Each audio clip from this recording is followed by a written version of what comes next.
Our fearless leader, Peter, is out all week, so the Youngs are running the show, which has probably our compliance officer a little worried this morning. We're going to get into what was a pretty normal open for traditional currencies. Cryptocurrencies, not good. No papa. But starting to shape up to an interesting day for sure. Some U.S. dollar selling across the board, but a real mixed bag. We'll get into that in a second. What happened this weekend? Oh, great weekend. It was a classic Chicago weekend. First time the temperatures get above like 40, 50 degrees, you had to go wild. Yeah, I mean, I probably don't even have to say it. You can tell I spent all of yesterday tanning. Next. I have a patio, and we made our indoor couch and outdoor couch for the weekend, so that was good. But we remembered to bring it in last night. King of the Hill style, you just put it by the trash cans. Exactly, it was awesome. Nice. And then, Saturday night I broke out my signature move on the dance floor. Hell yeah. Okay, do the people, have we talked about this before? I don't think so, no. Okay, so it's like 12, 1 o'clock. This one was early. It was probably 11. You're at a real... Okay, so bad. The scene is turning very bad early. No, we walked into an establishment in River North. All right. The floor has disco lights. Celeste, third floor. Okay. We walk in there, rolling deep. What, like 20 dudes? No, like 12. 12 guys. And my roommate's parents. So it was good. It was a good mix. At Celeste. Yes. Okay. And I know what that place is capable of. It wasn't there yet. Gotcha. But we had some active participants. It was early. Yeah. It was a little crowded. People wanted to dance. We could tell. The DJ was actually playing good music. And people weren't dancing. They were. You could tell they were trying to break out of their shell, but everyone thought it was too early. Yeah. So we just had to blow the doors blasted off. enough. Exactly. So we broke out. Belt comes off. Belt comes off of you. Take your belt off. Wasn't me. Roommate volunteered belt this time. Roommate whose parents are in town. Correct. And he's like, you, me. Dad, you thought you were the only one who could take your belt off. Okay. It's time. Oh, how the turntables. All right. Belt, you, me, hold. You and him are holding his belt. Yep. Okay. And then belt limbo commences. It writes itself. It's magical. And you always say this, and I absolutely hear you, that you tell me in my mind one thing might be happening, and in everyone else's mind it looks very different, and we might be rude in a public setting. People aren't appreciating it. It's like the first season of Eastbound and Down, where like the lead character, I forget, Kenny Powers, he has taken a bunch of drugs and gone to the like the school dance where there are like little kids and whatever. And he's like, in his mind, he's like dancing. It's looking great. But then finally, like the camera like turns from being like this, kind of like coked out, whatever, like, oh, he's like looking really good, to like what's actually happening. Right. And he just looks like a big fat slob, and then he pukes. No, it didn't look like that. And so I just wonder if you and your boys, one of you pulls your belt off, which is a weird move to start. If I'm at a bar and someone around me pulls their belt off and then one of their other buddies is like doing a little dance with his belt, I'm probably turning to my group of friends and saying, we need to get out of here before I've seen Eyes Wide Shut, and I don't want to be a part of that. Okay, yes, I hear you. But people like it. We got, I kid you not, 20 to 25 people involved doing the limbo. Good. Like, cleared out the space. You're 12 of them. So. No. 20 to 25 other people. Okay. And the setup is kind of, you go through anyway.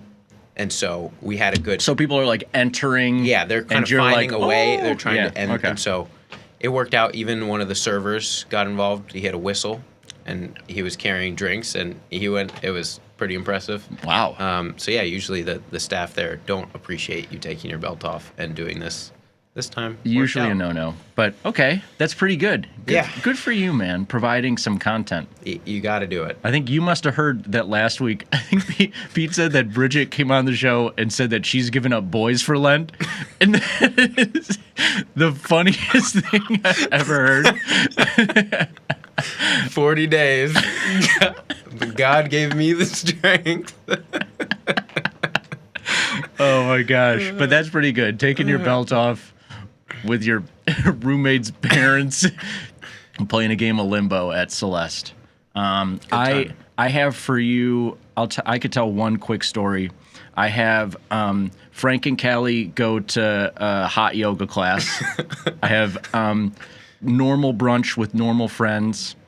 I have sushi taku all you can eat dinner with Callie's new friend from Florida, which was a minefield. I was gonna say, what did you get in more trouble? I went hot yoga or all you can eat. That dinner, I went from like, I don't want to go talk to your goofy friend. She's like, well, I'll pay for the sushi taku. I'm in. And then it's like, I'm like falling asleep, and I'm like trying to stay engaged. And then after the dinner, she's like, well, you really liked what's her name? And I'm like, am I supposed to listen to these people or not? And then went and saw Aziz Ansari. How was that? Yesterday. It was good. There's something weird about comedy shows where, like, have you noticed that everybody at a comedy show is from the suburbs? Which isn't like I love the suburbs, whatever, the whole thing. I'm just noting that I'm at the Chicago Theater and I'm looking around and everybody there is like very obviously not from the city. Not in a mean way, but they're just the way that they carry themselves. Yeah. They're very like, there's like a dude that's got literally like 3 Tecates in his hand. and it's like, dude, like you're going to be able to go to the bar and get another Tecate during the show. It's totally going to be fine. But yeah, like people like who are like obviously talking about like they drove in from Cleveland or from like Indiana or something like that. Which wild. Awesome. Respect. Have you noticed that? Because you go to comedy shows. Yeah, I definitely went to Kevin Hart like last month. And yeah, same thing where it's like all just like couples mainly coming in, and yeah, they're just like carrying a bunch of stuff all the time. They're taking a lot of pictures. And yeah, Callie, I was just like, oh man, like a lot of tourists here. And she was like, how do you even know? Like, and I was just like, I would bet that more than 80% of the people here are not from Chicago. And of course, like the couple that's sitting behind us, this like big dude who's wearing like an Ohio State hat and like, you know, the button down shirt and like the vest over it. And he's like immediately talking with like an accent. I don't know what it is. I don't know if that's how they talk in Ohio or whatever. And like, yeah, is talking about how like, oh yeah, Chicago, like this weekend has been like whatever. And I'm like, we got to get out of here as soon as the show ends. No, he really appreciated, the one of the openers told a joke about a cousin is with Asperger's and the guy behind him lost it. He loved that one for sure. But Aziz was pretty good. I enjoy going to comedy shows a lot, and I think seeing what people laugh at is just as funny as like so what they're doing. Like, cause yeah, if you just have someone right next to you, just go nuts at the most random thing, that cracks me up just as much. The same thing happened. Same guy, same opener. And like the opener is like, yeah, you know, like I like stopped going to see my therapist, and the guy nobody's laughing, and the guy behind me just starts laughing, and he just goes therapist, and I'm like, but of course then that's funny. Yeah. Then you're like laughing at that. You're like, God damn it, totally derailed. So yeah, that was pretty good. I guess I'll give you that. But just as an aside, hot yoga with girlfriend who's like beautiful, most beautiful person in the world, not in like the not in fighting shape, I guess I would say. Sure. was something for sure. There was a lot of like, I'm like scrambling to do this move, and I look over and Callie's just standing there like looking at everybody, and I'm like, I didn't even know we could just stand. Yeah, it turns out you pay for whatever experience you want. Yeah, true. But yeah, man, pretty good weekend. Let's get to the markets. Let's talk about it. U.S. dollar taking some notes from last week, some more selling.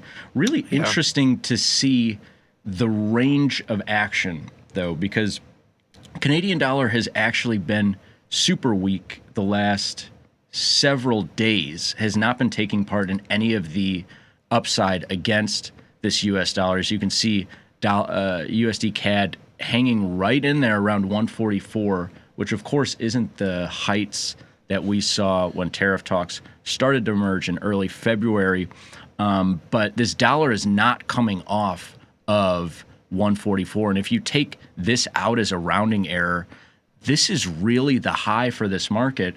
You jump over to the dollar yen market, and I know that yen and in Canada, not a ton of crossover. One's a commodity currency, one is a more entrenched traditional currency with flight to quality attributes, and this is a totally different dollar chart. As you can see, dollar yen now trading below 146 for the first time going back to October, early October, as this dollar gets punished. And Frank is supposed to go to Japan in 2 freaking weeks, which is great timing. I mean, whatever. What are you going to do? But yeah, you book some stuff ahead. But this dollar, the diversity of price action we're seeing across these major currencies is pretty wild. What's your favorite slice here today? I think the yen has been the most interesting to watch, just because in terms of headlines, this one's just moved pretty consistently with U.S. rate expectations and that flight to quality. But I agree, this is a really exciting time to be looking at dollar pairs across the board, because regardless of if Canada and Japan have similarities or their currencies do, when the news cycle is kind of off the dollar, we do tend to see just a widespread dollar up, dollar down, to varying degrees based on what's going on, but really not the case here at all, as we have so many different narratives. We have the Canadian trade piece, we have the Europe surge. That one has been just relentless. Looks Super like strong. we've found some sort of level here, but throughout last week, weren't really sure where that was going to be. This on the heels of a ton of proposed European stimulus, which kind of we're watching. If you look in February, some of those dips and spikes were around some Ukraine, Russia ceasefire news talks discussion, but that was more of kind of the flight to quality, like panic. Risk on, risk off into U.S. dollars. Yep. There was also the looming, like, what is the tariff going to be on the euro area? And yeah, you're talking about here when we got down to 102. And since then, aside from some of those, like blips of like, oh, is this Russian-Ukrainian war, like, is it coming off the table? Is it still on the table? You take those rounding errors off, and it's a pretty straight shot from 102 to 108 here. Insane. And yeah, though we're now trading 108.50, which is higher than where we were trading the start of last week, does seem to be slowing down a little bit. Coming off of last night's open, this is the slowest pace piece out of a lot of the stuff on our boards. I mean, Canada is the slowest, but euro and sterling not moving that much. The last thing that I'll throw in there before we get to our main segment is the non-Canada commodity currencies are seeing a little bit of a jump here, and by no means has New Zealand dollar or Australian dollar been the strongest currencies since the start of February, where we saw that U.S. dollar kind of peak against most major currencies. But seeing a little bit more upside here today. This has been one that's been weaker than those other major currencies against USD. Is there a little bit of a catch-up game here? Or if there's a reversion in euro and yen, is your New Zealand dollar, Australian dollar a little bit kind of uncorrelated to that price action?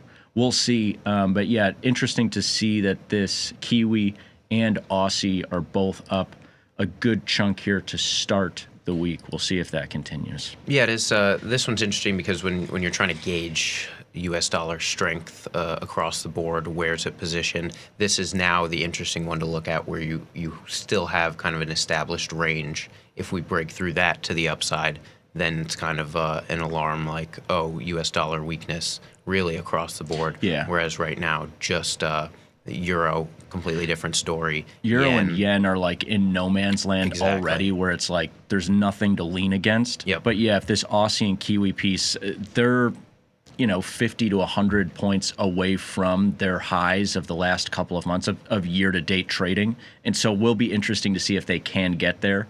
Whereas, yeah, that euro and yen piece, we'll see. Yen not slowing down, euro slowing down a little bit, but yeah, 108.50 is a hell of a price. But let's get into a little bit of talk around interest rates as I bring up the slides. Yeah, and perfect segue from the platform to the slides as we're talking about the yen, which has moved a lot with this. What are we talking today? U.S. interest rate update. I know we're a week or so out from the March Fed meeting, which will be super interesting. Still not anything likely to happen in terms of action at that meeting.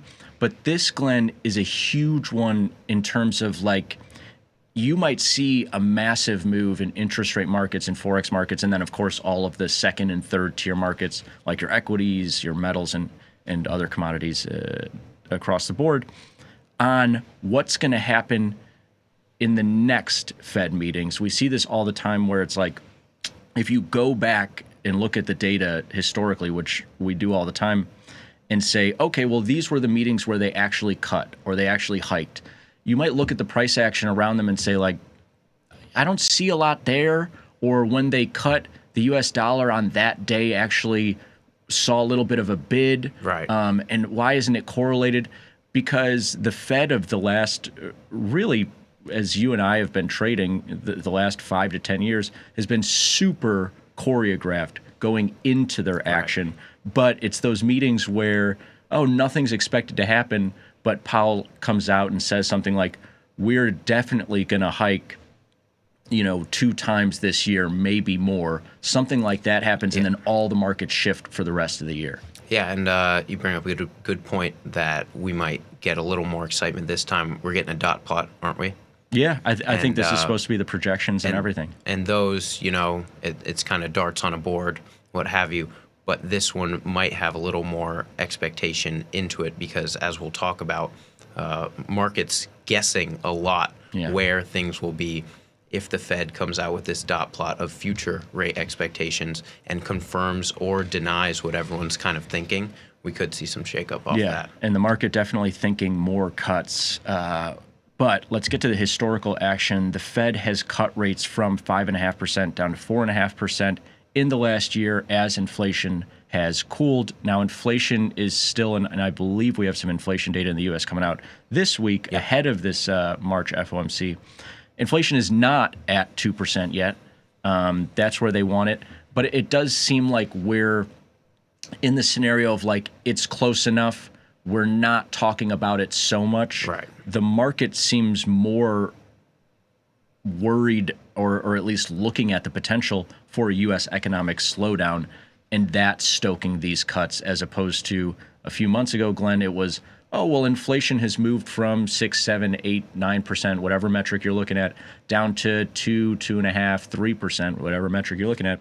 And so these rates should normalize lower so that the real rate of interest is only, 100 bips above that inflation rate. Now it's like, oh, we need to cut because the U.S. economy is slowing down. Right. And you make a good point that we've gotten inflation down to around 3%. It's stayed there. Maybe it's been a little stickier than people like, but then you turn to what we're looking at right now, where our interest rates still at 4.5% is sufficiently restrictive, as the Fed believes, and is still high historically, even though we're coming down from 5.5%.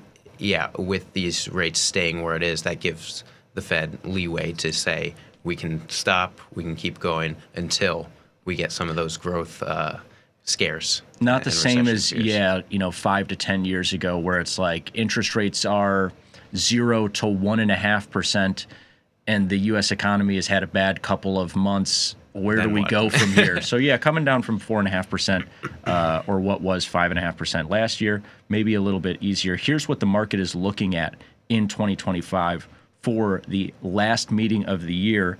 Market now expecting less than a 2% chance of no cuts for the remainder of the year, and that was well above 2%. I think it was closer to 10%, maybe even higher at certain points this year, which you might say, well, Frank, that's still not a big chance, but it's relatively significant of no cuts this year.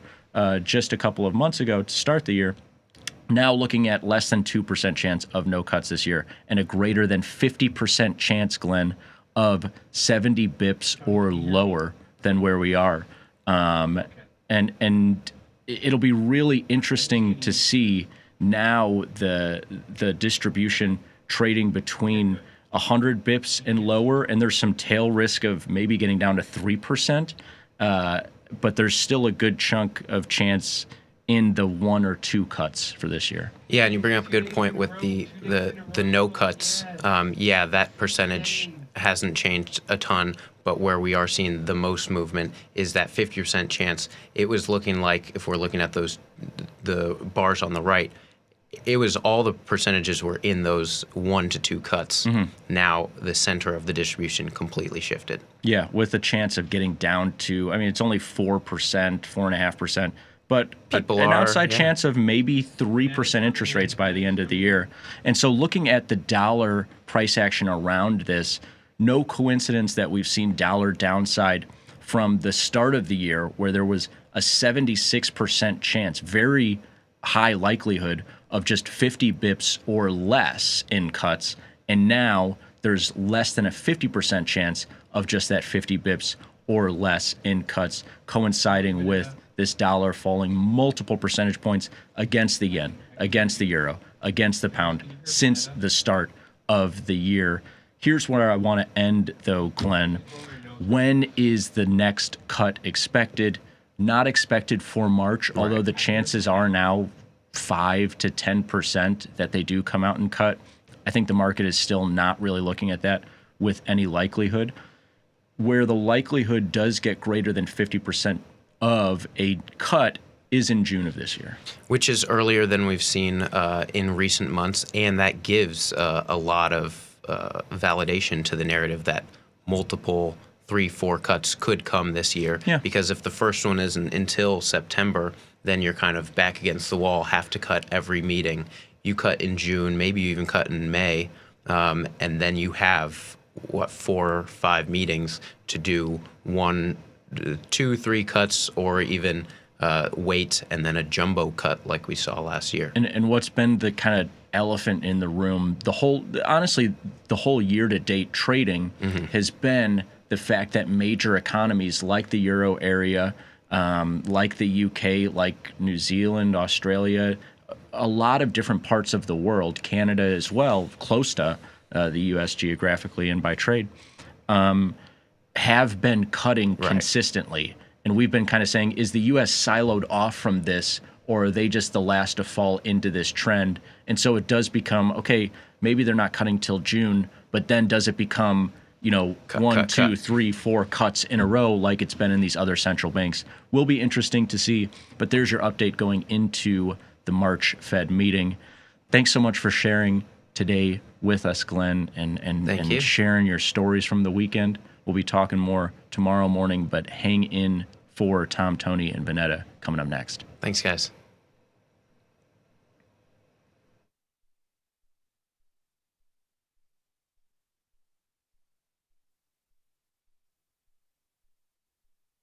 You can get up to $4,000 when you open and fund a new account with tastytrade. That's 4,000 buckaroos, 4,000 bills, or clams, 4,000 in dough or cheddar, not the cheesy kind. 4 large, 4K, 4 grand, which is no small thing. Open and fund a new tastytrade account and get on the platform for traders who just want to trade. And did we mention a bonus of up to 4,000 smackaroos? tastytrade. Make your move. Zach, South Carolina, how are you, my friend? Hey, I'm good, guys. I just wanted to let you guys know and Tasty Nation know that I've been following you guys for 3 years. Where else can you call 2 real traders?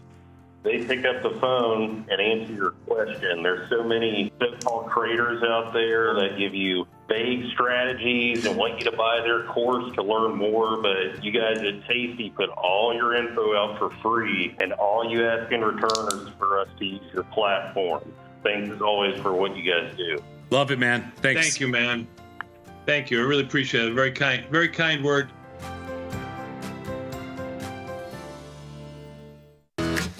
Tasty Trade is now on TradingView. Trade stocks and futures directly on TradingView charts with Tasty Trade's low commissions. Try it out and leave us a review.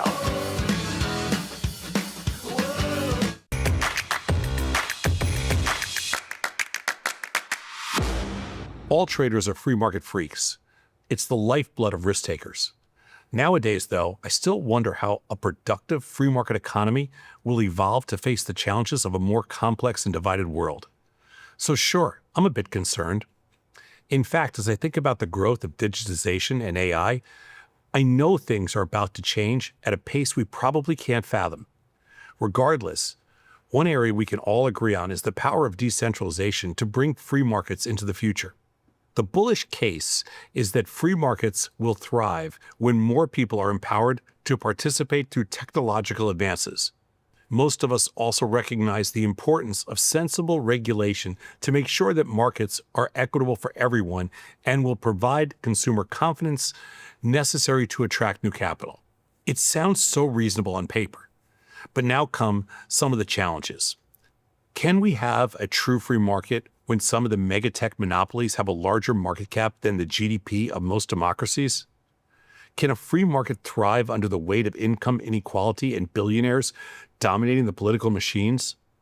Can AI and quantum computing disrupt the tech backbone in a positive way to support consumer empowerment? And lastly, will the confusion around regulatory integrity be a meaningful hurdle or a showstopper? If corporate or individual fraudsters are allowed to run wild, then the importance of boundaries is meaningless. The bottom line is that free markets do not have default risk. They'll likely be around forever. But let's be careful not to mess too much with Mother Nature's ecosystem. Everybody has some level of fragility. Looking for a better broker and a bonus? Sweet. Get up to $4,000 when you open and fund a Tasty Trade account. Plus, smart tech and a broker who's got your back at Tasty Trade. Make your move, genius. Tasty Trade. Woo! Get tasty, free market. Come on, you know it, can you feel it? We got some things to talk about. Free market, it's early, but not too early. Come on, wake up now. Pour that coffee down your throat hole. It's hot. Now you got a hole in your throat. Oh no, just call your boss. Take the crust from out your eyes. So tasty, not a coffee. Good morning, you knuckleheads. Happy Monday to you both. Oh, it's you again, Sosnoff. Vanetta. Hello. Yes. Good morning. Ooh, yay. He was a busy little man this weekend. He got a new phone. New phone. Who dis? So wait, what did you get? Did you get the 16, the 16 Pro, 16 Pro Max? What'd you get? I guess I got the 16 Pro. I don't know. You don't know. Did you get the larger one or the regular size one? Regular size. Then you got the.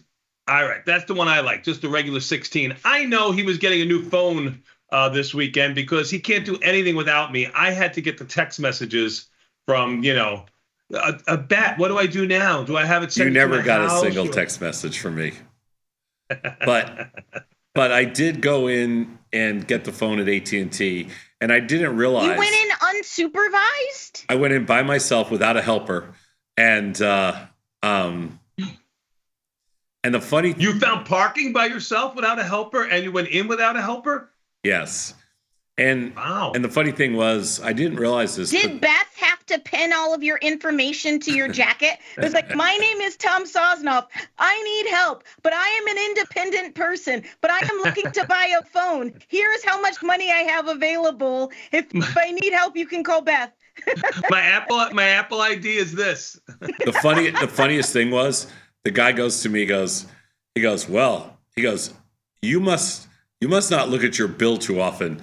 And I'm like, what do you mean? He goes, well, first of all, not only is the phone free, your iPad's, because I needed an iPad too. He goes, your phone's free, your iPad's free, and you save $50 a month going forward. So I go, so you mean I've been overpaying for like the last 3 years? He goes, yeah, I would say so.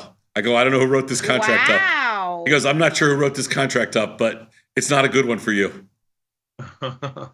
Yeah, but then he locked you into a better one. Quote unquote. Whatever. It didn't cost anything, so what the hell? Yeah, so you went into AT&T and they just gave you everything for free. Yeah, it cost you something. No, they did. No, I got a credit of $50 a month, but that's because I was been overpaying for the last 3 years. I got you. How long did it take you to get it done, start to finish? Once you got to the store? Well, lucky I got to the store. There was not a soul in there. And then when I left, it was probably like an hour wait because people were like, there's only a couple of salespeople. But I got there, and the whole thing was probably, I don't know, maybe 30, 40 minutes. Oh, that's good. But the guy said to me, he goes, it'll probably take an hour to switch over all the stuff from, your existing phone to this one because you've had it for a couple of years. I go, well, I don't really have a lot of pictures. He goes, still, it'll probably take an hour. He sets my phone up, he connects it, and he goes, and 30 seconds later, it downloaded everything. He goes, what the hell? You have nothing on this phone. I go, yeah, you're like, and I'm spent. You're like, as long as you can get TikTok and drink and be Mandy. It took 30 seconds. Literally 30 seconds to flip everything over. And he's like, never seen that before. I'm like, all right, cool, we're done. So. Saz, a little known fact. I tried to reach out to what's her name? Eat something and be Mandy. What is it called? Eat, drink, and be Mandy. Yeah, eat, drink, and be Mandy. Why'd you reach out to her? Because I wanted her to do a video for your birthday. I thought that would be creepy. Don't be creepy. Well, no, if she's on a site service like Cameo, we have the guy who runs Cameo on the show, Steven. He's a nice guy. I don't want a video from her. I asked her if she would take her top off and do a video for you. It would really make. Now you're just being gross, dude. Now you're just being a gross boob. No, I didn't. I was so cringe. I was professional. I'm just kidding. But I really did ask her. No. Don't ask her. And your Wu-Tang guy too. I tried him too. The Dang Wu, Dang, call me Edward, Dang Wu, whatever his name. What's his name? Wayne Dang. Wayne Dang. There you go. Call me Wayne. Yeah. I tried that too. If they're on a site like Cameo, you can. They're not. Legitimately, you don't really care. You're just trying to be creepy. Wayne Dang. No. I was trying to be good. Well, speaking of good, there was an event last night. Tom, what happened? Well, the Bat made an appearance. Yeah. Wow. You again. Yeah. Way to contaminate another space. Good job. There you go. Super spreader. There's a Mikey Butler. It was the Mike and his whiteboard. Nikki Bat. Mike, his friends, and his whiteboard. A very intimate setting. It was very nice. It was a really great show last night. Katie.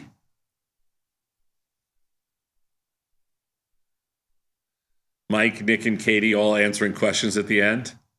Mm-hmm. I had to yell at Nikki, though. I'm like, oh, my God, the kid went on for like 30 minutes answering a question. I'm like, hey, we got other people waiting here. He's a little long-winded like his father. Tom, yeah. I told you, kind of cut it down.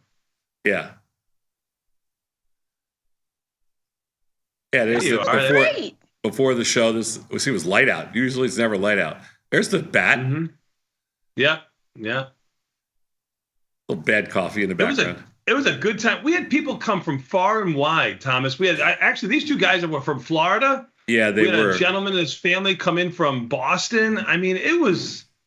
There was a guy that flew in from New Jersey. There was somebody from California. There was somebody from Texas. A couple from Florida, Boston. Wow. Really, yeah. I didn't expect that at all. I just wanted like local people, but a couple people from Maryland. I was really humbled by it, man. I was really humbled by it. It was really cool. One woman from Philly, she's a Philly fan, and she Go Birds! Oh my God, she wanted me to do something with you. I totally forgot. Oh, yeah, we got it. We got it. Okay. All right. You got it. All right. Good. Yeah. Awesome. And you had some good food from Jimmy Bread, Algonquin, Illinois. Stop by and say hello to Jimmy. Great food. Jimmy made an appearance.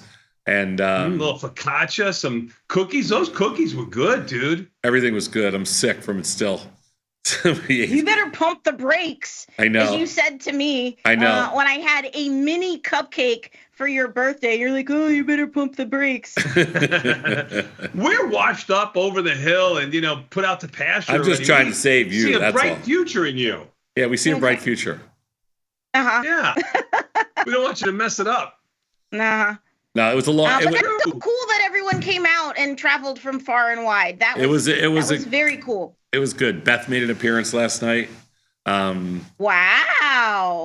Oh my God, her kid liked the pretzels. I think he walked out with 3 in his hand. It was unbelievable. Yeah, kid was stuffing his pockets. He has a name. His name is Connor. Connor the grifter. Stealing pretzels. Big pretzels too. It was really nice. I spent most of the day there. We were setting up for today. They're doing the recording today, and so it was like, they're recording the digital collectible today. So yes, I will be there. I am going to eat my weight in toast. You should, if we have any left over. The set looked nice. They did a good job. Yeah, the set looked great. Yeah, the set looks really cool. Yeah, the set looks great. We were there all day yesterday. It was fun.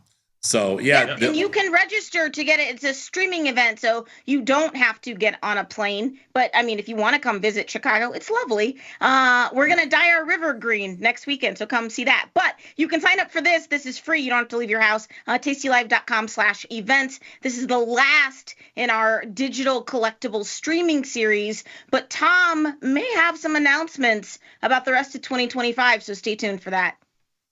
Yes, we're hammering out the final details, so very soon. I mean, what, you and Lady Gaga on tour? That would be something to see. No, I Abracadabra. I had to listen all about Lady Gaga's album release party this weekend. It's really good. You should listen to it. She is back in pop, honey. I know. I had to listen to Brittany talk about it for about an hour yesterday. Oh, you poor thing. I know. I can't imagine. I told her I couldn't. She was at a record release party for Lady Gaga, and she's like, it was amazing. And I'm like, I couldn't imagine a worse nightmare. I go, were there any guys there? She goes, no straight guys. Oh, no. Gonna leave that there. Now we're off the hinge. No, leave that there. No, but it was a really good day yesterday. We just spent it was a beautiful day out, but we spent the whole day just setting up the stage and working on the presentation for yesterday and today. So it was good. I hope you set up today's presentation for what's going on in the market today. The market down almost 1.5% already on the opening, Sadnov. I missed the show last night, the first call, because we were doing the event, but when they opened, I mean, I guess I was kind of surprised that they were down about 40 on the opening. And then overnight, they were only down about 25 most of the night. Yes, right. When I went to bed, they were down around 25. You're 100% correct. So I figured, okay, by this morning, they'll probably be up, knowing the way this thing trades. And then what happened? I don't know what happened, but no bueno for sure. So they pulled the plug and they're making new lows right now. They're under 5,700 on the E-mini S&Ps, under 20,000 on the Nasdaq, under 19,900 right now on the Nasdaq. Yeah, we finally got under 5,700, and we finally got under 20,000 on the Nasdaq. Mm-hmm. Hachi-machi. Hachi-bachi is right. That's no good. Yeah. That's not good at all. Bat, how was your weekend?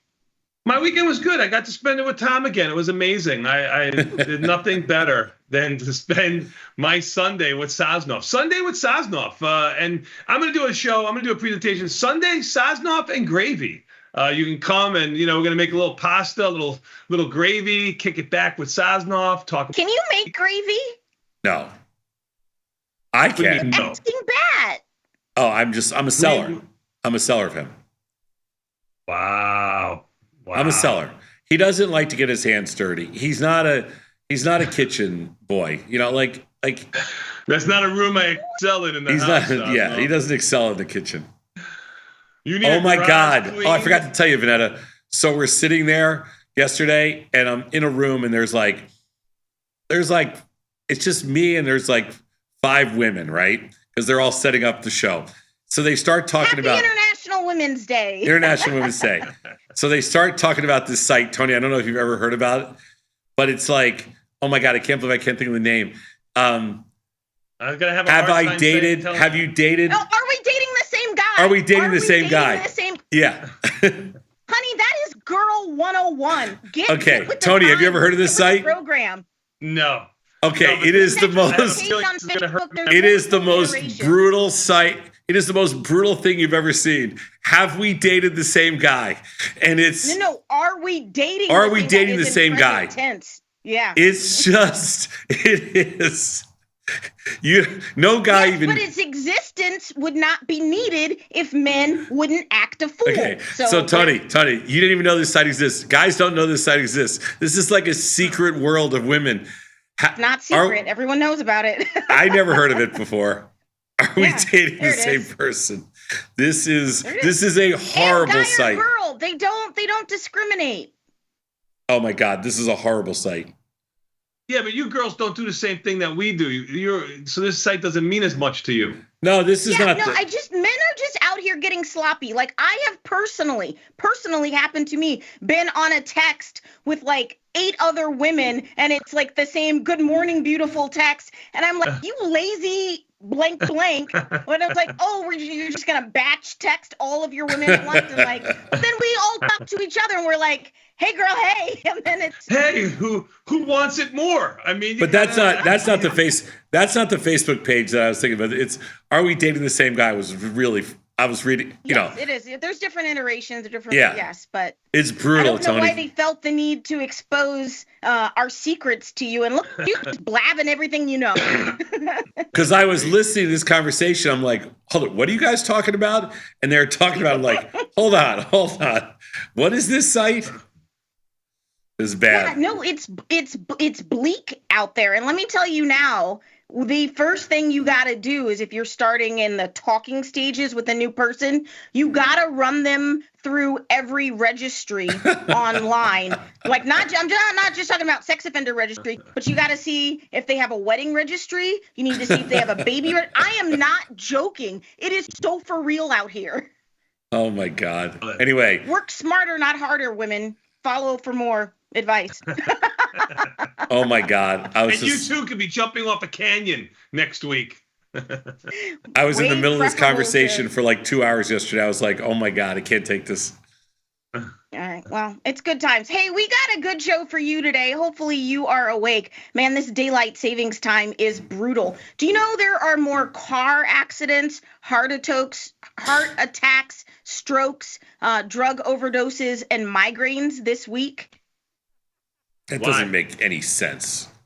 No, because it's a literal disruption of your circadian rhythms. It's unnatural that we as humanity who were, evolved to wake up with the sun are now not waking up with the sun. Just there's more stuff that happens this week because it's brutal, especially someone who gets up at 4:30 in the morning, but it's really 3:30. Oh, it sucks. Do you know I look this good? Do you know I once teed off at 4:37? Yes, but look at you.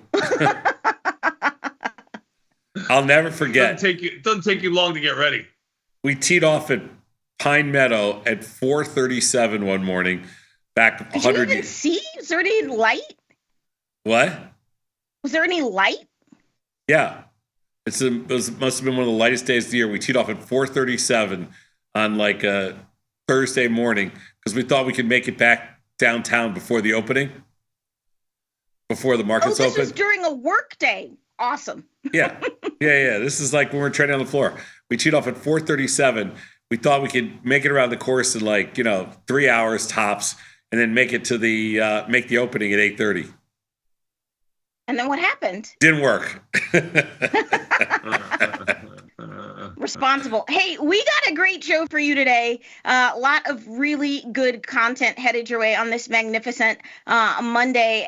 Headed your way at the top of the 8 o'clock hour. We have an options jive, a little research corner with Kai. Do you know what you're talking about with Kai today? No? Great. And then 8:40, we got the Skinny on Options abstract application. Dr. Jim in the house, rethinking outlier risk. We've been having a lot of outlier moves lately, so maybe we need to recontextualize how we think about outlier risk. And then 9 a.m., our market measure for today, profiting from market panic. If you guys could tell me how to do that, that would be awesome. And then we got live from the trade desk, Big Boy Scotty S, 9:30, counting down all the top trending tickers over at Tasty Trade. That is our run of show for today. But hey, in the meantime, in between time, do you guys want your daily dose? Sure. Yeah, hit me with my theme music. Let's go. Our leading story. Breaking news. Coming across the wire. Our leading story. Top story. Just in. In today's headlines. This just in. Breaking news. All right, everybody. Today is a magnificent Monday. It's March the 10th. It's the part of the show we like to call the Daily Dose, where we talk about today's financial news and headlines. Tom, do you have any idea how to change the time in your car? It does it automatically, I hope. In both cars? I don't know. I don't know. I don't know. I hope so. I mean, either I think it was wrong and then now it's right, or it was right and then now it's wrong. that's a good question. Oh my God, my clock is wrong. What can I do? Oh. Let me look into that. But we did change the clocks. Paul changed the clocks in the studio this morning, so the studio is all correct. Oh, that's good. That's nice. Yes. That is where you spend most of your time. So anyway, today is a magnificent Monday. It's March the 10th. This is the part of the show I like to call the Daily Dose, where we talk about today's financial news and headlines. My name's Vanetta. Are you ready for the news? Ready for the news. Are there any earnings, Mr. Bat? You could try Oracle this afternoon if you really want to. There's so much else going on in the market, but Oracle's there. Oh, okay. All right, something to think of. Mm-hmm. Hey, this is crazy. Do you know we are at like the 25-year anniversary of the .com sort of bubble? I think it was like March 20th, 2000. And this headline says there are some similarities between the job market now and the one in the 90s .com bubble, and that, yes, it's a worry. One, Tom, what do you remember? And it's crazy that 25 years is already flown by like that. And would you say that the job market is similar to that time? You know, tech driven, kind of a frenzy, and, how sustainable is it? What are your thoughts? It's insane. It's been 25 years because I swear to you, I remember like it was yesterday. March of 2000, I remember like it was yesterday. I mean, yeah. We had just left the floor. We were building Thinkorswim. I remember sitting. We had a big trade desk that we had bought from, like a crazy long story, but we had bought this marble trade desk that we shipped over from Italy, and we had this massive round trade desk that was all set up, and we were sitting at the trade desk and we're looking. We're like, no, this thing's really not going to top. Like, we were waiting for it to top out for about 6 months, and then in March, we're like, I can't remember the exact date in March, but it's probably middle of March 2000, and we're sitting there and we're working on building the software that was eventually became TOS, and we're also trading that, kind of the top of the market right there, where the Nasdaq had just crossed, the Nasdaq Composite had just crossed 5,000 for the first time. We don't look at the Nasdaq Composite anymore. What's the symbol, Tony? Nasdaq Composite? Do you know? I don't remember. NASD AQ or something. We have a whole list of them. Oh, no. COMP. COMP, is that it? COMP. COMP, $8.48. No, that's not it. It would be 8,000. No, I don't remember, but I don't remember what the symbol is today because we don't use that symbol anymore for the Nasdaq Composite. Sure. But the Nasdaq Composite had just crossed 5,000 for the first time, and this is how big a sell-off it was. It had just crossed 5,000, and 2 years later, it was under 1,000. Oh, so it lost 80%. The Qs were like 120, and they traded down to under $20. It's $COMP. It's 18,000. I'll round up and say 200 or so. 18,200 at the time. It had just crossed 5,000, and that's where we topped out when it just crossed 5,000. Now it's crazy because it's 18,000, but that was the third largest point drop in the NASDAQ on record up until that point. Yeah, well, the NASDAQ lost almost 80% off its highs. And that was over the next 2 years. And that was kind of a pretty dark time. But the good part was that's when we were building Thinkorswim. We launched it, and everybody else was freaking out. And we weren't really, it was So good. Do you see similarities to like how in 1999 everyone was like, let's build all these .coms, and like how, in 2024 we're like, let's build all these AI companies, and then... No, okay. It's different. This is a different environment. We didn't have it's a different world right now. This world, I don't think it's as dominated. I mean, I know AI and .com, you can probably line up some similarities, but the .com movement was much more diversified. Like you couldn't sit there and list out, like in the AI world, it's basically, 5 companies. And in the .com world, it was a lot broader, and a lot of the companies were, not like, it's the stuff that we don't even look at today. But back then, it was a lot of smaller companies that were way overpriced and things like that. It's a little bit different world today. It's mostly concentrated in much bigger stocks and real names. I don't look at it the same way, and we didn't have any of the political situations that we have now, so it's a little bit different. Okay. But the focus back then was on a lot of companies that there was nothing there. They were all air. And it was almost like pre-existing companies that were like, obscure little companies that had some niche kind of, and then they put .com at the end of their name, like books.com or anything you could get out there was just .com, and then Books a Million. Yeah. But the crazy thing about that era was even the big stocks, that like, Microsoft was down to $25 and and Sun Microsystems, went from 100 and something down to, $8 or $6 and all these pre-splits too. Right. Yeah. And all of these companies that we thought were like real companies, it messed us up because there were a lot of companies out there that when they got to like, I don't know, they went from 100 to 50, you're thinking, oh, this could be a buy here. Or they went from 50 to 20, you're thinking, oh, this could be a buy. They go from 20 to 6, and you're like, AMD was one of them. I gotta keep it moving. I know you could talk about this all day, but I have other stories. We could. Following up on Friday, Fed Reserve Chair Jerome Powell said that the central bank can wait to see how President Trump's aggressive policy actions play out before it moves again on interest rates. Just wrapping up everything we got into last week. How are you starting this week when we think about treasuries and we think about volatility? Well, we were buying bonds last week. Remember, I kept saying last week I was hoping for a dip, and we got a dip to about 16.5. Now they're back to 117.24. So our best position this morning is our long bonds. Unfortunately, we don't have enough, but we are long bonds today. So this is exactly bonds are up 1%, market down 1.25%. Yeah, bonds are up on the market. Bonds are up 104 today. It's a huge move in the bonds, but we're long them. So that part we got right. Nice. Yay, man, you got to take your wins where you can get them. Hey, speaking of the NASDAQ and just the halcyon days, the NASDAQ plans to offer 24-hour trading on its equities exchange, the latest venue seeking to capitalize on the growing global demand for U.S. stocks. What are your thoughts? As follows. SIBO said that they would extend trading. The New York Stock Exchange also filed their own application. There's going to be... The CBOE is going 24 hours a day with stock. The NASDAQ's going 24 hours a day with stock. The New York Stock Exchange. The New York Stock Exchange has filed, And we've actually invested in another company that's going 24 hours in stock. So Tasty will be fully connected to all these exchanges, basically, because for the first time, we didn't want to write to like third party, like Blue Ocean, that kind of stuff. We wanted to wait for these exchanges.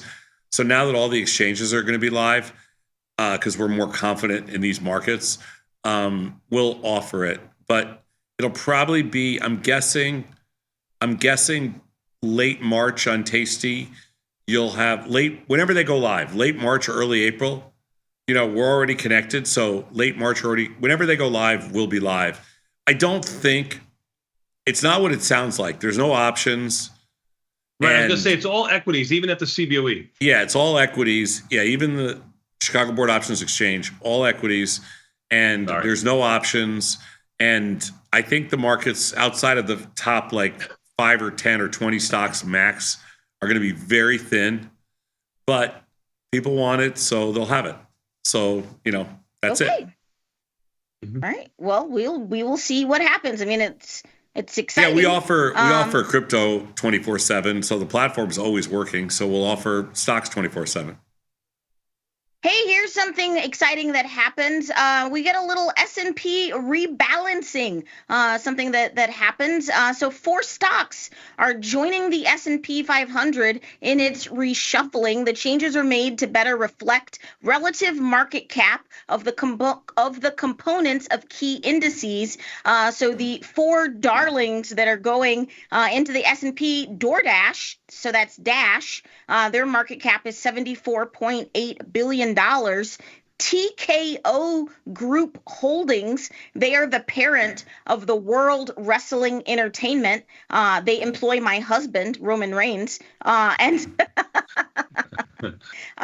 then WSM, Tom's favorite, Williams-Sonoma, the kitchen and home furnishing retailer with a market cap of $23.2 billion. TKO has a market cap 25.2. And then Expand Energy, EXE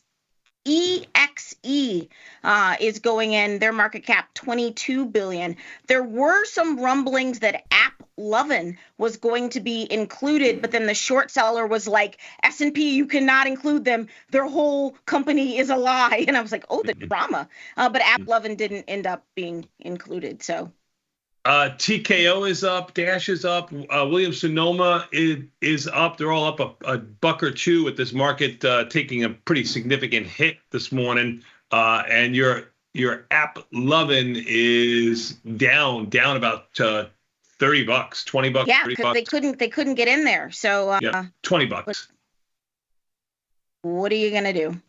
What are you going to do? Yep. Hey, in other news, shuffle. The dollar is having its worst year since 2008. Its worst start to the year. The U.S. dollar has declined more than 4% since the start of the year. Its biggest drop over this period since 2008. Let's talk currencies, and you guys have always been kind of short the dollar, so.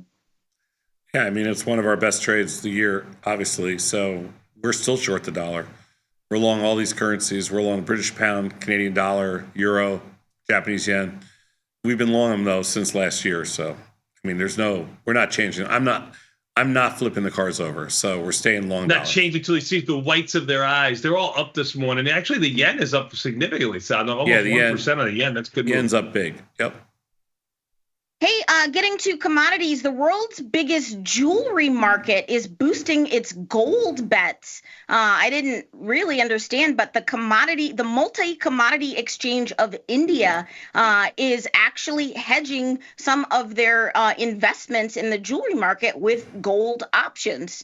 Tom, you're big in India. What are you doing in gold? You are big in India, sad enough. I'm short some strangles with a little bit of short delta. Gold this morning is about unchanged, I think. Down $3.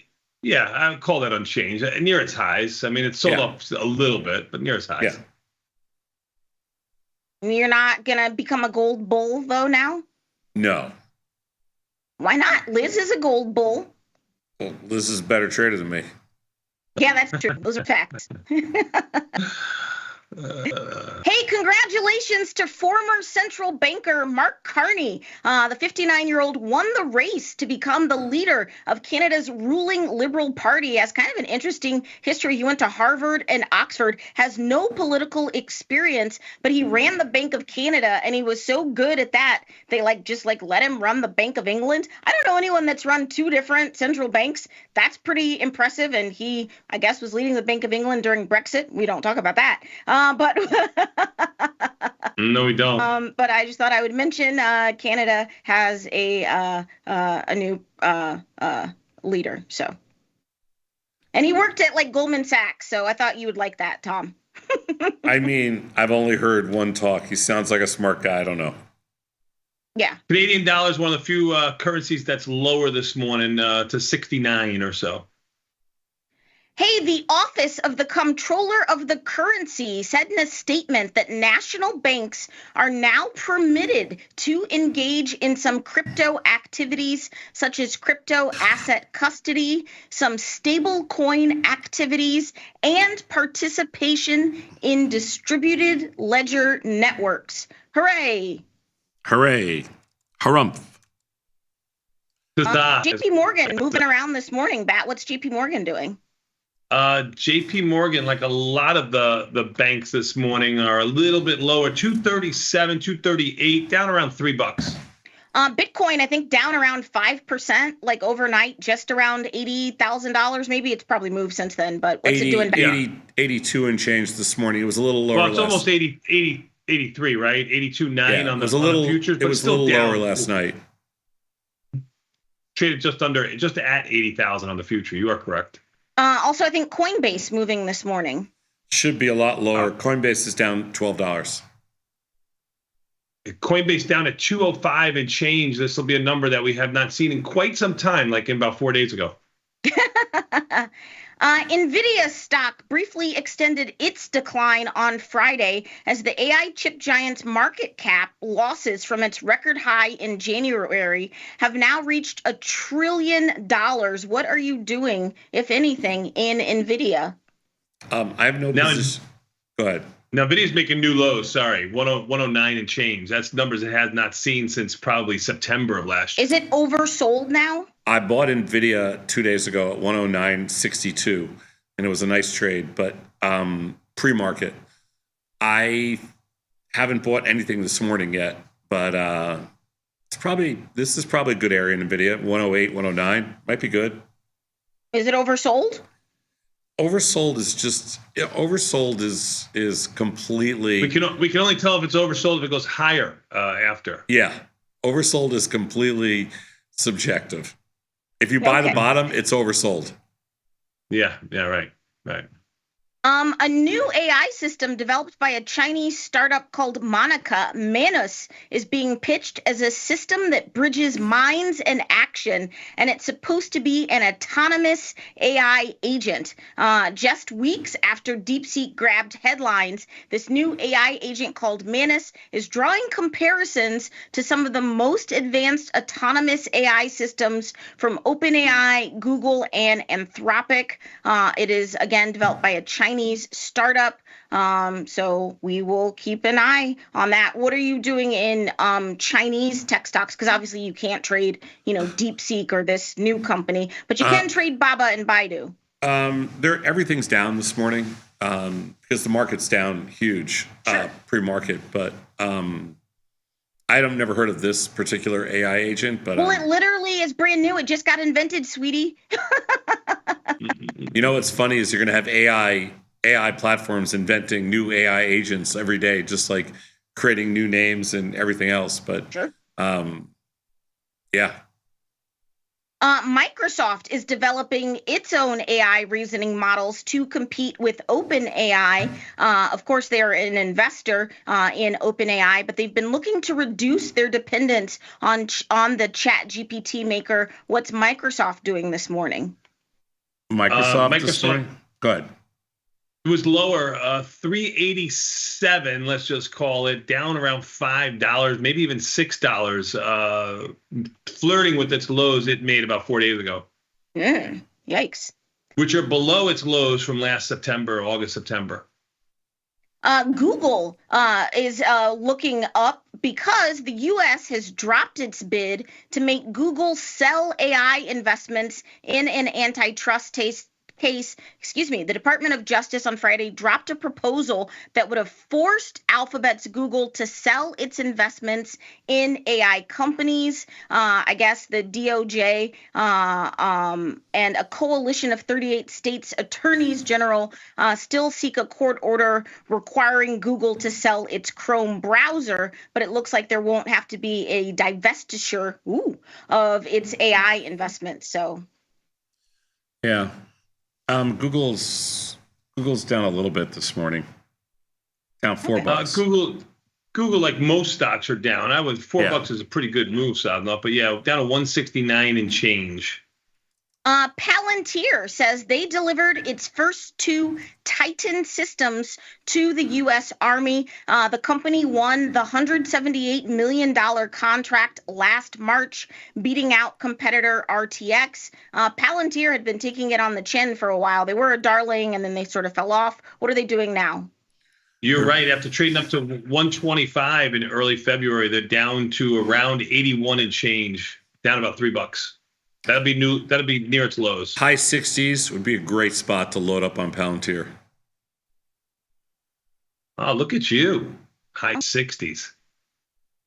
A federal judge on Friday certified a class action accusing Boeing of prioritizing profit over safety and overstating its commitment to safe aircraft prior to the January 2024 mid-air cabin panel blowout on Alaska Airlines. The U.S. district judge said shareholders who owned Boeing stock between January 7th, 2021 and January 8th, 2024 may sue as a group for damages.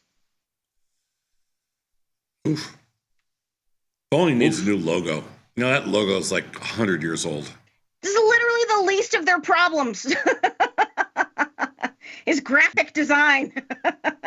Boeing down 3 or 4, 150 is going to be well, not lows that it saw back in October or December or something like that, where it traded 140. But man, the stock has fallen from around 185 to about 150 and change. Oof.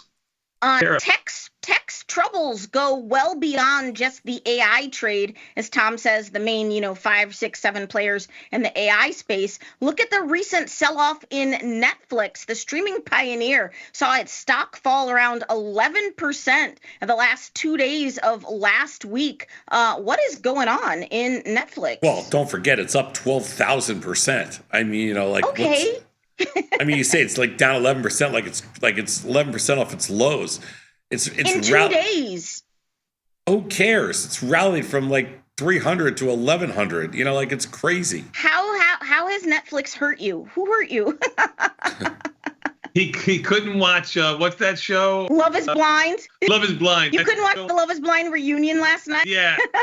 That's what it was. 877 and change. That brings it down around 15 or so. I mean, every stock is low this morning. Even the S&P's new lows at 83, down 83.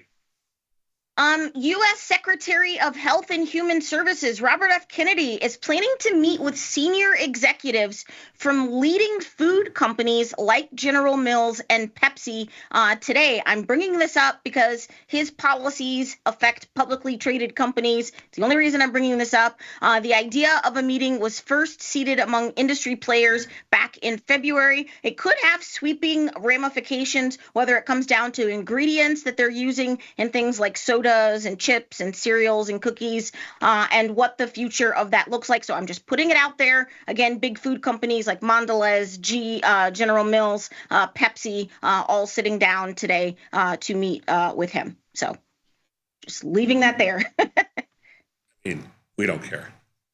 Also, he will take my Diet Coke from my cold, dead hands. Trump don't want no help. Trump not going to get no help. Yeah, can you fight? Hey, something interesting, a little bright spot. McDonald's stock hit an all-time high on Friday, continuing their unsteady climb since an E. coli outbreak last October. McDonald's shares rose around 4% to $323.16, surpassing the previous intraday high of $317.90. What are you doing in Mickey D's? I haven't been to a Mickey D's, and I haven't traded a share of Mickey D or an option. It's Shamrock Shake time, homie. Got to get that Shamrock Shake. Yeah, you know what? That's why Kenny loves you so much, Sadnoff. That's good. I don't really think I've ever had a Shamrock Shake except for the one you bought me that one time. Oh yeah. I don't really love the Shamrock Shake. Well, they do good this time of year. I'm the same way. For Lent. I don't know. Yeah, I mean, my whole thing for St. Patty's Day, I do like I am going to make a corned beef Saturday. Congratulations. And I'm going to make, because I love making. You're gonna boil some water? Yeah. I'm gonna cook it, slow cook it for like 6-7 hours, but slow cook it in some water. Oh my God. Yeah, I'm gonna slow cook it in some water. But I make it with, because I like Reubens. Mm-hmm. So I'm gonna make a Reuben. But my biggest problem in Chicago is I gotta get a rye bread from somewhere. You can't get it from Jimmy Bread? Illinois. Jimmy Bread in Algonquin, Illinois. No, I'm gonna road trip. I mean, if Jimmy had it, I'd get it from him. But I think I'm gonna go get Publican. You're not gonna have like a Reuben toast at the restaurant at Bad Coffee? Well, we don't do corned beef.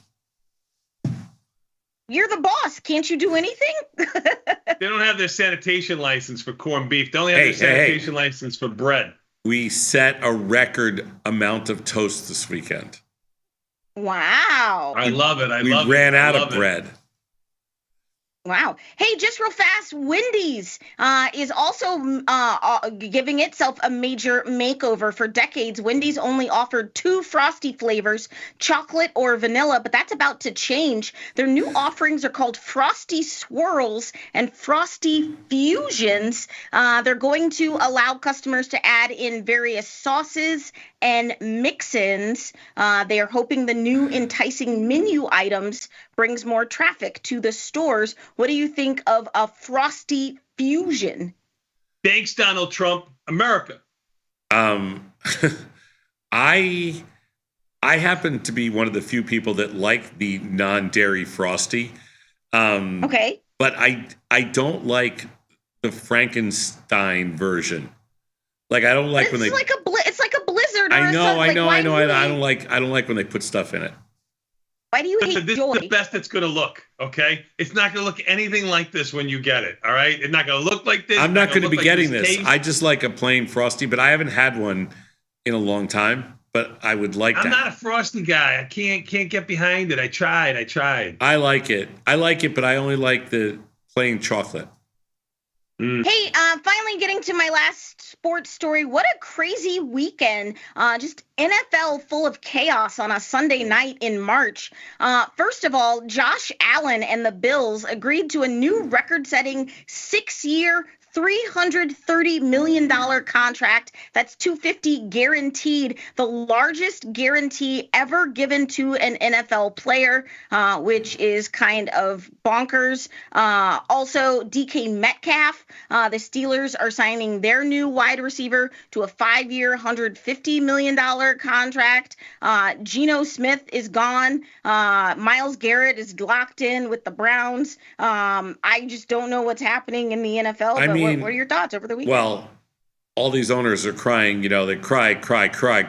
But, they made a mistake a couple of years ago because the Deshaun Watson deal was the worst deal ever made. And so it messed up free agency because of the huge guarantee and because he stunk.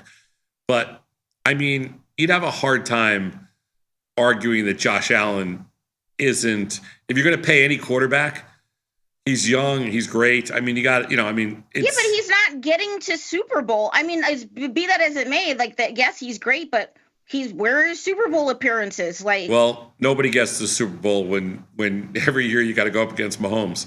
But he's a little better than, he's getting the same amount of money, less money than Dak Prescott, and he's like about 12 times better. Yeah. Yeah, that's. I got to give this one a Saznoff. I agree. He is taking him to the final, to the last game against Mahomes every single year. But but that's like kissing your sister. Like that's not a. I'm not arguing with you. Believe me, There's no banner for that. It's I'm like, not hey, sitting here. congratulations. Second place in the AFC again. Oh my God! Listen, yeah. I'm just saying. Look, I'm just saying. But they're saying maybe Khalil Mack coming back to the Bears. That'd be great. That's what they're saying. He wants to play for the Bears, and they want to have him back. It'd be great to have the Mack attack back in town. What? Yeah, love to have him. It's sad when he left. Yeah, let's we'll take him back. Yep, for sure. Finally today for my viral video of the day, this comes straight out of Kentucky. Not quite Dukes of Hazzard, but this is real. Tom, for a while, if you're new to Tasty Live, Tom for a while was addicted to a television program called Live PD, where he would just watch police car chases and ride-alongs. I wasn't addicted to it. You were addicted back. You were addicted to it. Oh my God! With the blue lights. Hit him with the blue lights. What's Apple doing? Hit him with the blue lights. I mean, you were addicted, and you were so sad when they took it. If you only have one license plate, you're a drug dealer. Hit him with the blue light. That's what you would say. You were so sad. I just can't believe how many people have drugs in their car. This video is from Murray, Kentucky, and it is single-handedly the greatest police chase I've ever seen. Watch this. Oh, there's music too, John. I don't know if you have sound. Bad boy. No, they're actually playing Mamas Don't Let Your Babies Grow Up to be Cowboys. Yeah, so it's a dude on a horse, but look at him ride around the barrels and the car gets stuck there. That's a good one. They're not going to find him in that barn. Based on the comments, it says the guy left a bar on his horse and he got a DUI. Can you get a DUI on a horse? This is the Evidently. Because isn't the horse kind of like a self-driving? Like, isn't the horse like? No, the horse is not driving. No. Did you know that you could get a DUI on a horse? I think you can get it. I think you get a DUI on a bicycle too. But the D is driving. You're not driving. He's riding. I don't know. That's a good point. You can debate that in front of the judge. Tell it to the judge. It's probably not going to happen in Chicago, but who knows about Kentucky? Never say never. Anyway, hey, that's my time. Bat, what's coming up next? Oh, we're going to take a quick 90-second break, and then we're going to come back. We got more Tasty Live and Confirm and Send next. We're back in 90 seconds. Good job, Benetta.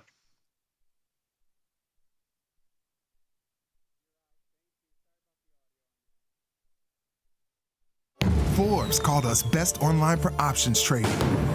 Investopedia, best for options trading, period. With stockbrokers.com, we're number one for options and futures trading. The Motley Fool really likes us. And so does Business Insider. So what else can we say other than boom? Trade like a trader. Tasty Trade. Make your move. The beauty of Thinkorswim was that we were different. From the name to the front end technology was clearly what we wanted as traders. Second time around, I think we did a better job.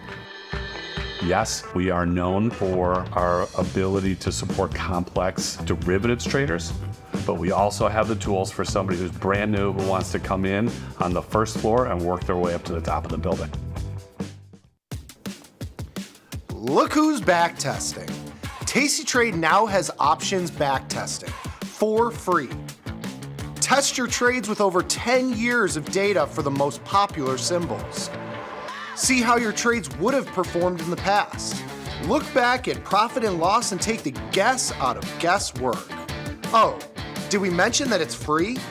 Get back testing at Tasty Trade. Get a bonus of up to $4,000 when you open and fund a Tasty Trade account. Make your move, genius. Tasty Trade.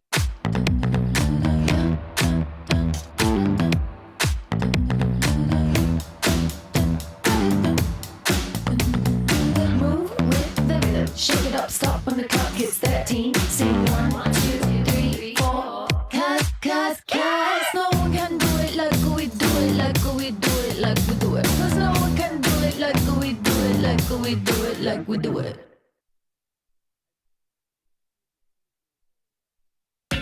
Beat the opening bell. Get trade ideas and market insights before the open. From the creator, Tom Sosnoff, and our chief market strategist, Tom Preston. Every weekday. Sign up at tastylive.com/newsletters.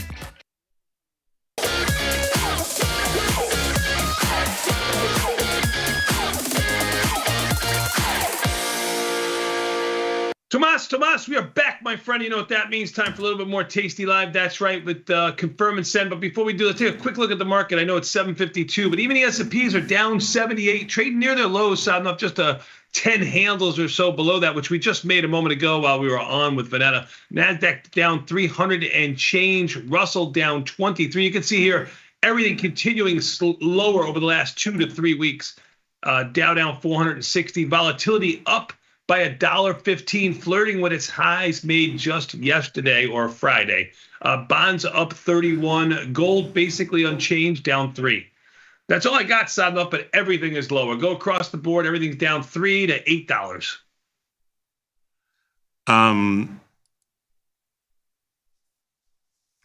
Let's do it. Microsoft lower, Google lower, Apple lower, Tesla lower. Got to open lower to go higher, Sadnut. Remember that. I mean, yeah, that's usually better like when they're down 20 than 80. Yeah, it's significant. No lie there. But I will tell you that the good thing about being down 80 on the opening is I feel like they've taken, I mean, since we couldn't trade it, they've taken a little of the sting out. You know, there's nothing you can do. Yep. True. Yeah, I haven't done anything this morning. Just made a couple of adjustments on some commodity positions. That's it. I'm Tom Sosnoff. He's Tony Batista. It's 8:54 in the morning. We're based in Chicago. It's Monday, March 10th. Cannot believe it's Monday, March 10th already. I know, isn't it crazy? I know. It is freaking crazy. But it's going to be 60 degrees in Chicago today. So I'm not sure what to do. This is where they trick us into thinking, you know, spring has sprung and then it'll snow next week. You know what I mean? Yeah. Something like that. But one more time, you'll see. 60 degrees in Chicago. I'm there. You're down for that. I'm down for that. Let's do it. John, first slide. Without diving too deeply into specifics, how do you personally diversify your trading account? I watched your 2-part Modern Portfolio Innovation for Active Traders series, and I'm curious, do you primarily trade short strangles? If not, what percentage of your trades would you estimate are neutral short strangles versus other strategies? I mean, don't you almost diversify as the markets move each day? Like even a day like today, you'll have the market down significantly, 1.5% of the overall market. So existing positions you have, hopefully you have some positive, some losers. Those losers, you're going to roll down the untested side on the strangle that you're looking at right now to make it more neutral. Looking for a new trade that you're going to put on, you might do something like a naked put or a ratio spread put side, or something more with defined risk because you want to take volatility out of it. So it's almost like you kind of move around your strategies as the market moves, more than just trying to find something uncorrelated like an oil-related product or a bond product. You know, it's funny. I sometimes I need to read emails like this before I need to think about it for a second, because we've been doing this for a long time. So we naturally diversify just based on the fact that we trade everything. And I don't think that we think about it. Like, the reason we bring this up on Tasty for discussion and to get it in people's heads is because the importance of diversification, whether it's underlying product, whether it's strategy, whether it's duration, you know, whether it's volatility, and just everything, mostly strategies and underlying, but whatever it is, the concept of diversification is so important in everything we do in life that it's almost second nature for us. So when we trade and I look at my portfolio, I'm all over the place. It's almost organically diversified. So it's not, how do I do it personally? It's just, it's very organic for us because we just do it all the time. Do we mostly trade short strangles? Sure. I mean, if you want to say 60%, 70%, each person's different. I'm probably a little bit more short strangly than Tony. But we're probably, he's definitely over 50%. I'm probably around 70 plus percent. But, and what percentage of your trades would you estimate are neutral? A high percentage of them, very high. Like 70% of the 70%. 50%. But that quickly changes, right, as the market moves, right? Yeah, but I mean, we get back to neutral about 70%. So 70% strangles, and 70% of those are probably neutral. Let's go next slide. How far up or down do you typically roll, and or how many times will you roll the untested side before you buy the guts and sell the wings? Well, I anticipate 0, but we know that that's not true, right? You're not going to be able to place something and then just be done with it, right? So to answer this question, you got to tell me, how far does the stock move? If we're going back to last year and we threw out this month, I'd say 1 or 2 times, maybe 3 times, because the market wasn't moving that much. I've moved 3 times in one day on some of these products. It depends on how much it moves. So for me, it's subject to change, and that's going to be a delta move. And when my delta goes from 0 to 15, I'm looking to change. When it goes from 15 to 30, I'm looking to change my delta back down. It's usually around a double.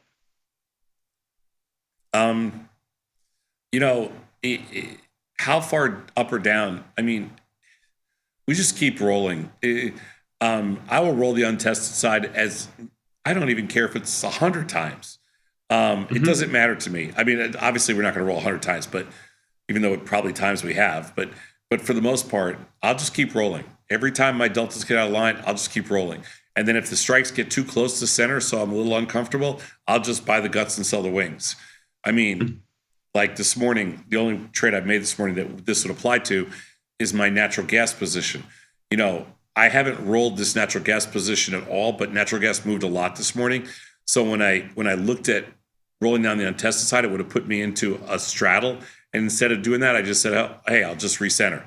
So I recentered, bought the guts and sold the wings. So anytime I get too close to the center, I'll do it. But I don't care if it's 1 time or 50 times. I really don't. It doesn't make any difference to me.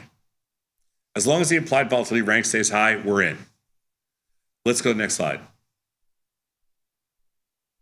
I was wondering if you guys have ever done any kind of a segment on what you guys use for a trading journal.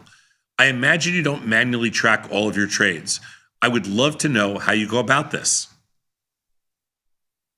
Maybe this is surprising. I think for those who have watched the show for quite some time, it's not going to be that surprising. I don't have a journal where I look and track trades or strategies. I mean, the market is going to dictate what strategies are working and what strategies are not. I mean, you could look at the naked call or the naked stock substitution on options to the negative side over the last year, and you would see that it had a horrible backtesting result until this month, right? And now if you started backtesting this month, it would be the greatest strategy on earth. Any existing trade I have, the order chain feature that we have on Tasty Trade, I think is second to none. It's not perfect because nothing ever is, but man, that gives you a great idea on, and sometimes it's spot on to the penny, depending on what product you're using, especially if you're just rolling the same strategy. It's spot on, 100% correct. You go to order chains on the right-hand gutter of Tasty Trade. If you don't know what that is, go into Tasty Trade and just just search on top of the platform for help and go in order chains. Is the best. In 1981, I think it was 81, I started on the floor of the Chicago Board Options Exchange. And my first 3 trades, I wrote down everything I did on a legal pad. That was the last time I ever did that. That was the first 3 trades. I'll never forget because I wrote down each trade. I wrote it really clear so I could see it, understand it. I was up 3/16. Okay, that's $18.75 total. $18.75 on my first 3 trades. And I made... That was the last time you ever had a 3-trade winning streak, too, by the way. Last time you wrote that down in your journal. I made 3 teenies. That's 3/16. I was up $18.75. I put it in my journal. It wasn't really a journal. It was a yellow legal pad. And I was so happy because I had just actually done something, made some winning trades, written it all down. It all looked good. I haven't done that since then. That was like 1981. So you want to know what we use for a trading journal? We don't. There is a trading journal on the Tasty Trade web-based platform. So there is actually a journal built into the web-based platform because people request it. So we put it on the web-based trading platform, which we have improved dramatically since I got back from Europe last year. It's a really nice web-based platform now. So we've put a ton of time and money into it. But Tony and I use the software, and we don't have a journal there. Plus, we wouldn't use it even if we did. Just like Tony said, we track our trades through the order chains functionality on the platform if we need to track it. Yep. Let's go next slide. I have some iron condors with the call spreads out of the money and the put spreads in the money. I need to roll the in the money put spreads to the next cycle, but the problem is I can't close the way out of the money call spreads because there's zero bid for the long calls. What do you do? So this is not a common thing, but this happens to people a lot. You have one side of a spread that's moved so far that your short strike is a couple of pennies and your long strike has no bid to it. And the computer won't be able to route an order with no bid to it. So simply buy back that short option for a couple of pennies. And what will you be left with? You'll be left with the naked long option that's basically worthless. And you could put an order in, to sell that a penny, 2 or 3 if you want to, or just leave it as is if you'd like to. And that's usually what I do, and then put something in later on. But you just do 3 legs. So you put your new spread in that you want to roll down and buying back that one option. It won't use any more buying power. You'll be left with an iron condor and a long option that's basically worthless to the upside. Only good things can happen to that side of the trade. Yeah. You're gonna roll your in the money put spread, okay, and just buy back your naked call. Forget about the long call. Who cares? It's worthless anyway. But you still own it, so there's no reason to sell it. So you buy back your naked call and then sell a new call spread in the next month. You could do it as a 3-way. You buy back your one for a few pennies and then sell another one. Do it as a single trade. One click. Forget about the long option. Just keep that. You don't have to sell it. Can't hurt you. It's already being marked. It's already being marked at a penny. There's nothing to lose. Let's go next slide. What are your thoughts on the likelihood of a U.S. sovereign debt crisis? What impact would this have on U.S. interest rates? You got to go to somebody smarter than me. This is Chris and Ilya's department here. I have no idea. I apologize. That's why we got these guys on there, for these kinds of questions. Maybe even Dylan could answer this now. I don't know. I haven't been paying attention long enough. Let's see. I'll give you the definition here. A sovereign debt crisis occurs when a country has trouble paying its debt. This can lead to a number of consequences, including economic recession, banking crisis, and political instability. That is your AI overview, Mr. Batista. That is a sovereign debt crisis. What are your thoughts on the likelihood of a U.S. sovereign debt crisis? I mean, obviously, Tony and I, this is, we don't sit here worrying about something that has a minuscule statistical chance of happening. I mean, do we have a large debt issue? And the answer is sure. I mean, according to historical, if you want to put some historical context on it, yeah. Do I worry about that? Not necessarily. Seems like the market doesn't have a ton of concern about our debt situation. And I think it's impossible to trade. Here, think about it this way. I'll make it easier. The statistical chance of a sovereign debt crisis in the U.S. is probably less than 1%. That means that puts it in the category of a 3+ standard deviation move. 3, 4, 5, 6, 7. That makes it unquantifiable as far as risk goes. So we have to think about the things that happen 80% of the time or 90% of the time. We can't think about the things that happen 1% of the time. Otherwise, you'd be frozen you wouldn't be able to do anything. So we don't think about this stuff. It's like there's 1% of the time, whatever it is, a fraction of a percent of the time you drive the car and some crazy driver who spins out of control or does whatever, is drunk, who knows, hits you. And you didn't do anything. You're just standing there. You're just sitting there in a parked car. There's nothing you can do about that. There's nothing you can do about this. So focus on the things that you can control. And with the impact of U.S. interest rates, I mean, I don't know. I assume U.S. interest rates would go sharply higher if there was. U.S. interest rates would go sharply lower. Bond prices would go sharply higher.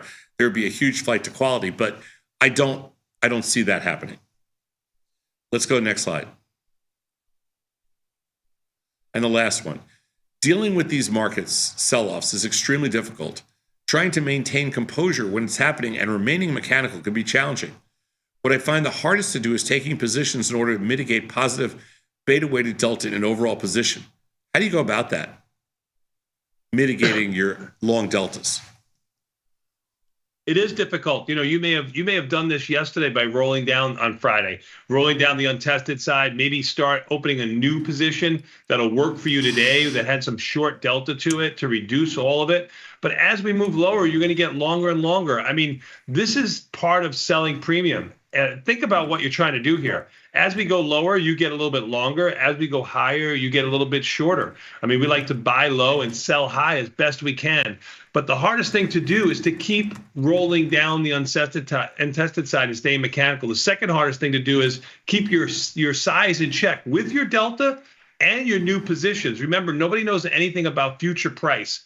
You're getting a nice little bump here in volatility, so it makes it a little bit easier to roll down. But look, a 1.5% move or 1% move on the opening helps no one on existing positions. So you stay mechanical, you do what you have to do, you bite the bullet, you reduce delta by 50% as best you can. Yeah, I mean, that's listen, it's the first time you see, an 80 handle sell-off back to back to back or 100-point moves in the S&Ps for 5 days in a row, you're like, hey, this is really hard. How do I maintain composure? Well, you do it like anybody else through experience. The more times you experience something like that, the less impact it has on you, both emotionally and composure-wise, and allows you to remain mechanical the more times you actually see it. I agree. Sometimes the market moves 100 points to the S&Ps. It's hard to maintain, composure. It's hard to be emotionless. And it is hard to take new positions to mitigate, risk. That's why what we like to do in an overall portfolio is focus on each individual underlying rather than overall portfolio risk. I think trying to mitigate risk through overall portfolio delta is quite difficult. I would do it on a one-off specific underlying basis and go through, all your positions and adjust each one. I think it's much cleaner that way, and it gives you a lot more peace of mind. Mm-hmm. Very good. Hey, Sazov, you know what time it is, don't you? It's time to take a quick 90-second break and come back with an option jive. Sound good to you? I think we got Kai coming in here going to tell us what happened last week. I wish you knew what was going to happen this week, but we'll be back in 90 seconds. It's Tasty Live.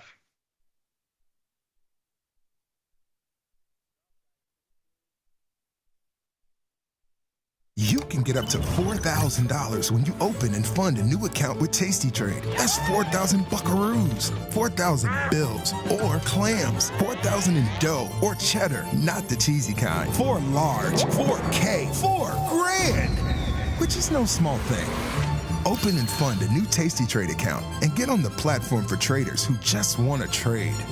And did we mention a bonus of up to 4,000 smackaroos? Tasty Trade. Make your move. If you missed the live show, here's our cherry on top weekly recap. Today's Kazimir Pulaski Day. So I know you forgot the pushkis. I brought you cherry pie. What do you want from me? Yeah, it's You're tomorrow. conflating just because I'm saying things that are in Polish. You think it's the same thing. Kazimir Pulaski, a freedom fighter. He's honored here in the city. This is his day.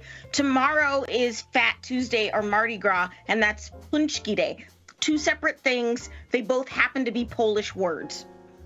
Are you sure it's tomorrow or Thursday? I thought somebody. Oh, yeah, tomorrow. No, it's tomorrow. Anyway, Fat Tuesday. When is it ever Fat Tuesday? Fat Tuesday's never on Thursday. my chili is so spicy, it'll burn your face off. Yeah, that's not good to me. Like, I like spicy stuff, but just because it can burn my face off, that's not what I'm trying to do. I'm trying to have a nice meal. I'm trying to eat something nice. Your chili sucks. It's all right. Don't worry about it. Don't be actually, upset. if we're going to get after it, your chili does suck. We'll leave it at that. Oh, my God. I can't listen to you guys. Good. You're not getting any more. Either you. Sosnoff got me sick. I definitely did not because I'm perfectly healthy. Yeah, you are annoyingly healthy. Yeah, that is true. And he is he's dying. He was hacking up a lung here yesterday. I think it is the titration of you just disobeying food safety laws. I think it has worked in your favor. For sure. For sure. I think it has. Yeah. I don't think it's replicable in a general population, but I think for you specifically. I got another one, Sosnoff. I go to my local bank over here last night after the close, and I'm talking to somebody, and I had to do a wire transfer, blah, blah, blah. I'm talking to the guy, and they're having a problem with the wire transfer and all this other stuff. So they go, let me get my specialist guy. And who walks in? The Vanilla Gorilla. Remember Liz and Jenny always talk about the Vanilla Gorilla, the best nickname on the floor because he had all this hair coming out of his chest. He had a big beard. That's a pretty iconic nickname. It's him. He goes, Bat! And I look at him, and he was all clean shaven. He had his shirt and tie on, so I couldn't, I didn't recognize his chest hair or anything like that. I go, Vanilla? He goes, yeah. And anyway, he's the big manager there at the bank. So I got an in now. If you need it, you can have an in too. We got the Vanilla Gorilla on our side. I don't need an in at the Skokie Savings and Loan Bank. It's the Glencoe Credit Union. How dare you? I don't even loan at the Glencoe Credit Union. I got Giuseppe in New Orleans. What's up, my man? I've noticed the last 2 days to talk about your birthday, but those two guys next to you never once saying happy birthday to you. Happy birthday to you. To you. Happy birthday. You belong in a zoo. Happy birthday. Hey, Sosnoff, now blow out this candle. Get the full scoop by checking out the archives at tastylive.com. Got the need for speed? No problem. At Tasty Trade, you can turn smart ideas into real trades with just a few clicks. Wow, that's fast. Tasty Trade, make your move.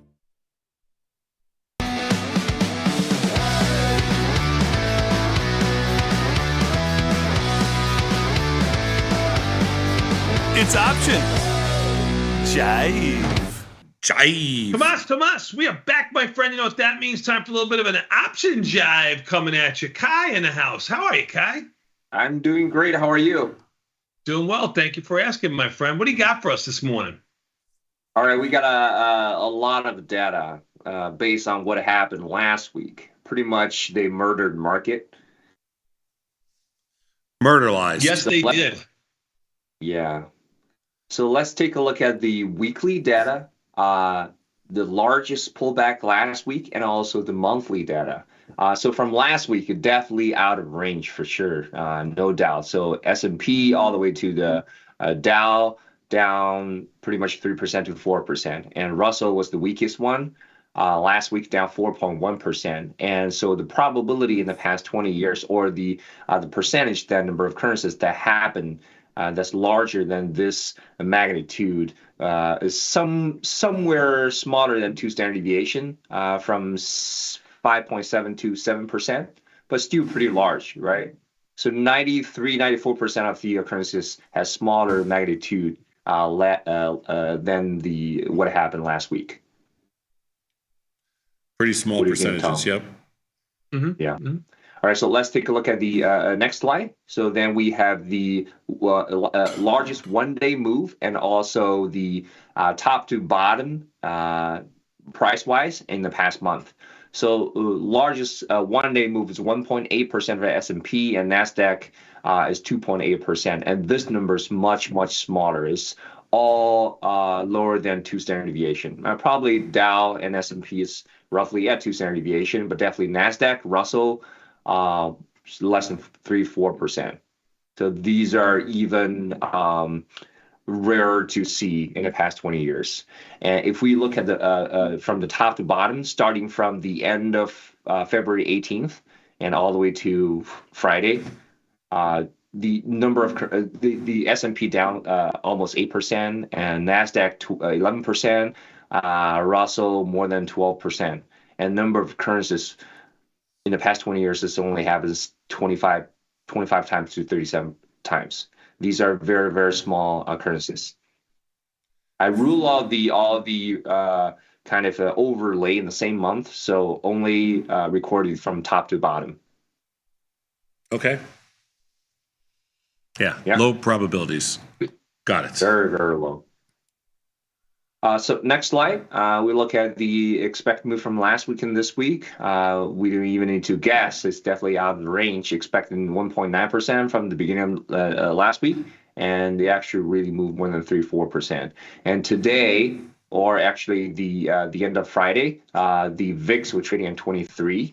The expected move is 2.8% for this week. Range for SPX is 160.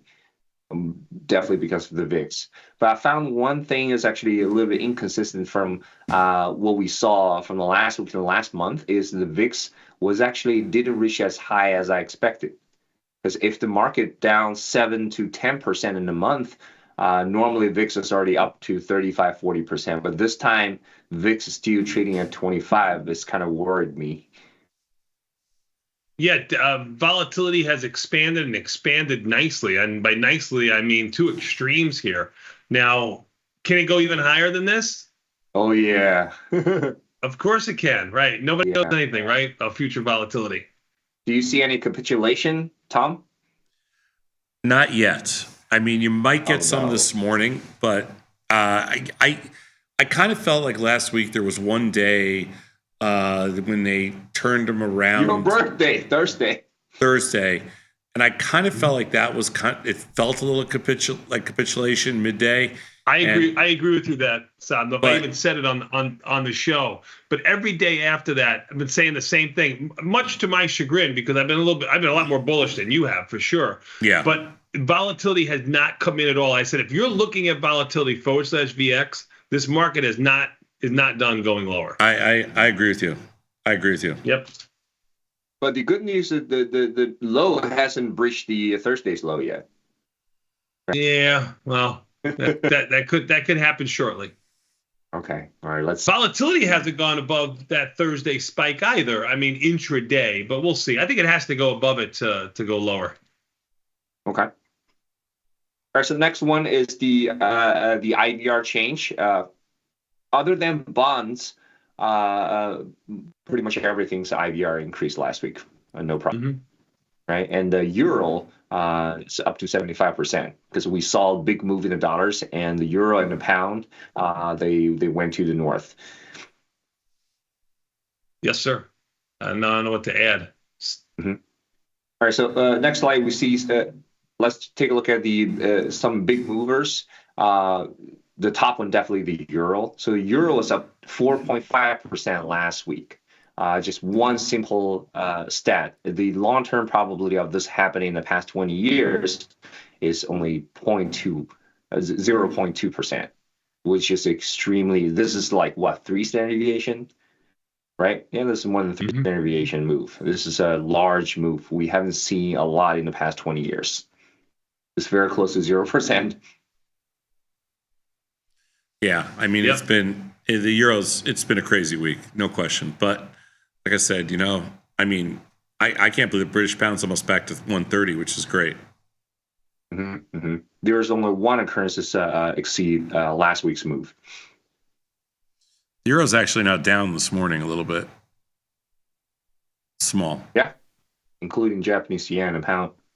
Yen's up. Euro and Canadian dollar down small. British pound's up small. Tom's correct. Ooh. All right, next slide. The top 5 and bottom 5 performers. We didn't see a lot of major stocks went to the upside. Moderna, Dollar General. We have Dollar General's earnings coming up. LMT, eBay, UNH. But all of these upside move are extremely small, somewhere between 4% to 10%. That's it. But downside move is a different story. The top two are the energy-related stocks. They both down 17%. VST down 14%, and both the cruise ship down 13%. Best Buy, Intel down 13%. Intel has had a pretty ugly move last week. I watched it on a daily basis.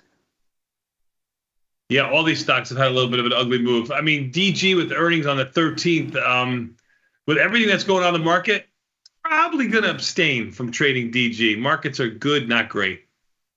Mm-hmm. I believe you guys trade DG or Dollar Tree last time. We did. Different market. Cool. Yeah, Then let's, I'm not going to jump trade. into There's nothing on that list. Yeah. Okay. All right, so let's jump into what happened last week for earnings. The earnings, two big movers. Best Buy down 13% on the day, and MRVL, right, down almost 20% at the end of the next day. So these are two big movers. The rest of the earnings lower than 10%. It's actually much more muted than what the broad market did. That's for sure. How's your Marvell position? Oof, that was our worst earnings of the week, right, Tom? Which one? Marvell. Oh God, yeah. Yeah, Nothing else was even close to it. Everything else was a winner. Okay. Oh, that's good. Yeah, I think this earnings so far so good. The move didn't exceed the expect move that much. Yeah, earnings have been fair. Been good. I mean, been good to do. So that leads to the next slide. So so far. We have slightly lower than 3,000 companies announced the earnings. Still, the percentage of losers to winners is the same and very consistent with the numbers we saw in the past 2 weeks, 49 to 51%. And the interesting thing is that the average return from last week was not much lower than the week before. So last week, the earnings-wise is pretty neutral. Yeah, and that's the way we like it. I mean, you could probably go through any earnings cycle, any year, any time. They're all going to look like this. Yeah, it's pretty interesting. Mm-hmm. All right, before leaving, let's take a look at what earnings we have this week. We don't have we don't have a lot of major earnings, but these are kind of a 3-star and above liquidity. Oracle after market close today. We have some retails tomorrow. Wednesday, Adobe. Thursday, Dollar General, DocuSign, and Ultra Beauty. You like trading Ultra Beauty, right? I think the market this week is going to keep us busy, and it's okay that earnings are going to be a little light and obscure this week. You got plenty of action going on in the market to keep you busy. Oracle might be the best. Oracle might be the most liquid of all these stocks. Oracle or Adobe. Mm-hmm. I mean, DocuSign. Adobe can get a little hairy at the extreme, but I agree with maybe you. Maybe Oracle, maybe DocuSign. That's about it. Yep. All right, Kai. All right, that's it. Good job out of you, my friend. We got the opening bell going to come in about 4.5 minutes here. We'll take a quick 90-second break. Even the S&P down 82. They've had about a 5-handle move all morning, but a big move overnight. We'll take a quick 90-second break and come back. We got more Tasty Live with the opening bell next. Thanks, Kai.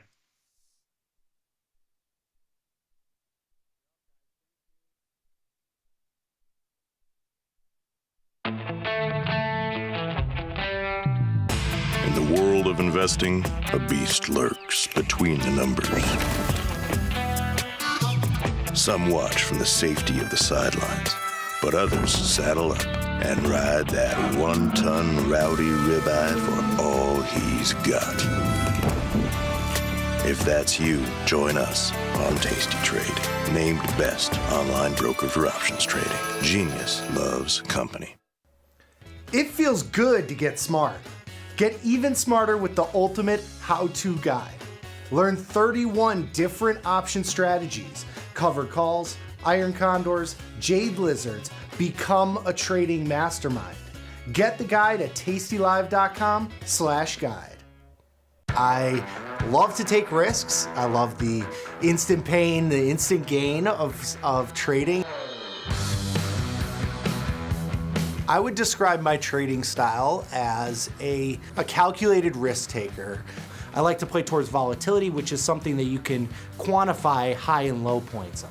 Well, my favorite strategy currently is the diagonal spread. I like the idea of having defined risk, but while also having a little bit of positive decay that works in your favor if you're not directionally correct. But the best part about it is the positive gamma that you get from it. I really like that the position can grow and get bigger as you're more correct on that position. So I think that the variable of trading on a day-to-day, hour-to-hour, minute-to-minute basis is really powerful and really fun to have access to.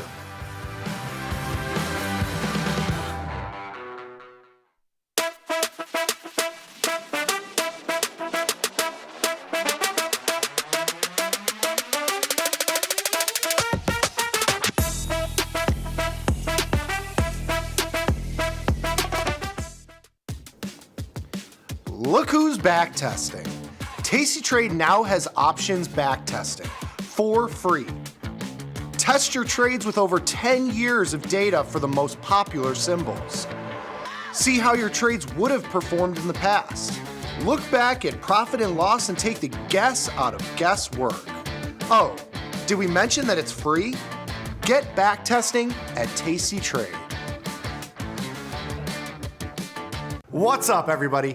Check out my new series, Life Cycle of a Trade, where I show you my real-time trades with insights into strategy selection, adjustment mechanics, all the way to the closing order for all of the tastylive core strategies.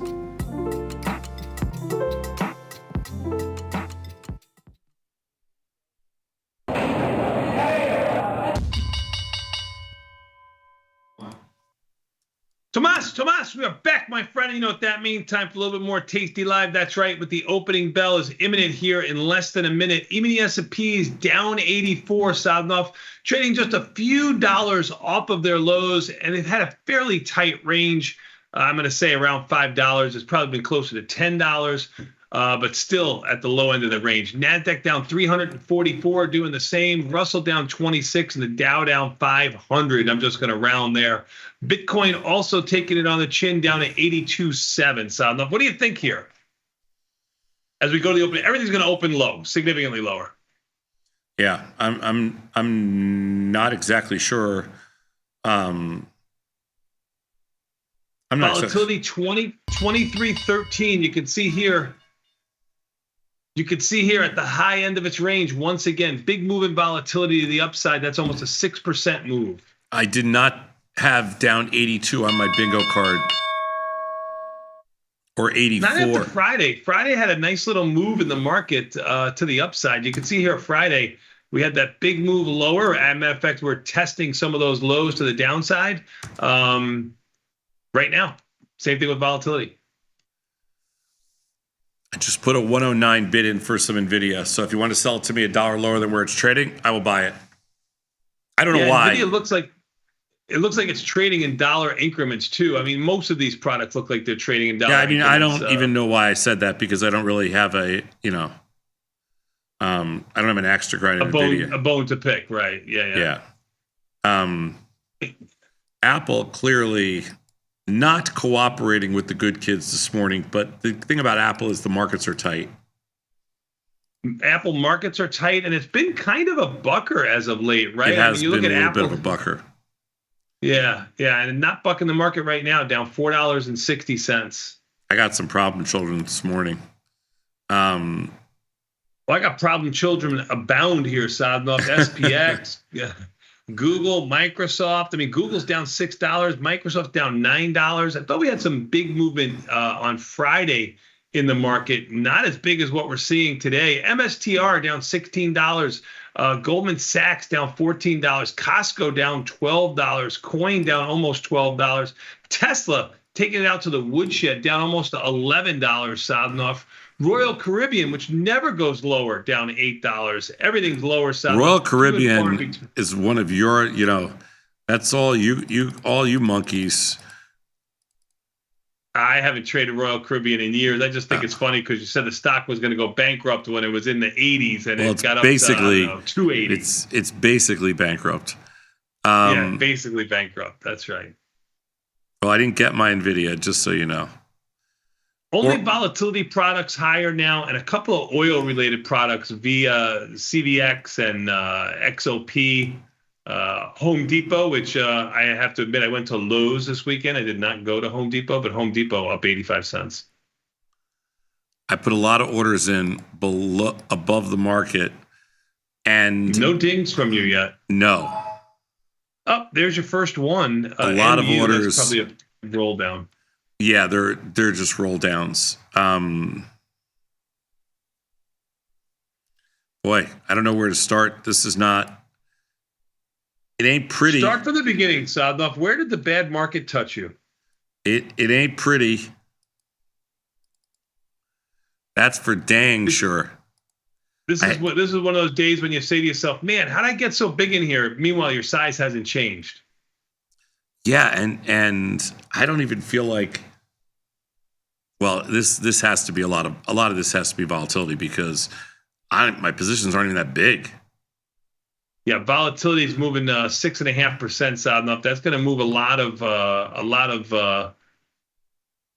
products that you have here in everything. You look at the volatility, even in something like SPY, which Ivy rank used to be in the teens. It's now 50 and change, and looking like it's going higher. Even the S&P is down 90. Yeah, no, I have like 12 orders. I've just entered like 12 orders, but I put them all in above the market. But there's some stuff, man. Look at United Airlines, down to 76. This was like 120. Yeah, UAL was just around 115 or so at the beginning of February. As we get to the middle of March, about a month later, the stock is $76 and change. Yeah. Yeah. I don't know why. Oil's lower. They charge the highest prices I've ever seen. Anticipation, Sadnov. You ugly. There are some. SMCI up 30 cents, Sadnov. There you go.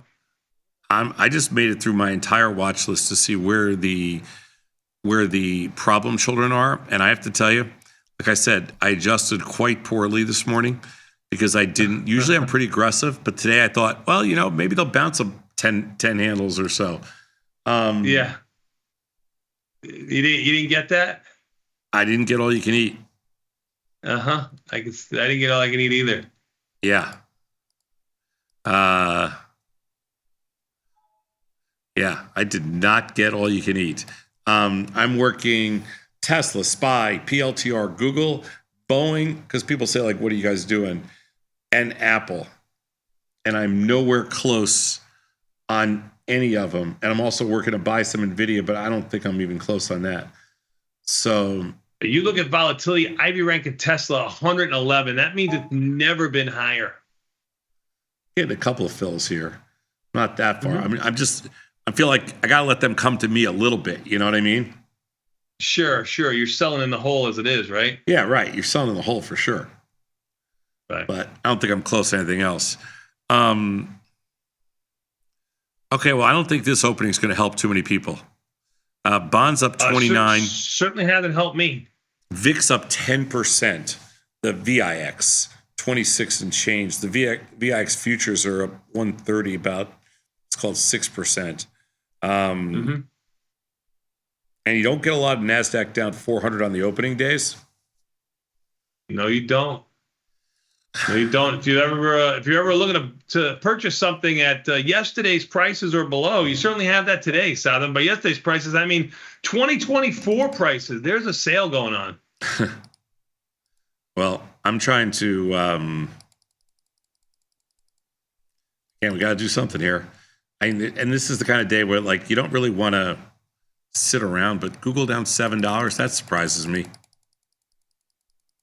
Google's been one of those stocks that has not really, even when the market caught itself a little bit of a bid, Google never really caught itself of a bid. You can see Google was well over $200 about a month ago, now sitting at $166. Apple down $7. What the hell did I I missed that trade. Oof. Like on the opening, I definitely did not do a good job of. Nor did I. So if Apple opened only down around $3.50, $4 on the opening. Yeah, I thought when it opened.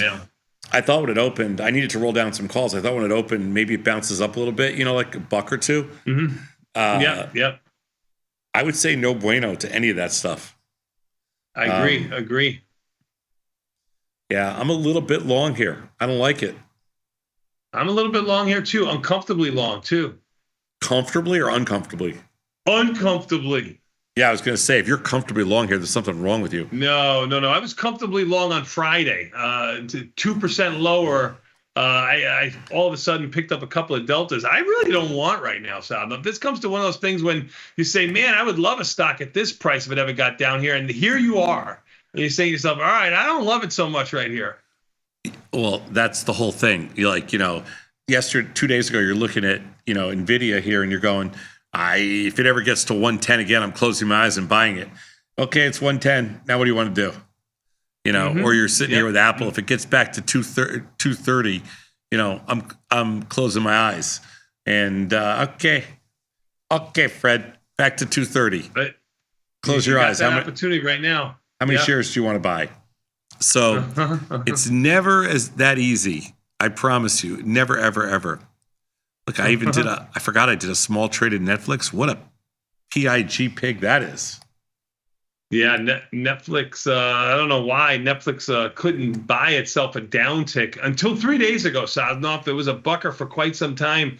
I mean, 3 days ago, it was flirting with 900. It's 867 right now. Markets in Netflix, by the way, they are not the best. They are so bad. What's happening in there? Well, I mean, listen, look at what you have going on in the market, right? I mean, I don't even think you can trade Netflix. Market. No. Marvell. Ugh. Tom's got some work. Netflix markets are $2 wide, Sadnov. Netflix markets are horrible. I just looked at it. I was going to make an adjustment in there, but I don't think you can. No, I don't think you can. Well, let's see if they get a little, I mean, they scared. This first uptick is going to be met with sellers. Come on, you know that if you even get it. Oh yeah, I mean, you would think so. Mm-hmm. I mean, I'm a seller, but at least you, I just like to make some. I'd like to make some adjustments, make some rolls. So it's March 10th. You have expirations 2 weeks. I kind of feel like they're going to rally going into triple witching. So, are you a drowning man reaching for a straw here? No, I don't know. I'm just thinking, like, at what point do you flip the cards over? I mean, there's no question. What scares me is that things are worse than we think they are, because I know you don't think this is the case, but I think you have a person in the White House now who is just playing with fire. I would strongly suggest you read the Wall Street Journal editorial this weekend, because it's a conservative newspaper owned by Rupert Murdoch, and they just absolutely blasted this Trump policy with respect to tariffs, because it's not even reciprocal tariffs. It's not even the tariffs. It's just like none of it makes any sense. It's all personal, and you can't do. Business is not personal. Business is not personal. You're a lot less personal than I am, though. I will give you that. It's a reciprocal tariff, and some of these products are less than 1% of many of these. It has not. I just told you, it has nothing to do with tariffs. It's personal. That's the scary thing. That the market's not down because of a stupid tariff. The market already knows they're priced in. The market's down because it's losing confidence, and that's what scares me, because that's what happened. In losing confidence from highs. And you know what? You can look at this two ways. You could spin it two ways, right? Like, I mean, we both would agree. Hold on one second. Forget about news for a minute. Just talk markets. Yeah. We both agree that the market was due not this week. Who knew it was going to happen this month or anything else like that? But we've both been saying it's not natural for the market to go up the way it had been going up over the last year, even 2 years, without really no pullback whatsoever. Maybe this is just payback for happy times that we've had. You better hope. You better that'd be your dream scenario. You better hope. That would be the dream scenario. That is correct. That is correct. If that's the case and you believe that, then you should be buying as much NVIDIA as you can get your little grimy little paws on here. Stocks up to 111. And you're going to get a little bit of cyclical markets here, right? You're going to find different sectors. The one stock that could. The reason I wanted to buy NVIDIA this morning is because I feel like the one stock or stocks that could turn the market around, because I don't think it's going to be Apple this time. I think it is going to be like an NVIDIA or an AMD or a Micron. Like it's going to be some chip-related entity. Mm-hmm. If they get NVIDIA up on the day today, it'll stop the down move. That's what I believe. And I think, I think it could happen because that's the one stock to me that the two most active stocks define this path. The two most active stocks are Tesla and NVIDIA, right? Yes. I don't think it's going to be Tesla. I mean, if you're not looking at an indices, for sure. Right. I don't think it's going to be Tesla. So I think if the market's going to turn around on the backs of one stock, it's probably going to be NVIDIA, which has got to carry the load. It's done it before. I think NVIDIA would have to do it again because the way things are trading right now, it doesn't look like it's going to be Google or Apple or any of those kind of stocks. So I think if there's going to be one stock that's going to kind of like jump in and save the market a little bit, it could be NVIDIA. When I look at the rest of the stocks that are on my watch list, it doesn't look great. No. I mean, Moderna finally up again. Thank you. Mm-hmm. That's the one sucker we got. When they're coming for Moderna, I mean, they're coming for the pigs. I mean, yeah, I know. You're looking to hide. They're coming for Moderna. They're coming for Moderna, Nike, all the crap. Well, there's not a lot else up. Volatility's still up $1.10, trading 23, just under. Do you know that Robinhood now trades as a crypto stock? Have you seen that? Yeah. I mean, they're tied to crypto pretty. No, it trades just like Coinbase, 1-to-1 to crypto. Yeah. It's crazy. It really just trades like a crypto stock. Yeah. Yeah. I noticed that last time I wanted to mention that, but totally different than any other, online broker. Yeah, Baidu's up, Baba's down. Most of these other stocks, I don't know. I'm still working a bunch of orders and not that much is done. But all right, let's go. Let's move on. All right, let's take a quick 90-second break. You want to? We'll take a quick 90-second break and come back. We got more Tasty Live. What's coming up next? Oh, nothing says Monday like Dr. Jim. That's right, the skinny on options, abstract applications. Immediately following these programs. We'll be back in 90 seconds.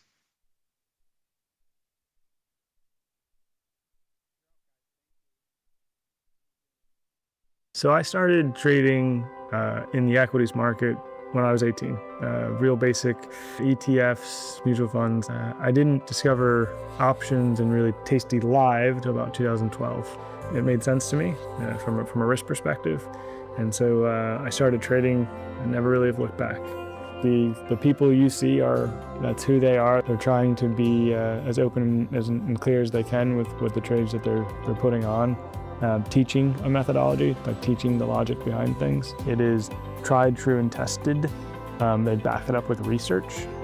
They share that research. It's not just trust us and do this, which is a very dangerous thing in the financial world. But learning about that in the Tasty universe, it starts to prove itself out, right? When you follow the methodology, you'll see those profits and you'll understand why a position did what it did. Sometimes the market wins and sometimes you have a 90% winner and you don't know, why don't I do this every day, right? This is easy. But you kind of have to reset that and just go, okay, close the trade and move on to the next one, which is really what Tasty's about. Calling all traders. Are you using tastylive mechanics and enjoying awesome results? Are you an up-and-coming options savant? We're looking for you. For over a decade, tastylive has shared the most inspiring stories of traders teaching themselves a new skill, using probabilities and experiencing new levels of success. If you think your trading journey should be shared with Tasty Nation, we'd love to hear from you. We are always on the lookout for the next class of rising stars. Email us at risingstars@tastylive.com if you'd like a chance to share your trading journey and inspire others. Ready to take your trading skills to the next level? Dive into the world of stocks, options, and futures with Tasty Trade courses.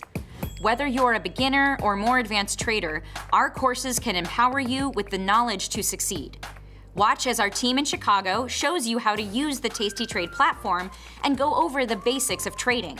Perhaps you'll learn about a new strategy or a potential product for your portfolio. To find our courses, go to the Manage section of our web platform or head to courses.tastytrade.com. Start taking control of your financial future. Visit our courses today. Got trader's block? We've got the cure. Get data-driven trade ideas with Cherry Picks, our weekly newsletter that gives you insights into the market. Sign up at tastylive.com/newsletters.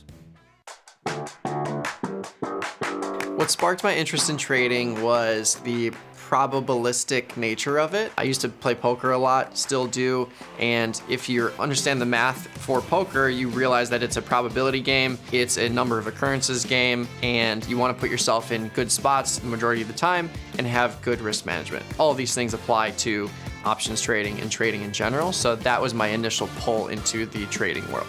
My trading style really revolves around implied volatility analysis. I like to look at specific markets, look at the differences in implied volatility between the weekly cycles and the monthly cycles, see if there's certain strategies that might play into that more than others. My favorite strategy of all time is a short put, simply because it allows you to acquire 100 shares of stock at a lower cost basis. And it's a position you can manage or push forward in time forever if your trade size is small enough.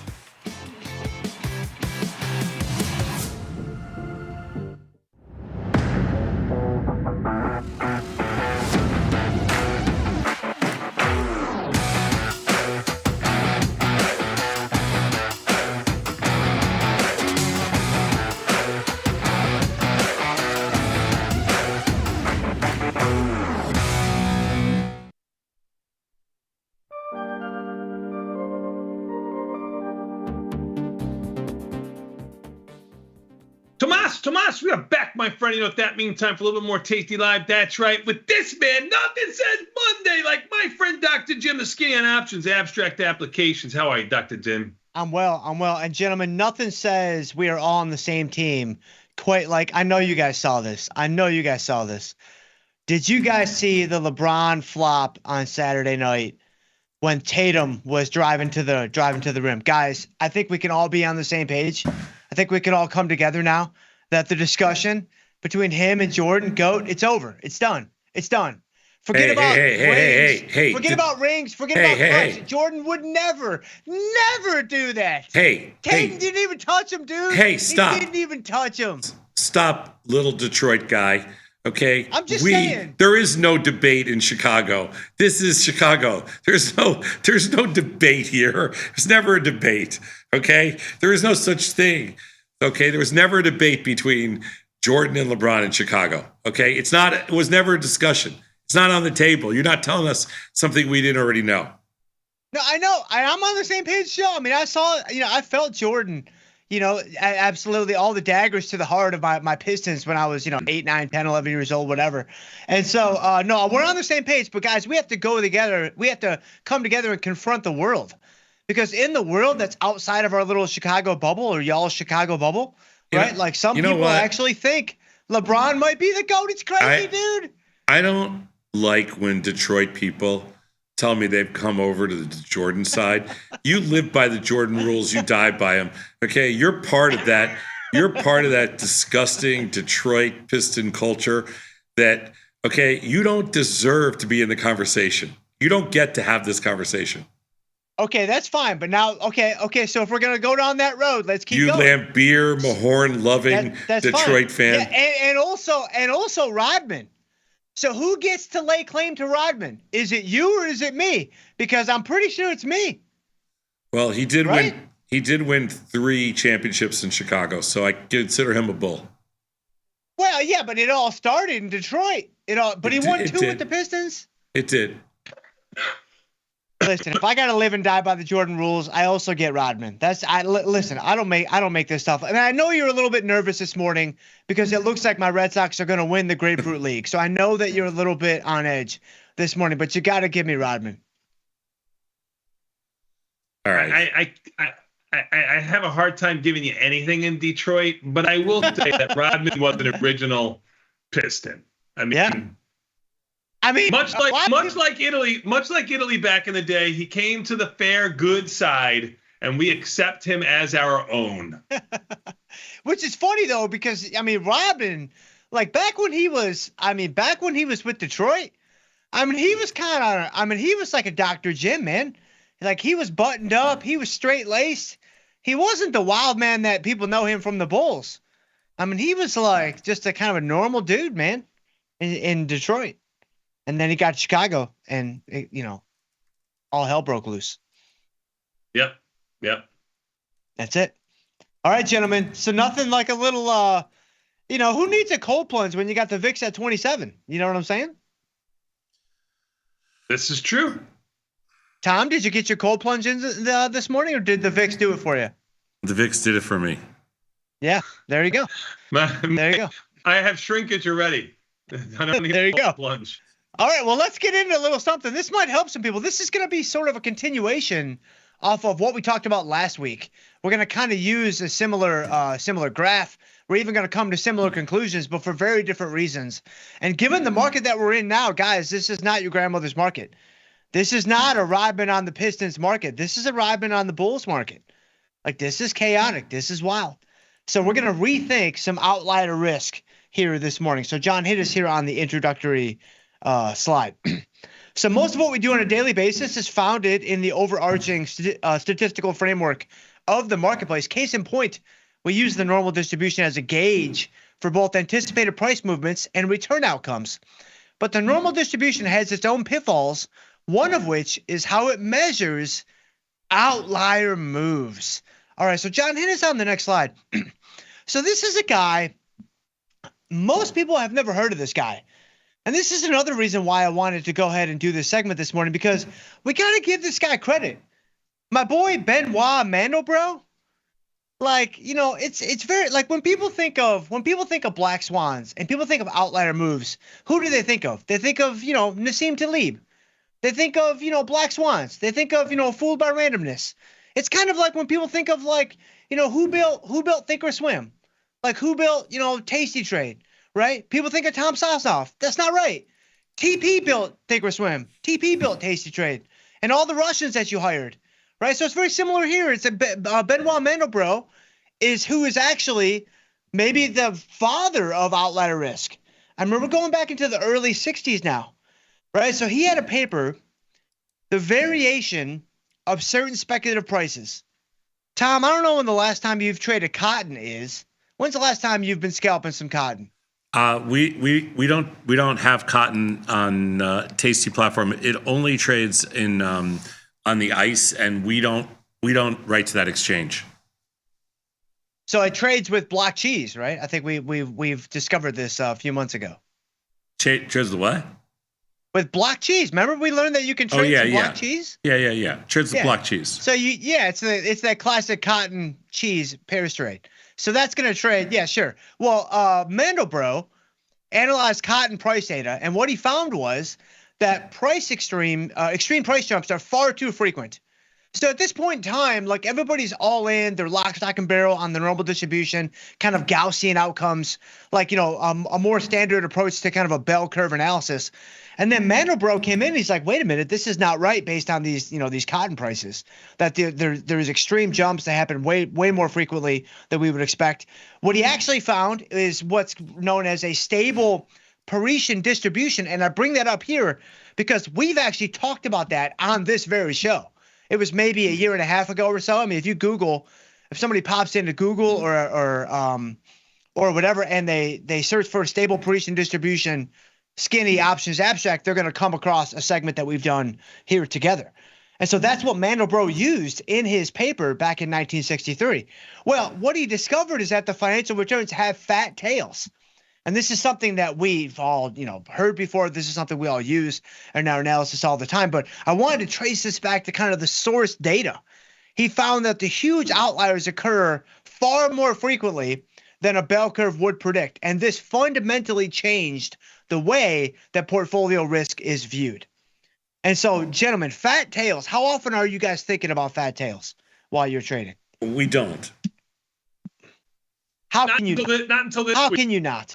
Yeah, right. Until this week. Yeah, I mean, how can you not?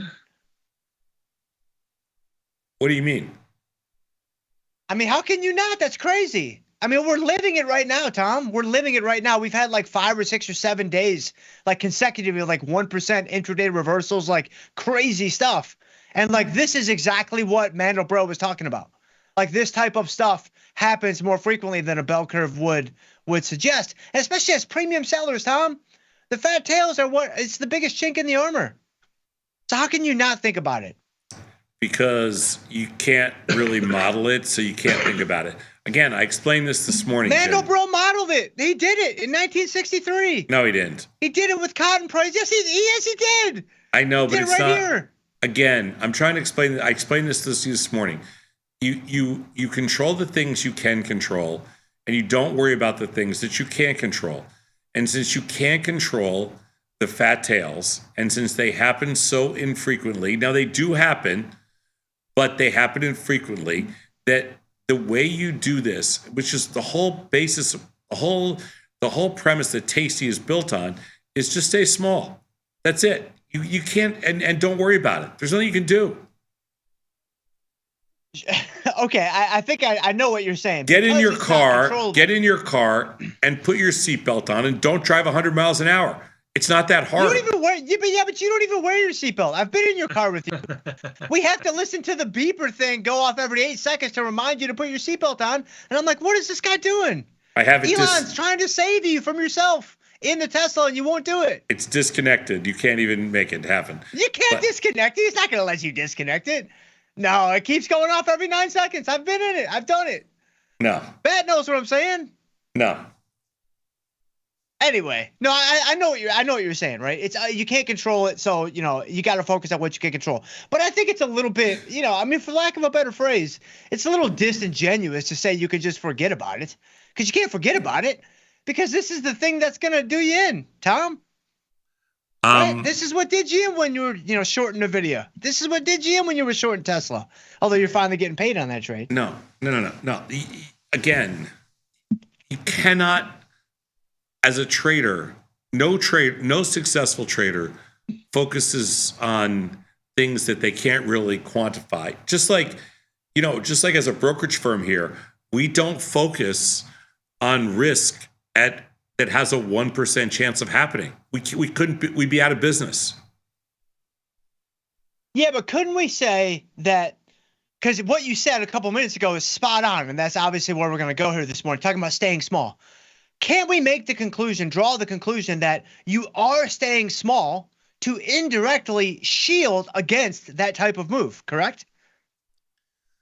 That is sure. one of the reasons why you're staying small, of course. That is why you're staying small, yes. Well, so you are thinking about it. So it's not that it's just you're completely aloof to the fact.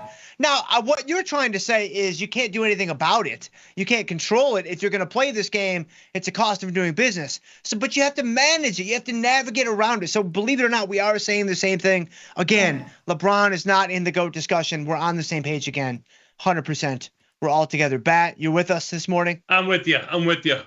There you go. Beautiful. So hit us on the next slide here, John. Because Tom's getting me fired up about the seatbelt thing, because that is a bold-faced lie. That is a bold-faced lie. So, John, go ahead and so let's make sure we all understand what a fat tail is. So when you have a normal distribution, the fat tails are the extreme ends of the distribution curve, right? So it's either going to be extreme positive or extreme negative. These are going to happen under any distribution, of course, but in a normal distribution, they happen to, a certain degree. When you have a fatter tail, the actual distribution of outcomes, the data points that exist in that extreme or under that extreme section of the curve are greater. They're more numerous. So you're getting peppered with more big moves, very similar to what's happening right now. Like very similar to what's happening, in the last week or 10 days. I mean, Tony, what's going on? What's happened since the market's opened? Has there been any strength in the market? None whatsoever. Volatility continues to rally. It's up 6.5%, a little bit more. Even the S&P is almost down 100. They're down 100 right now.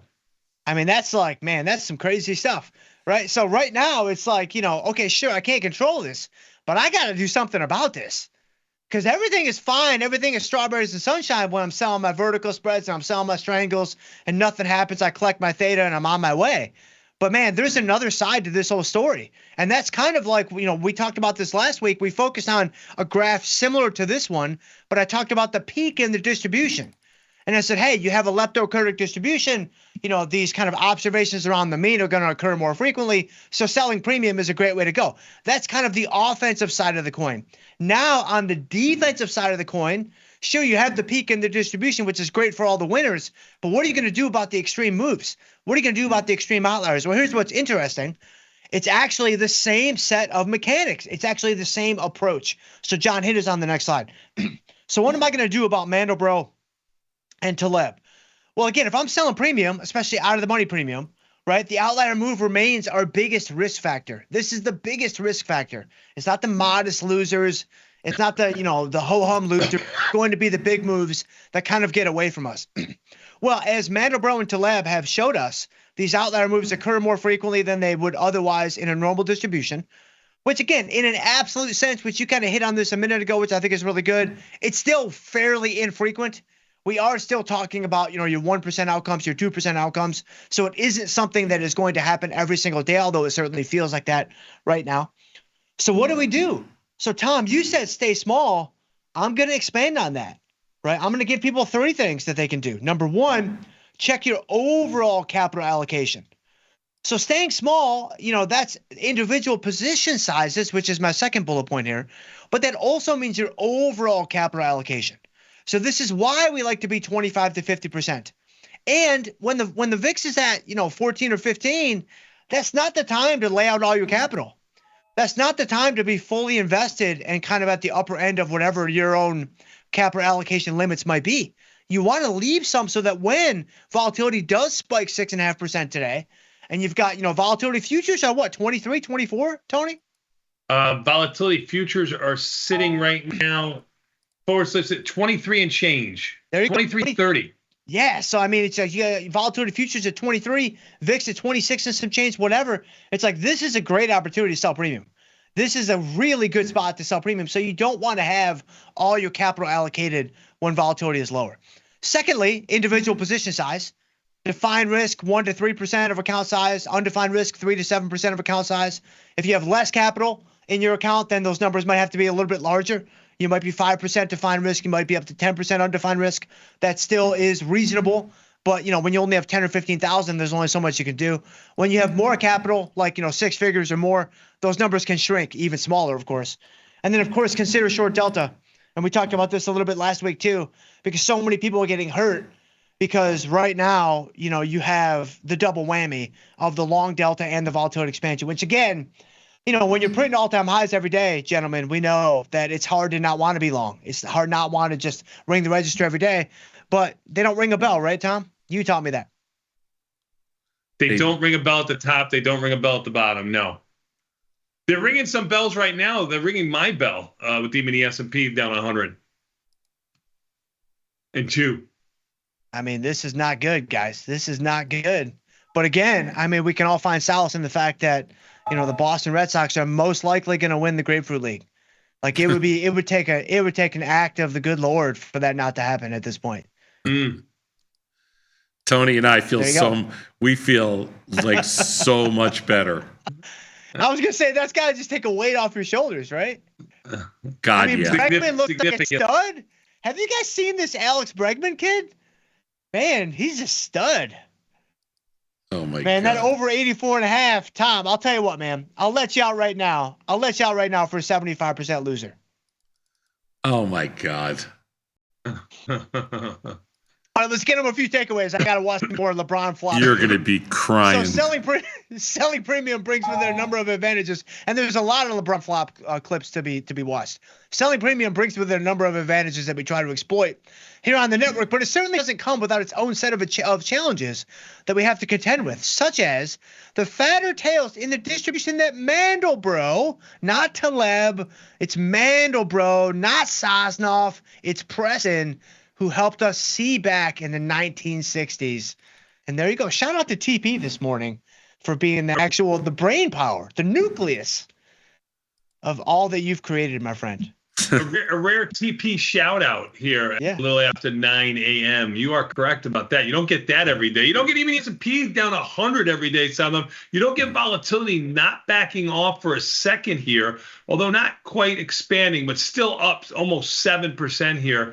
23.35. You don't get the NASDAQ down 500 every day either, Sadnoff. Bonds up 107 to 117.28. Sadnoff, I heard a couple of dings from you. It seems like you're rolling down a bunch of products. I'm rolling down some calls just to control some risk. I'm not doing a great job of it, to be honest. So wait, why are you controlling risk? Could it be because of the potential outliers that might hit you? No, just no, don't dare do that. No, it's not that. Don't you dare tie in this. Don't you even worry about that. Don't worry about it. It's just fun. Don't you dare. Deck, a little 105 and EMS. It's nothing. Don't worry about it. You're fine. You're good. I'm not worried about outliers. I'm just worried about my positions. Yeah, don't worry about it. You're fine, man. Don't worry about I got some bad arse positions on that I don't like. You're good. Tesla down $20, Apple down 9 and change, Microsoft down 8. You've got some stocks getting taken out to the woodshed here at South. It's a broad based, not too many longs here. Some big numbers to throw out at you for stocks that people trade. Costco down 29, Meta down 24, Coin down 21. I just mentioned Tesla down 20, Netflix down 18. Beloved Reddit down 13 to 120 even. What's funny about you just mentioned Tony, you just mentioned Reddit. Reddit's basically been chopped in half. It has been chopped in half from its highs 100%. Reddit traded up to about 220 and change. It's under 120 right now. Yeah, well, Tesla too. I mean, Tesla got chopped in half. Where's Tesla? Like 240, 230? Tesla's 240. Oh. It traded 480 after the election. Yeah, it's been chopped in half. Man. That's crazy. Yeah, there's a few. There's not the only. I mean, Tesla's one, Reddit's one, but I mean, you can kind of. I mean, Palantir's down to 80. I think it was up to like 140. Just looking, let's see if there's something else that jumps up.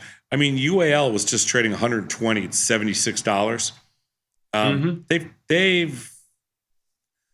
I'm just looking through my watch list to see. What'd you say is earnings tonight? Oracle.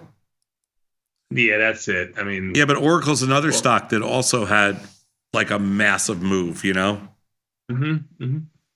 Oracle down almost $7, $6.50 after trading 190 or so just about 2 weeks ago. It's 148 and change. Yeah. Wow.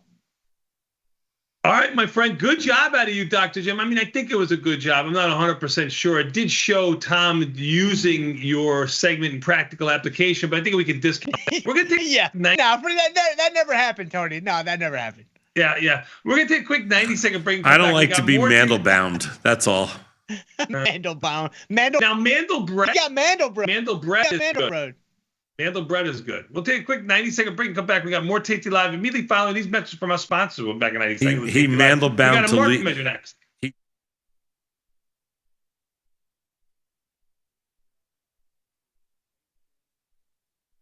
Dear Cheapo Airlines, thank you so much for sending my luggage on a magical side quest instead of my planned destination. I am glad that I had the sustenance of the single pretzel I was served on board while I was waiting for my bag to arrive. Looking forward to your reply, because surely the response can't be as delayed as long as my flight was. Warm regards, Bettina. Sometimes it feels good to get smart. Get even smarter with live trading insights and some live taunting. Every day I do God's work here. From the smart mouths at tastylive. If you missed the live show, here's our cherry on top weekly recap. You know what my first concert was when I was very young. It's quite embarrassing. Anson. How'd you know that? I mean, I feel like everybody. How did you know that? Because who else was popular then in like the late 90s? Oh my God, that's amazing. That was cringe. There it is, the song. Yes. Yes. All right. Good luck. Good trading. Let's go eat some roost. Peace. Got the need for speed? No problem. At Tasty Trade, you can turn smart ideas into real trades with just a few clicks. Wow, that's fast. Tasty Trade, make your move.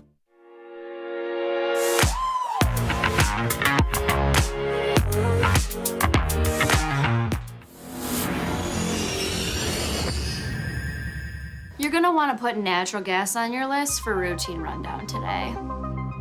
You're me. I'm Futures Katie from the future. Can you please explain to me buying power reduction? Buying power reduction is basically how much you have to set aside per strategy when you're entering a trade. One of the coolest things about stepping into the futures world for me was learning how all of the different asset classes are correlated and non-correlated to one another. So it's really opened up my eyes to all the different products that are available and how relationships that I saw before might be enhanced by these new products that I've now been able to trade.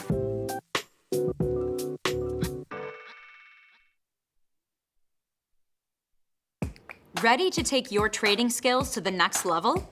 Dive into the world of stocks, options, and futures with Tasty Trade courses. Whether you're a beginner or more advanced trader, our courses can empower you with the knowledge to succeed.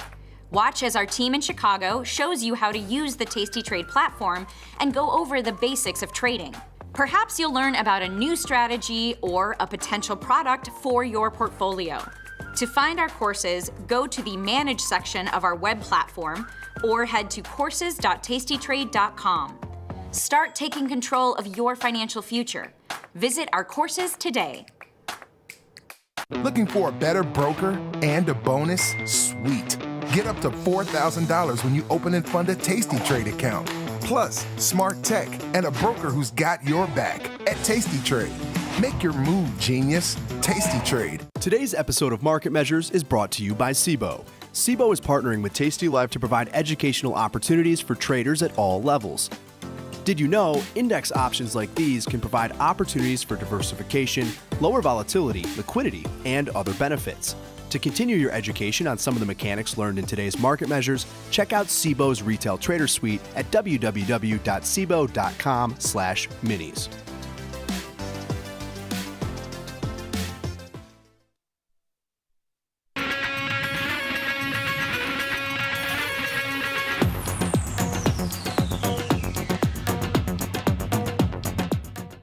Tomas, we are back, my friend. You know what that means? Time for a little bit more Tasty Live. That's right, starting off with this market measure. Even the S&P's down 92.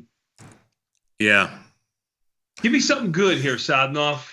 I don't know. Volatility. I'll give you one thing. Volatility did not make a new high from yesterday. It's still up 7%, and it hasn't made anything like a new low either. It is staying bid, Sadnov. Have you done anything to open? Nothing to open. I've done a couple of trades to roll down. Apple, Microsoft, Tesla come to mind. I haven't done anything to open as of yet. I need to make some more adjustments. I haven't done that much. I've made you nibbled on a little bit of NVIDIA. The only opening trade I made is I bought some NVIDIA. I'll tell you, I bought it My average price is basically 109. That's correct. It's 109 and change right now. Yeah, I bought it as low as 108.60 and as high as 109 something. I don't know. It's right around here. A little bit lower. Yep. I don't know why I did that either. I'm not even that bullish in NVIDIA. I just trying to keep some of my. I need to do something other than just roll down. You know what I mean? Like I feel like sure. That's No, I get that. That's not a strategy type thing. Yep. I mean, this is not a market that looks like, wow, this looks good. No, it doesn't. It doesn't look healthy. It doesn't have any bounce back to it. Any type of uptick, even a point or two, is met by selling. Volatility has not contracted at all. Look at these last week or two. I thought we'd have to open lower to go higher. We finally got that. You finally got volatility expanding too. Waiting for a little bit of volatility contraction. Haven't seen that. I mean, do we see a volatility spike up to 40 before you see any type of move back in the market to the upside, Sadnoff? Do we have to get that blow off spike? I hope not. I don't know. I don't know either. I mean, nobody knows. That's the great thing about this. I mean, some of these. Oof. I mean, I didn't think. I mean, this is Microsoft's back to the low that it made. The only reason I bought NVIDIA because it's back to the low, and Microsoft back to its lows of 380 and change, 385. Microsoft is back to its low. I'm just rolling down some calls in Palantir and Microsoft. I did some good things this week. If I was nibbling on stocks, I used, a diagonal spread or a vertical spread with, that have defined risk. But I have existing positions that I'm rolling down to numbers I never thought I would see. Yeah, I hear you. I got plenty of capital on the sidelines. I just haven't had a itch to use it yet. Yeah, me too. Well, we'll see. Really have not done much. I mean, my losses aren't big. They're all over the place. Like I don't have any good ones. Yep, understood. Well, I mean, volatility where it is, you're not going to have anything doing good for you today. It's funny. The one stock I really hate is Tesla, and the one stock I decided to buy some deltas in about a couple weeks ago was Tesla. You did it later than I did. So good job out of you. Yeah, well, Tesla 240, under 240, down 23. Yeah, I did not think you'd see 240 in there. I thought the stock could get back to 266, just like I thought. I thought NVIDIA could get back to I thought NVIDIA could get back to like 109-ish, 110, and it did. I didn't think Microsoft would get back to I really didn't think Microsoft would get back to 385, but it did. I haven't bought any yet. It's right on the cusp. By the way, your Bitcoin's about to trade in the 7 handle. Yeah, under 80,000. It did for a quick second on the futures just a moment ago. We got correct. I mean, remember when everybody was talking about, Yeah, Trump no. I've been very bearish in there, but ETH, I haven't. But it's such a small part of my position. I rather would have been right on the market, which I was dead wrong on. Has Ether traded under 2,000 yet? I would like to buy some. ETH traded 2003. It's 2017 right now. I'd like to buy some under 2,000. And if you want to talk about stocks that have been annihilated, I don't remember what the high was in Coinbase, but it's down to 184. I'm sorry, 194. Yeah, coin got up to 340 if you go back to December of last year. This year, its highs were around 310 or so. Okay, so it's not 193. Quite. It's not quite cut in half. But what's interesting about that is that people talk about the relationship between Coinbase and Bitcoin. Bitcoin's dropped 20%. Coinbase has dropped 45%. Yeah. It's the high beta in there. And MicroStrategies, another one that I've loved to hate. It's 250 right now. I want to say the high was probably 450. I don't remember exactly. Well, I mean, the highs back in December were higher than that. I mean, you got up to 500 and change. But if you go to this year, yeah, you're around 400 or so. Yeah, but MicroStrategies is 50%. You could say it's been cut by 50%, Sadnov. I think that we're all friends here. It's 50% off its highs. Again, showing that the beta of MicroStrategies compared to Bitcoin, this is a violent underlying. And from 500 to 250, that is the model that scares me the most. Coinbase doesn't scare me because Coinbase has a real business. I don't know what MicroStrategies does other than buy Bitcoin. I agree. I don't know either. I don't know. I agree. It's one I would not be partaking in. I don't have a position there. Yeah, well, they're getting a little ugly here. I wonder. They sure are. And volatility has not backed off one tick, Sadnov. 23.65 new highs. Nope. Totally. All right, let's take a look and see where the market measure is today, but we might have to make some adjustments along the way. Apple down 10, Microsoft down 7. This is an all-out bloodbath, Saz. Yeah. I mean, Apple's been ugly from the opening bell. Profiting from market panic, a lot easier said than done. That's all I want to tell you. Because as much as anybody wants to teach or much as anybody wants to explain stuff, profiting from market panic when you're a retail investor is incredibly difficult. Let's go next slide. Because you can't really see the noise. You can hear the noise. You can't see the noise. When the market sells off, many people may be hesitant to sell strangles because of the risk of getting whipsawed to the upside or a continuation of a rapid down move. But can we profit from market panics? Let's explore this hypothesis and see how we perform when we have sell-offs of varying magnitude. What I meant by that statement I just made before is that, like, if you can hear the panic, it's you kind of. That was one of the advantages I think of trading in the pits and on the trading floor is you could hear the panic, and when you can hear somebody else panicking, you kind of have an idea that where the market, you can hear the capitulation. When you're trying to see it on a screen, it's way more difficult. I mean, I don't know if you feel the same thing. Nobody talks. Every day looks the same. I mean, like, everything looks the same. Right. It's when you're watching panic, it's very difficult because you can't hear the pain. You can't gauge it. You don't. It's just a number on the screen. It almost becomes surreal. Exactly. Like there were times on the trading floor I didn't even care what I was trading because I just knew that I was buying something when the broker was just puking it. I didn't care what it was. Yeah, everybody had to do something. Yeah, it was just like, this guy's puking this, so I'll buy it. I don't even care what it is.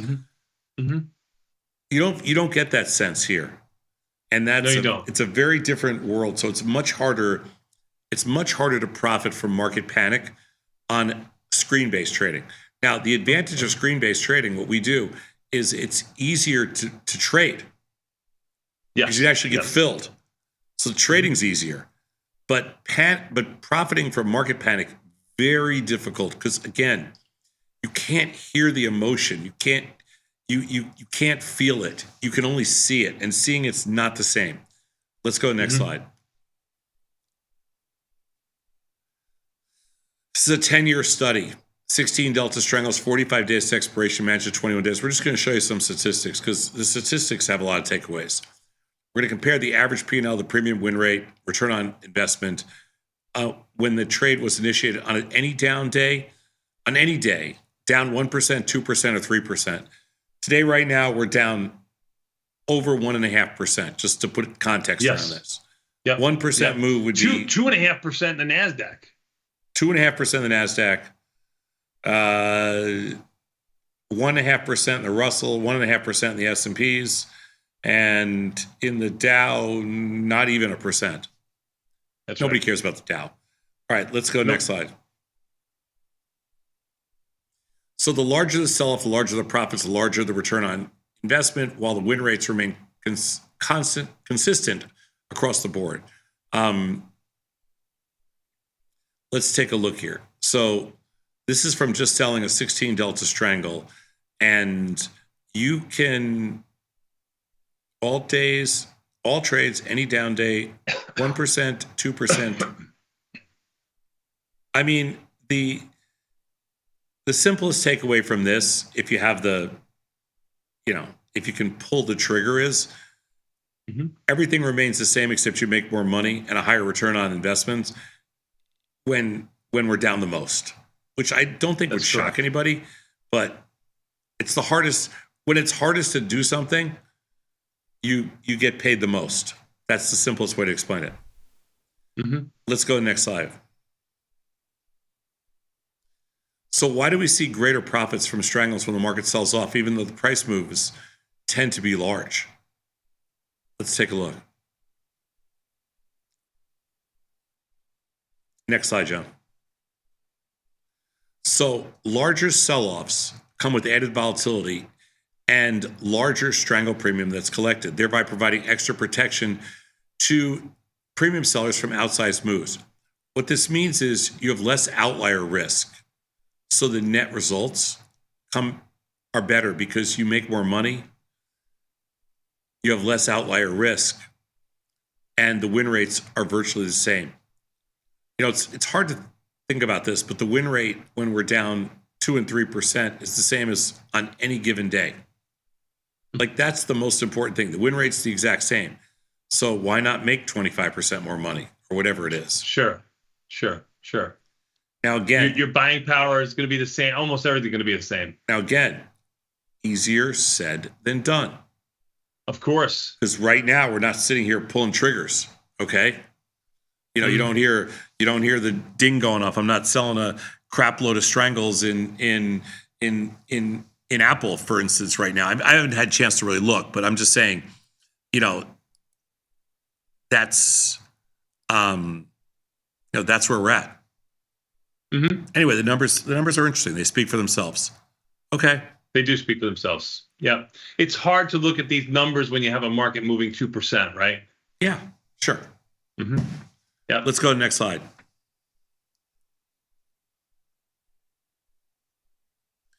So some of the takeaways: single down days or short-term sell-offs provide excellent opportunities to sell strangles due to the higher implied volatility, the higher P&L, and the premium you collect.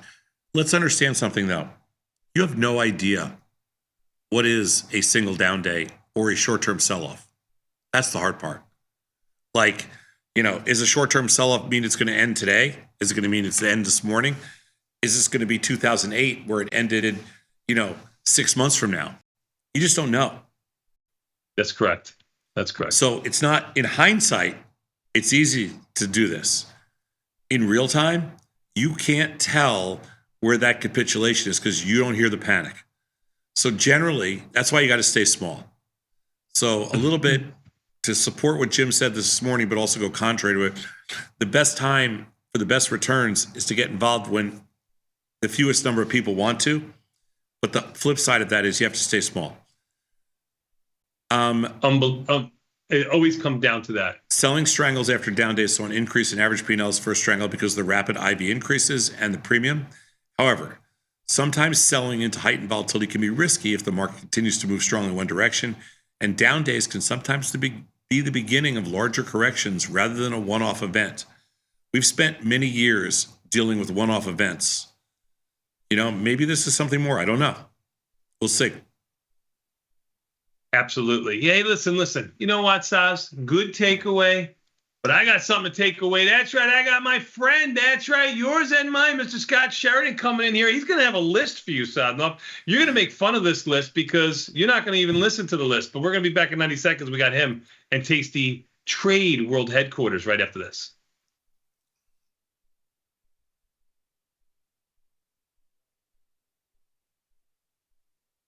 Dear Kaylee, hats off to you for being such a culinary genius.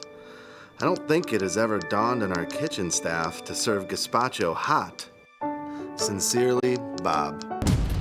Sometimes it feels good to get smart. Get even smarter sites, and some live taunting. I don't want to fact check you with my vagina, but I will. From the smart mouths at Tasty Live. If you missed the live show, here's our cherry on top weekly recap. Today's Kashmir Pulaski Day. So I know you forgot the pushkis.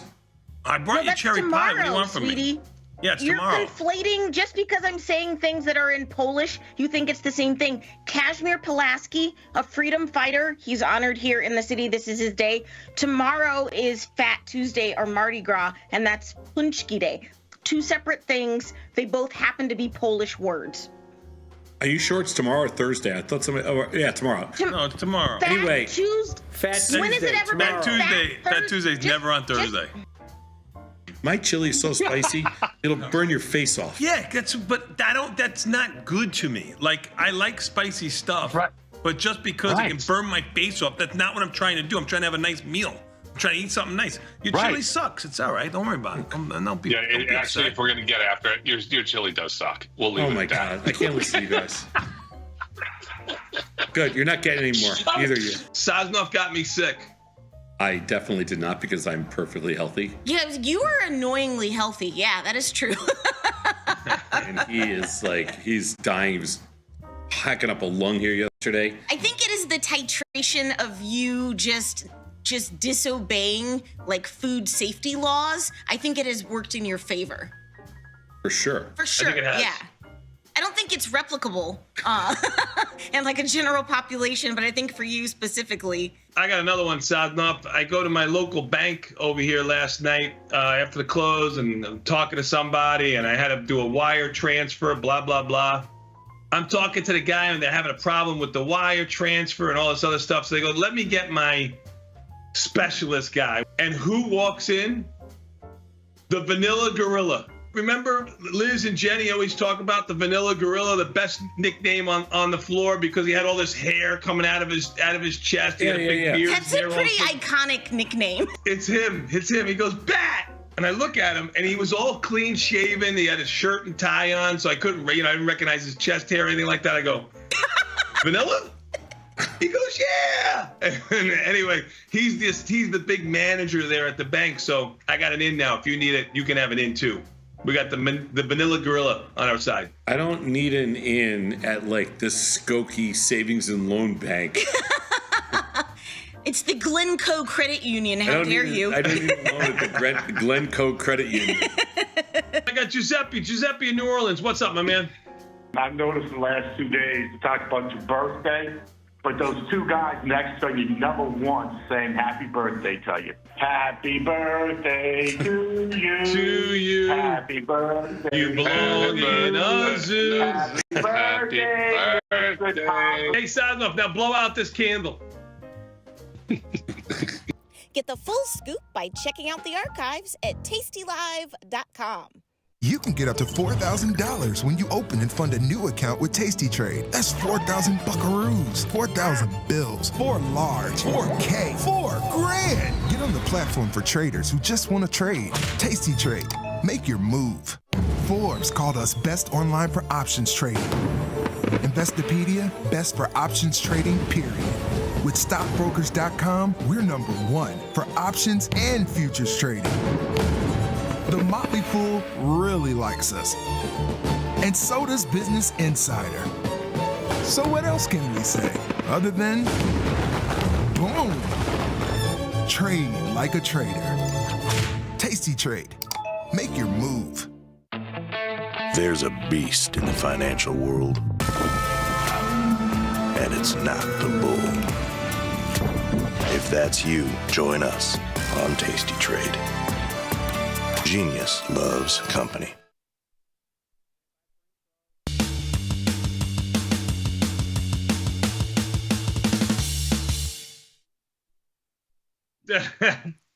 Tomas, we're back, my friend. You know what that means? Enough out of you. Hot mic. That's right. You're a friend of mine. You know who he is. You know where he comes from. That's right. Scott Sheridan from the Scott Sheridan Studios and Tasty Trade World Headquarters. How are you, my friend? Excellent. And I have one for both of you. Who should I start with? pick me. Hold on 1 second. Hold on 1 second. When you have one for both of us, it's usually one of these. No.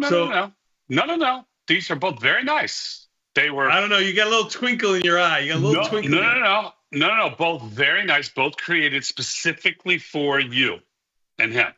I'll start with him, not you. Tom, how was Sunwa? Sunwa was good, not great.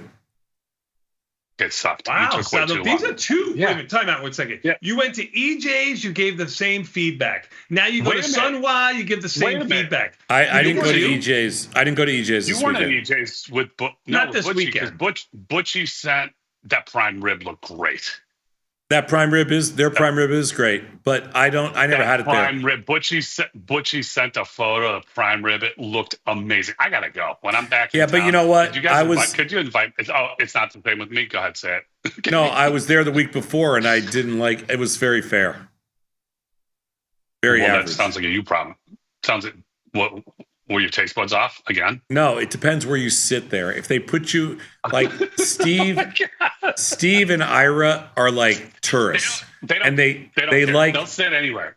They'll sit anywhere. So when they put them in the tourist section, you get the tourist food, and then when you sit in the good section, you get the good food. I'm telling you, it's 100% the way it works. Oh my gosh! They were in the night they put us in there. I was like, I'm not a tourist, and the guy goes, the night that they put you in there, okay, Mr. Revisionist History, it was a table for two that they changed to 6 or 7, and they had to move you. So I know you didn't want to go because you ruined it for everybody. Had you opted out, they would have had the good table. I told the guy I'm not a tourist, and he goes, then you got to wait because I got no other tables. And he's like, I know. I put you back here. You're going to get the bad food. I go, I know. Yeah, that's exactly what he said. The maitre d' says, "Yeah, you can get the bad food over here." Yeah, you are unbelievable. Plus, I gave the guy money, so he should have taken care of me. Oh my god, here it comes. Well, $5 doesn't get you what it used to. Okay, a fever. All right. More importantly, Tony, moving to you. Have you seen the movie that won Best Picture, Anora? No, I did not. No, it's great. I mean, my daughter saw it. She said it was good. A little weird. I don't know if it's Best Picture. I didn't see the other movie, so I can't compare, and I'm not a movie critic. That's not the point of the story. Her name's Mikey Madison. She won Best Actress also. She does a Brooklyn. All I can think about was, my God, Tony's got to see this. I have the CD. I had it sent to me. I have it, because my wife is part of the Screen Actors Guild. It's a DVD. CDs were for music. Whatever. I have it. All right, I have it. And you have it. You haven't watched it.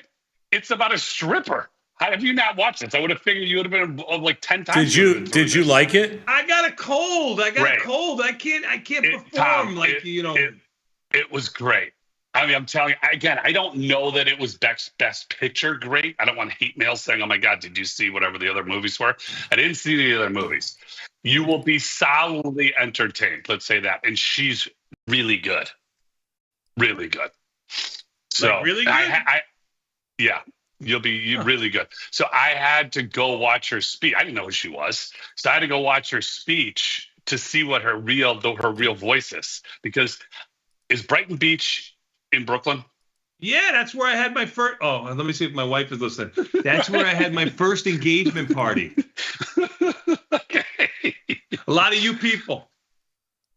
Oh, a lot of you-ish? Mm-hmm. Nice. Okay. She specifically, I guess Brighton Beach has its own dialect. Yeah. Well, Brighton Beach is where you got the underhand fan from that Sadnoff will remember. What's the underhand fan? The underhand fan is a gin. It's a gin hand. You remember from the Flamingo Kid. The underhand fan. The underhand fan. Oh. Flamingo Kid was from Brighton Beach? Yeah. That's where I got engaged.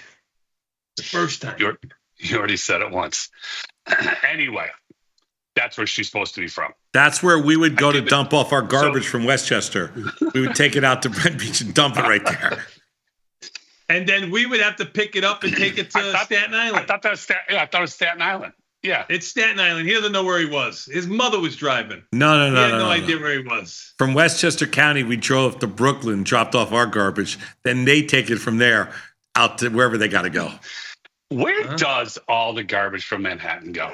Like, seriously. I know it goes on barges. Where do they take it? I mean, Staten Island. That's how it was built.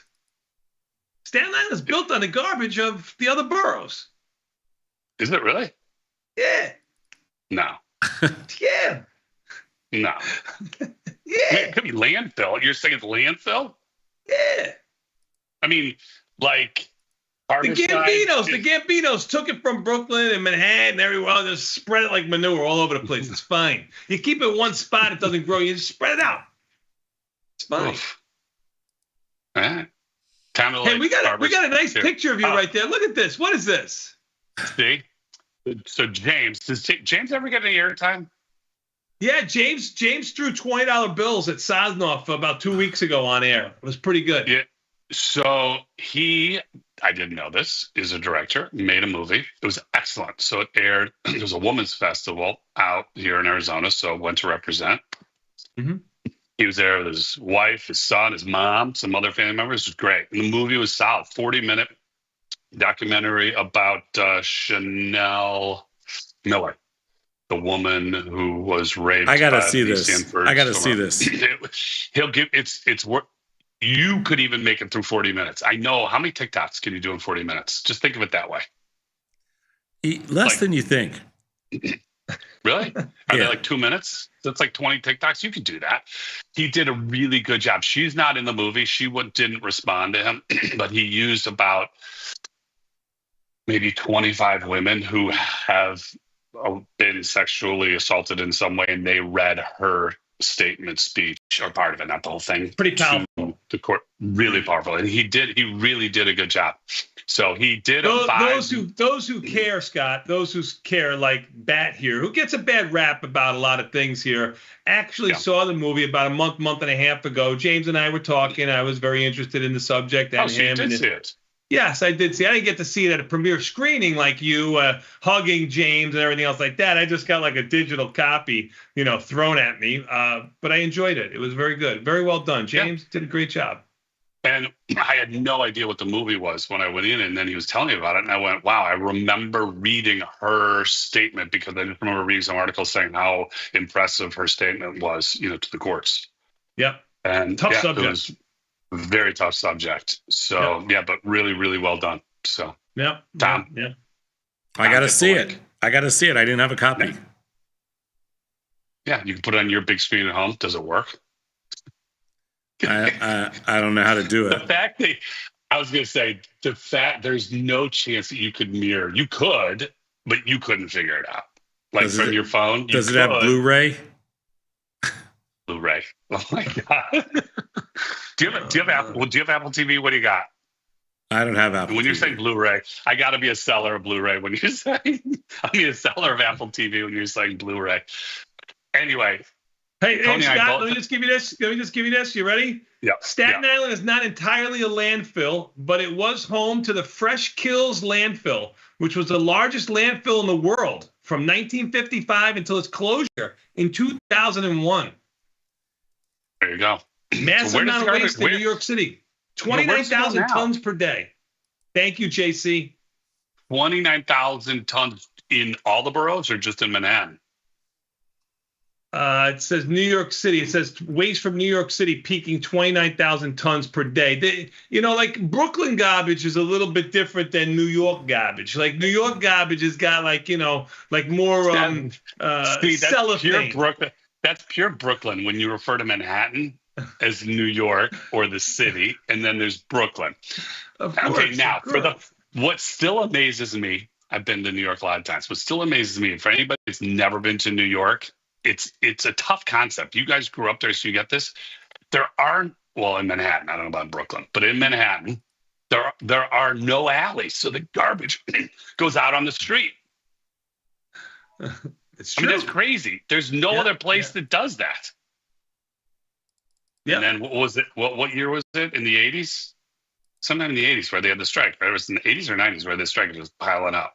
80s. It was right before 80s. I came to Chicago. 79, 80, 81, like in that area, under Mayor Koch. Yeah. Oh, yeah. Oof. Let's not talk about him. Mhm. Oof.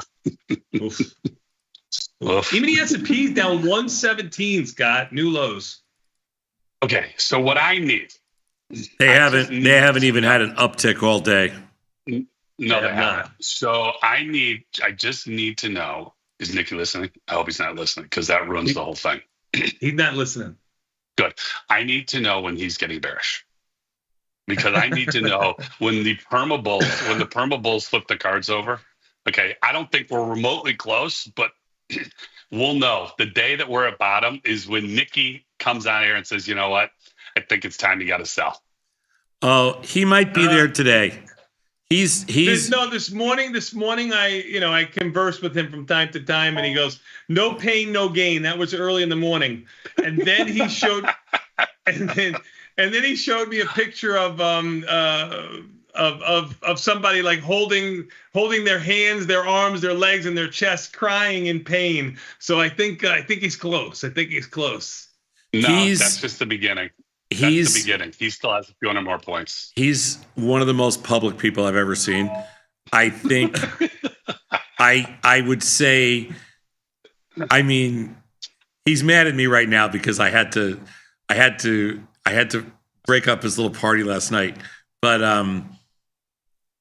he's so public, he'll turn bearish in, I'm guessing, 200 more points.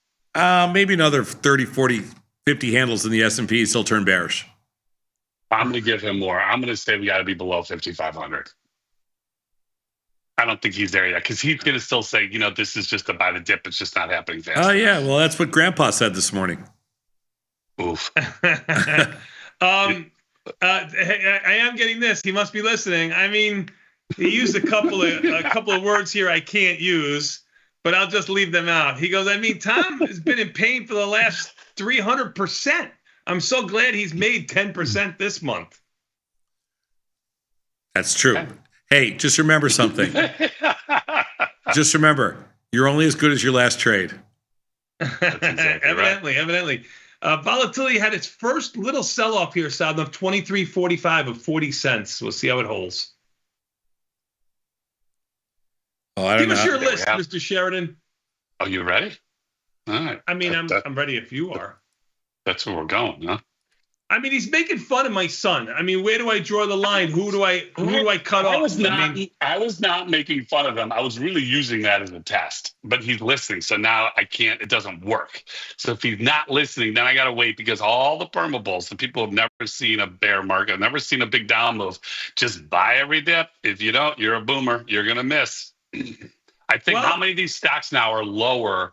Like most of these stocks now are lower than before the election, right? Where we had the massive rally. The big seven for sure. Yeah. Oh, yeah. I mean, the big guys, all the big guys. Yeah. Right. They're all lower. I mean, then before the election, then November 5th, wherever they closed. Hold on a second. Did you see how Sadnov was out of frame for a second and then he got back in frame? That was done by our friend James. James does that kind of stuff. See, James can follow Sadnov around. That same gentleman who made that movie. There we go. Watch. Get him, James. There you go. Look at that. See that? My man James is not in today. Yeah, but James is not in today. Oh, no wonder it was slow. I was wondering why it was so slow. I'm like, wow, James is off his guard. Yeah, James wouldn't miss. James is not off today. You know what, John? You could ruin a wet dream, okay? Seriously. Like, I mean, you ruined everything, John. Everything. Stop it. I wasn't going to say that I knew he was flying home today. I knew he was flying home today, but I was letting you run with it because it didn't impact the story.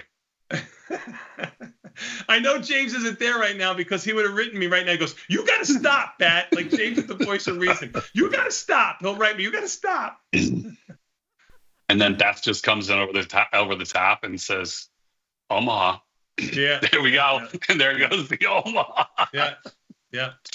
On cue. All right. Top 15 symbols going through the system. First 40 minutes of the day. No broad-based indices or futures. Tom, for you, number 15, AMD at a 47 for everybody else. Tesla to 105, Nvidia to 51, Apple at a 72, PLTR to 99, iBit at a 56, MSTR to 47, Meta at a 50, Amazon at a 73, UAL at a 112, Microsoft at a 67, TQQQ at an 85, Google with an L at a 63, Hood at an 81, Coin at a 48, and number 15 for Tom, AMD at a 47. Rounding out the next 10, AVGO at a 66, Netflix at a 65, Walmart at a 70, TSLL at an 89, Boeing at a 78, TLT at a 48, GLD at a 48, Marvel at a 67, SoFi at a 73, and Costco at a 67. Did you get the Carnegie corned beef or pastrami yet? Sorry. No, they didn't. I was in Costco. They didn't have it. Yeah. Not a good sign. But I have my own corned beef that I bought, so I have to make it this Saturday. Oh, my God. Here we go. Oh, my God. Here we go. You're making. So this is taking it out of the bag and boiling it? That's what I said. You just said exactly what I said. Where's it from? Did you order? See, at least if you were going to really do this, Katz's, they send emails all the time for St. Patrick's Day. You can order your package. It's for them, not for us. For us, we get the holidays, all the holidays. They get one. Give it to them. Let them have it, the non-Jewish, and you order it. Sadnov, I got a professional water boiler here in my house. Would you like me to send her over to your place and have her cook for you? I don't want either of your two help. All I need, my whole goal this week is to find a good rye bread in Chicago. Oh, I like the bagels rye bread. You don't like it? You're gonna be eating Rosen. Which one? I like the bagel. The bagel. Rosen. Their bagel has good rye bread. Oh, I've never tried. I didn't go to theirs. They do seeds or seedless. You could do both. I think the bagel does very good rye bread, and you could do a half, which is good because you're not gonna eat the whole thing. And what kind of mustard? That's the key. That's the key. I got the mustard. Oh God, let's hear it. Let's hear it, Daddy. Come on. No, I like spicy. I like a little spicy brown mustard. But I got the sauerkraut. I got the cheese. I'm ready to go. I'm making Reubens. I don't know, Sadnov. I went to the mustard museum on one of my trips, Sadnov. I brought back a bunch of little mustards. You would love it. Where's the mustard museum? I can't believe I'm asking this question, but where is the mustard? It's got to be on the way to Florida when you're in the Winnebago. Got to be like somewhere in southern Illinois. No, Tennessee. The mustard museum is up in Wisconsin. Sadnov. I was there for a hockey tournament. I believe it's like in Middleton, if I remember correctly. Okay, well, I've never been there, but congratulations. Well, I don't know how you're going to be able to have this corned beef without the proper mustard, Sadnov. I got it. I can sell it to you if you want. I got things at wholesale. With even the S&P down 125, I got things on wholesale prices today. More importantly, on the Blackstone, first of the season? No, on the indoor Blackstone. Oh my God, you are. I got an indoor and an outdoor Blackstone. Indoor Blackstone. If I said that, you'd be riding me like a redhead stepchild, okay? But you, because it's you have an indoor and an outdoor. Who's coming over for these so-called Reubens? I don't know. I get invite. It depends who's around. Not either. I don't know who's around. See, now, what you should do, bring them over to Bad Coffee. Expand the menu. Scott, in case you haven't seen lately, you can't bring anything into Bad Coffee. There's lines out the door. You can't even get in.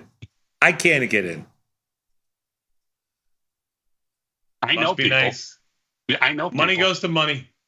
I know people. If you want me to make a reservation for you, I can call. I mean, I had Batista there yesterday. He was like, walking around like he owned the place.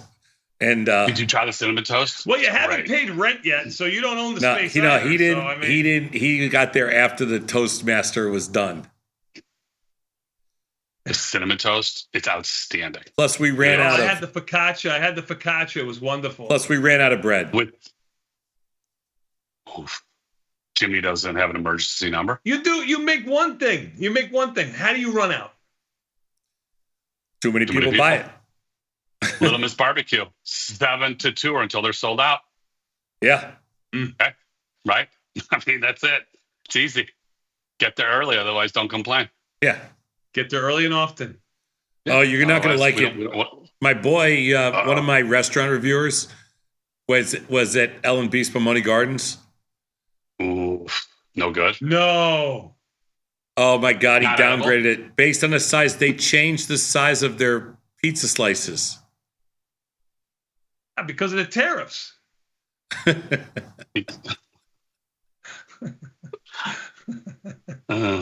Because the tariffs. Yeah, they're what, half the size and twice the price. You went from a 12 out of 10 to 9 out of 10. Well, 9 out of 10 because of the size of the slice. I mean, you want to pay more, or you want. I mean, this is the life we lead right now. It's a dilemma. I mean, it's a dilemma. Shrinkflation. Yeah, shrinkflation. There we go. Shrinkflation. That's right. That's right.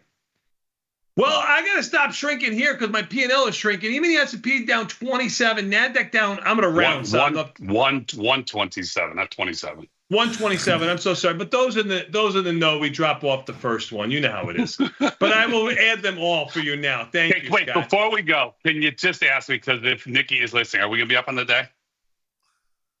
No. Let's you.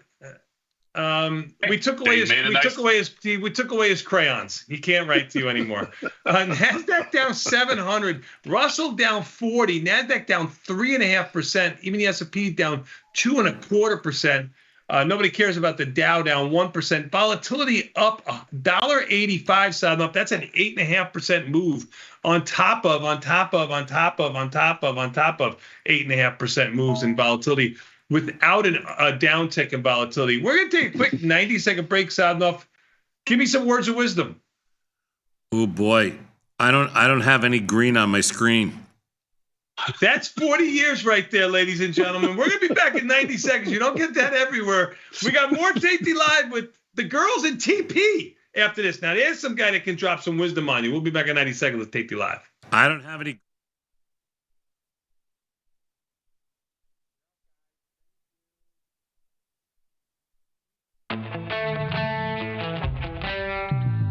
In the world of investing, a beast lurks between the numbers.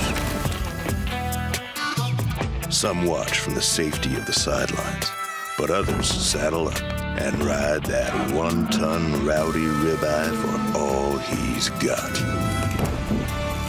If that's you, join us on Tasty Trade, named best online broker for options trading. Genius loves company. Forbes called us best online for options trading. With stockbrokers.com, we're number one for options and futures trading. So what else can we say other than boom? Trade like a trader. Tasty Trade. Make your move.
Tasty Trade is now on TradingView. Trade stocks and futures directly on TradingView charts with Tasty Trade's low commissions. Try it out and leave us a review.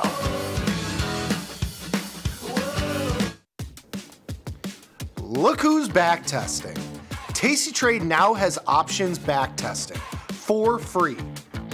Test your trades with over 10 years of data for the most popular symbols.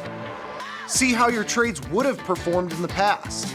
Look back at profit and loss and take the guess out of guesswork. Oh, did we mention that it's free? Get back testing at Tasty Trade. Looking for a better broker and a bonus? Sweet. We got you. Right now, you can get a bonus of up to $4,000 when you open and fund a Tasty Trade account. Plus, low rates, smart tech with the analysis tools you need, and award-winning support. So get a broker who's actually got your back. And up to $4,000 at Tasty Trade. Make your move, genius. Tasty Trade. This is Chicago. We invented the skyscraper, the Italian beef, and the standardized options market. SIBO is not only the birthplace of options, it's also where Liz and Jenny got their start. In an industry first, two female former floor traders broadcast live from the floor. Hear the sounds of live market action and feel the electricity as they present real-time trade ideas and research-backed market studies live from the SIBO's SPX pit. Watch Liz and Jenny live from the SIBO, only on Tasty Live.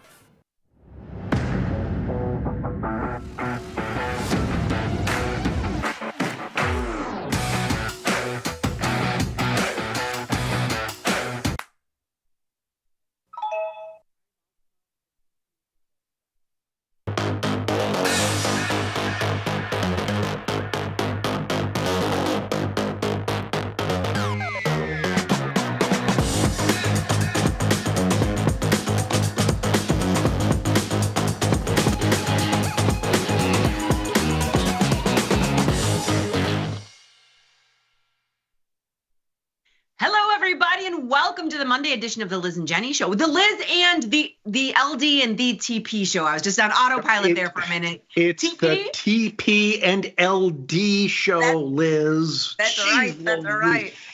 How many times? I know you have a lot in your mind, Liz. And so last Friday we talked about what could very well have been your son's last basketball game. I checked the score on Saturday morning. Lamont was robbed. It was a myrtle. No, we didn't show up. We did not show up, but that's okay. Hey, it was a great ending to a great season, right? That's what I texted the coach. He did not seem to like my text, but it was. I said something very nice, and he just responded, "Bitter ending." I was like, "Okay, all right, fair enough." But no, you always want to win. I get it. I'm sorry, but it's just like trading. You put a trade on, and yeah, you can accept a loser, okay, but you want it to be a winner. I get it. Yeah.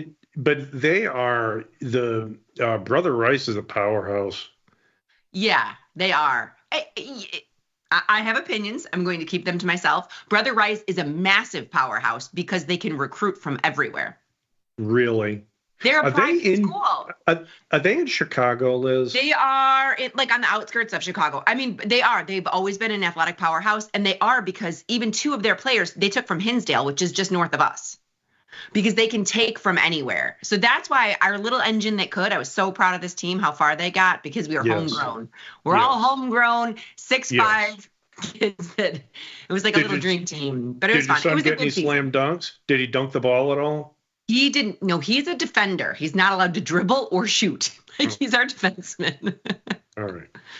Anyway, no, I mean, I think he does good, but it's over. It's done with. It's weird. It's the end of an era. And I think you're right. You can equate anything into trading and to markets, because just because you want something to happen doesn't mean that it's going to happen. And just because you have a high probability of winning and you've got good shooters on your team, that doesn't mean it's going to work out. Right? Exactly right.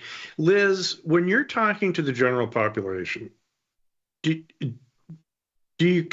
I feel this for me. I don't know if you feel it for you, but I feel like sometimes I'm a broken record. Like, this is kind of like trading. I'm always saying that. And I'm wondering, is it kind of like, do people get tired of me or you when we start talking about it like that?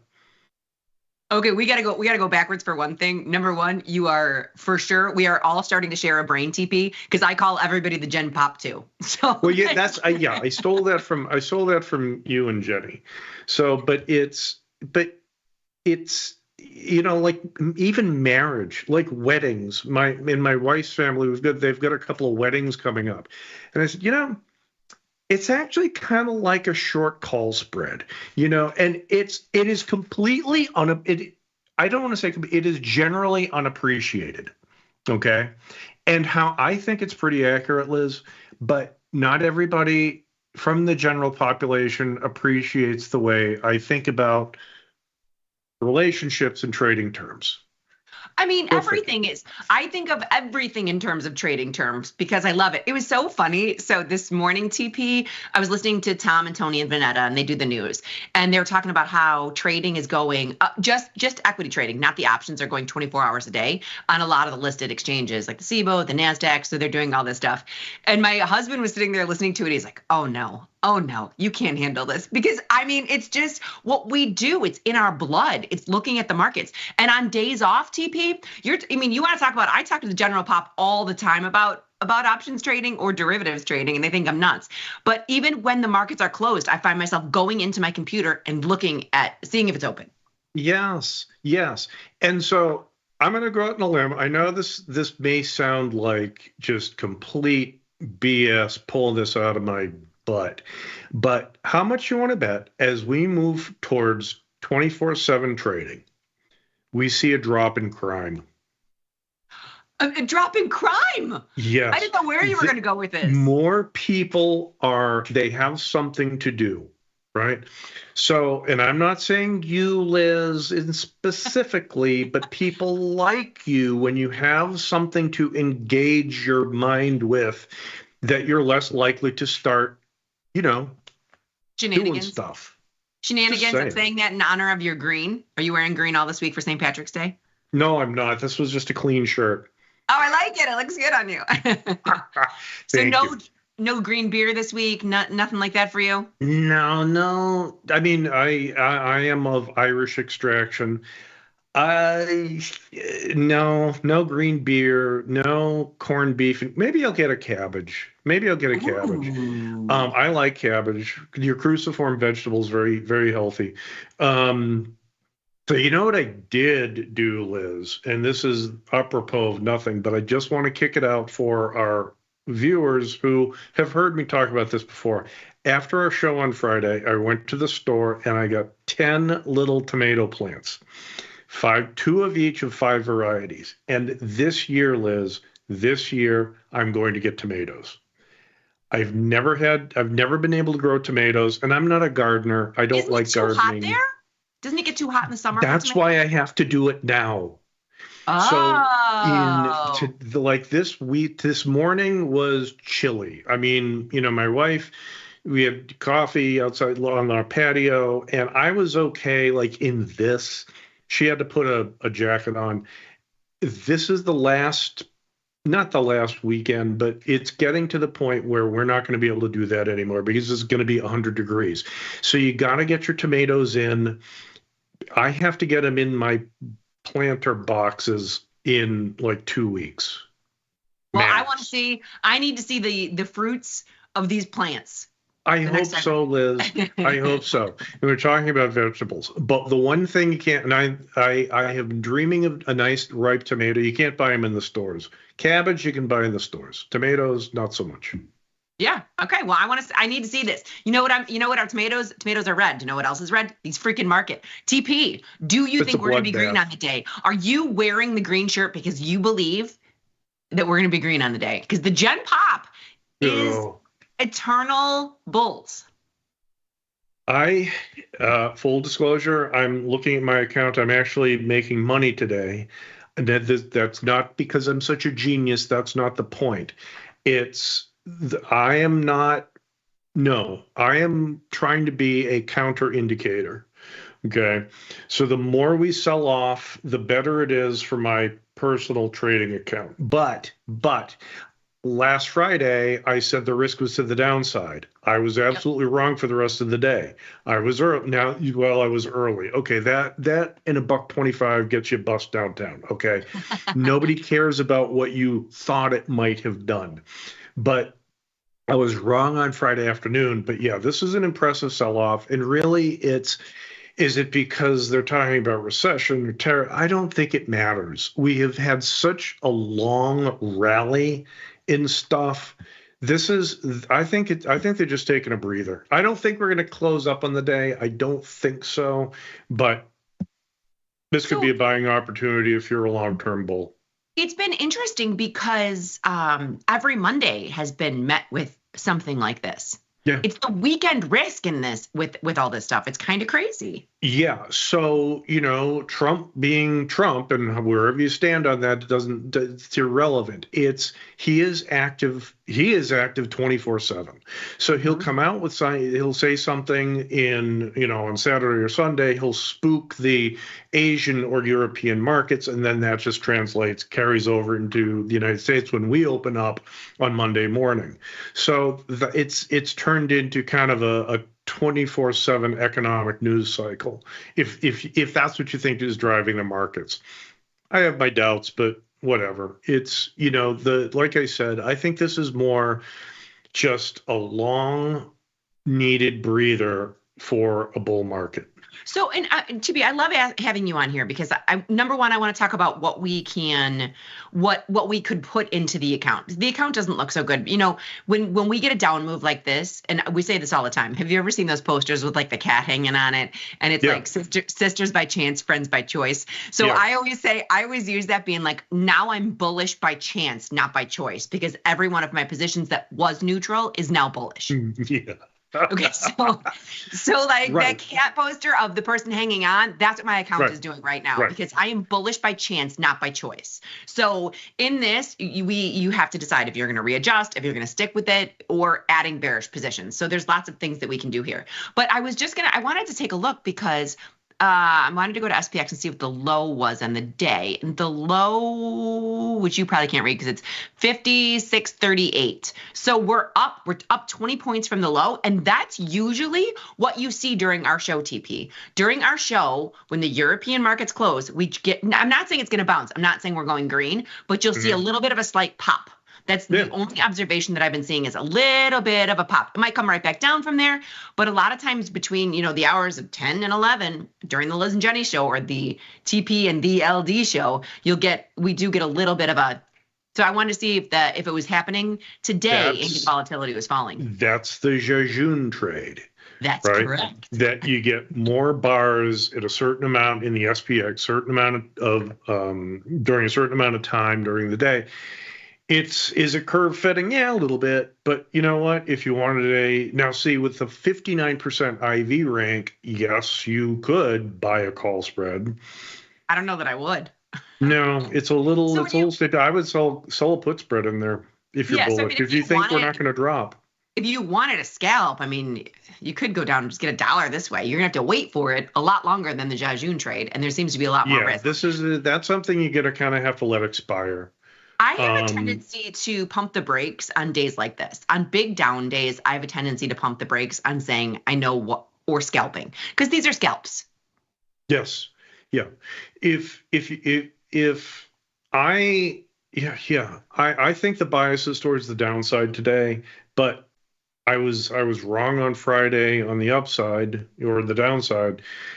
Yeah, we could close up. I mean, it's already bouncing a little bit, but like you said, Liz, this is par for the course for mid-morning.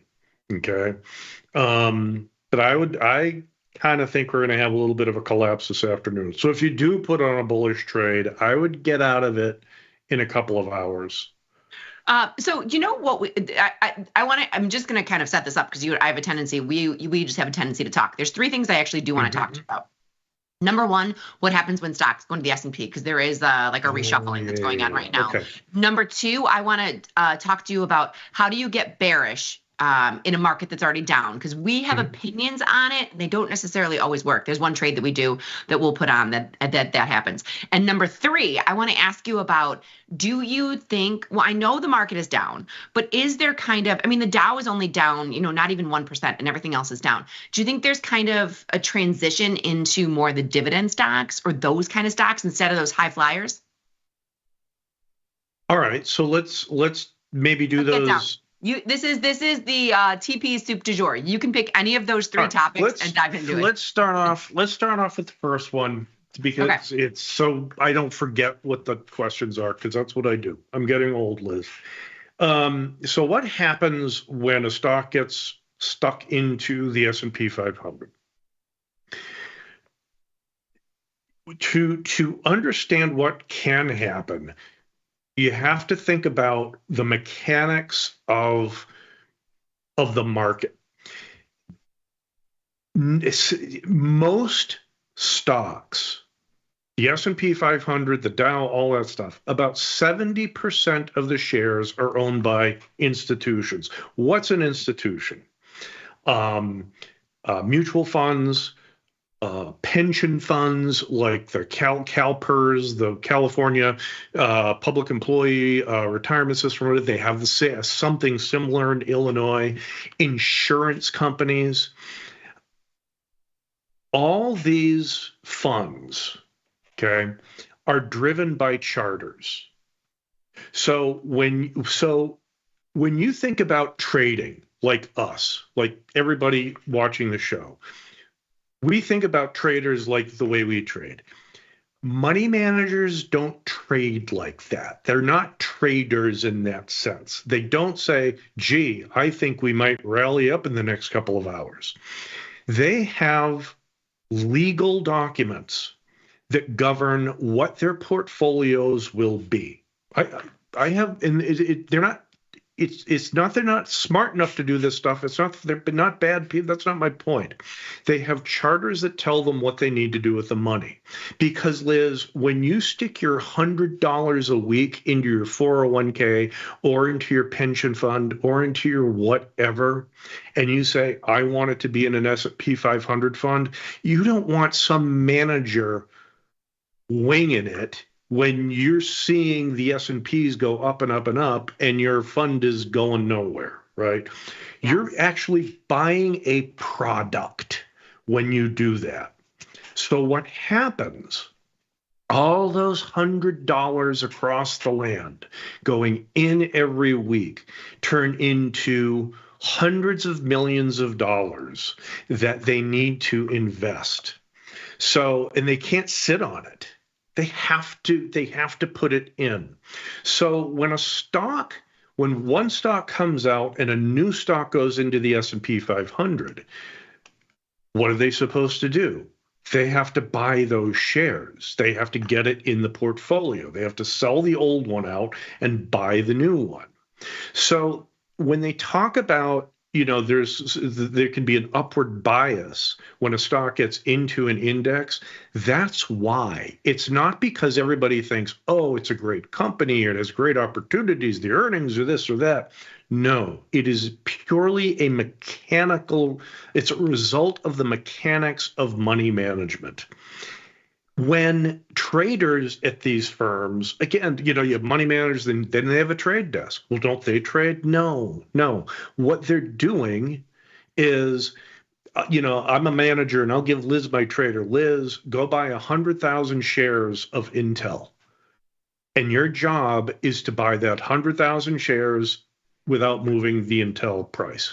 Okay. Without moving the Intel price. Right. To get it as close to whatever the value is right now. Right. It's hard. Yeah. But and the other thing too, Liz, is to all our viewers. Yes, these money managers and the institutional money, of course, they understand what calls and puts are. Of course, they understand what expirations are. Yes. Okay. They're not complete.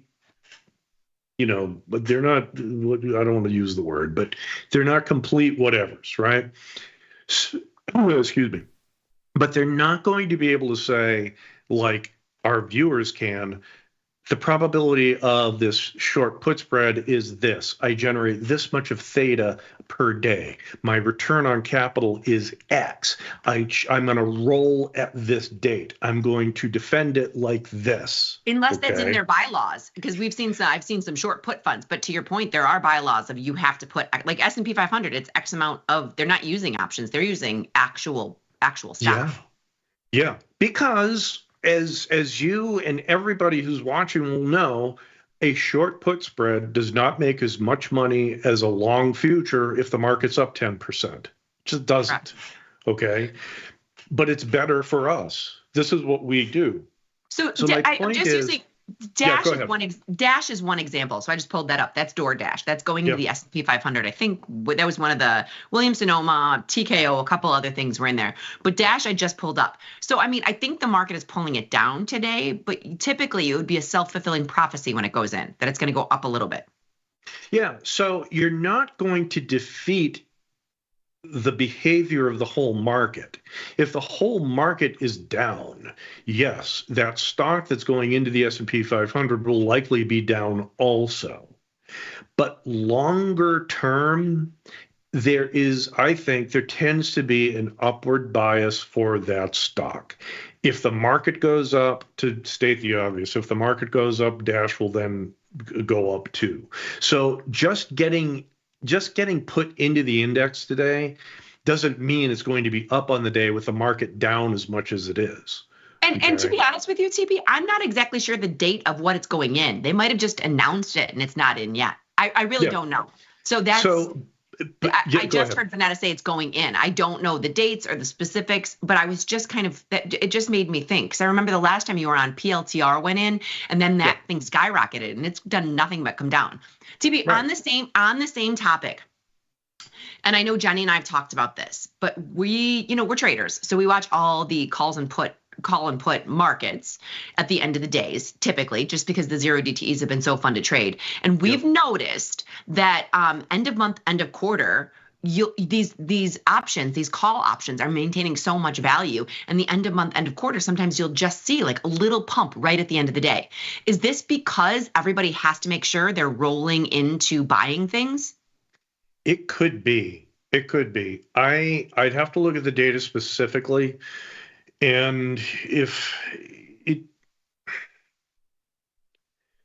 I don't think they're the big money, the institutional money. Your Vanguards, your BlackRocks, those things like that. Those are huge. Yeah, they're not, well, even BlackRock, but like I said, the CalPERS or like Hartford, all these, they are huge.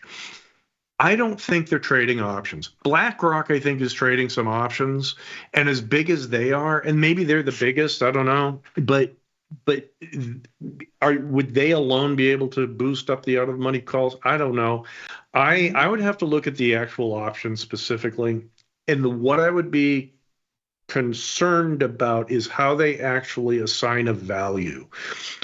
Is it the average of the bid-ask spread? Is it the last trade? That sort of thing, to see exactly what they consider pumped up.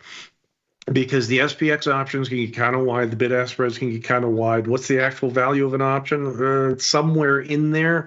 I don't know. But I don't look at that specifically, but I will certainly start doing that now. I mean, honestly, TP, it's fascinating to me. Please keep an eye on it for us, because at the end of the day, I do have a tendency to trade like the zero DTEs, SPX at the end of the day. So you kind of know, it's almost like the market is so much smarter. So the market is so much smarter than, and because it's such a big animal, I can watch when those are very inflated, it's going to move in one direction or the other, because 9 times out of 10, everything gets sucked out, right? All the value is getting sucked out as we're getting closer and closer. But at 2 minutes till the bell ringing, you can see some volume in there. It's like, oh, something's happening. Could be either direction. If it's volume, it could be people covering. If it's, well, somebody's trading it, somebody's obviously selling it, somebody's obviously buying it. But yeah, it could be, people reestablishing positions. I don't know. I'll have to look at it, Liz. I would love that. Love for you to look at that, because those big indexes do move a lot of the funds, and that's why I wanted to have that discussion about what happens to an individual stock when it goes into an index. Do you know what's really killing me today, TP? And I don't know if you have a position in this or not. We don't in this account, and there's a reason for it. But Bitcoin. Did you see this? Oh yeah. At least it's an 80 again. In Bitcoin. I'm getting crushed in Bitcoin. I was assigned on some, again, I've been seeing some really strange non-assignments in my account. So I had a gut strangle in IBIT. I was shorting in the money call, shorting in the money put, and I only got hit on the put. Oh. And I'd have to, maybe the call wasn't in enough or whatever, but I did not get hit on my short call. So I came in today long 100 shares of IBIT, and I'm just selling calls against it, and I want it called away. I'll sell it out by the end of the day regardless, because I don't want the long stock. But I've been seeing that that happened to me forget the name of the stock, but it's happened to me like 3 or 4 times in the past month that I have not been assigned on certain short options. And it's like, who's missing this stuff? That's crazy. Anyway, no, but it is a Bitcoin wheel. The assignment is a wheel. Bitcoin, Like because you and I could both have the same positions, and you can get assigned, and I might not. It is a wheel. So sometimes people, they are missing some things. Yeah. Yeah. Yeah. Okay. While we're on the subject it's- of IBIT, I'm going to go through this with you. So we have, and it's got 4 days till expiration. What we trade this completely different than we do everything else. We know the 45 days till expiration. We know all that. But with Bitcoin, we've been doing weekly, trying to get the pop because we don't know where it's going to be farther out in time, even though it's got a 60 rank. So right now we've got a $4 wide put spread, as you can see, where our long is at the money. So my inclination would be to close this and roll it out another week, but look at it with a fresh set of eyes. I'm not trying to roll it to the exact same one. What are your thoughts here? If I rolled to the 100%. same one. So the question I ask myself when I'm doing this sort of trade is, if I didn't have any position, what position would I put on right now? So like you said, Liz, fresh set of eyes. So if I go in there and I look at that 11-day cycle, what put spread would I sell? The 47.43. It's so I just went a little bit in the money 4 point wide. Because it is a roll. So I stayed with the same 4 point wide. I know we're paying a little bit of money for it. I just did that because I want to make sure we're getting a little bit of extrinsic value because I'm collecting, $150 for the 47 and I'm paying a little over 1. So we're getting a little extrinsic value for the roll, hoping just for a pop back to where we were. So let me load it up so I can see the numbers. So if I go in there with the 47. If I were going to do this, I'm going to clear everything out. If I were just starting though, if I were literally just starting with this, I would probably go with the 46, 42 because you're just at the monies. This is where the most extrinsic value is. And you're taking in a 143 credit for it. So this is where I would disagree with you as a trader. So I understand that you want to roll to the same strikes to capture as much credit for that roll, even though it's a debit. Yeah. You want to minimize the debit. I get that. On the other hand, I see that 4-day trade as a loser. Take it off, move on. I like it. And if I want to move on to IBIT, then I will put the trade on as if I had nothing else to think about. In other words, what's the new trade? If you said, I think I would prefer the 42.46, I would do the 42.46. I don't want to put Liz, I don't want to roll into a trade I don't like. Right. So, and like, if I'm looking at this, and if I was going to go to the 11-day, because we're trying to keep it very short cycled for the IBIT, just because, but I would, if I open up the 11-day, I might either start with the 45.5 or the 46, just because when I'm going weekly, I want to get really aggressive with the at the monies because I'm just looking for that pop. So I might actually go with the 46.42, keep it $4 wide, and I'm collecting 144. What are your thoughts? And see, that's the trade I would do, and maybe I already have some IBIT on, so obviously, but the point is that you have to get paid in IBIT. This isn't something where you want to sell a 1-point put spread for 20 cents. Okay. And that's what they are because the skew is pretty steep in this stuff. So the point is what you're doing is you're actually capturing enough credit to make taking the risk worthwhile. Okay. If you're trying to make 10, 15 cents on IBIT, that's getting a little close to the steamroller. Yeah, that's picking up pennies. Picking the nickels up. Yeah. So I agree. Let's go into let's talk about the next question. How would I get bearish in this market? Yes. How do you get bearish in a market that's already down? So I have no argument against somebody who is bearish on the economy, the S&Ps, the NASDAQ, whatever. If you have the capital, I like to, and this is, I think, is a good way to do it, is look at NDX. I like NDX. It's a little bit of a grown-up product because the fills take a little bit more finesse. Okay, this is a good if you're getting a little bored with the SPY and Qs and all that stuff. You can start to dip your toe into NDX and this is how I get filled on this. Okay. And you can take relatively small risk when you're trading NDX. Now, I'll do 0 DTEs like you, Liz, because I like to get paid, and I'm an addict, okay? I'm a junkie. Welcome to the support group, TP. We all sometimes they make Jenny raise her hand. We are all support group here for each other. Liz, we're not alone. We're not alone in our journey. So and the first step is acceptance. So good job, TP. That's exactly right. That's exactly right.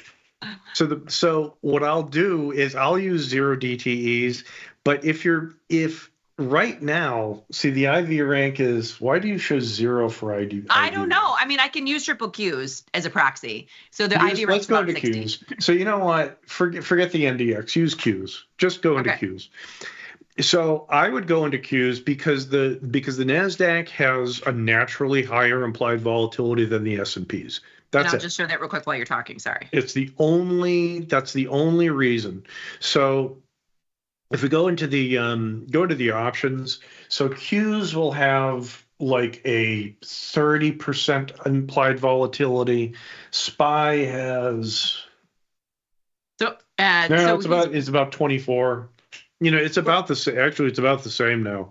So SPY is relatively volatile compared to Qs. That's pretty high.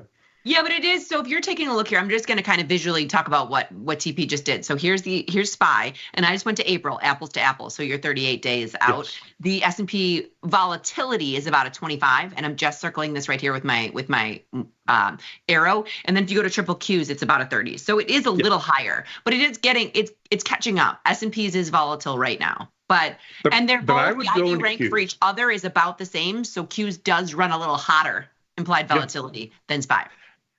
I would go into QQQs. Let's open up the April options. And, I would keep this simple. So you don't want to take a lot of risk in this sort of stuff. If you are just naturally bearish, I would go in and my gut would be selling the 500. What do I get for the 500, 502? I would sell maybe the 500, 502 call spread. Okay, not bad. So no, what I like about very little risk. Very little risk. It has $130 worth of risk. So it generates 72 cents a theta, which is a very high theta return on capital. That's all this game is. I really don't care if you are bullish on or bearish on the market. What I care about is how much theta you're collecting, how much capital you're using, how much, what your probabilities are. That's what my question is. However you arrive at your bearish position, use a smart strategy. And I really like TP. I mean, this is when you are faced with something in this market, right? So like I said, we're bullish by choice, not by chance right now. And we're faced with this. I kind of like what you did without saying it. You mechanically stayed very small. And I think that's the way. So if it bounces back up, I would gladly donate $130 because my portfolio is bullish. Yes. And that's why, if you just have... there's a bunch of different ways to approach this. So if you have like a portfolio like you or I have, where it's a bunch of options all over the place and like 60 different symbols and this going on, that going on, that's one thing. If you have a long stock portfolio for whatever reason, okay, and you want to hedge or you want some downside protection and you can't sell the stocks for either tax reasons or you don't want to or whatever, you're going to have to do more of these. In other words, one Q put spread or call spread isn't going to hedge a $10,000 stock portfolio or $50,000 or $100,000 stock portfolio. You're going to have to do more of these. So that's why if you are bearish, if you think, oh my God, the economy is going to fall apart, the market's going to crash, you may want to find a way to sell some of your long stock. I mean, these selling a call spread is a Band-Aid on an artery wound, okay, on a bleeding artery. It's a Band-Aid over a bullet hole, right? Perfect. Thank you, Liz. Thank you, Liz. And so I'm just saying, for our perspective personally, and most of our viewers, if you want to be bearish, sell a call spread in Qs, right? Some of our viewers may have a lot bigger bullish exposure than we have. Okay, in other words, a bunch of long stock. Okay, you're going to need something with a little more meat, and either sell more of these Q call spreads or whatever, but that's a different discussion. I just want to make sure that people understand where I'm coming from and where you're coming from. Yeah, and I've got a question for you too, just kind of springboarding off what you said. The zero DTE, so getting all these expirations, have really made it a lot cheaper for people to be buying protection, where this wasn't it was so expensive to be buying your puts before, when you had just the, the weeklies or even the just monthly expirations, where if you have a very large position, very large stock position, the old adage would be go in there and buy some protection as puts, meaning so then you get the upside if it goes up, but it's got to go up by that amount. Or you can even do, your collar, where you'd be selling one and buying the other. So if you had a long stock position, these weeklies have made it so inexpensive. And we've heard this from a lot of the traders from the SPX. And that's why I think the zero DTEs have a lot of volume, is because it's very inexpensive to keep the protection for a very short term. Because we talked about this last Friday, TP, that this too shall pass. That, when it's in backwardation, it's never for that long, right? So cheap protection is easy to buy right now in the short term. Right. Now, if you're doing that every single day, then it becomes expensive. Then it becomes expensive, and then you're paying. Nothing is ever free. Okay. So yes, if you were worried about today, or if you were worried about this week, I would do a 4 DTE collar or something like that. Now, I would maybe do, if I can't afford to sell a naked Q call, buy a put, sell a call spread. That's less satisfactory, but make it an at the money call spread. So you can actually do a credit for this. So if I bought you have to go way down. It's so yeah, you buy 244 credit. But if you do it in the near term, so I kind of had a panic attack on Friday, and I wound up, and I did it for very, very, very short term. My DraftKings position is bigger than I want it to be, and so I went in the 4 day, and I wound up I bought the 38. So this is also a problem for traders. So I wound up buying the 38. I think it was the 38.40 collar around my stock position. Now my put is in the money, so I need this put, and I've got the stock. So I've got 4 days for it to either bounce back up, or I'm selling out that put. So it was cheap to do because I wanted to do it over the weekend. I did not expect it to breach my put. No. But then when you get to your hedge, you have to decide what you want to do with your hedge. Right. And whether or not you want to hold on to your DraftKings stock. Me personally, I would probably let it be called away. That's what I'm going to do. In other words, and that happened to me with some, it's like, whatever. Okay. I had some positions that I didn't want because of early exercise. So I just sold some at the money calls, or I was short. So I sold an at the money put and let the thing just disappear. I don't want this. I don't want the trade. And this, by the way, Liz, is a little bit of what you and I will do as traders to squeeze a little bit of money out of this situation. So I thought there'd be a bounce. I thought I knew something. I was like, I'm just going to protect myself over the weekend. I thought I'd get a little bit of a bounce. Thinking I know something, the hedge helped me. Now, you could have just sold the stock. I could have. You could have just said, I'm done. Okay. And that's what most of the general population would choose to do. They'll just get out of the trade. I'm done. What you did was you added a little bit of theta to help the problem. So it was a smarter way to hedge to exit your position. So if I have long shares of IBIT. Of course, I can sell the IBIT share. Okay, I get that. What I'll do though is I'll sell an at the money call and say, if it rallies up and get called away, great. First class problem. If it keeps going down, I just decrease my cost basis. By you're at the money. I will keep doing that and doing that and doing that. So there are smarter ways to solve that problem using options. So I love that. You did the caller in DraftKings. Yeah, I mean, it was just like I said, it was a Band-Aid, and I didn't expect the Band-Aid. I didn't expect to be down this much. I thought we'd be down, but not that much. But it was just my slight little protection. TP, the days get so far away from us. We've got to get into Twitter too, because yes. I promised people we would answer questions. With Spinning Wheel of Death, this might be it. Might be over for our Twitter segment. Uh-oh. Retry.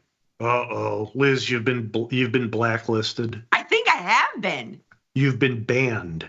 I think I've been banned. You pissed off Elon Musk. Oh, well. So while we're trying to load this up, let's go back into the question about the dividend stocks. And maybe we can try to hit Twitter in the background. But as we go into, so one of the questions we had is I get a few emails about this. Hey, TP, how do you see those high dividend paying stocks? Okay. Yes. And again, what I'll do is go into the watch list, just like Liz is doing. And she has dividend champions up there. I can go into dividend aristocrats. I say aristocrats. Aristocrats. Aristocats. I love that show. You've got a theater kid. Everybody wants to be a cat. So dividend aristocrats. And what I'll make sure I do is, let's go into the configuration. And we had this problem on the show on Friday. We did. So you may have to delete a couple columns to see the dividend yield, wherever it is. I'm going to try to find it. I'm deleting a bunch of stuff. We know it's liquid. Earnings day, we don't care about. Underlying indicators. And then I'm going to put in dividend. Let me know if you see dividend asked. Dividend. Ask dividend date, not the date. No, dividend yield. There it is, right there. Dividend yield. There we go. Down a couple inches. I'll give you the date too. Okay. Down a couple inches. Boom. Done. Yeah, we got them in. Dividend I think yield, you have to hit OK. Date. Hit OK, Liz. Okay. So yeah, there we've got dividend yield. There it is. There we go. And then what I'll do is I will sort. This is why this is such a cool platform. I will sort by the dividend yield. Franklin Resources, 6.3% yield. That's pretty good. Realty Income, 5.5%. T. Rowe Price, something or other. I don't know what that is. But TP, take a look at this as I'm hitting them. So I'm going to hit Ben Franklin. Okay, this Resources. This is only down. It's down very, very little. This Income Realty is up. This T. Rowe Price is down very little. These are getting like almost. That's why I was asking is if things are kind of circling into these dividend stocks. Look at ADM. What is ADM up 4.67% for? I don't know. I think maybe because we talked about it on Friday about how if you go into the dividend stocks, you can get that up move and the dividend. We are moving the market. So the point is, this is where we talked about it on Friday. Yeah, I mean, there's some whatever, and I don't care what this is. It's up for some reason. So yes, me personally, and probably speaking for you too, Liz, we would probably sell puts in these stocks because it's a more efficient use of capital. But it also requires a certain level of engagement that some people can't afford to do. They have other jobs or whatever. I get it. So building a portfolio of 10 of those aristocrat dividend stocks is a way to do it. And because you can buy one share, you can buy 2 shares, you can buy 100 shares. Keep it as small as you need it to be just to see how it works. Okay. Well, TP, what's wonderful about this too, now granted ADM is up and all these were up. That's why I was kind of alluding to is that there seems to be some type of movement into dividend stocks. But I don't need the dividend. If I never get put the stock, I'm just going to collect and call it a day. So if I went out the 38-day cycle and sold the 50 put for, $1.37, which is the mid-market right here, I'm going to take $137, or I'm going to get put the stock and get the dividend. So I'm okay with, I always want to enter with the puts. Yes, I would agree. I agree 100% with that. The other big thing is you're only using up $863 worth of capital. Yeah. So if you have a smaller account, the at the money put can be a more capital efficient use of your money. If you went to buy 100 shares of stock, it would be $2,500. Okay. That's correct. So if you just bought that, it's a lot more capital intensive. Yes, if you want to just hold on to the stock forever, and then you'll say, well, what about the dividend? But I'm getting the dividend with the stock, but I'm not getting it with the put. The dividend's price the put's price incorporates the dividend. Okay. You are not the market makers in ADM options know what the dividend is going to be, and no one is going to get paid. You're not pulling a fast one over the market makers. They have built that that dividend into the put's value. It is inflated because of that dividend. So you're getting rewarded a little bit more selling the put because of the dividend. Okay?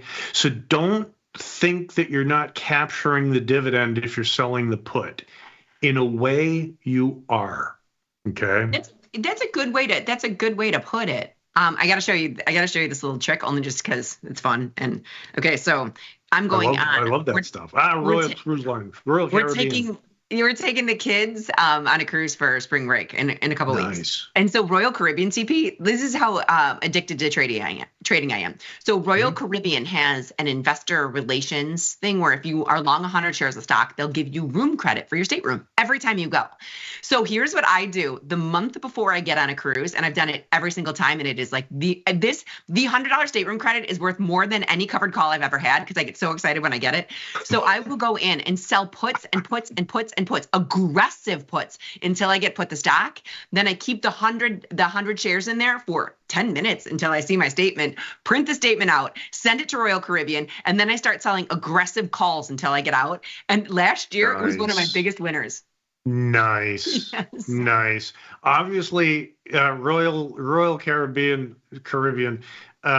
their shareholder relations aren't tasty traders. Because if you had one of our people on that team, they would see right through your little scam, Liz. I know. Well, I was trying to tell some Gen Pop cruisers that I know, like Gen Pop, about my little trick. And because it's expensive. If you're holding stock, it's how much is this? $10,000 in a margin. $10,000, right? But I'm holding it for a day. Do you know what I mean? Because I just need it on the statement, printed where it says it, and then I ship it in. It's a day. And that's why this is exactly the same thinking as doing the collar. Right?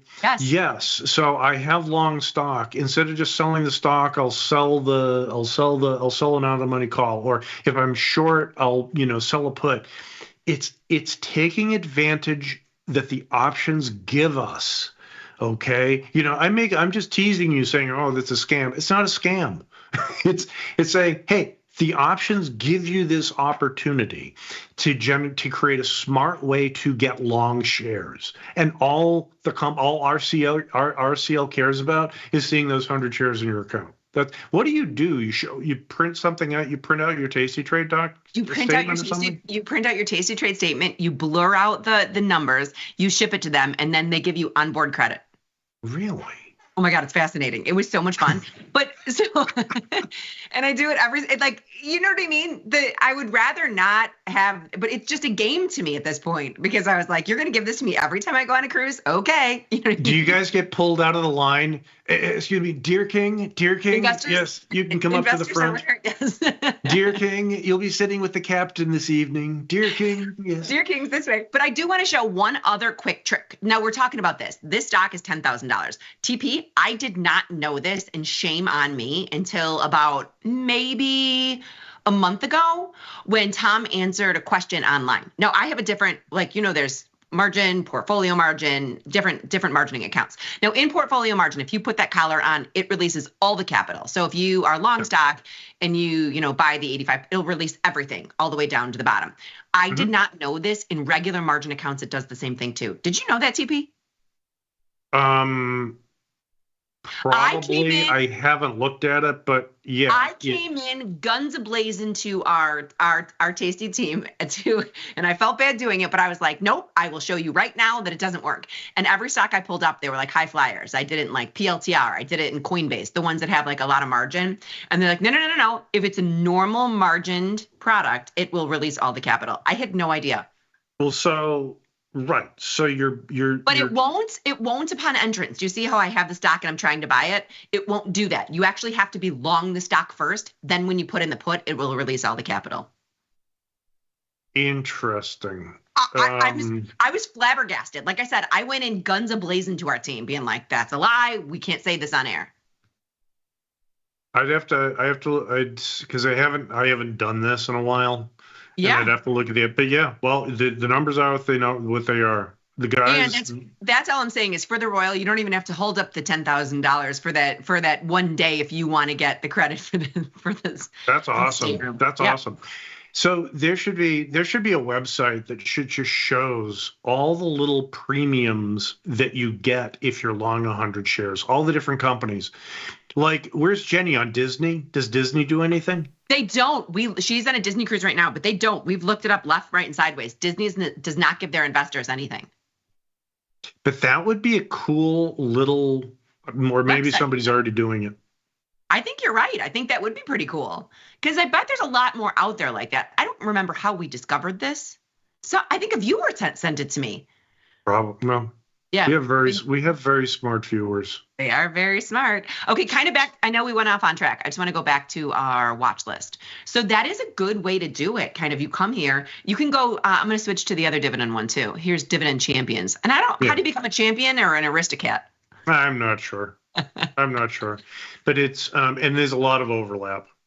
But if you look at these numbers. And of course, if the stock goes down 10%, your 7% dividend you're still going to have a losing trade. Okay. Yes. If you sell a put in here and the stock crashes, yes, you're going to have a losing trade. But if you are long-term bullish on a stock and you think dividends are a way to get paid, and they are, okay. Now, granted, you are going to get a higher return on capital. And this, I think, is what you and I are trying to get at. Yes, you can buy the stock, but your return is 7% on the put, and then whatever the stock hopefully makes when it goes up. You're betting that the stock's going to go up, but you could be wrong. If I sell a put, my return on capital is much more quantifiable. Okay. And so I think that's the difference between the way you and I think about a dividend stock and, people that, here are the dividend stocks that you should invest in right now. There's a lot of financial media out there. There's a lot of news sites. There's a lot of, stock prognosticators and whatever they call themselves, a lot of advisors and a lot of, investment advice. That's basically what they'll do. Oh, here are a bunch of dividend stocks that you could potentially buy. Well, that's great, but that's missing a whole other world of opportunity. And that's what your show does, Liz. What you and Jenny do every single day is show people the world of opportunity with this stuff. You don't have to buy the stupid. I don't want to say stupid. You don't have to buy the stock. You don't have to buy Philip Morris. Let's go in and say, what's 38? How much do I get for selling it at the money put in there, Liz? Well, TP, let me ask you this, because take a look at this. So I'll just kind of show you my thought process real quick. I just went to the number one dividend yield right here Altria Group, which I thought was Altria. more before. Okay, 7% dividend yield. So then I went to the trade page, and it's a $59 stock. So buying it, you're going to buy it to the tune of $2,900, almost $3,000. But look at this dividend bar is on March 25th, and so if I sold the put. And look at what you could do here. If I sold the put in the 11-day, I'm only putting up $1,100 to do it. I will get 90 cents in premium. And if I get with the stock, I'll get the dividend. Yeah. Yes. And look at the theta you're making for that $1,100. You're making $4.50 a day on $1,100. That's that theta return of capital of like 0.4%. Yeah. It's huge. This is, and just same thing with IBIT. You are being rewarded for taking risk. Actually, look at Philip Morris with an 89% IV rank. What the heck? I know. Jeez Louise. I would. And so these dividend stocks are beating the system. That's what I'm saying is so crazy to me. When I was looking around today, because I wanted to see what was up. We were down so much. I actually needed a positive. I wanted to put a positive spin to see what was up. And that's why I saw all these dividend stocks. None of them are down that much. So you're looking, this is Philip Morris is up. This is down, but none of these are down much. No. The biggest one is FLIC down 170. Yeah, I mean compared to the broader market. Yeah, well, I don't want to say it's a flight to quality. It's not necessarily a flight to quality. It's really just how do I earn some interest? Bonds are up today. Interest rates are going down, at least on the longer end of it. ZB's up. ZN is up. They're not as high as Are you trading bonds right now or no? Yeah, I was short puts in both ZN and ZB. Okay. So I loaded the boat with this stuff. So those were small winners for me. Now, do you think that trade is over? Do you think that trade is over? Yeah, well, I took those off this morning, but because I don't want to take that money for granted. So when bond prices go up, interest rates go down. So I haven't looked at the short term, like the overnight rates or the 30-day rates. I don't know what CDs are giving you these days or today. But if you think interest rates are not going to go up, and you are a CD investor, or you have a family member who is a CD investor, okay, introducing them to dividend-paying stocks at the first level, and then selling a put in dividend-paying stocks at the second level is probably one of the best things you could tell these people. I mean, honestly, I think it would be great too for, like I said, my son's got his small account now. Yes. That's what I would like him to do, is sell puts in stocks that if he gets the stock, then you're going to get the dividend. And his time frame is a lot longer than ours. Yes. I mean, he's 18. Yeah. It's he can hang on to something for 30 years and it'll still be younger than we are, or I am. Correct. I'm speaking for myself, Liz. We're the same age, TP. Well, no, you're like whatever. So on a side note, so on Saturday we had to take a couple of dogs to the vet, and Slim, I don't know if I've told you about Slim. I love your dog named Slimmy. Slim is 151 pounds. They put him on the scale, and 151 pounds? My eyes bugged out. I thought my little Slim was maybe 135, 151, and I was thinking, man alive, that's like you soaking wet. Okay, that's like you after the all-you-can-eat buffet. That's crazy. He weighs more than most people. Does he have to go on a diet, or is he slim? Is he just a big dog and very slim? Can we see a photo on Wednesday? What's that? I'm sorry. Can we see a photo on Wednesday? Yeah. Yes, okay. I will if I can, because it's a very dynamic situation. Our house it's always chaos. So if I go downstairs, it's like, "Grr." So anyway, I will try to show you Slimmy. Slimmy. I love that you named your dog Slimmy. With Saltine the pit bull. Saltine can fit exactly underneath Slim's belly with room to spare.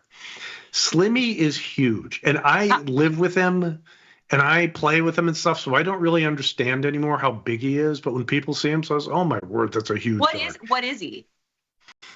Maybe an Akbash or something like that. He's a big ass dog. Slimmy and Saltine. That's so cute. Slimmy, Salted. We have 5 dogs. Anyway, so I'll try to get a picture of Slimmy.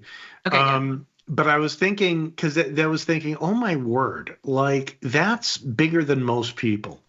And that's bigger, it probably weighs more than you do, Liz. I would like to say for the record that he definitely weighs more than me. See, so I didn't get into trouble with that. So no, he definitely weighs more than me. So as we look into what's the S&P doing right now?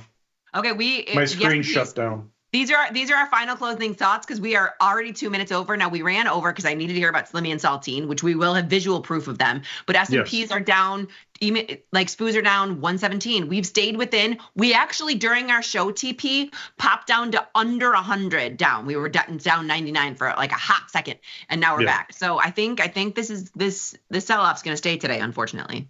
Could be. All right, Liz, I am off tomorrow. You are off tomorrow. I've got Tony from Mexico in. Get your questions in. Please send me an email. He's giving us his time, but you are on the clock the rest of the week, mister. Outstanding. With pictures of Slim. With pictures of Slim and Saltine and the rest of them. I love dogs. Yeah. Okay. All right, TP, thank you very much for all your knowledge and for joining us. I appreciate it more than you will ever know, and I know our viewers do. I'll figure out what's going on with Twitter because it still hasn't come back. But everybody remember to trade small, trade often, laugh with us, learn with us, and watch the TP and the LD show. Thank you.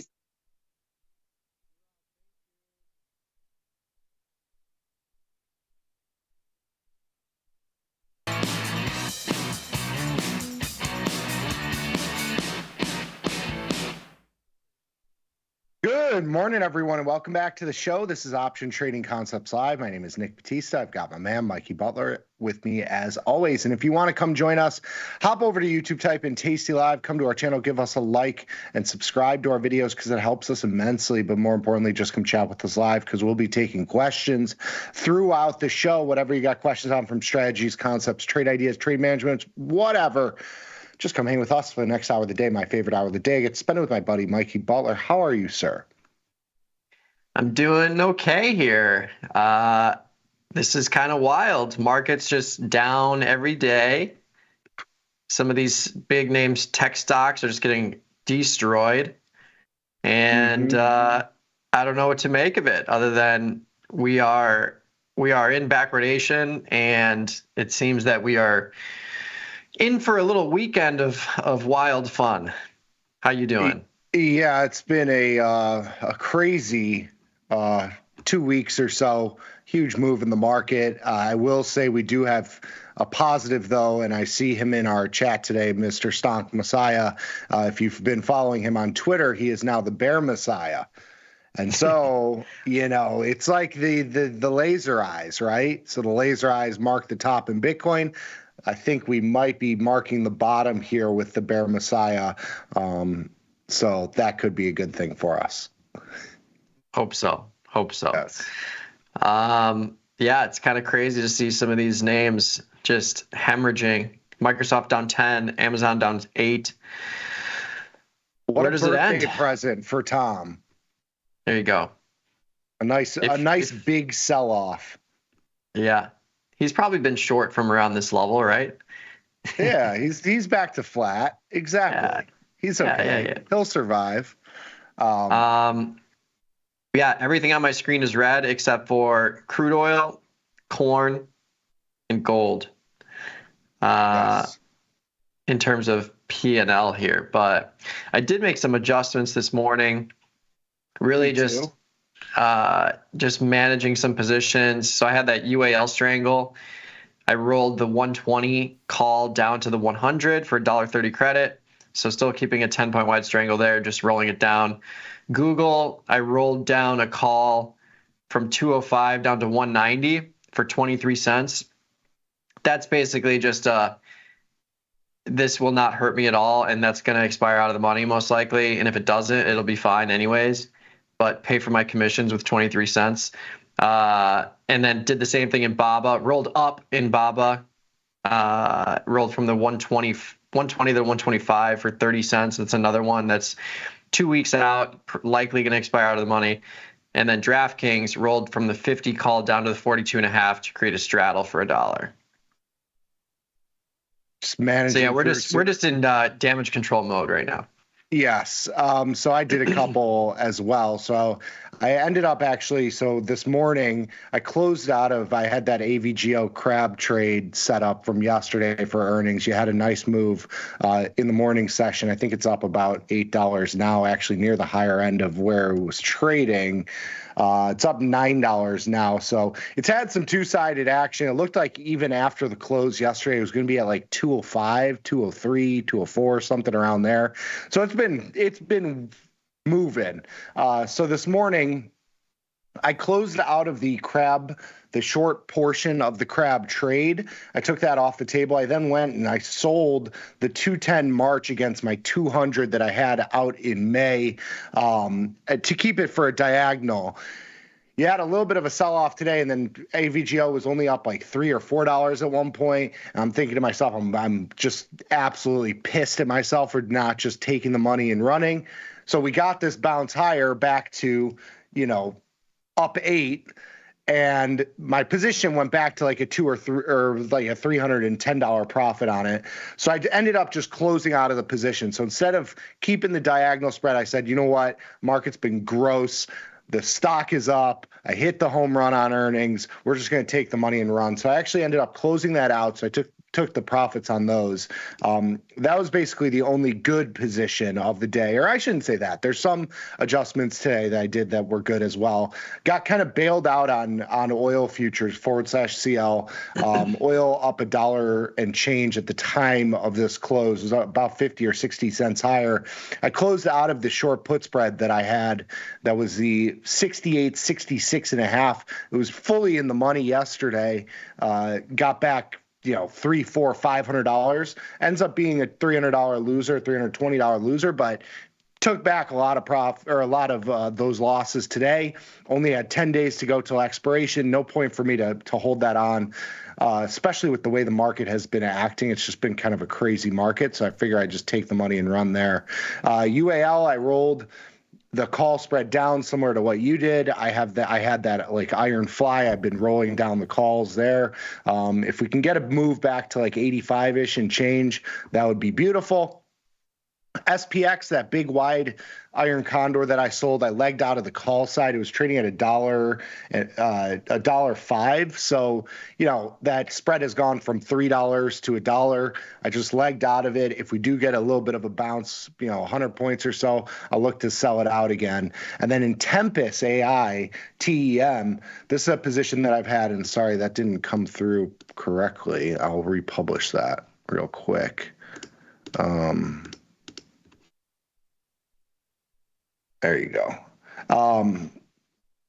Tempest AI, I had the 52.60 strangle. It started as a put ratio spread into earnings. Stock got killed, and this is a Nancy Pelosi stock, so that was, of course, a shock to us. Stock got killed on earnings. I took off the long put spread portion of the trade, rolled into a strangle. The stock has continued lower. It's trading at 45 now. It's gone from like 80 to 45 in the span of like 2 weeks. And so I've been rolling down the call into this move. It's gotten to a point where we've got 14 some odd days to go till expiration. I took the position, rolled it out to April, and continue to fight that battle. If we can get a bounce up to 50 again, I'll be in a good spot there. But it's been a bloodbath, absolutely bloodbath, just trying to manage positions, take off stuff that worked, stuff that I'm getting bailed out on. I've closed out of and moved on and freed up that capital, for other opportunities, or maybe once the market chills out a little bit. But just kind of taking what the market has given you. I think that's a huge you know, a very important part of this sort of market. Mm-hmm. Yeah. You know, that AVGO position, a perfect example. It's like, you know, I'm not trying to get another $100 on a $300 profit, and you know, an oil put spread that's $1,000 loser to a $300 loser. You know, that's a huge swing. I take the money and run there, just given how the market is moving.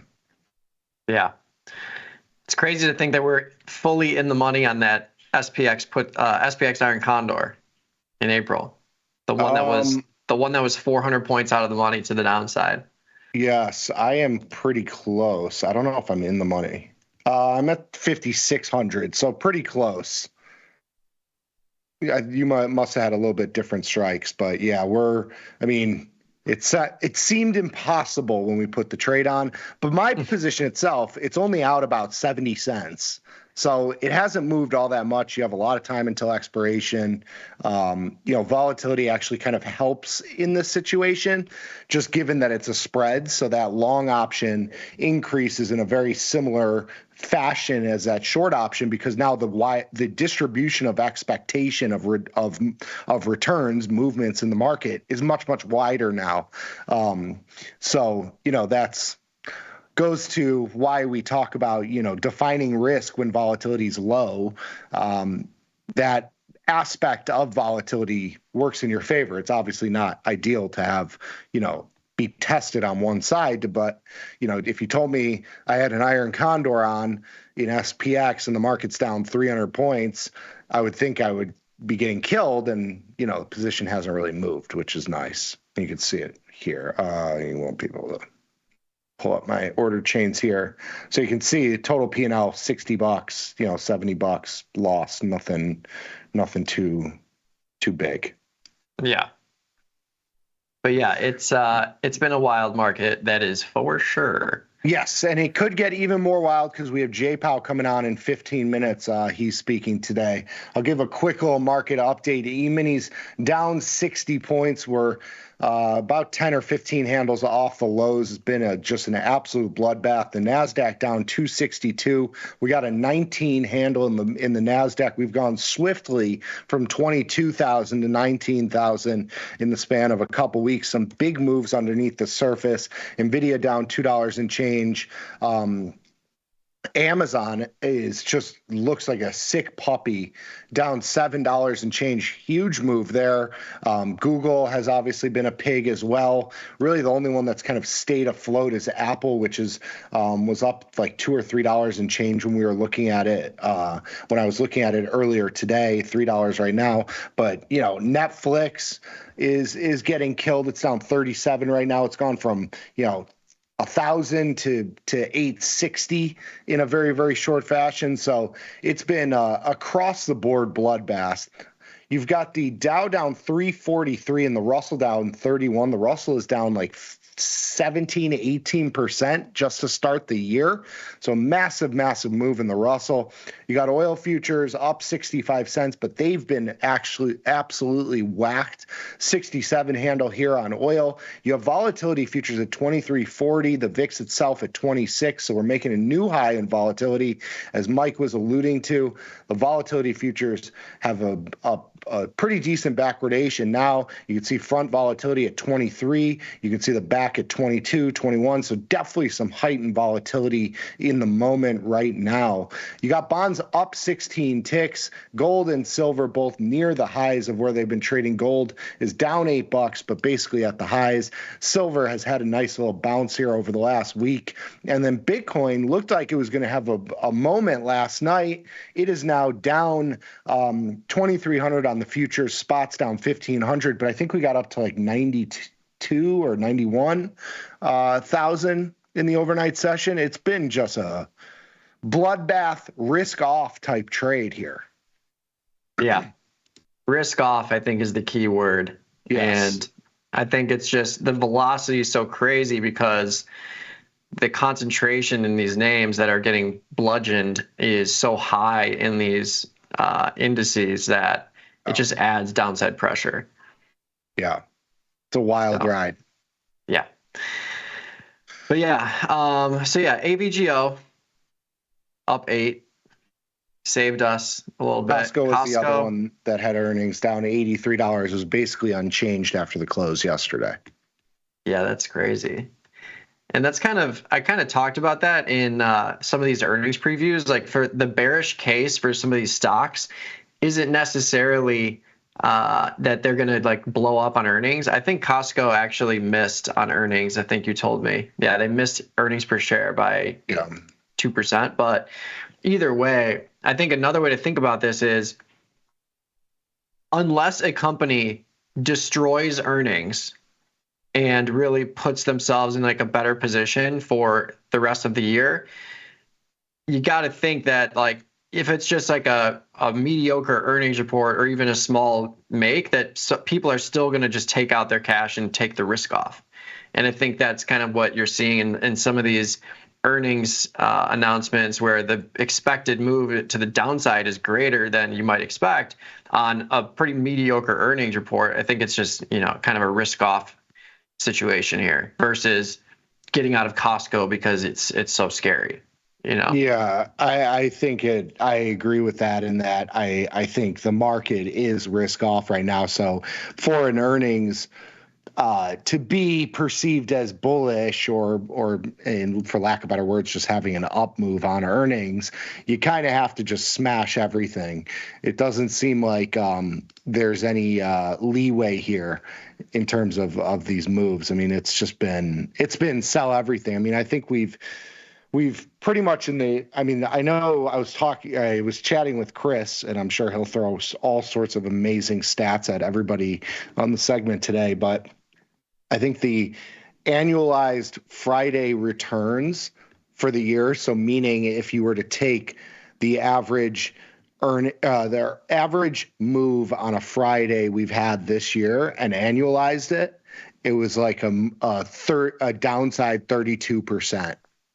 So Fridays have just been super, super weak. We've talked about that before with all the tariff headlines that we had when we were near 6,000. It's continued to play out. It's continued to be just a, bloodbath Friday. It's crazy. Yeah, it is nuts. Scary. Yeah, stay small. Here. Always. Yeah. It's always the key. But yeah, I mean, it's crazy to think like 2 months ago, people were like, how can I get in now? The market's at all-time highs. I need to see a dip. And now you're seeing a dip. Yes. But that seems like has no legs. It's just like we're just plummeting through the floor. Yes. But I will say the contrarian indicators are starting to come into play. I think you had markets in turmoil yesterday. You're starting to get the texts, calls, people going to cash. We had some people at the office that were like, yeah, like looking at, going to putting some in cash, blah, blah, blah. I got people asking me about T-bills.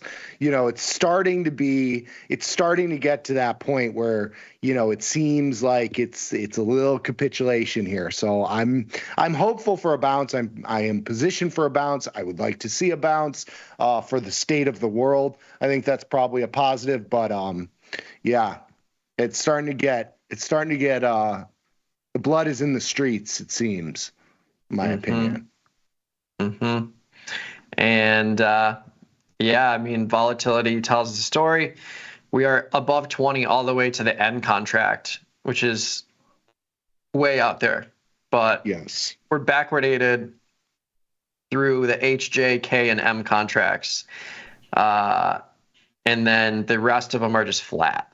So that tells you a lot, I think, in terms of the perception of continued volatility through the next couple of months. And even like when you look at some of these expected moves, like we have a 100-point expected move for Monday over the weekend. So there's your weekend risk plus a 50-point expected move for the rest of the day. There's only 3 hours left in trading. We'll see if that's a JPOW thing, but I think the markets are going to move based on what's said for sure. At least chop more violently. So it's crazy. Everything's crazy. Yeah. You can make this volatility watch list like I have. You just have to type in each specific symbol. So when you look at like I always put VX, which is the changeable one. It'll update with the roll, so you know which one is the front contract here. So I start with just /VX, and then I put in each of the monthly codes through the year. So once the last December contract opens up, it'll update itself here, but it gives you an idea so you can see volatility across all the months. I put the VIX in there, of course. I have some of the vol products like VXX, VVIX, which is volatility of volatility. That's volatility of the VIX. VXX is in there, so I have VXX, I have UVXY. I like to put skew in there, which is a funky chart. You have to do like a line or some other sort of chart so you could see skew. Skew is a representation of the premium of out-of-the-money puts and calls. Shockingly, it's actually kind of at the lower end of where it's trading, which is a little bit surprising here. I've got like some of the volatility indices like VXN, VXD in there, SVXY, etc. Mm-hmm. Yeah, good thing to see in terms of just future implied volatility. Yes. All right. Well, we're streaming live on YouTube, as always. If you want to join us there, just pop over to the Tasty Live YouTube channel. You'll see this video front and center. You can throw in your trade ideas and questions along the right-hand side chat, which I'm getting to right now. Cool. If you need money fast, remember Stonk, Plasma, and Organs is always here for you. Yeah, that's one way to do it. Yeah. Let's see here. Iron Condor and SPX, Leonardo Teixeira. For April, the 5,700, 5,980 strike, so very similar to mine. Mm-hmm. I've got the 5,700, 6,250, so you're a little more bearish here. $9 credit. It's touching the lower side today. Should I wait or roll down my calls now or something else? What was the call strike again you had? I have the 6,250, 6,260, but Leonardo has the 5,980, 5,990. Okay. So 20 points wide on the downside, 10 points wide on the upside. I mean, when you roll down the calls, it's tough. I mean, I really don't like rolling down defined risk 10-point wide spreads on a $6,000 product. You're just not going to get much.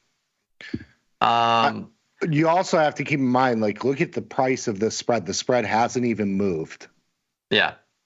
And you're in the money or right at the money on the put side, and that's an effect of volatility, and your long options basically moving the same amount as the short options. It hasn't even moved, so you could even just close this and move on to another trade if you don't like the position anymore. It didn't cost you anything. Yeah. I think the easy thing to do would just be make it a 20-point wide on the call side. Roll down the short call. Yeah. Yeah, I think that's probably the answer. If you want to do anything, I think that makes sense. Bringing down the 5,980 to the 5,970, picking up a couple more bucks with that, and you're not using more buying power. Yeah. And you're still staying like well above. Like if we get back up to 5,970, this position will be a winner because you'll slide through your most profitable zone. I don't think rolling down any further than that makes a lot of sense with 40 days left. Because with these defined risk spreads, yes, you're picking up some premium, but you're moving your risk substantially lower. Yeah. And you're already inside the expected move. So you're basically a 50-50 shot with what volatility is pricing in right now. The key here is if you get a little bit of a bounce and a vol contraction, this spread is going to be a lot better off, given that you roll down now with volatility so high. So I would definitely just roll to the 59.70. You go 20 points wide on both sides. You're looking for a little bit of an up move, but really a vol contraction. That's kind of the key to this position because this expected move right now, 334 points. If that's 250 points, this spread is out of the expected move, and you're in a good spot with $11 and change of credit. It'll trade in that circumstance. If you get a little bit of an up move and a vol contraction, the spread that is, you have both sides that are inside the expected move, it's always going to trade for about 50% of the width because it's a 50-50 shot. If you get a little bounce and the expected move contracts because volatility contracts, you'll see this spread go from $10, $11, $12 to $7, $8. It's going to be a big win if that happens, obviously. Don't know if that's going to happen. Yep. How would you manage a 90-100 April UAL strangle? I actually just rolled into that strangle. So if you want to manage it further, I think rolling down the 100 to the 95 or the 90 makes sense. If you want to go inverted, if you're more fearful of downside movement, you can do that too. But I kind of like leaning long into these moves, even though it seems crazy. I don't want to roll down my call too far because I need the delta on this position. Like if you're in April, you need the delta on this position because the premium's not going to come out until after earnings. So you need to kind of lean directional here and give yourself a wider net if you're trying to get out of this before earnings. So I'm at the 190. Yeah. I agree with everything you said. That's beautiful. Smash Amazon. Tariffs are good for consumer spending. That doesn't look like it today. I have already smashed Amazon, unfortunately. It's pretty much worthless. I have a 225, 235 diagonal spread, trading for $100. Yeah. I'm pretty much dead too. But, I mean, I could add something here. Yeah, these lower levels, these lower price levels are certainly enticing. I'll do the 200, 210 call diagonal spread, May, April. Give me a little more time to be right here. I've still got a tail call option on. I could probably just leg out of this. Yeah. Just take this off the table. There you go. Sometimes with these diagonal spreads, like, my long option that I had, where am I? In April, it's got 75 cents left. Like it's dead. If you're trying to be long at Amazon, this option doesn't do anything for you. It's a lottery ticket, option. So to get long, you have to start a new position. Like you just have to kind of, man up, start the new position. You can leave this on, and if something crazy happens, that might go to $1.50 or $2, and you'll make back a couple bucks. But your new position will make you $5.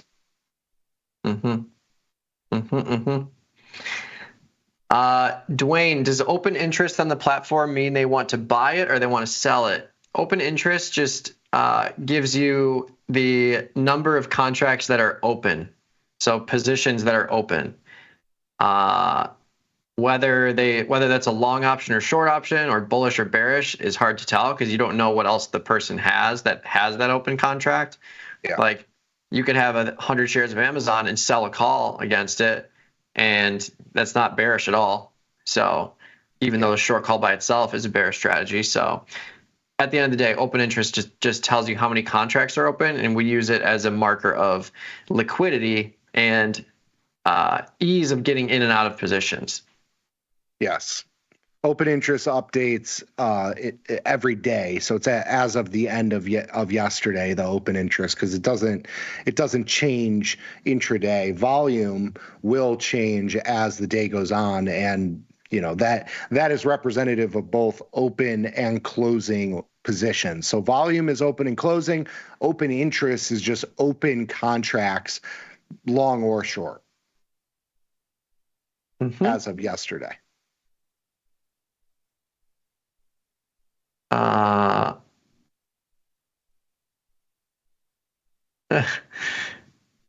Yeah, I think something's going to happen. I think the Powell discussion is just going to bring more chop.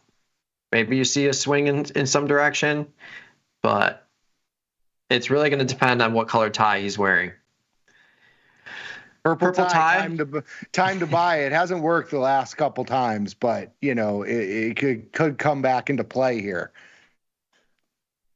Yeah, I don't know. I don't know if I think there's a lot more things than just J-Pow now. J-Pow is the only game in town for the last 4 years. There's so many other things that can pop up unannounced now that I don't know if he has the same effect on markets. Mm-hmm.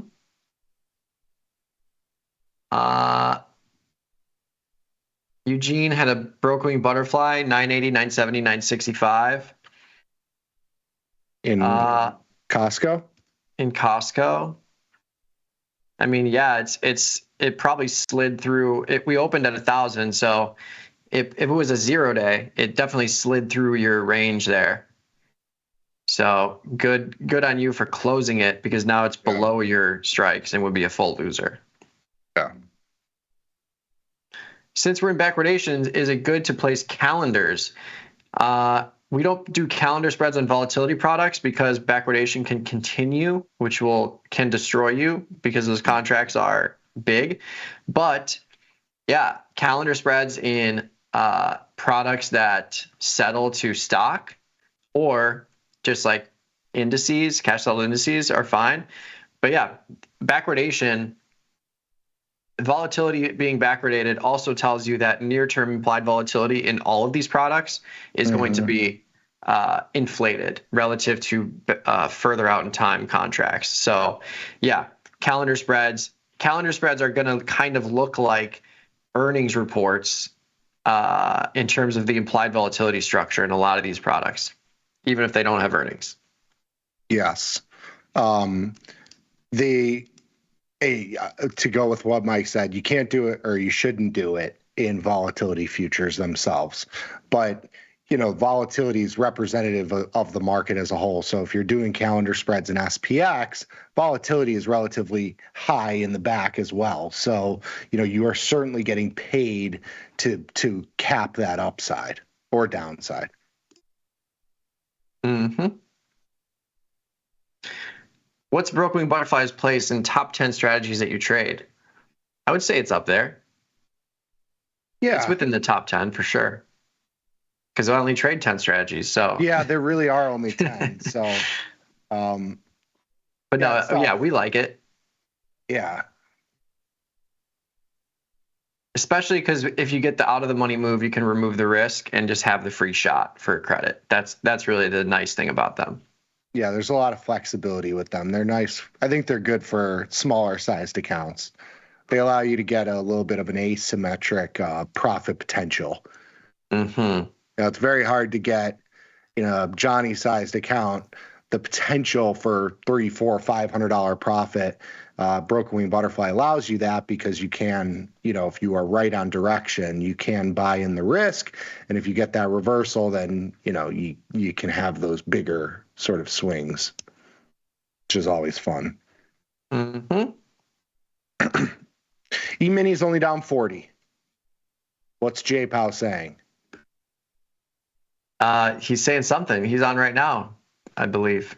Yes. Yeah. Oracle, deep in the money, 0 days at a 160 put. I'm getting assigned today. What's a good time to sell a call at 160?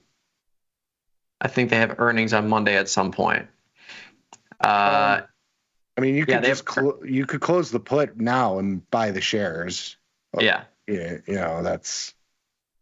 Yeah, I would just do that. Close the put now and buy the shares. If you can get filled at a decent price, that's the only issue. The fair market price of this is $10. Yeah, you could do it in 2 separate transactions. I mean, assuming the market doesn't move all that much in that, couple seconds. Yeah. And then you can go and sell the 60 strike call against it in the next weekly expiration. If you get a pop on earnings, you're profitable. Yeah. But yeah, if you can buy back the put and then just buy the shares, you can sell the call at 160 for Monday, or you can wait until Monday if you want. Up to you. But yeah, they report after the close, so you have time to do that. Yes, I heard they canceled Tokyo Vice. It's very sad. What's that? Oh, it's a show on HBO. It was a very nice show. Loved it. Nvidia PE lower than Apple. I mean, I'm long if that's a good thing. Mm-hmm. I have the 120, 130 call diagonal spread. There you go. Yes. Let's see. I like to see this little rally here. Mm-hmm. It's fun. Yes. Give me back some money. What percentage of days does the average delta neutral portfolio have positive P&L?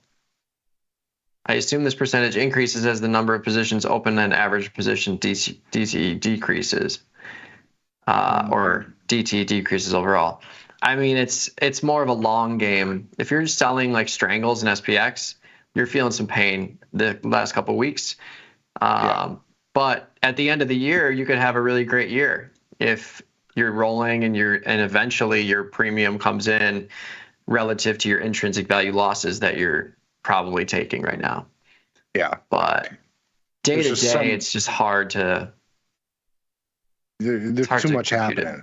Yeah. And there's so many variables too. Like delta neutral is such a wide range, and it depends on your account size and how you trade and your directional lean. Like delta neutral is not zero delta. That's just impossible. Delta neutral is some sort of range. We try to do like, I don't know, mine is usually, 100, 200, 300 is like, I would say 200 is probably neutral in either direction. Up to 400 is where I kind of start to be a little bit too directional. But that goes into it as well as like the strategies that you're using. If you're doing 0-day stuff, that delta is way different than 45-day delta. Mm-hmm. Palantir turned green, so it must be the bottom. Potentially. Hopefully. We need it. Yeah. But yeah, it's been a wild ride so far. Buy SVOL, loaded the boat, 1,000 shares, average cost basis $19. I don't know exactly what this one is. I think this is a reverse volatility, like a short volatility ETF that you can buy. Yeah, but it's got some sort of, I think it does. Wait, okay. So 1/5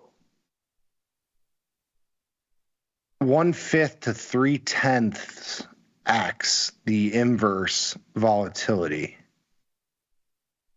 So it's a short volatility, but it only moves 0.2x to 0.3x of the volatility. So SVXY is another one that's 0.5x. Yeah. That's the one that I used to trade a lot when it was more liquid. Yeah. Is this the bottom? Is the bottom in? I don't know. I've been thinking the bottom was in the last 3 days, so I'm not going to call bottom yet again. But I think so. I mean, like from a market perspective, like we've certainly added long delta here. I haven't loaded the boat. There's certainly still a lot of fear and a lot of volatility in the market, but a lot of stocks are a lot cheaper than what we were looking at a month ago. And so, that's the perspective that I take into this is like, I'm not going to throw, I'm not 100%, in right now, but I have certainly been leaning to the long side into this downside move. I don't know what else you can do. Yeah. You could definitely short some volatility. You can have some delta neutral positions. I'm doing some of those too, but I'm definitely looking for long delta. Like I don't think much has fundamentally changed about Amazon in the last month, yet the stock has gone down 25%. That's in a vacuum. If you just told me that stat, that a month ago Amazon was 25% more valuable than it is today, I would say, well, I got to buy some. And so that's how I look at the markets. Yeah. Especially longer term positions. Like if you're buying shares of some of these products, like let's say you're just being really conservative, like you're celebrating, even if tomorrow, like Monday, you still get a continued sell off here, these prices are still extremely low. Like when you come to the realization of how far they've fallen, I shouldn't say they're extremely low, because a lot of these stocks were just blown out to the upside, but you're now getting an opportunity to get in if you think that they're going to recover over a period of time. Yeah. When skew is decreasing, does that mean the puts are more expensive relative to calls? Good question. So it's both. So skew actually looks at both of the tail options. I forget the exact delta. I think it might be like 2 and 3 delta options or something like that. So it looks at both the values of those options. So it incorporates both upside and downside tail options. So when skew is low, like it is now, it means those options are cheap relative. It was much higher when we were at higher prices. Now it's come down, and that's probably an effect of multiple things, including the move we've seen. The index itself is much, much lower, which means the option prices are going to come down as well. But yeah, it's both sides. Yeah. Only down 17. I think another way to think about, wow, look at that. Thank the Lord Jesus. I think another way to think about it, when you think of skew, it's all about like tail risk, and we're realizing the tail now. Like the markets are down 15% in 2 weeks.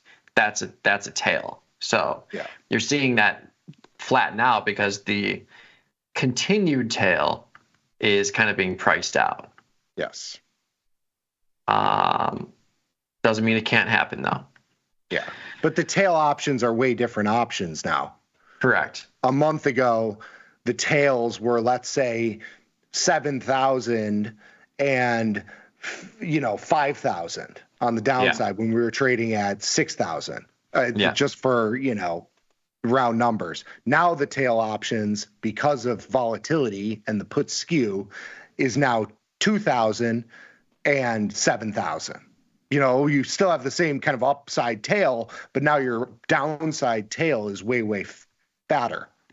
So that naturally, skews because it's skew. That was fun. UVXY put debit spread 2 weeks out. Yeah. This certainly could be on the table. I mean, volatility is actually down on the day now.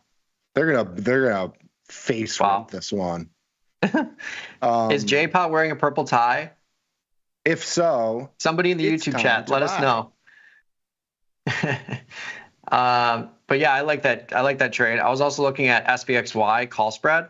Yeah. Same idea. But yeah, I like the short term decision. Like the 14-day is where I would go relative to longer term, because that 14-day, the debit spread will fill up because extrinsic value is going to 0 in 2 weeks. Where if you're in April, even if it's in the money, you're not going to see the potential profitability you're looking for. Yeah. Because those options will still have a lot of extrinsic value.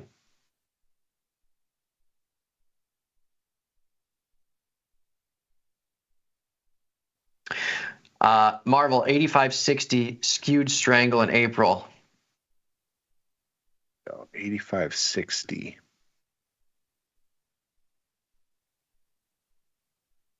Bullish skewed strangle, sure. Yeah, $600, $3.47 credit. Yeah, volatility is pretty high here. I could do that for $600 buying power. Yeah, it's nice. I might do this like, what if I move this? What's our delta here? I am going to do the 60-80 delta neutral for $4. Change 436. Mm-hmm. Yeah, I like that. Yeah, I like it. Nice, strong return on capital potential. Good use of capital efficiency. Drone and rescue special. Sell fear. XLY. 215 April call. April 215. Sell it. Sell the 215 call and then leg into a strangle, selling a 60 put for a $3 credit today. Today, in leg XLY? into the strangle in XLY. 160 put maybe. Oh, and leg into a Marvel strangle. The 60-90 strangle. Oh, well, I did these the are Marvel. two trade ideas. Yeah, I did the Marvel strangle. Yeah. The XLY, I mean, like, in an ETF, I would rather just do both sides rather than just be on the short side. And especially into a move like this, I am leaning. My new positions are mostly neutral or bullish positions. Like I just don't have it in me to get short into the hole. I would rather be long and be wrong than to short into the hole. Like it feels just so awful being short at lows. There's nothing worse. I could cheer for stocks to go higher. I can't do the short into the hole. Just can't do it. It's un-American. Question on my Microsoft Diagonal. What am I doing with it? So I have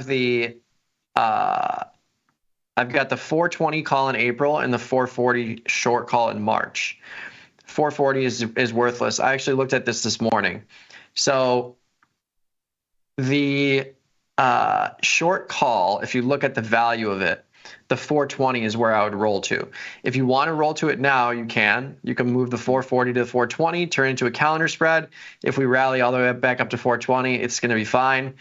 However, if you look at the net change of Microsoft today, that option yesterday was trading for $2. It's trading for 85 cents now. So I would rather see if we can get a little bounce here to the upside in Microsoft and then roll down to the 420 strike, because you'll pick up significantly more premium.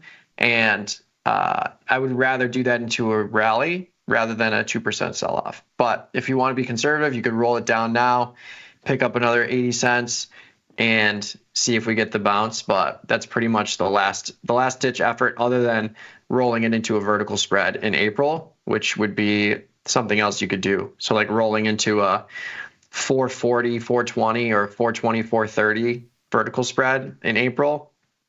But I would rather do that into a much bigger rally than what we're seeing, because we're not seeing a rally. I closed into the little bit of a up move that we had. I closed out of that one that I had that was a shorter duration and rolled to a May-April, which still hasn't worked, but I have a lot more time left to be right. I think, on some of these positions, you got to just kind of take what you can get when it comes back. Mm-hmm.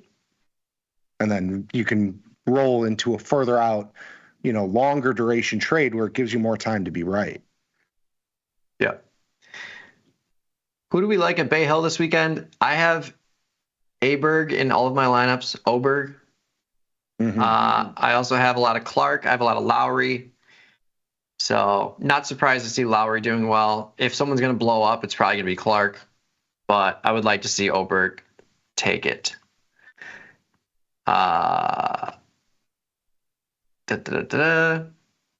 Couple more here. Life savings on a VIX 15 put in May. I wouldn't do the life savings, but in May, a 15 put. So one issue with this trade, you would lose your life savings if I were to bet, simply because with these volatility products. So when volatility increases, the volatility of volatility also increases. Yeah. So when you're buying these out of the money puts, even if you get the VIX to go down to 20, this option is probably not going to change all that much. So like when we talk about shorting volatility products, you really kind of have to have intrinsic value on the way down. Like you need the VIX to go from 24 to 15, and you need to have an option that goes in the money by 10 points. That's the way to trade this, because this 15 option, yes, it could increase in value, but it's very similar to like what we saw happen with a lot of people with AMC and GME. They're buying these out of the money puts, and then the products dropped, but the volatility crush of those products was so great that it actually resulted in losses on those positions. So yeah, it'll be tough. It'll be tough to make money on the moving down with the volatility crush that's going to be baked into that too. Yeah. And again, this is not trading at 25. Yeah. This May contract is trading at the K volatility futures. So the way you can see that is by looking at where the options are priced at the same price. So the 21 strike is right where the K volatility is trading at. This is where the VIX is in this expiration in May.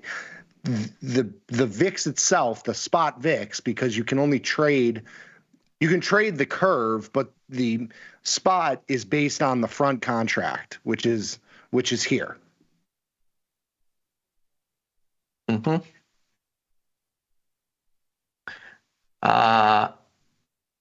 Stefan looking to enter into a poor man's covered call on Amazon. Want to leg into 3 contracts over time. Looking at the March 2026 150 call. Nice. Yeah. For 6K. Yeah, I think it's fine. It's a way cheaper way to be long the stock than just buying it. Yeah. Like IRA, cash account. Yeah. I would say buy them now, or buy them, over the near term, couple of weeks. If you don't want to miss an up move, and if it goes down, you're not going to move all that much. I mean, it's going to move like if you were just buying stock, and then you wait for a bounce and you sell calls, sell 40-day calls, 30-day calls. Yeah, your break even to the upside with your debit cost is 210. So I wouldn't sell below that, just to be safe. But yeah, you can make up for the extrinsic value cost here over time. You have 378 days to collect $1,400 per contract, which is, pretty easy to do, not including your potential gains to the upside if you get it. But yeah, I like legging into that now, into this big sell-off. Yeah. And the nice thing about Leap's long-term options past a year now is that even though volatility is spiking, you can visually see that it's not affecting those longer-term contracts nearly as much. So like Amazon Leaps are trading at 33%, 34%, which is still very low. The near-term contracts are the ones that are at 45, 40. So that's where the premium is in terms of IV premium getting boosted up there.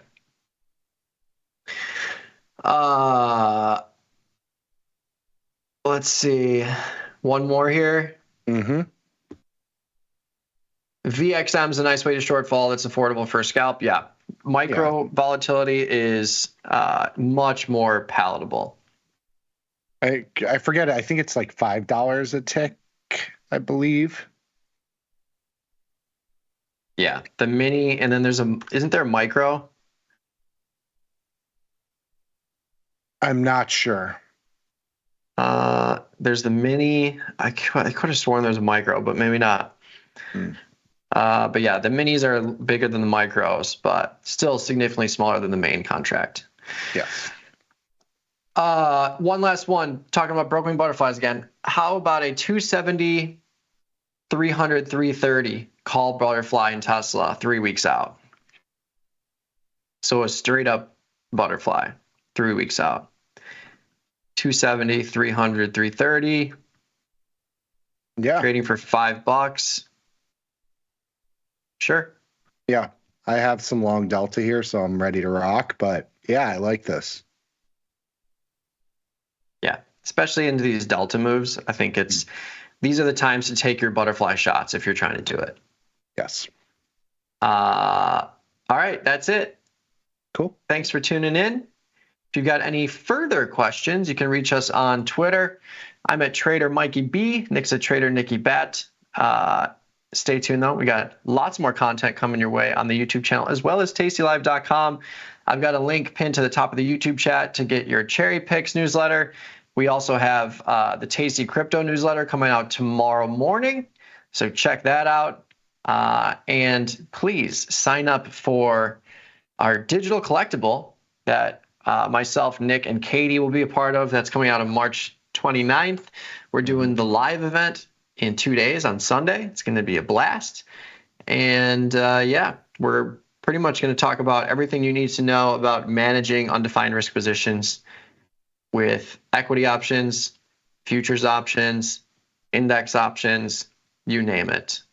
So sign up for that. It's the second link below the tastylive.com/events tab there for your digital collectible. Stream it on the 29th. But yeah, have a great weekend, everyone. We'll see if this market can recover a little bit. And yeah, it's going to be a wild one. 100-point move for the rest of the weekend going into Monday. Lots more stuff to see, I'm sure. But yeah, stay safe out there. We'll see you same time, same place on Monday. Peace. Peace.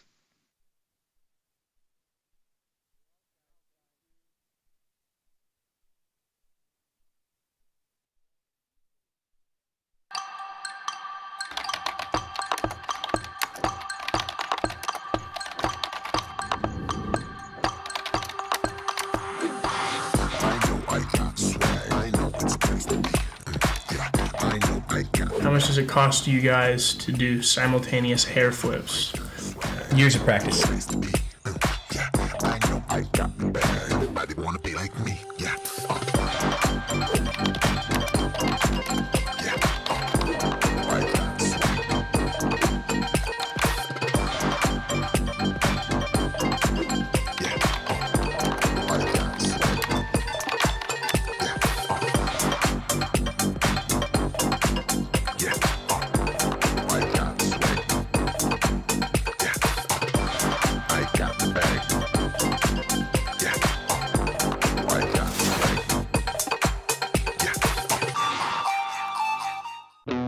Looking for a better broker and a bonus? Sweet.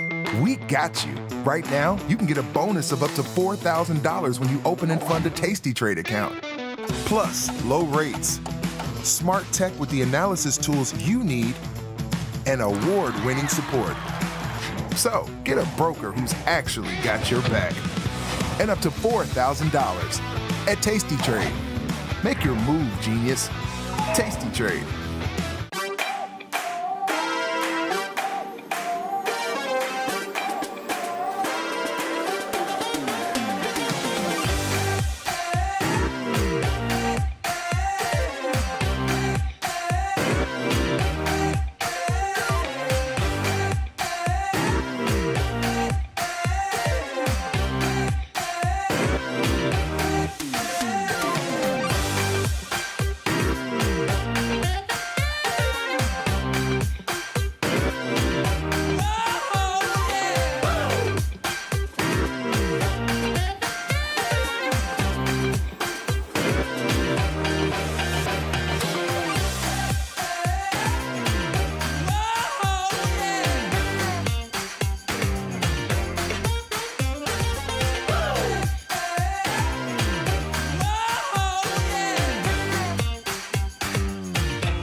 The amount of time I spend interacting with our customers via email or anything else is pretty much my entire life. To be so powerful and so valuable, and then to be that approachable, just amazing. Where else are you going to be able to email a CEO, get response back? But you know what? Before he even knew who I was just some idiot trying to learn how to trade.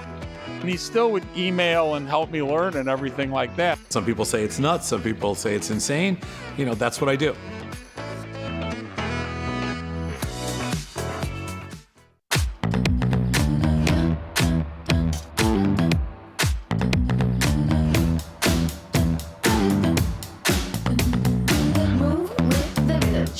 stop when the clock hits 13. Sing 1, 2, 3, 4. Cause no one can do it like we do it, like we do it, like we do it. Cause no one can do it like we do it, like we do it, like we do it.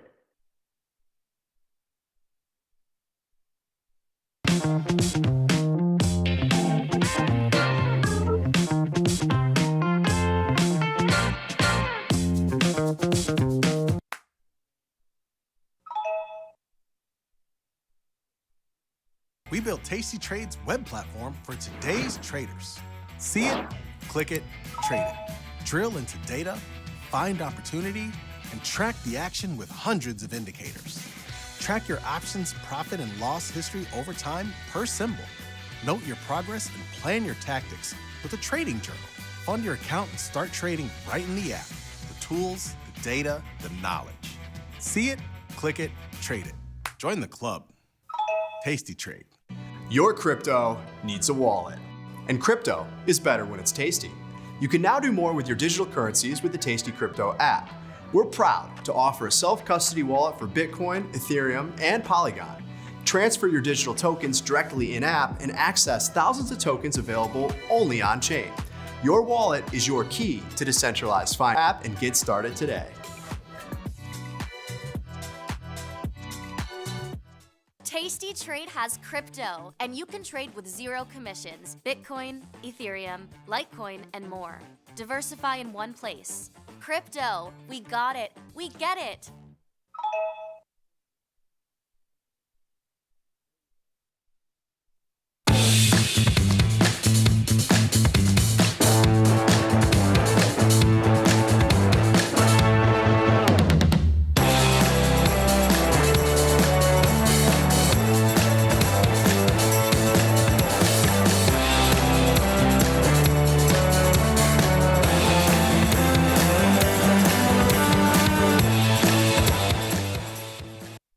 We are back. It is Monday, March 10th, 2025. This is Futures Power Hour, sponsored by CME Group. I'm your host, Chris Vecchio. He's Ilya Spivak. Ilya, am I glad to be flat? And I'm sure you're just joyous to be short. I mean, it's tough to argue with this now. We thought yesterday, as we were talking on first call, that maybe at the start of the week before CPI, markets would even out a little bit. Had a big week down last week, would find some footing, maybe. Don't get too excited. Don't get too overextended, speculative-wise. Yeah, not so much. Not so much. How naive and stupid of us to think that this could potentially even see a green shoot of a rally at the start of the week. But how dare we? Yeah, right. But, some of the conditions have remained. I keep bleeding on about how this market can't get back above its 1-week moving average on a closing basis, and that's keeping me on the sidelines. And for good reason. NASDAQ's down over 3% today, S&P off more than 2%. The rotation itself is fascinating because if you look at the equal-weighted S&P, it's only just started to slide. There was a point today when it was above water, even while the headline index was down nearly 2%. So it's really a tech story right now. Tariffs, of course, are coming into play, and we have some interesting commentary from the President of the United States and the Treasury Secretary as we turn to the slides. President Trump kicks off the weekend by telling us that a period of transition may be ahead. Scott Bessent, the Treasury Secretary, tells us that the economy is going to have to go through a period of detox. Ilya, I'm not that smart of a guy, but detox and transition to me rhyme with recession, almost as if they're engineering a slowdown in aggregate demand first by cutting government spending, reducing social benefits, and hoping that trickles down into an economy that ultimately, slows down in the short term. What do you make of comments about transition and detox? Do those rhyme in a Dr. Seussian way with recession like they do in my years? Well, if the prior state, the place from whence you are transitioning, is the fastest growth in quite a few years and the most consistent growth of all the major economies, and you seek to transition from that thing, where would you transition? Not growth? Sounds like recession to me. Well, it's going to be certainly an interesting conundrum that we deal with. We run into here over the next few sessions. This is a week where, of course, we talked about the lack of significant events. There's a CPI release on Wednesday that may pale in comparison to the sentiment reading on Friday, which is so difficult to even wrap your head around, but that's where we are. Ilya, we talk about this transition. The strange world we live in. Right, and we think about that inflation coming up this week, but that's really not the major story right now. What's driving these markets?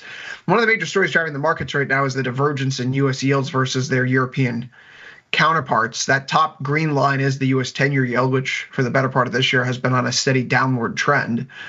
But everything else has taken a great leap forward here in recent days. JGB yields, for example, at the long end of the curve closed at their highest level in more than 16 years in Asian trading last night. Well, there's a little bit of softness in the European counterparts. Of course, they did have their big jump last week. The Greens in Germany may be sinking the infrastructure spending plan. Defense, not so much. So perhaps that fiscal cannon is not as large as it seems. There is clearly a mindset shift that is afoot.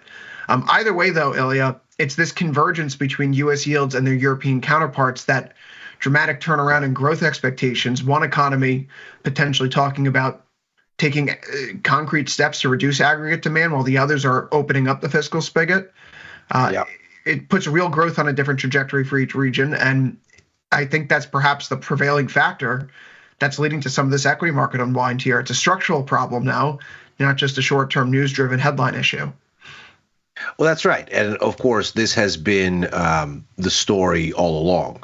The concern coming out of last year's U.S. outperformance, we talked about this as a vulnerability as early as a year ago, saying the U.S. economy is the only thing firing.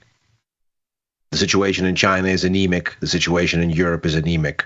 That's three major drivers of global demand, two of them basically offline. And the U.S., the only real game in town for global growth. And as long as in the U.S., the service sector kept going because there was really nothing happening on the good side, the global economy had an underpinning, but it was the only leg to stand on. So if that was going to go away, there was really nothing that was holding up the global economy, and there was a case to be made for significant recession vulnerability globally if the U.S. were to falter. Of course, at the start of this year, a faltering U.S. economy is exactly what we see. What I don't think neither you nor I were betting on was that Europe was going to be the proverbial sleeping giant that was going to be awakened by war. If Japan came to rue the day that they awoke the sleeping giant that was the United States, it seems like Russia might rue the day that they awoke Europe, because, as we know, Europe's history is awash in all manner of war and conflict, and it's been dormant for the better part of 40 years, but I don't think anybody was betting on the fact that Europe was going to wake up and go, you know what we need is we need to rearm in a hurry and in large scale. And this has amplified the situation tremendously, because not only do we now have a narrowing of yield spreads against the dollar and against U.S. assets because the U.S. is slowing, which was always that risk that we talked about. Now you have the flip side moving against you in tandem. And so you have this expectation that you're going to have this big inflationary growth impulse because the UK, France, and Germany, uncharacteristically, from history's perspective, decided to hold hands and say, we need all the guns all together, all at the same time. I have this funny thought in my head. It's like 300, 400, 500 years from now, where they're reading through the history books. You know how, like, when you read about English or French history when you're in school, and you make these big time jumps, you're like, oh, 50 years later, 100 years later, like they went back to war. It's like, oh, yeah, of course. That's just kind of what they were doing during that period of time. Right. I imagine people flipping through the history books and like getting to 2025, and they're like, wait, people were letting Germany rearm for a third time? What are we thinking here, folks? Didn't we just do that spade in history 100 years ago? Like, that was like 6 pages ago. You didn't learn learned nothing? In those 6 pages, you learned no lessons? So it's a difficult environment for stocks right now. this is a market where we're finding new lows. Ultimately, stocks here are still falling. 56.35 down 2.42% here. Wow. In the S&P 500. The Nasdaq's off 3.64%. The Russell's off 2.05%. Bitcoin's down nearly 10% right now. Ethereum's off nearly 10% right now. It is a risk liquidation type of event here in today's session. We clear out Friday's lows. So much for that bounce on Friday, where we sucked up and ended up rallying, erasing the non-farm payroll losses. But I think the market is still clearly latched onto this idea that growth conditions are weakening. The overhang of the tariffs persists, and businesses they got to be able to do something. Right now, we're in a period of basically a stop because we can't possibly know what the future still hold. And one thing to keep in mind here is West people think, oh, well, okay, Europe is doing all this stuff. Let's rotate. Yeah, it's not so simple. If you look at, just as an indicator, IXUS, this is an ETF that just tracks major equities outside of the US, it's down too. So this is one of those liquidation environments where people just go, you know what, the risk is too much. I don't want to have money in the game. I'm going to go ahead and cash out. I'm going to put this money in the mattress lest it go to waste out here and wait. And this is exactly the kind of environment where things that aren't nailed down are all going to get sold all at the same time. Hence what we're seeing. It's interesting, as a matter of fact, that the dollar is a little bit softer today because that's the kind of environment you would expect to see this kind of liquidation. So if you look against the Aussie, it's not down a lot, but it's down a little bit. If you look at the euro, the pound, all of them are a touch weaker. The euro probably holding up the best because of all those spending plans on defense, Greens in Germany notwithstanding. But the situation clearly getting this flavor of cashing out across the board. And so despite yields moving against the dollar, it's actually holding up pretty well because it's just the most liquid form of cash. The stock sell-off is continuing to deepen here in the session, 56.30 right now in the S&P. So new session lows, new weekly lows, monthly lows, yearly lows. Ilya, I think one of the characteristics of this market sell-off for the past few weeks has been a market that's just been pinned down, starting with those S&P global PMIs on Friday, February 21st. And since then, you could see here we have not put a close back above that 1 week moving average, just riding those rails to the downside. Continuously, and it's been a decent filter, at least to help keep me out of the long side during the sell-off.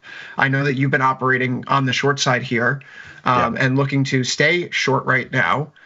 So I suppose, where are you looking towards? Is this a momentum trade for you? Do you have a specific target in mind? Is this a double top that we've been eyeing that gave us a move closer towards the September lows, or is it my problem here that as I'm a momentum person who sees a stock market in downside momentum, I'm just missing out on the fun because of my bias to otherwise refuse to engage short?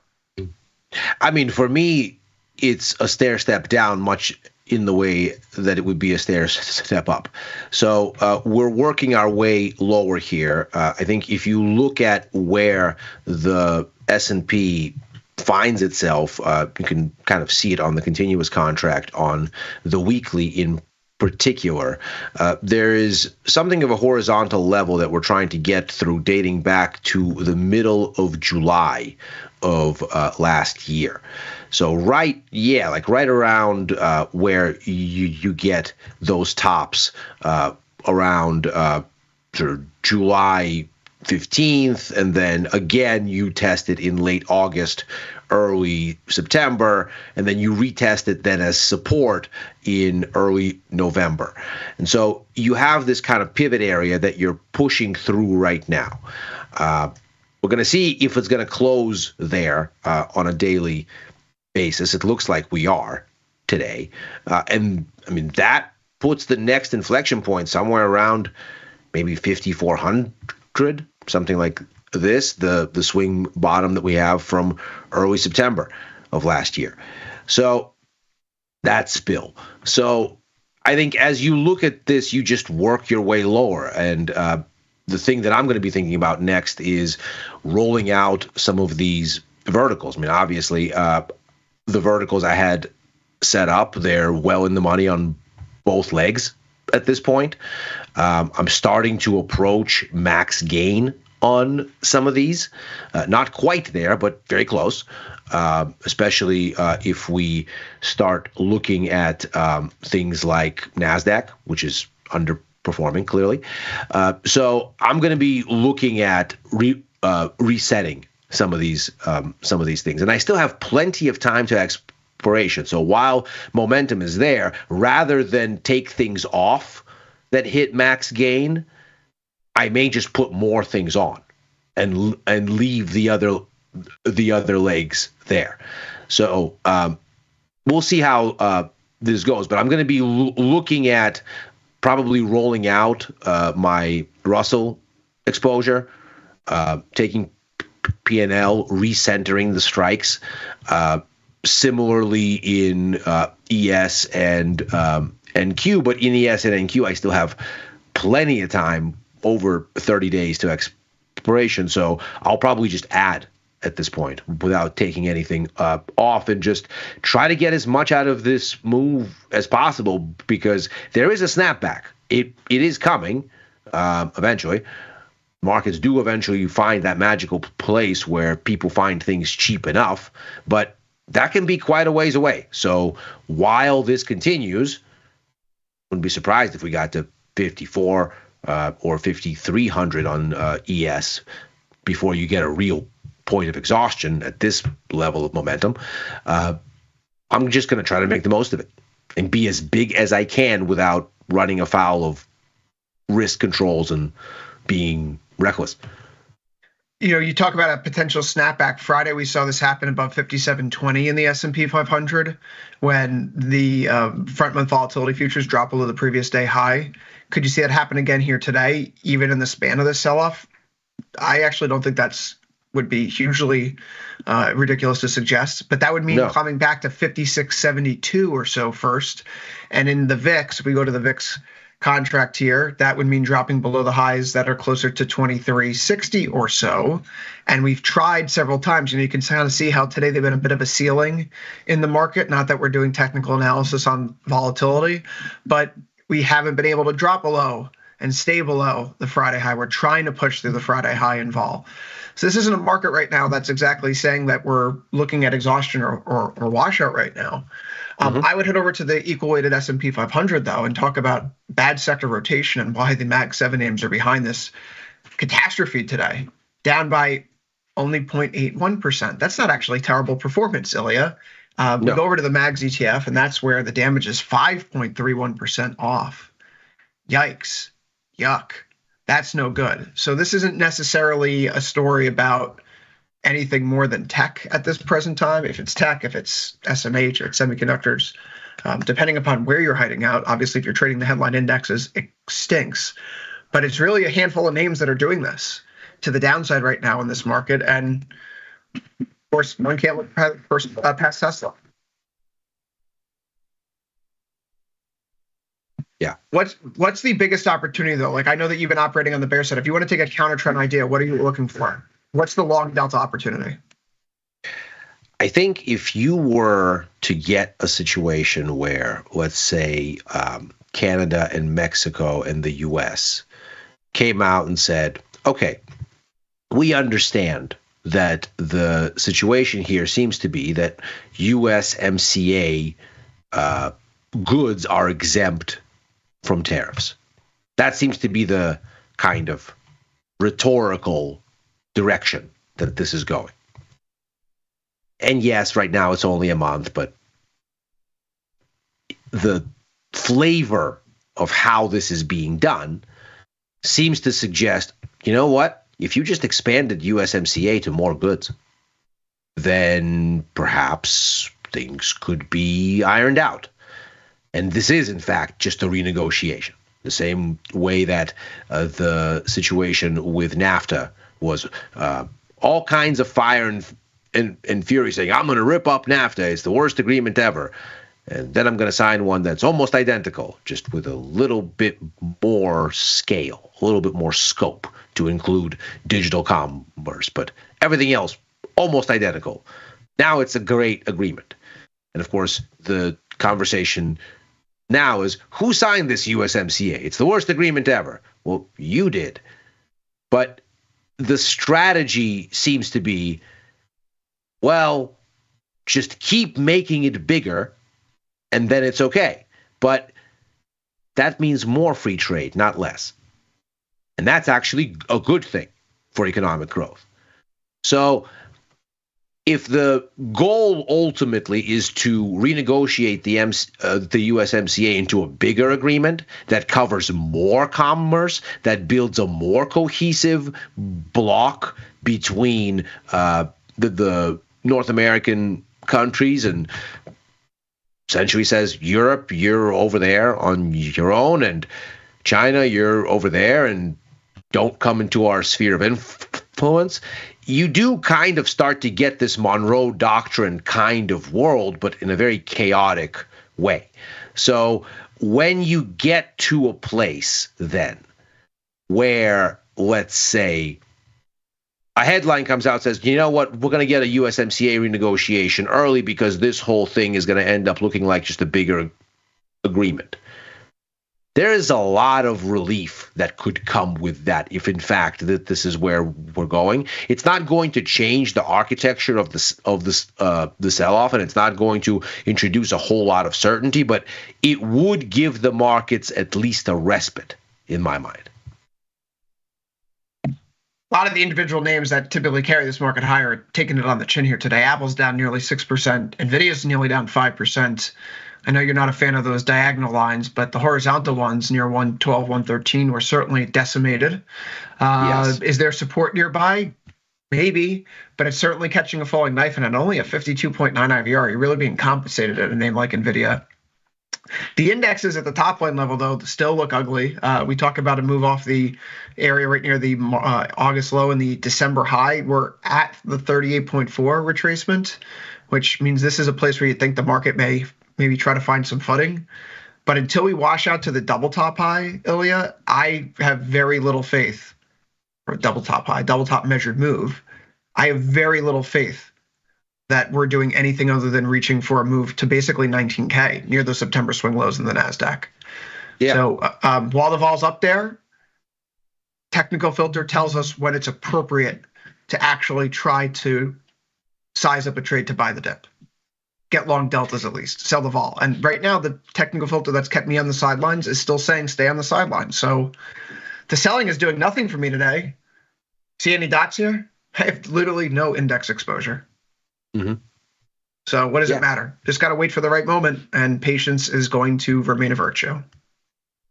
Yeah, I mean, I would not be trying to catch this falling knife under any circumstances. There's really no reason. When markets get into this kind of liquidation mode, they overshoot frequently. Much as they might overshoot on the top side, they overshoot on the downside. And they can really overshoot on the downside because the violence of liquidation can be more speedy and chaotic than can the sort of more gradual building on the long side. So there's really no reason to be a hero and stand in front of this locomotive. That's the same way on both ends, right? When the market's going up, there's no reason to be a hero. And if the market's going down, there's no reason to be a hero. That's right. In this case, what has remained here? Again, classic, clear, strong momentum, but on the other side, the wrong side. You see stochastics are staying oversold, and they have been ever since we broke the uptrend from those August and January swing lows. We see here MACD's been trending below its signal line. We got a sell signal here in MACD on February 21st, and we're below the 5 EMA. So until those conditions change, the character of the sell-off over the past few weeks remains as strong as ever. And today you could argue perhaps is the strongest day in the trend so far. S&P, same story. This certainly sets up a more double top looking type of pattern where, given the measured move, 57.75, 61.75, ballpark it, 400 points. So 53.75 or so. And again, that puts you somewhere in the area near where the market gaps lower for August 5th. It's just not a pretty looking chart. No. No reason to bottom fish right now. No. And by the way, let's be clear as well. If you do not have short exposure already, chasing this now, not really a great idea either. Yes, there is a point to that. One of the hallmarks of the S&P, both the S&P and the NASDAQ, the thresholds are slightly different by about 0.6%. Nevertheless, when the S&P is about 3% away from its 1-month moving average, on the way up, it's tended to be a natural stopping point. Now, when the market goes into liquidation mode, right, disorderly type of selling, none of that stuff kind of matters. But if vol doesn't go up to 30 or 35 and it just stays here in the mid-20s, and it just grinds around in the mid-20s, and we're seeing these 1-2% down days, you're looking at a market that, I think the vol could expand more. I think that we could see a big wipeout first. I don't think this is the wipeout. It feels bad, but the point is that if you get a 30% more move away from the one moving average, if it's orderly, then you're probably going to see some sort of retracement from that point. But it would be a sell the rip, not a buy the dip kind of environment. And I think that's still the mindset right now if you're approaching equities here. The Russell, as we've joked with Jamal earlier, clearly has some issue of normative determinism going on because it must trade towards 2000. It will not get away from 2000. 2035 right now on our chart. And again, we did set a new yearly low here in RTY. It's a 59 IVR. On the continuous, it's even uglier looking because the break of the 200-day moving average really contextualizes why this time is different. Last night on First Call, Pete was saying how he'd been pressing the Russell because of what he saw happening in yields. But I think that's ultimately a really important tell because we're seeing equity markets, they're not responding, as you and I have been making the case now for 3 weeks. They're not responding to lower yields because it's a different catalyst, a different story, a different narrative. And the narrative isn't yields are going lower because the Fed is going to be able to cut rates. It's yields are going lower because recession's coming. And when the Fed cuts for recession reasons versus maintenance reasons, equity markets have two completely divergent outcomes. We've shared that chart last week. We shared it starting in September as we got ready for the Fed's 50 basis point rate cut. So if we're in recession cut mode right now, the lower yields ultimately are telling us that the market thinks that, well, the economy is heading off a cliff. And that's bad for the Russell 2000. That's right. I mean, that's exactly it. The dynamic by which lower yields were outsized support for Russell was contingent on there being positive growth that doesn't overwhelm the situation.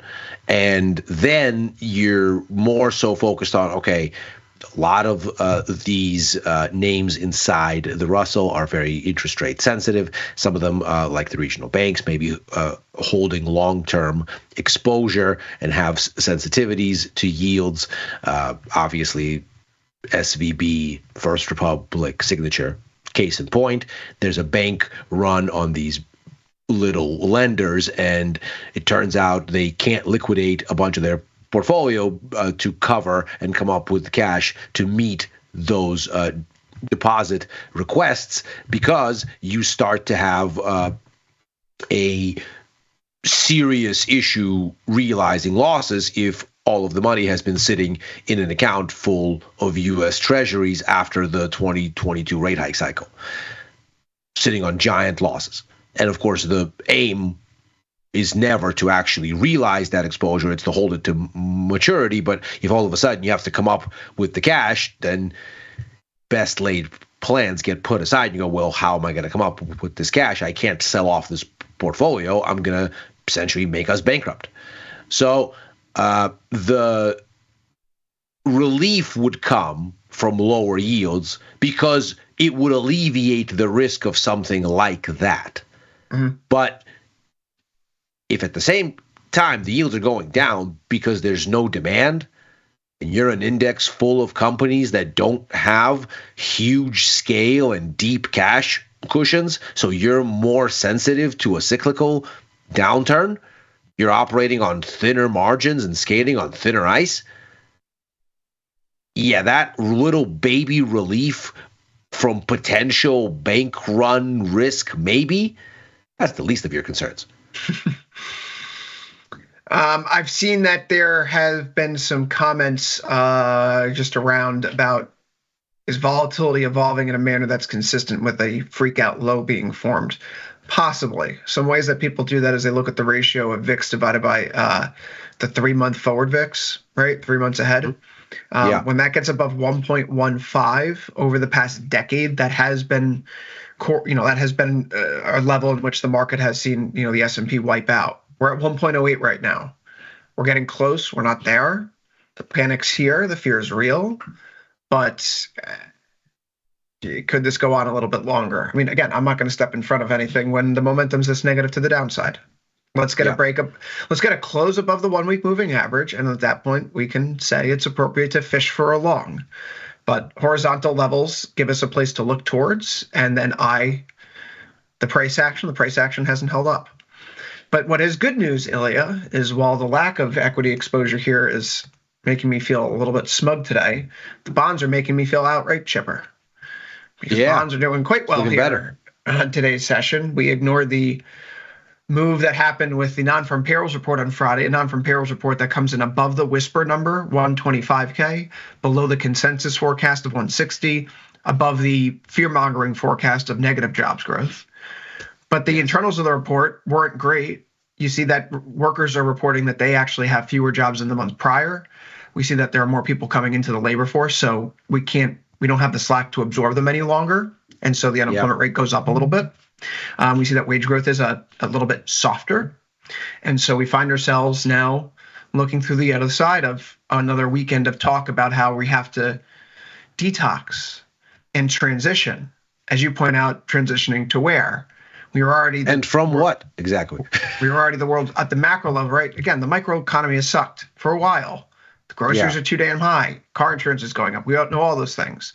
But at the macro level, for the things that the Fed pays attention to, it was a Goldilocks environment. And so when they say we want to transition away from that, are we going to get Goldilocks-ier for markets in the short term? Probably not. Now, we can talk about bringing back industrialization or reindustrializing the economy here, and that's going to take some time. There's going to be some pain along the way, right? And by some time, we're talking decades. Let's be clear.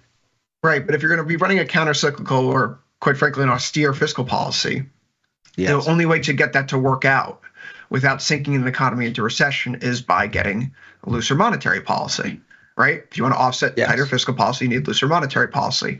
The Fed is not going to be proactive and do that until it sees the data pile up. And so right now, the market looks like it's in a place, forget how the equities are behaving, but the market looks like it's in a place where it's anticipating a Federal Reserve that is being not only, one, forced to cut inevitably later this year, but two, do so from behind the curve.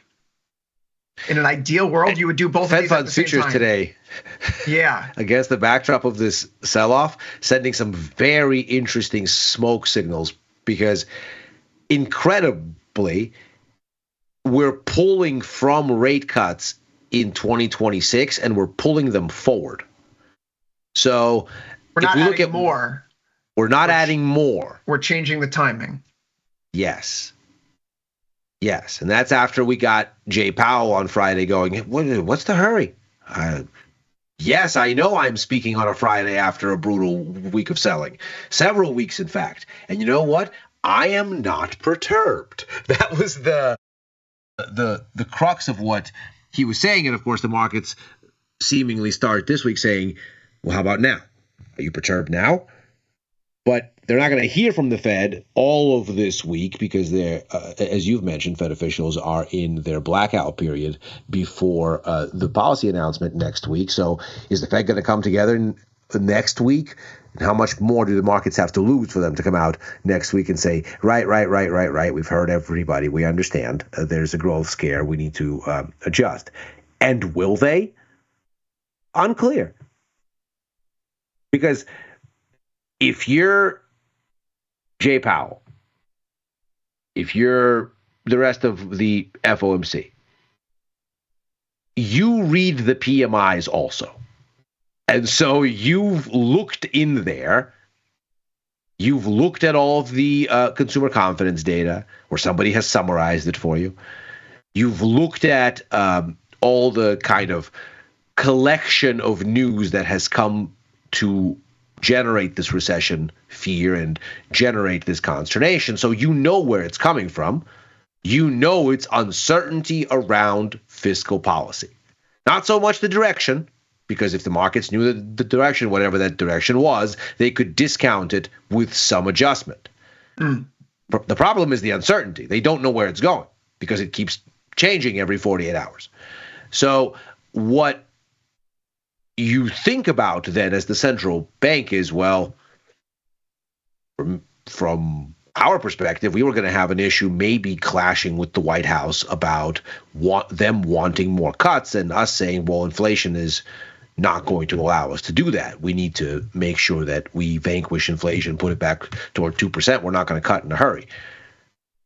Well, the White House seems to be setting up the relief of that potential clash for you. White House wants rate cuts. Okay. In this kind of environment, no problem. 117 and 29 ticks here on ZB, 52.3 IVR. So it is ticking back up a little bit here in today's session. Ilya, I think that the technicals here have been a really good guidepost. Yes. Particularly your horizontal lines. In February, we swung up into 116, backed off. When we break through at the end of February and set a new high, when we pull back, where do we find ourselves catching? Right near those February highs. And then ultimately the 1 month moving average here, which that's where we established the short put spreads once more. So those are still in play, 114, 116. And we get that scoop off that level. So great plan working out here. Certainly much better than other bond trades in recent months. Well, actually, bonds have been pretty good to us in 2025 so far. The last half of 2024 was a mess with bonds. I mean, that was my best asset class last year as I was frustratingly fighting with the stock market. It was the bond market that really, and FX, that really bailed me out. Well, we see here, this is now bouncing back in a, I think a manner consistent with what, from a fundamental perspective, long-term, you'd want to be looking at if you think recession's coming. If we are looking at recession, the top two performing asset classes during recession periods of the market, going back to 1980, are gold and the long end of the curve.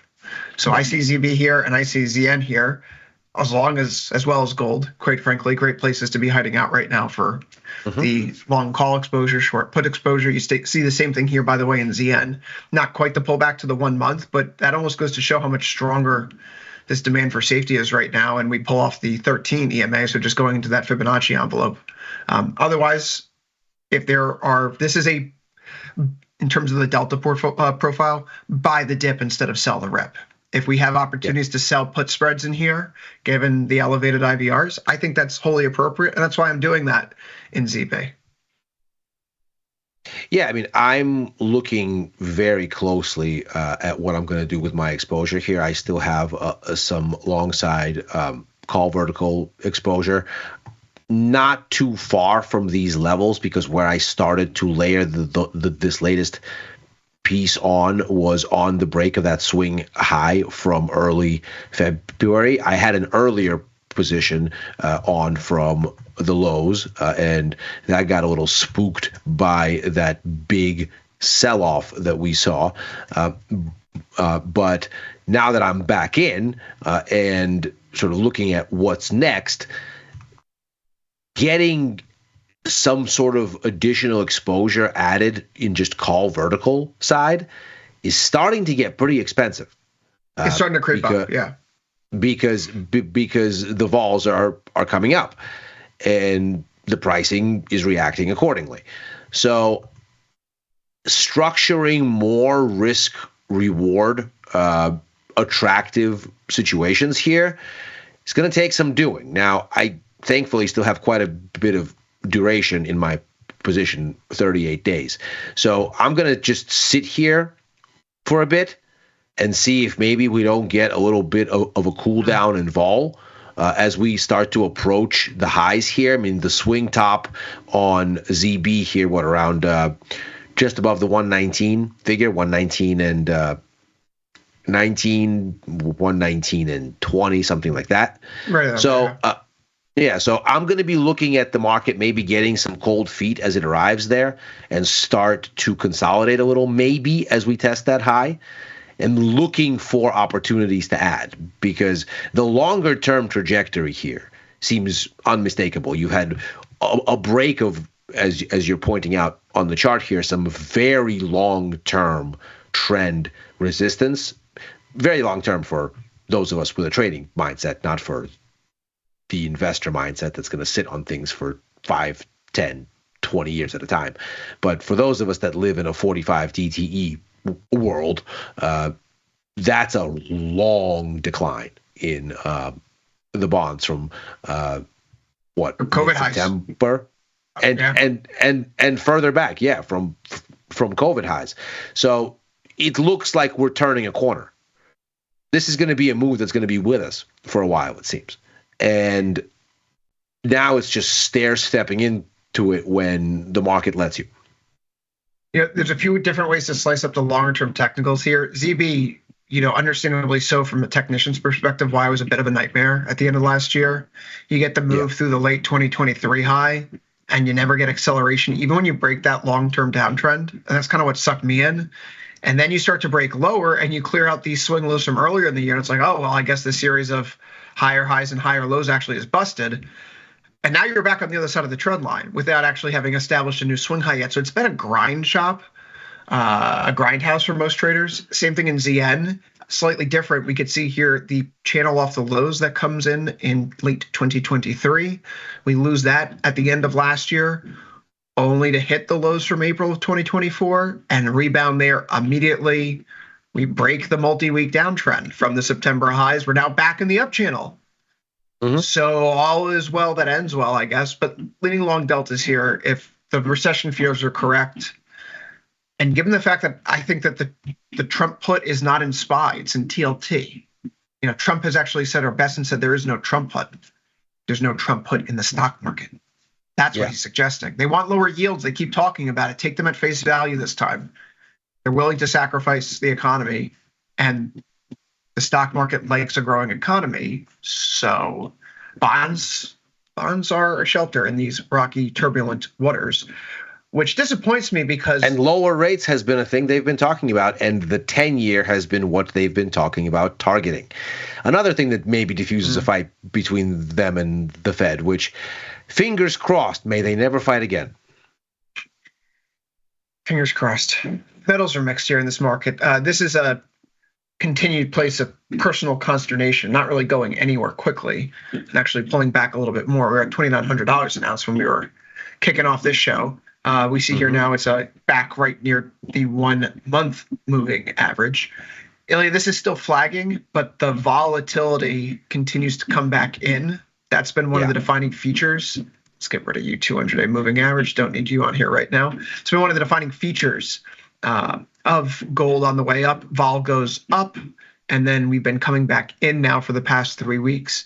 Today, gold vol really doing nothing remarkable, still 51 IVR. Do you find it surprising on a day like today that gold's not going up, or in a correlation one type of environment? People are just looking to raise capital, so why would that shiny rock be immune to any risk off flows? This is one of my favorite types of days for gold, because it's the day that I get to climb up on my soapbox and scream that gold is not a safe haven, and people can look at the chart and go, he's not insane. Okay. And so this is really the culmination of the type of thing that I keep banging on about when it comes to gold. Not a safe haven. Nothing safe about it. No reason why it should be performing well necessarily when stocks go down, when sentiment unravels. Just look at it. Does this look like a safe haven to you? This thing is being liquidated, to your point, right along with everything else, because when the situation gets as tough as it's gotten here, nobody needs gold. What they need is liquidity. They need to go to the thing where they can take the most money out of other things, stick it there, and not have the price of wherever they're parking it run away and hurt you. Because the name of the game is capital preservation. If all of the money exiting risky assets went to gold, it would go to the moon, because it's not that liquid. And if it went to the moon, then you better be the first one buying and the last because the last one in is going to be buying the most expensive gold in the world. And then on the way out, you better be the first one selling. Because if you bought it at the top of the panic and you didn't get out fast enough, then you're buying expensive and selling cheap. So obviously people don't want to be in that position. They want to be able to go to an asset that they're cashing out into. This is why it's ludicrous to say that Bitcoin is a safe haven. It's an even stupider one than gold because it's even less liquid. Where money runs to in a panic is liquidity, because the liquid thing doesn't move up and down very much when large capital flows come in and out in relative terms. And what is the most liquid thing in life? It's the US dollar. Gold, silver are taking on the chin. Silver last week rolled out the exposure. We were at just getting under 20 days to expiration, and we poked our head back above the long strike and the 33.5 call spread. So getting to the other side of the decay curve, don't want to make the same mistake that I made with the S&P 500 position when the long 6150, 6300 call spread went in the money on February 20th. And then, so that's been rolled out. There are 45 days to expiration here. The consolidation in a triangle remains. If we're getting away from I need liquidity to, well, we go back to just, hey, let's focus on uncertainty. That's good for gold and silver. I think that's the key difference, though, right? Gold and silver do well when uncertainty is rising, but people don't need cash. Yes. Gold and silver hit the fan like everything else when people say, you know what, this is so uncertain. I just need to make sure that I have cash to stuff under my mattress so I can buy other stuff again in the future, right? And then incrementally, as they start to take a little bit more risk, they go into gold and silver first. They go into the safe havens first, and eventually they move out along the risk spectrum. If we had weak yields and no panic, just think to late March of 2020. Fed comes out and arrests the panic by saying open-ended QE, cheap money for everybody.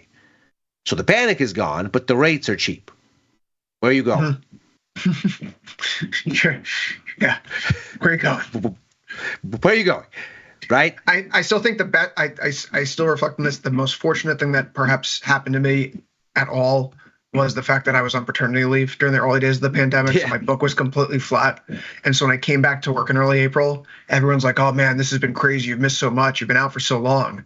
It's like, yeah, but didn't Powell just say that like they're throwing the kitchen sink at everything last week? And I was like, yeah, man, but like it's still so uncertain. It's like, I didn't have the fear. I never got that fear built in. And so it's just like, well, hold on a second.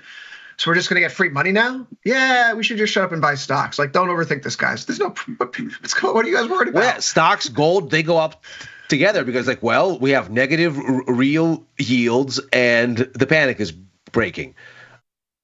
Go. Well, this isn't going. We're seeing that oil after bouncing initially, and it's been a few days trying to hold above the $60 mark, which outside of that brief flash through there in September, you can see that late September, late October, mid-November, effectively this is where we've been bottoming out. Volatility, though, still non-existent, 20.7 IVR. We can't get vol here in crude oil to stick around for more than a day or so. I personally have no position, no exposure or interest there right now. That is a hell of a candle, though, in natural gas prices, where at a point today, we are up near $4.90. We're now at $4.51. That's a huge turnaround. That's an 8.5% move, off the highs here. This was a nice swing opportunity last week that I personally missed because Monday I was out last week dealing with the burst pipe in the home for the first time, right? And so I couldn't get long at the 1 month moving average. If I was looking at this right now, and let's say I did get in where I wanted to and didn't miss the trade, this would scare the heck out of me. It would be enough of a reason. As well it should. This would be enough of a reason to neutralize, I would think, going into tomorrow. That is a very ugly candle. And it's not difficult to understand why. I mean, it's things like this why I love candlestick analysis so much. Because this tells you so much about market sentiment. You really had a big convincing rally just hours ago. And when you come back and you retreat to this kind of an extent, that long of a wick tells you you got vertigo up there. And all the longs capitulated. You see that kind of capitulation out there, that does not tell you this is a market that's going to go revisit those highs, or at least is going to have an easy time of it. Now, maybe it is. Natural gas is notoriously, yeah. Necessary caveat. It's as we like to say here, the Leroy Jenkins of assets. Well, I mean, like it's closer to Friday's does what it wants low. to do, but It's still up 2.66% today, and it's closer to Friday's low than it is today's intraday high. Yes. Right? And by a mile, too. Right? Yeah.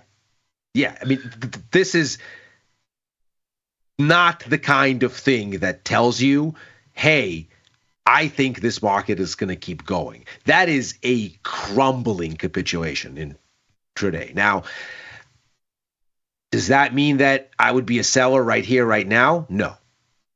Because again, this is a market that is strange, and there's no reason I think to overthink it. You get a really crazy exhaustion candle, give it a day to confirm. Get that one next candle down that tells you yes, this market had a blow off top and now it's going to head lower, and then look to sell it. Let me give some people some good news about this market sell-off. If you like paying cheaper gas prices, that could be on the way, perhaps for the wrong reason. But if you liked paying gas where it was trading at the pump, say back in the middle of February, I've got great news for you. Throughout all this calamity, we've been able to bring gas prices back down to where they were 3 weeks ago. We turn our attention to FX markets. It's a classic risk-off day there. The Japanese yen is the top performer. JGB yields are up to their highest level in 16 years. We highlighted that at the start of the show. Those yield differentials are moving against the US dollar. German equities come off the board today, and the euro finds a little bit of reprieve here. Volatility comes off slightly, a 75 IVR. We did flash higher to 99.46 in today's session, so I suppose that's a little bit of a brief reprieve there. But the German Die Linke, the left party over there, saying that they may not go along with all of the spending plans of Friedrich Merz and the new alliance between CDU and SPD, or CDU, CSU, and SPD. If that's the case, then the fiscal canon is going to be a little bit more constrained. But I don't think it changes the underlying fact that there's now a prevailing sentiment shift and mindset shift in Europe. Yeah. Over the weekend, Germany's talking about sharing the French and UK nuclear weapons. Poland's talking about acquiring its own, raising an army, training every single adult age male in Europe. I think it's very clear this isn't just more talk about how Europe's got to do something.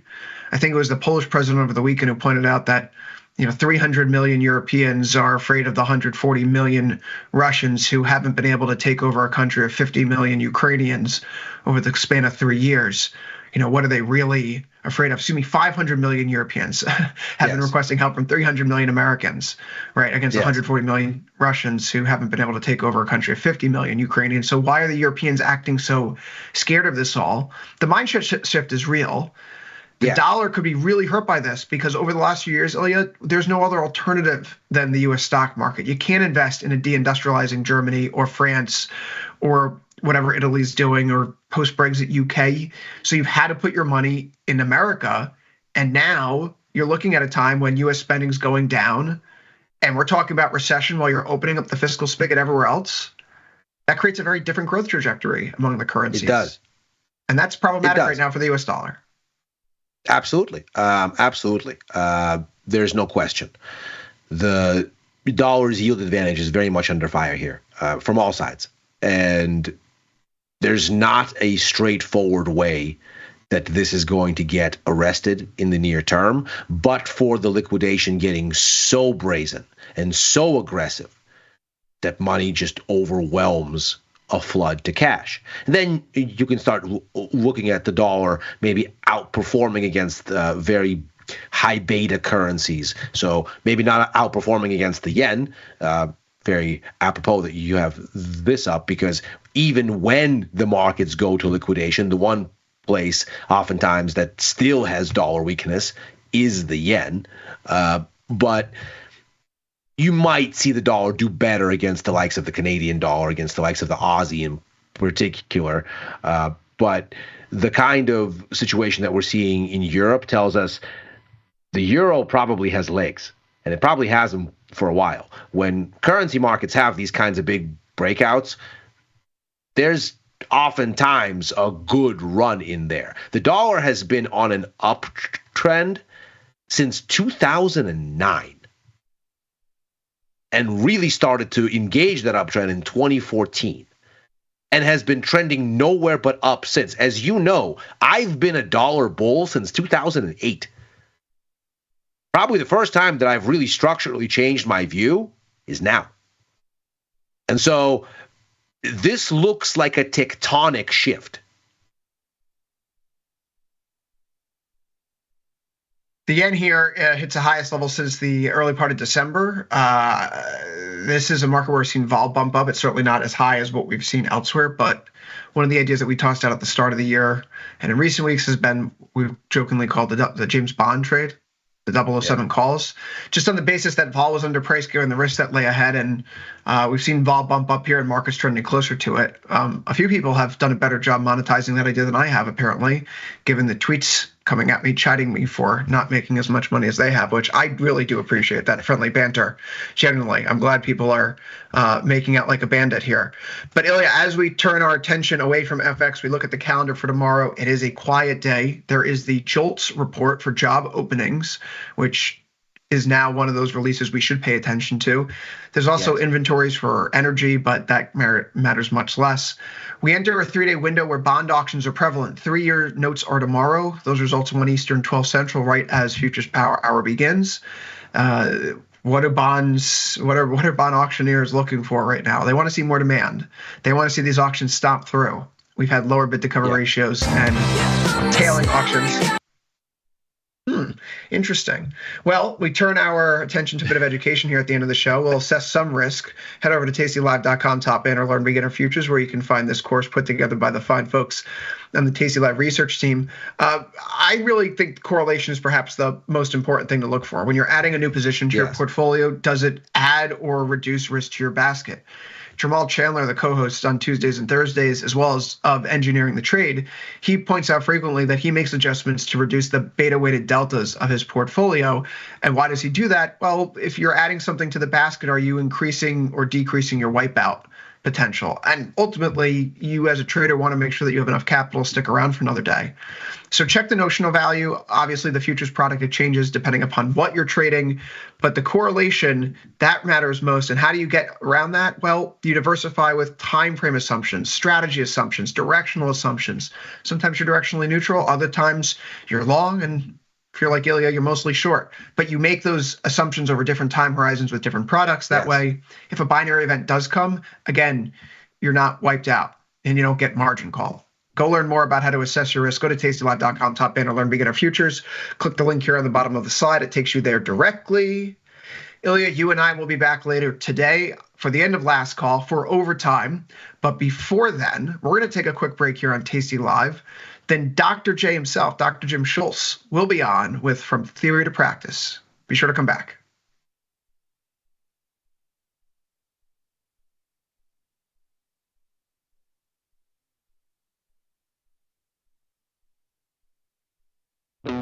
Looking for a better broker and a bonus? Sweet.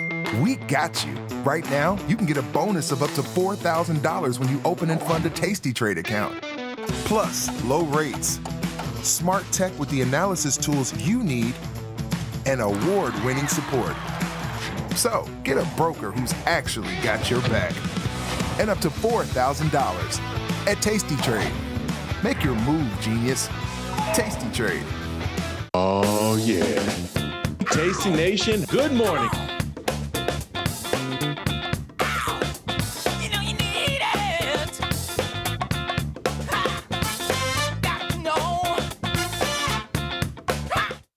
Ready to take your trading skills to the next level?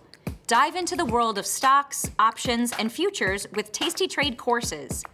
Whether you're a beginner or more advanced trader, our courses can empower you with the knowledge to succeed. Watch as our team in Chicago shows you how to use the Tasty Trade platform and go over the basics of trading. Perhaps you'll learn about a new strategy or a potential product for your portfolio.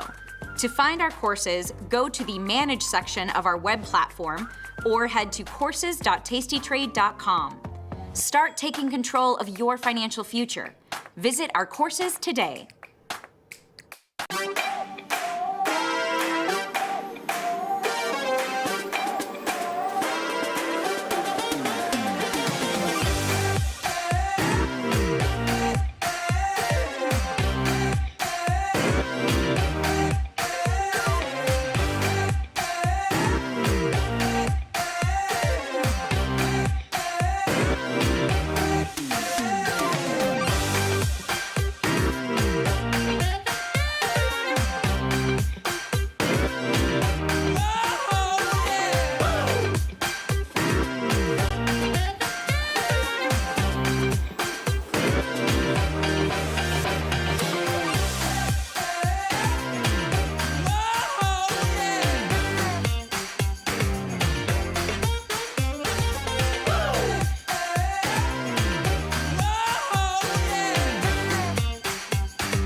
Got the need for speed?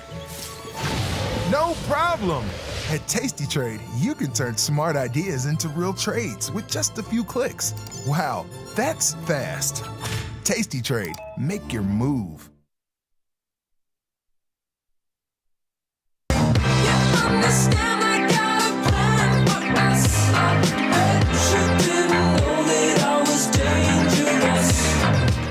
I'm Jim Schultz, and this is From Theory to Practice. Welcome to the show today. Welcome to the broadcast. Welcome to the Market is Crashing edition of what it is that we are trying to do, man. Hopefully we get YouTube up here in a couple of minutes because I want to hear where you guys are at, and I want to see what's going on. And this NASDAQ down 750 day.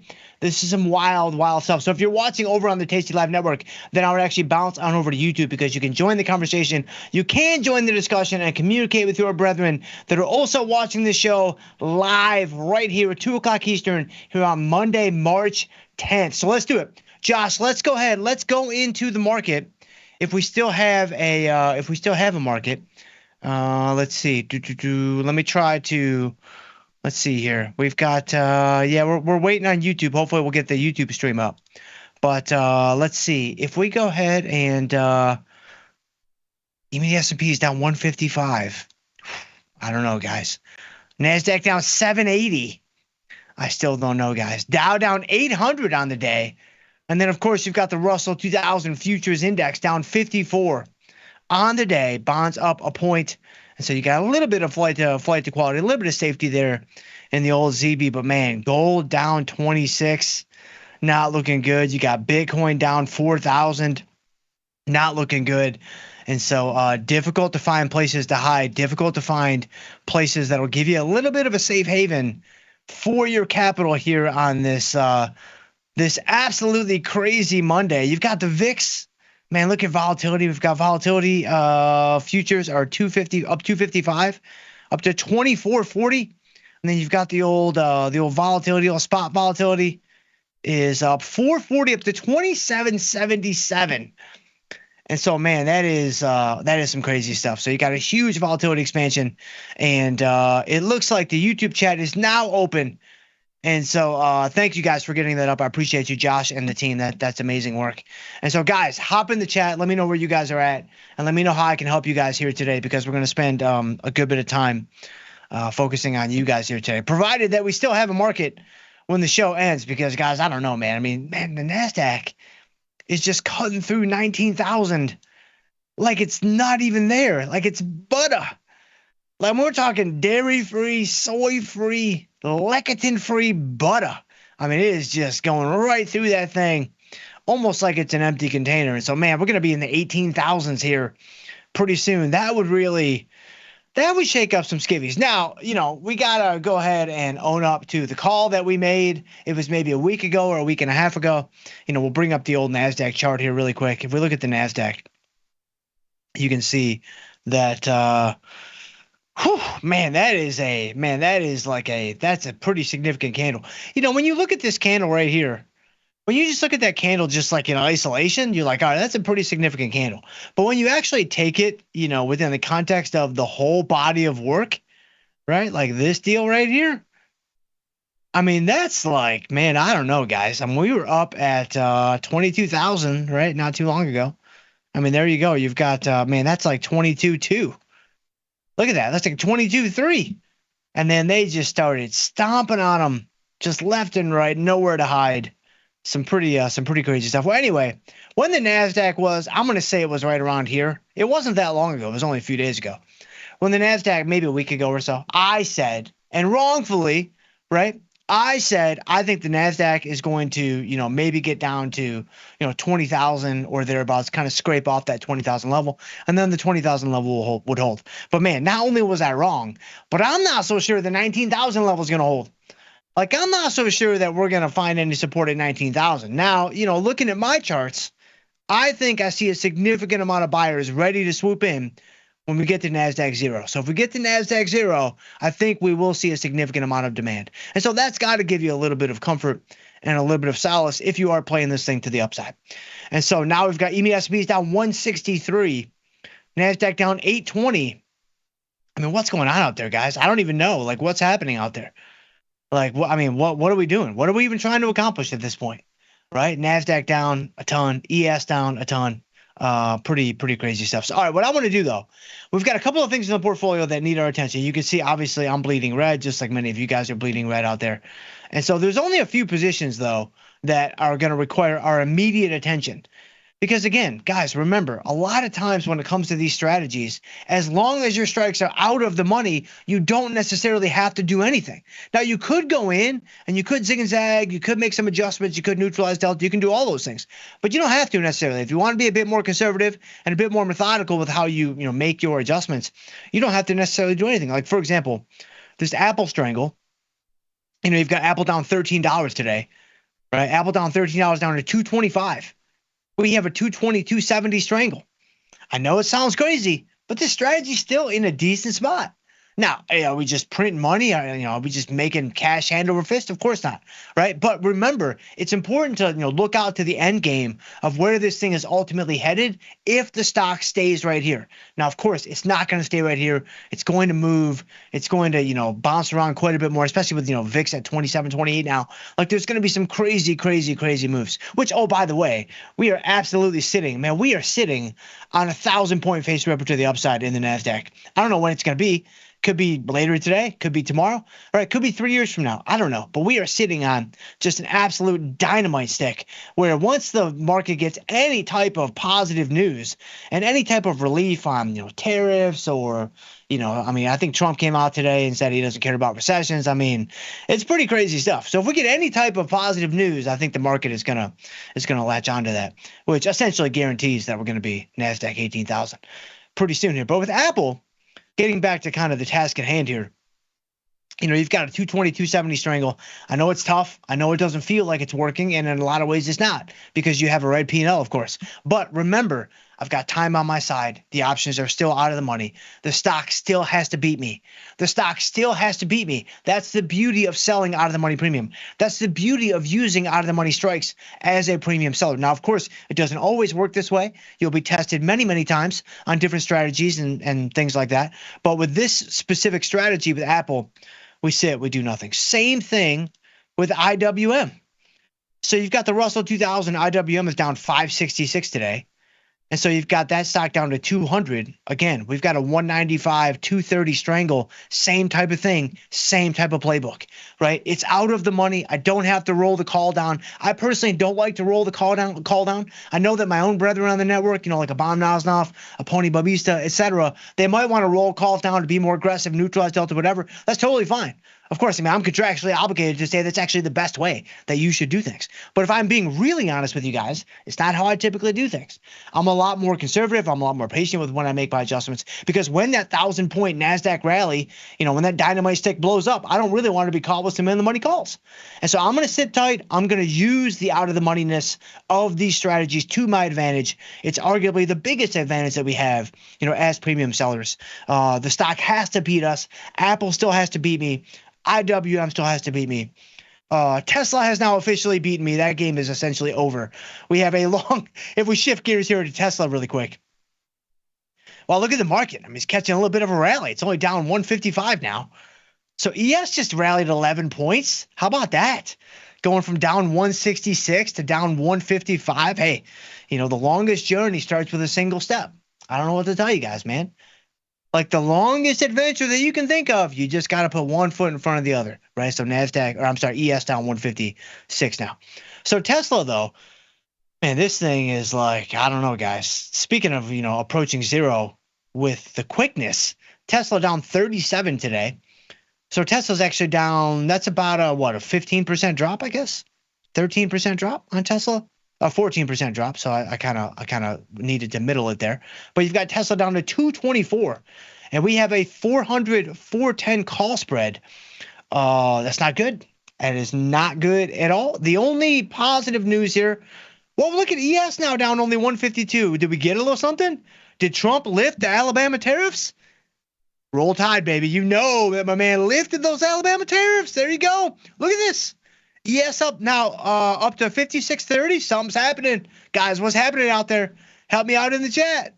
I'm guessing the Alabama tariffs got lifted. That's some good stuff as the market begins to head right back down.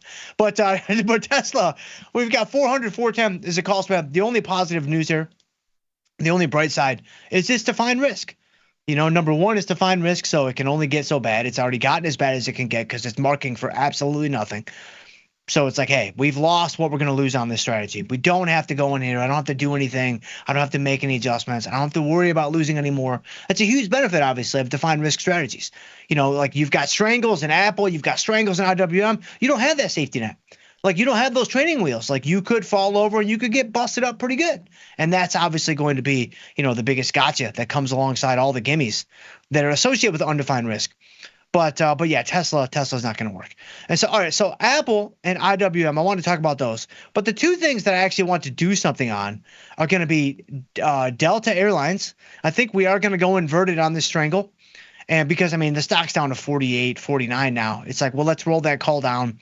The time to be extremely patient has passed, unfortunately. And it's time to do a little something here to try to stop the bleeding a little bit. But before we do that, just to lift our spirits, guys, take a look at Tesla. I'm sorry, not Tesla. Take a look at Pinterest. Look at this stock. Look at this stock. We did it, guys. We did it. We are going to take a victory lap on a day when we are getting crushed on everything else, as only Dr. Jim can, on our Pinterest short call that we won. It's over. We are victorious. The game is about to end. And so Pinterest down 258 today. And so Pinterest couldn't even hide from the huge market sell-off. You got Pinterest down to 31.71. We have a short 34 call. We've collected a total of 291 on the strategy. It's marking for $1.04. That's it. Like it's over. Like we can now get Pinterest off of our board. And of course, again, I think that insolvency for that company is coming any day now. And so let's go ahead. Let's close out of Pinterest. Wow, look at the market back down to 16, 17. Back down to minus 158. Man, the Alabama tariffs are back on, I guess. So, man, Trump needs to make up his mind. So let's go ahead and let's close out of Pinterest.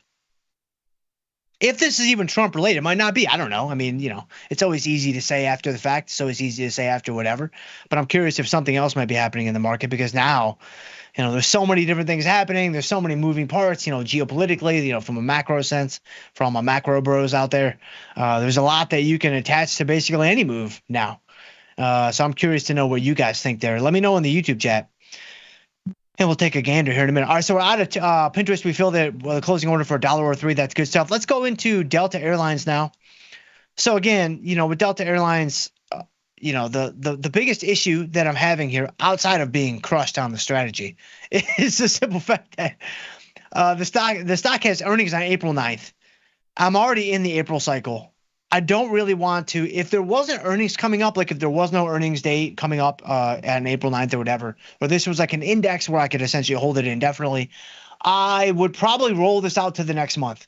I'd probably go from 38 days to the next month would be 67 days. let's kind of reset the deck again. Let's kind of reshuffle the cards, add more time, extend duration, slow things down, and give ourselves, time to be right, essentially. The problem is I don't really want to take this underwater strangle that's now significantly underwater. I don't really want to take this into earnings because I feel like you're asking for a catastrophe at that point. I feel like you're asking for what is right now still a fairly modest to slightly largish sized loser, but you're asking for that thing to become just absolutely massive. That's going to be much, much harder to recover from. So I think instead of doing that, I think we slow things down. I think we go ahead and go inverted in the current cycle, and then we just kind of let this guy bleed out for a while, hopefully. Like, let this guy, if Delta Airlines can just kind of settle down around here, maybe we get a little bit of bullish action and things just kind of chop around and we pick up some positive data, that'd be really, really good. That's essentially what I'm going to sign up for right here and right now. So I'm going to go into the cycle that I'm in, which is April. I'm going to take my 65 call, which is right here, and I'm going to roll it down to basically the at-the-money strike, which for our purposes here is going to be the 50 call. And so that's going to leave me with a $10 wide inverted strangle. You can see I have a 50 call. I'll have a 60 put. So I'm going to be $10 wide on my inverted strangle. Now, it looks like to make that roll, I'm going to collect, it looks like a little over $3, maybe $3.30 or thereabouts. And so I'll have to tack that on to however many credits I've collected to this point. In fact, let's just take a look at that right now before I actually move forward with the roll. You can see I've collected a total of $5, right? So it looks like on this roll, I'm going to pick up about $3.30. So let's add that in right here. So I'm going to get about $3.30. So that's going to give me what, about $8.30 on a $10 wide inverted strangle. Is that good? Not really. Is that what we want? Absolutely not. You want to have the credits collected exceed the width of the strikes. But again, sometimes, you got to trade the market that you have. You can't trade the market that you want, right? According to the internet. I still don't exactly know what that means, but apparently a lot of people do. And so if you look at this, a $10 wide inverted strangle, it's like, all right, my best case scenario here is going to be losing a couple of bucks. Given the fact that, I'm down $7 on the strategy right here, it's like, hey, if I can get out of this with, let's say, half of that, let's say I lose $3.50, that'd be pretty good. I'd be pretty happy with that, just given just how substantial this has been. Again, not a catastrophe, not a disaster, definitely more than a modest loss at this point. But, can we potentially stop the bleeding and just allow time to work for us? We'll have a nice wide range. 50 to 60 will be a good spot for us for Delta Airlines. And, I like this move. I'm usually very, very patient with when I go inverted, but now's the time. Now's the time to do it. And not really think twice about it. So let's go ahead. Let's buy our 65. We'll sell our 50. Yeah, it looks like we're going to get about 340. And so we'll see where we get filled here in a second. But it's going to leave us again with a $10 wide inverted strangle that we will have collected about 830 on. And is it the best scenario ever? No. But is it kind of what we need to work with right now? I think so.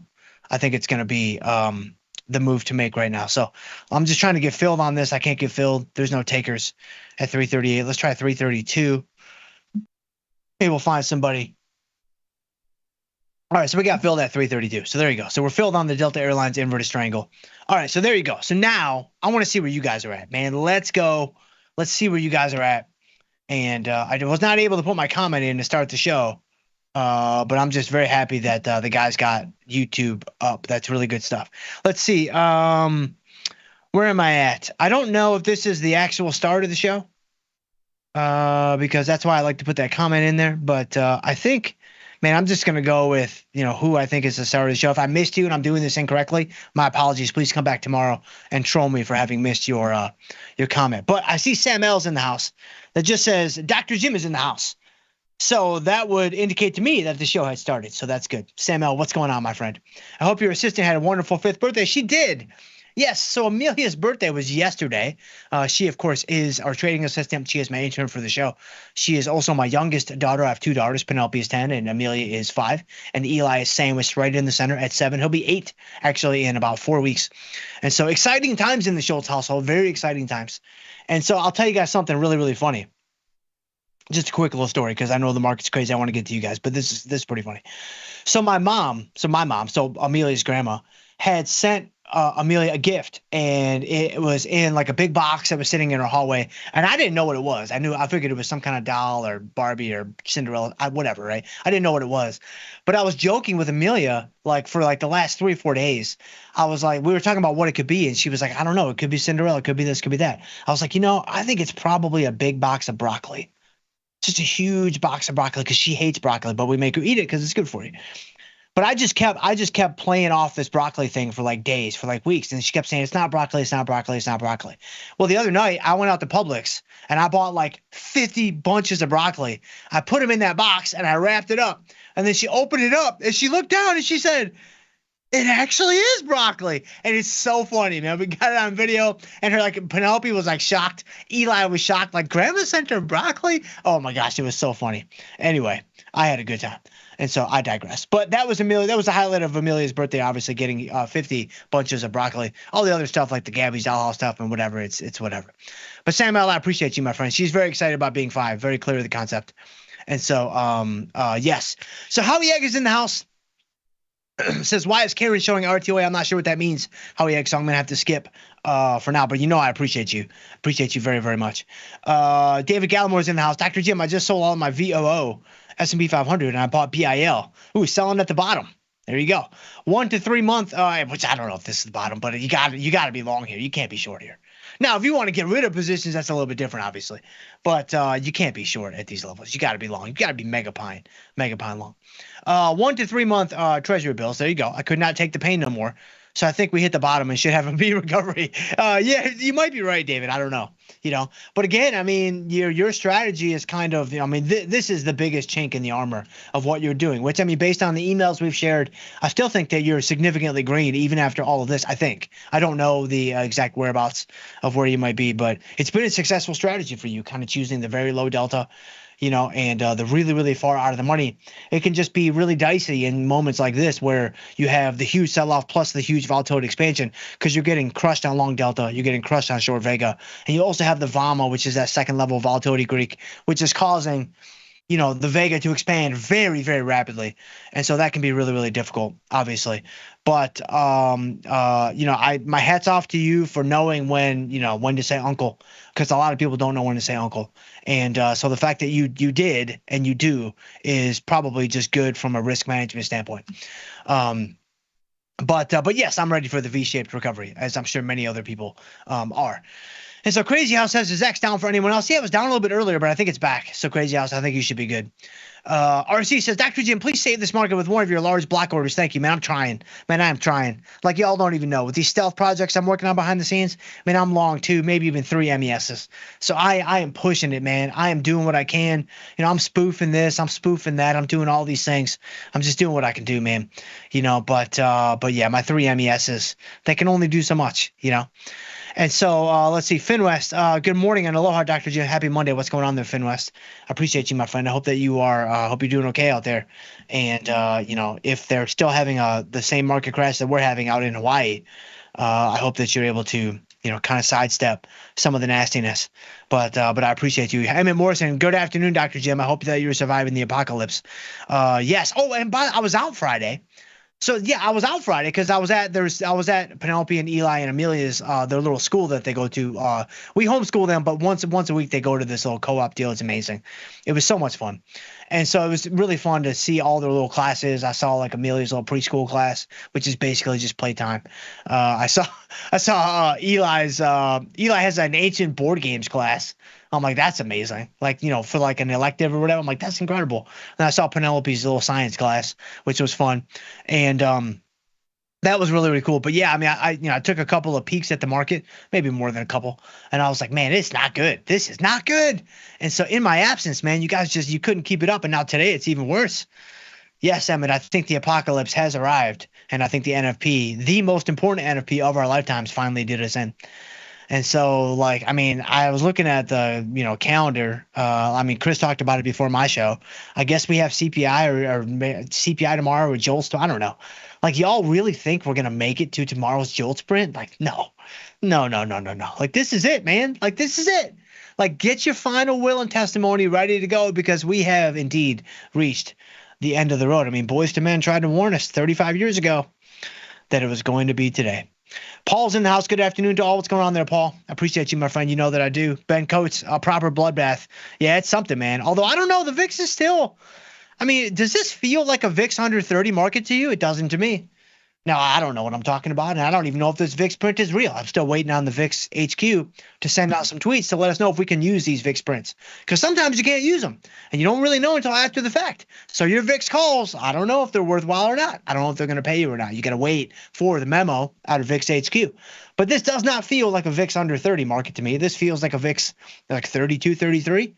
I don't know. Now, maybe it's just not as chaotic under the hood as it looks like on the surface, but man, I don't know. I mean, ES down 160, NQ down 800 now, 795, but it's like, whatever. I mean, the low on ES was 56.10, so we're only 8 points off the lows of the day. Man, that's wild stuff. And so, yes, Ben, but we'll see if it gets worse. Again, I mean, if I had to pick, you've got to be mega pine long here. But scramble everything. Whoa, we are back. Hey, Dr. Jim, already aggressively rolling down calls in a hood strangle. Yes, that's good stuff. If you've got hood, is hood getting crushed? I mean, that would not be surprising because everything's getting crushed. But yeah, hood down $8. And so, I think that the big high was after the hood earnings, right? I mean, I think hood earnings were right here. Then you had a nice little additional pop after the earnings up to 50, or is that 60? Yeah, hood getting up to 66. Look at that. And now it's down to 36. Man, that's like some crap coin stuff. That's pretty wild. That's like some Dave Portnoy digital coins rug pull stuff. Like, wow, that's wild stuff. So hood getting hammered, but so is everything else. I mean, 18% is pretty significant though. I mean, obviously, and again, look at hood, right? Look at Tesla. Let's say you've got hood, you've got Tesla, right? 14%, 18%, blah, blah, blah, blah. You look at the overall markets, you're like, this is pretty bad. ES is now down on the lows of the day. I'm sure NASDAQ is down on the lows of the day. Both pretty bad, but still, ES is only 3%. NASDAQ's only 4%. It's bad. I'm not saying it's good, but this is a perfect illustration of the point that I always try to make, where I'm like, hey, if you're having a hard time kind of finding your footing with, selling options or undefined risk or, whatever, bottleneck you might be having, I think the antidote, the solution to most of those is to shift your gears away from a lot of individual names. Maybe you don't do any individual names for a short time and you only do indexes. You only do your ESs. You only do your SPYs. You only do your NQs and your QQQs. Because again, it's just going to be a smoother ride from start to finish. Yes, you are going to have fewer opportunities. Yes, you are not going to have as many things to do. Like you're not going to have as many positions on. But again, you've got to make some concessions somewhere. And in the spirit of trying to kind of right the ship and plug some leaks and, do some different things, I think it makes some sense. That is what I myself will do from time to time when I'm having a difficult time finding my own footing. That or just, really heavy squat session. Even a light squat session will usually kind of right the ship. And so Howie Egg is, let's see. Howie Egg talking about changing the camera to ES. Yeah, I don't know what that means, Howie Egg. I wish I did, but I can't help. Daniel Perkins says, just made my first panic sale. The bottom is close. Yeah, we got a couple people that are capitulating here on the stream, right? David Gallimore capitulated. Daniel Perkins capitulated. And so we got one more that's a little bit lower on the comment stream, and then that should be it, guys. Like everything comes in threes, right? So we just need one more person to wave the white flag, and then boom, there's your NASDAQ plus 1,000, which is crazy because if NASDAQ does rally 1,000 tomorrow or whatever, we're just gonna be back to where we were to start today, which is pretty nuts. That's some pretty wild stuff. And so, but yes, thank you, Daniel Perkins. Junior Mac, good morning from Australia. DAL is my fault, Dr. J. Oh, is it? Nah, man, we share our losses on here. We absolutely share our losses. I mean, that's what I'm going to say publicly. I'm going to send you that invoice privately, though. But I appreciate you for being here. Thank you, Junior Mac. I appreciate all the support. You know that I do. YouTube Jim's in the house. Says, hello, Dr. Jim. What's going on there, YouTube Jim? I hope you're doing okay out there. I hope we got a little bit of short delta just to kind of, smooth some things over. And hopefully that helped. Scramble Everything says, man, that Twitter hack bringing the market down. Oh, maybe did Twitter get hacked? I know it was down a little bit earlier, but if was it like a legitimate hack? That would be a little bit different, I think. And so Paul Heyman says Tom hates Nassim Talib because he did not think about it first. Oh, Paul, you're talking about this morning segment that I did with Tom, where I was talking about fat tails, and I was actually talking about Nassim Talib before he was Nassim Talib, like the artist formerly known, or firstly known, I guess I should say, as Nassim Talib, which is Benoit Mandelbrot. Like Benoit Mandelbrot, like in the early 60s, we're talking about fat tails. Like Benoit Mandelbrot was like scalping cotton, and he was like, wait a minute, this is crazy. And so he went in there with his, stable Parisian distribution, and he knocked out some fat tails, and it completely changed portfolio risk. I talked about this morning, so if you haven't seen it, go back and watch the Skinny and Options abstract applications just from this morning. Be Monday, March 10th. Talked about when Tom and Tony, and it's so funny to listen to Tom and then watch Tom. It's so funny. It still makes me laugh to this day. During the segment, he's like, this doesn't make any sense. During the segment, he's like, none of this matters. During the segment, he's like, why are you still here? Like, I don't even understand why you're still part of what we're trying to do. When the segment was coming to an end, and we were just kind of, BSing and shooting the breeze, whatever, and Tom started trading, watch what he's doing. He's rolling down his calls. He's doing all these different things. And why? He even said himself, he's like, I'm getting it handed to me. I've got to control my risk. Why do you need to control your risk, Tom? Are you afraid of an outlier move? Are you afraid of being in the fat tails? Because that's what it looks like to me. I don't really care what you say. Man, I'm just going to watch what you do. And then, of course, try to figure out what he's thinking, because that's where the real gold mine lies. But anyway, I digress. So CM's in the house. What's going on there, CM? Buying a tiny bit of Tesla and NVIDIA for the bounce eventually. Yeah, it's got to happen soon, you would think. Where's NVIDIA? Wow, they got to be... yeah, down $5. Yeah, I'm gonna keep calling them NVIDIA. They have not earned the right to be called NVIDIA on this show, because we all know that they are correctly called NVIDIA. And so yeah, if this thing gets under 100, that's how you know it is not good. And so, but yes, CM, I would say that it's probably way, way, way overdue for a bounce. And I mean, there's so many opportunities this week. Again, I am assuming that we're gonna make it to these numbers, which is a poor assumption. But you got JOLTS, you got CPI. You got PPI, and then I think later on Thursday, you've got the Canadian Durable Goods Forecast Revision Estimate print. That is always a big market mover. Always. I think it's Thursday at like 12:30, maybe 1 o'clock. And so if those first three numbers don't do it, that Canadian number, it's going to come up. It's going to come up clutch, I think. And so see, Oltar is in the house.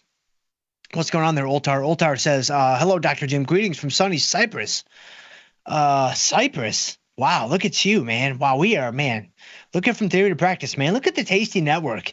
I mean, we're in Australia, we're in Canada, we're in Hawaii, which might as well be a different country.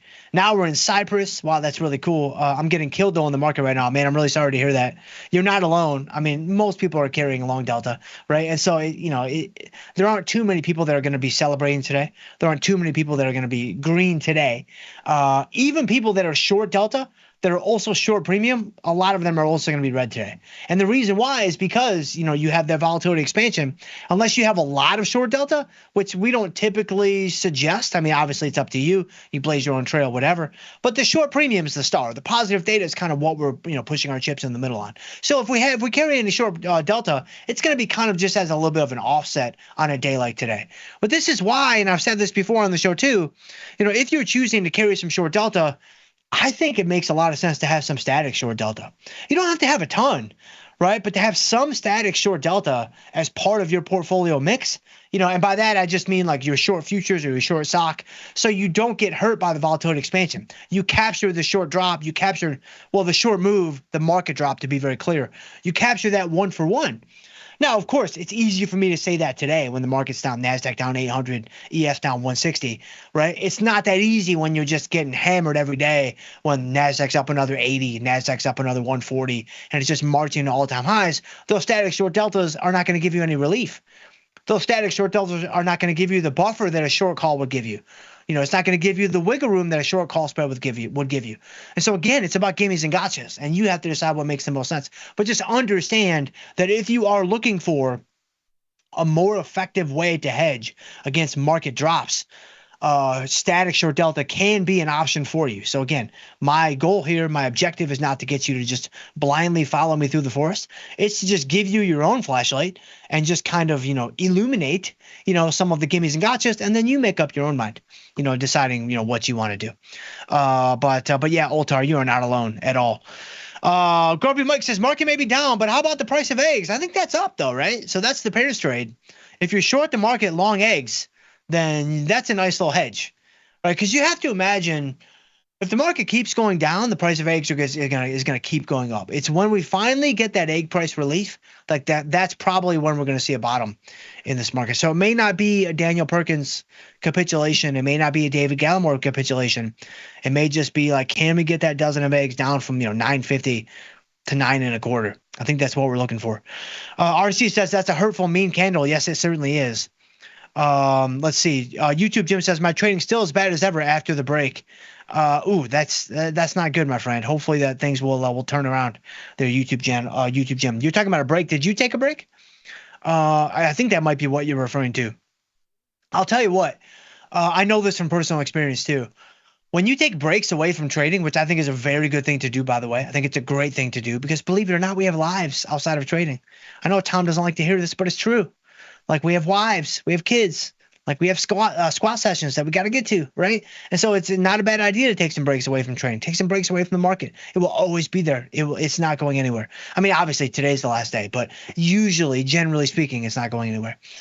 When you take a break though, be aware that you might be a little rusty.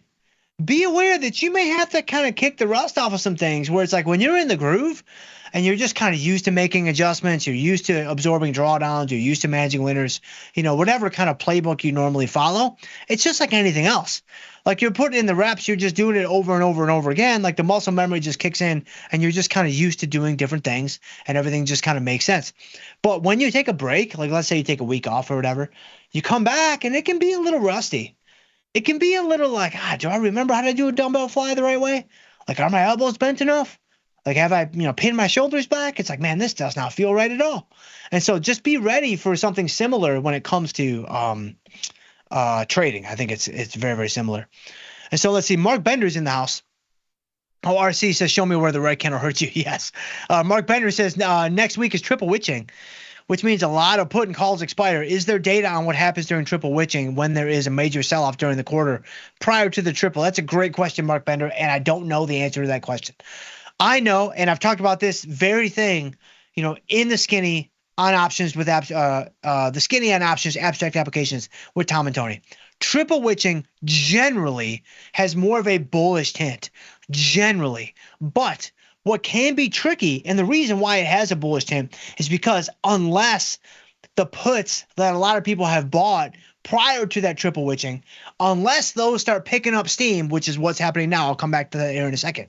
Usually, though, as the market grinds higher and things just kind of positively drift to the upside, the puts dry up, the deltas get lower. So the market makers and the liquidity providers on the other side of those puts, the ones that sold you those puts, they don't need to hedge with as many short shares. So they end up buying back their short share hedges, which gives another bid to the marketplace, kind of leaning towards this upside bias on a triple witching week. Okay, that's under normal conditions. Those are under kind of regular circumstances. What happens when, the downside picks up? What happens when you've got even the S&P's down 170 now? Like what happens in markets like this? Well, now it's a lot different. Like now all of a sudden those long puts that people bought, they're starting to pick up delta. They're starting to gain delta. So what happens is, the other side can't, buy back those shares because they don't need the hedges anymore. They have to layer on more hedges. They have to sell more shares to balance out the deltas on the short puts that they're holding. And so that can lead to some really, really high velocity or higher velocity moves to the downside, which could partly explain what's happening now. Now we're already away. Well, not already, but we're still a week and a half away from triple witching expiration. So, is it already starting to happen? I don't know. It might be a little bit early for that. But if we don't get some type of counter rally, if we don't get some type of relief bounce, could we see more kind of structural weakness that really doesn't have anything to do with tariffs, doesn't have anything to do with earnings calls, doesn't have anything to do with any of that. It just has to do with the dealer flows that are hedging their delta positions. I think we could absolutely see that. But again, if we get some type of relief rally, then that could actually kind of go the other direction too, where triple witching becomes mega pint bullish. And so we have to wait and see, though. I think the jury's still out. So those are my thoughts. Hopefully that helps a little bit there, Mark Bender. I didn't answer the specific question that you asked because I don't know that we have that answer, but hopefully I gave you a couple of things to think about. Adam says, I've had pretty good luck with some 1DTE SPX long put spreads. Yeah, that's going to work pretty well in a market like this. Yesterday's was 56.30, 56.35. Keeping a long portfolio flat. Well, that's a great way to hedge against a long portfolio, which I think is kind of what you're saying there. And so, yes, your long put spreads are going to work like a charm right now, or have worked. Now if you want to keep buying long put spreads now, I don't know, man. Every time I keep thinking or saying, like, when ES was down 100, I'm like, all right, this thing's got to bounce. ES down 120, I'm like, okay, now it's getting crazy. ES down 140, I'm like, all right, come on. Like, what are we doing here? Now ES down 160, I'm like, okay. Like, for real? Like, come on, you got to be bullish. But now it's like ES down 170.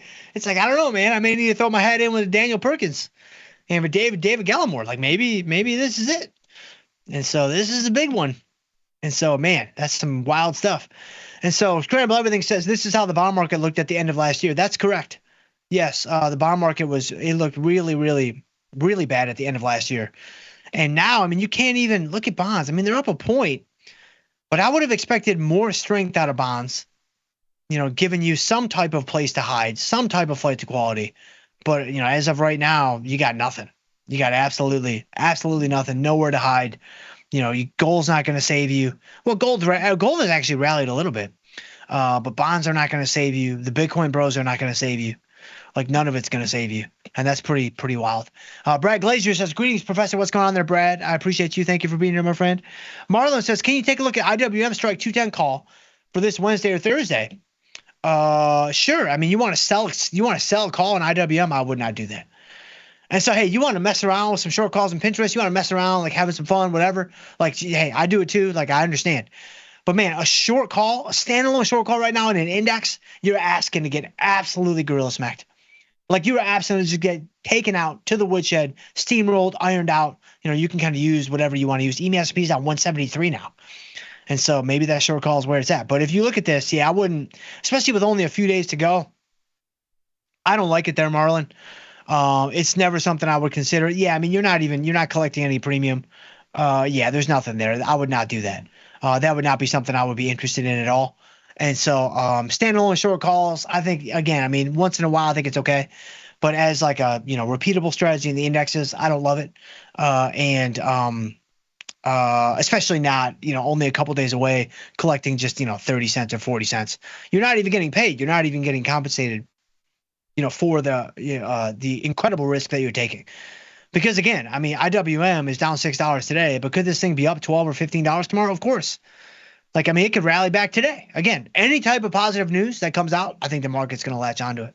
I think this is way, way, way overdone.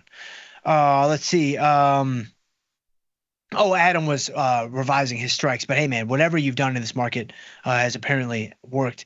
Kyle says, is this capitulation yet? I don't know. I don't know if it's capitulation. I still think we're going to see lower lows this year. I do. And I haven't really given like a call per se. I haven't said, hey, I think we're getting down to X or whatever. But I did say I thought the market would be weak this year. I do think this is really early, and I'm very surprised by this. I really thought that March would be very, very bullish. I still think it could be. So maybe I'm not wrong. I'm just early, right? In classic, Tom Sosnoff land. But is it capitulation? I don't know that you can capitulate with a VIX at 27. That doesn't really feel like capitulation. Now, it could be a short-term bottom, but I think you got to see a VIX print. Even if it's an imaginary VIX print, I think you got to see 35 or higher. I would be very, very surprised if we get out of this with a VIX at 27, kind of being the high on the VIX. Let's see. Oh, CM says, Kyle, it's not even close. But the bear market bounces can be huge. That's what I'm saying. Chris Conley says, still pretty early, no flushes yet. I agree. I totally agree. So let's see. Rob Banks says, good day, Dr. Jim. Rig for deep submergence. We're going down at least until tomorrow. I sold some put verticals this morning. Yes, there you go. Yes. And so we very well might be there, Rob Banks. So thank you for your sacrificial offering to the market. It's much appreciated. RC's in the house. Ruben's in the house. Ruben says, Dr. Jim, would you sell premium? VIX at 25, but it could easily get to 75 if we continue to correct. Of course. But no, this is the time to sell premium. If you have more capital that you want to allocate, today's your day. Like, I don't know what you're waiting for. Of course, it could get to 75. It could get to 60. It could get to 40. It's not likely, though. It's very, very unlikely. So if you have more capital, you're not at your capital allocation limits, you feel good about your risk control and whatever, today's the day to sell some more premium, 100%. So, all right, guys, I got to run. But if I missed you, come back tomorrow, man. Come back tomorrow, assuming we still have a market, which is only about a 30, 35 delta. But if we do make it through to the other side, man, I hope I see you guys back tomorrow. Pop into the chat, do it early. It will increase the delta that I will get to your question. But I appreciate you guys. If I can ever help you guys in any way, please shoot me an email. I'm jschultz@tastylive.com, or we can connect on Twitter. I'm at jschultzf3. I would love to hear from you guys on there as well. But stay tuned. We do have Jamal coming up next with Engineering the Trade. In the meantime, guys, trade them small, trade them heavy, and stay generous. See you guys tomorrow.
Forbes called us best online for options trading. With stockbrokers.com, we're number one for options and futures trading. So what else can we say other than boom? Trade like a trader. Tasty Trade. Make your move. So I started trading in the equities market when I was 18. Real basic ETFs, mutual funds. I didn't discover options and really tastylive until about 2012. It made sense to me from a risk perspective. And so I started trading and never really have looked back. The people you see that's who they are. They're trying to be as open and clear as they can with the trades that they're putting on. Teaching a methodology, like teaching the logic behind things. It is tried, true, and tested. They back it up with research. They share that research. It's not just trust us and do this, which is a very dangerous thing in the financial world. But learning about that in a Tasty universe, it starts to prove itself out, right? When you follow the methodology, you'll see those profits and you'll understand why a position did what it did. Sometimes the market wins and sometimes you have a 90% winner and you don't know, why don't I do this every day, right? This is easy. But you kind of have to reset that and just go, okay, close the trade and move on to the next one, which is really what Tasty's about.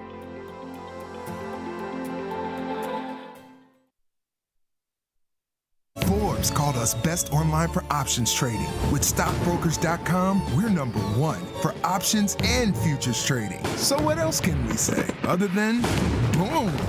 Trade like a trader. Tasty Trade. Make your move.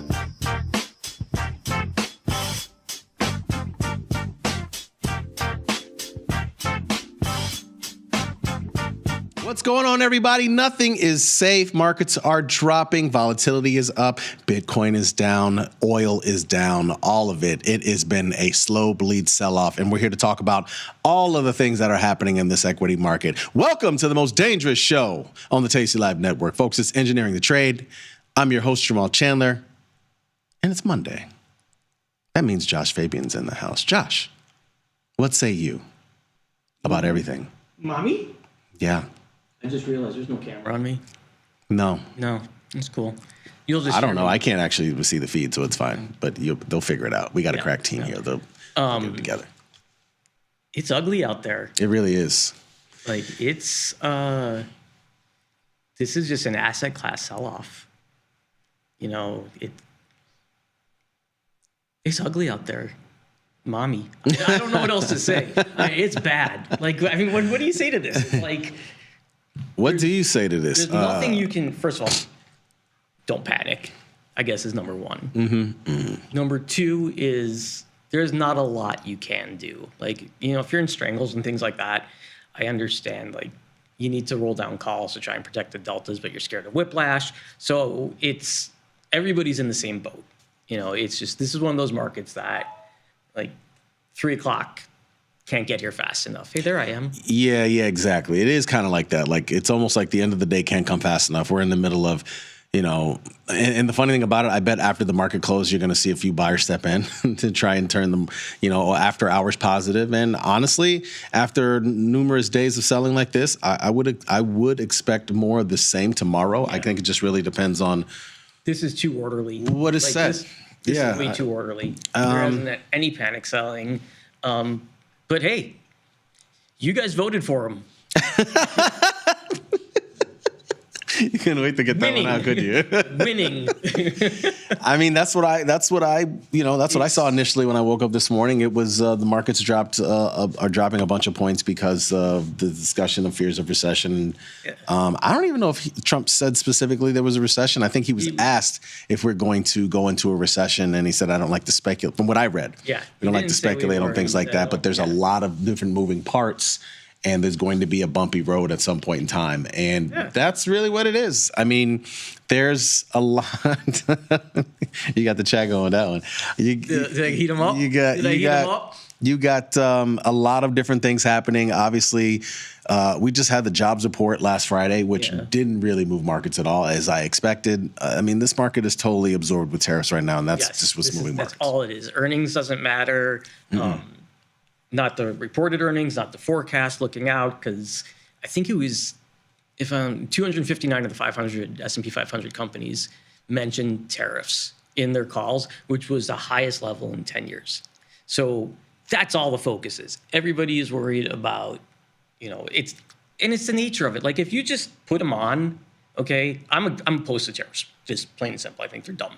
But if you put them on, just left them there, and stop with his on again, off again stuff, the market could at least try and start factoring in what does it mean. Right. But when it's this on again, off again crap, and you're changing the numbers, and he won't even, he was interviewed and he was asked about it, and he's like, well, it could change, it could go higher. And it's like, dude, you don't know what you're doing. And this is, your markets don't like uncertainty. Markets don't like uncertainty, and that's the one thing we've been saying a lot on this show for the last several days.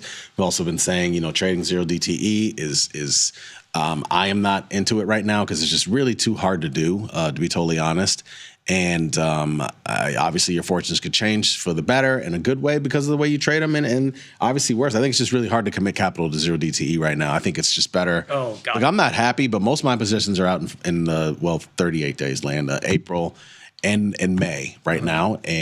But I'll be honest with you, I actually had to roll a few put spreads a day that were deep in the money already, because when you get a sell-off of like this to this magnitude, I could see us continuing for the rest of the month. But save for a few green days, I don't think this is going to be I think it's going to be a red month, honestly, at this point. I mean, it's just, there's psychological damage at this point. It's going to be hard. We're not returning to all-time highs in any quick fashion, I don't think.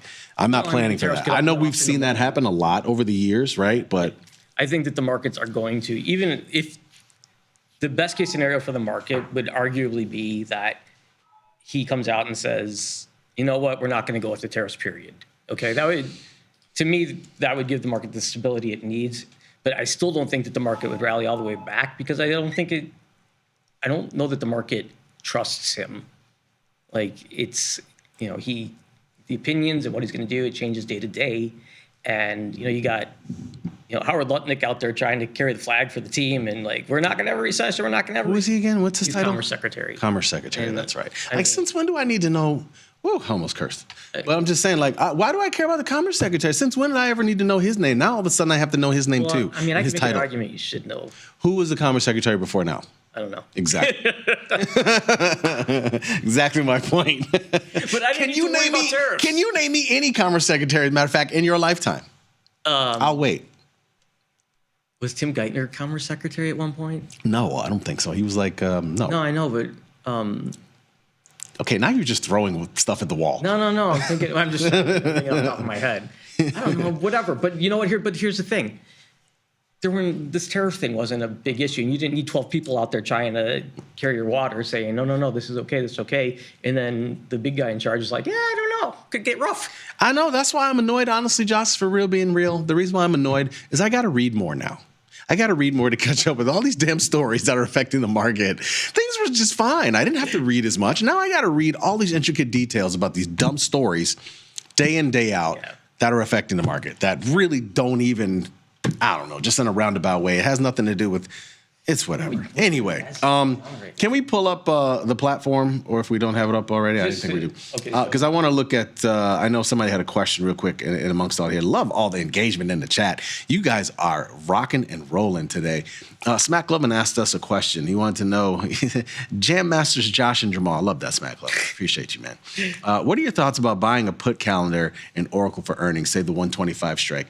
I'm not even looking at it, but I'm going to say I like it. I'm going to say I like it. I got no problem. Because this is the time where you want to go after a put calendar. You're absolutely correct. I would say having, these type of markets do have an effect on earnings for sure. Mm-hmm. Like, again, a lot of the call calendars that I do, and I did them to the upside, obviously call calendars, mostly was because I was banking on the earnings going well, but it was a bull market. Yeah. That's another part of it. Now, I if you don't announce something fantastic, you're basically like a little boat, and there's a massive wave coming. I don't care how good your trip's been so far, you're going to get run over by that wave. Absolutely. You don't have something great. So I don't have a problem with the put calendar. So it sounds like we both like it. Yeah. Sounds like we both like it here. Tim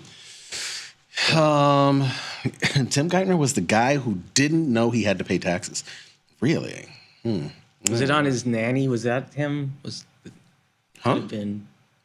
He may have been. So he may not have paid taxes on what he was paying his nanny. Really? Oh, I don't remember. Could have been. I don't know. I just threw a name out that came to my head right away. This is an interesting day because they finally broke Apple, which is really annoying. Remember that call spread that I had? Did you have a call spread in Apple? I did. How did that work out? I closed it for a small loss. You should have stayed in it. Yeah. Well, I closed it for a small loss and I put on. Wait for it. I put on a put spread. And I'm short. Yeah. The carnage to these stocks.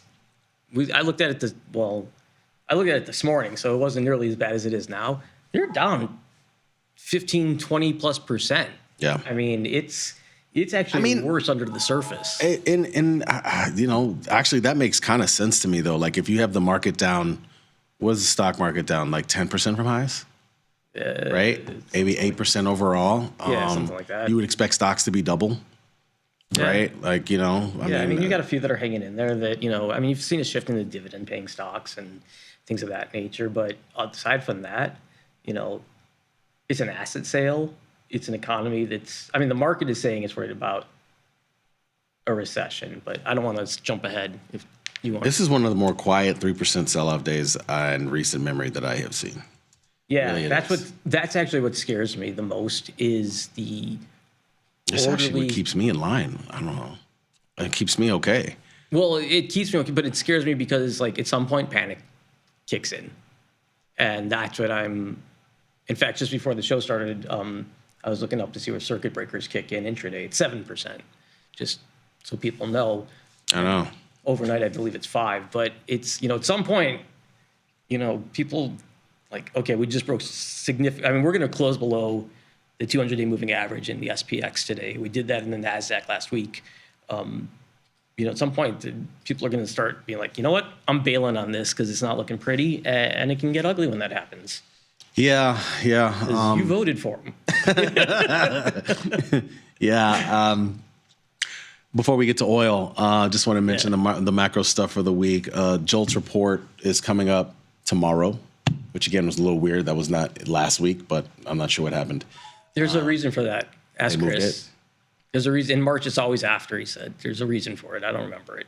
Whatever. CPI is on Wednesday morning. PPI is on Thursday morning. Do you think any of that matters?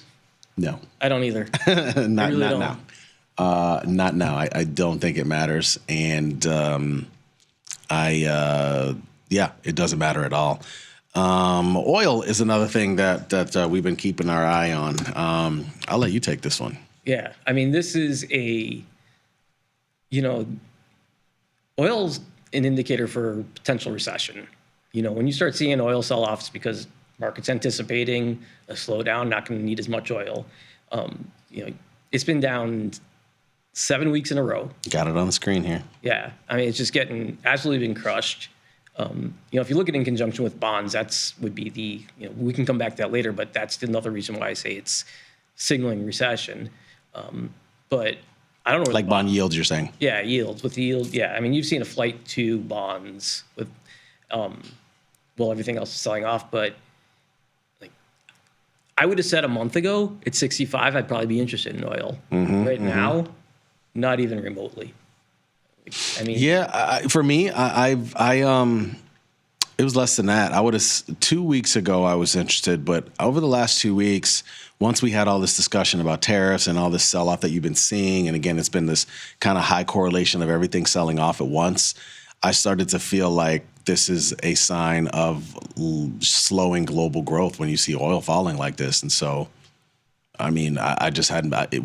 I'm surprised oil is not getting into the 60s. It's like below 60, I guess is really what I'm trying to say. 50s really. Hang on, you keep talking. I'm going to take a look at something on oil. Yeah, I mean, it's just a sign of things slowing down. And like you said, when you see these bond yields, which seem to me as they're starting to say like it's they're starting to bank on the idea of the Fed doing a cut because they're continually falling. And again, we were just worried about inflation and how much the market was, how much these bond yields were going up.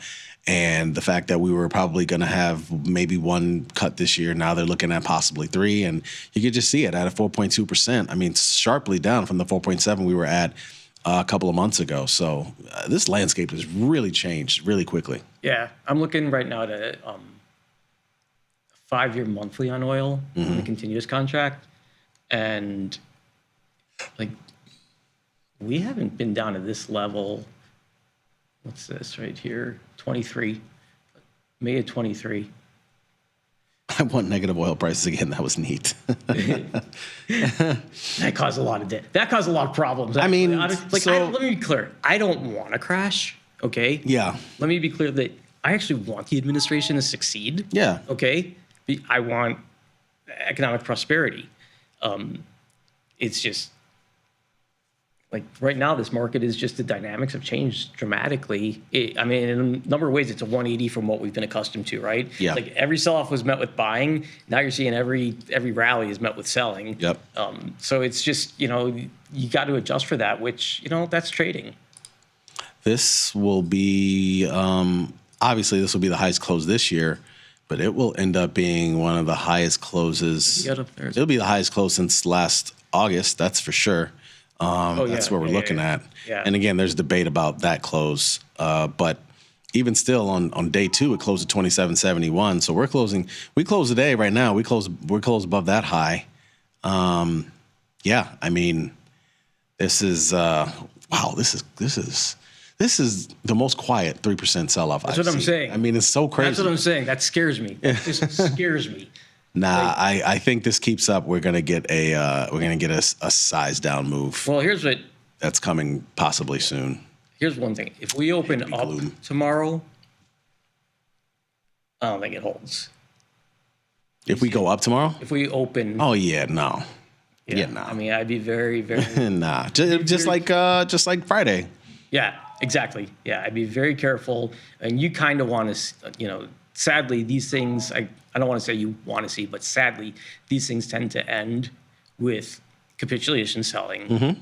And just when you're contemplating opening, the window and jumping out, that's usually when we've hit bottom. Yep. I mean, that's what you need at this point. Yeah. Exactly. Like Lone Sofo said, let's just crash and get it over with. I think that's what a lot of us are waiting for.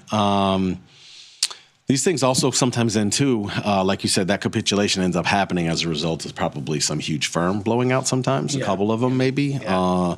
That also ends up kind of marking the end or the really bottom. Bad news about something. Yeah. And it's like, that's when everybody thinks it's over, and that's actually like, okay, we're coming back. And that's the thing. We cannot handle any more an additional bad news out of nowhere. Like, that has nothing to do with tariffs. If that comes, that's going to lead to capitulation. So what do you do right now? How do you trade it? What do you? I'm long VIX. I've been long VIX call spreads, and I'm kicking myself because I sold a whole bunch of last week. Damn it! I only held on to like 20% of them, and I'm like, right now, what am I doing? Honestly, I have not made a trade in a few days. I'm sitting tight. Like, this was pure luck on my part, but I sold covered calls and bought puts on any stock I was long. So right now, my delta, it's almost a 1-for-1. So I'm debating just ditching the positions so that I have the capital and spreading it out amongst things that I think might be a bit overdone. Mm-hmm. But I don't know where the bottom is. I know. Like, I don't know when I want to jump in. And I know that, like, whatever, you jump in, we're always early, right? That's kind of like 2022. Yeah. I know 2022 was a time where I was early in the year. I said, "Oh, okay, this is ridiculous. This is kind of oversold." Jumped in, and that ended up not being a good idea, and it ended up being a tough year. So I just tried to be a little bit different. Like I said, I have been picking spots here and there, sell some put spreads. That's what I've done. Like April SPY, and May. SPY. Yeah, for sure. That's what I'm looking at too, I've done SPY, I've done diamonds, DIA, I did Qs. I did those mostly last week. I'm short of puts spread in every one of the Mag 7 names. They're all like 10 to 20% lower. But I'm not really adding right now. I haven't added anything today. Like I said, I've just rolled. I haven't added anything. What about let's talk about crypto. Yeah. Let's talk about this story. As long as I'm not holding back today. Yeah, I agree. Let's talk about this. 21. It was 21 billion, right? MicroStrategies is doing a stock offering for $21 billion. Most of those proceeds, they say, are going to go to buy Bitcoin. This is a can't fail move on their part. Nothing can go wrong here. I mean, my God, what is happening to the world right now? I mean, listen. I don't know, man. What were they using before to buy Bitcoin? Like cash they supposedly had on hand? I think. How do they have cash on hand? I don't even know how they had that. Whatever their core business used to be, I guess. But listen, I like the trade of buying Bitcoin down here just because of the pullback you've seen. But raising $21 billion to buy Bitcoin right down here, I don't know, man. I think you're a day late. I think you I'll tell you this much. I am not touching MSTR. Sorry, I'm like putting somebody on timeout. This is ridiculous. Oh, I see that. Yeah. Yeah. I was wondering what that was. It's scrolling by so fast. Foolish. I'm looking for people sending me a little love for my positions. For my political positions. I think I got them all. They're like roaches. You got to step on, Yeah. So the crypto trade, I don't listen, I've said before, I'm not a huge fan of it because I can't explain it to anybody. But if you're talking about just purely from a trading perspective, I don't hate the idea of getting into it here. I just don't know that raising 21 billion and doing it right now, it's a terrible idea. It is a terrible idea. Hopefully we got them all, guys. I think I got them all. It's a terrible idea. It seems like to me, first of all, that's been their strategy is buying Bitcoin. That's one thing. But now that you're soliciting funds to buy Bitcoin, doing a preferred stock situation, and they what is this preferred? I think is it STRK? Is that what it is? Yeah. There it is. This seems like a very bad idea. This is like the most recent CDOs. It's all, but it's easier to understand than a CDO. It's like, here's what we're gonna do. You're gonna give me all your money, and I'm gonna go out and buy Bitcoin. Okay, and we're gonna make a fortune. I don't know. There's some better opportunities. It's just me. But. I mean, if they really get filled on this thing and then they buy Bitcoin and we resume this lower trend, it's gonna be really bad, dude. I don't know. That company's gonna blow up. And company has obviously, you can see what the market thinks of it on a day like today. Obviously, market's down and Bitcoin is down, which they've been highly correlated more recently. Yeah. So, yeah, this has just been an ugly sell-off. That's the other part of this sell-off, too. I mean, this administration was really trying to put crypto to the forefront, all this Bitcoin reserve and all this other stuff. Pro-crypto moves. Do you see how they kicked off the crypto conference? No. They showed the FIFA trophy. Really? For the World Cup, for football, for soccer. Really? Yeah. Apparently, it was a joke. I mean, from what I read, it wasn't a very intellectual driven. It was more of a rah-rah type of thing, which, that's fine. You're just trying to draw attention to it. But yeah, one of the guys that was there tweeted something like, this is how they kicked it off. And he was showing the soccer trophy and like, yeah, sure, soccer, crypto, makes total sense. Yeah, right. Yeah, look at Ether, man. Ether was $4,000 back in December. Yeah, I know. I own some of that. 1,800. I do too. I mean, I just threw some money at that a long time ago. Like, I should probably own some of this, but I do too. This is just 200 Bitcoin. 100. Yeah, I mean, that touched, what was that? 109? What did it touch? 110. Now down to 77.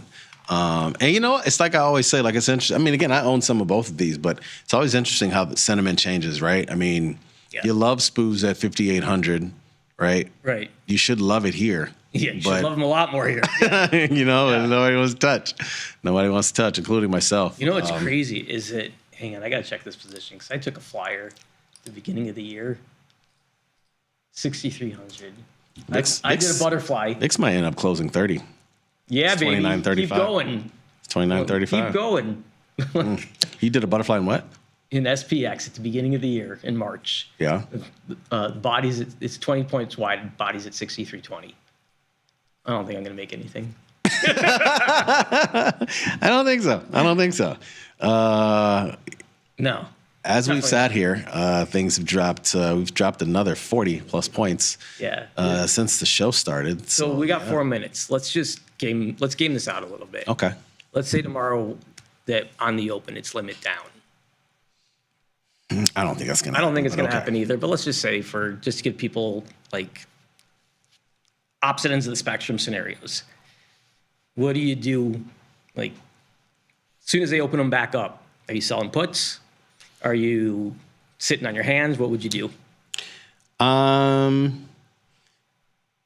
would sell a put spread. Put spread? Yeah. Okay. Just to say I did one there. Yeah.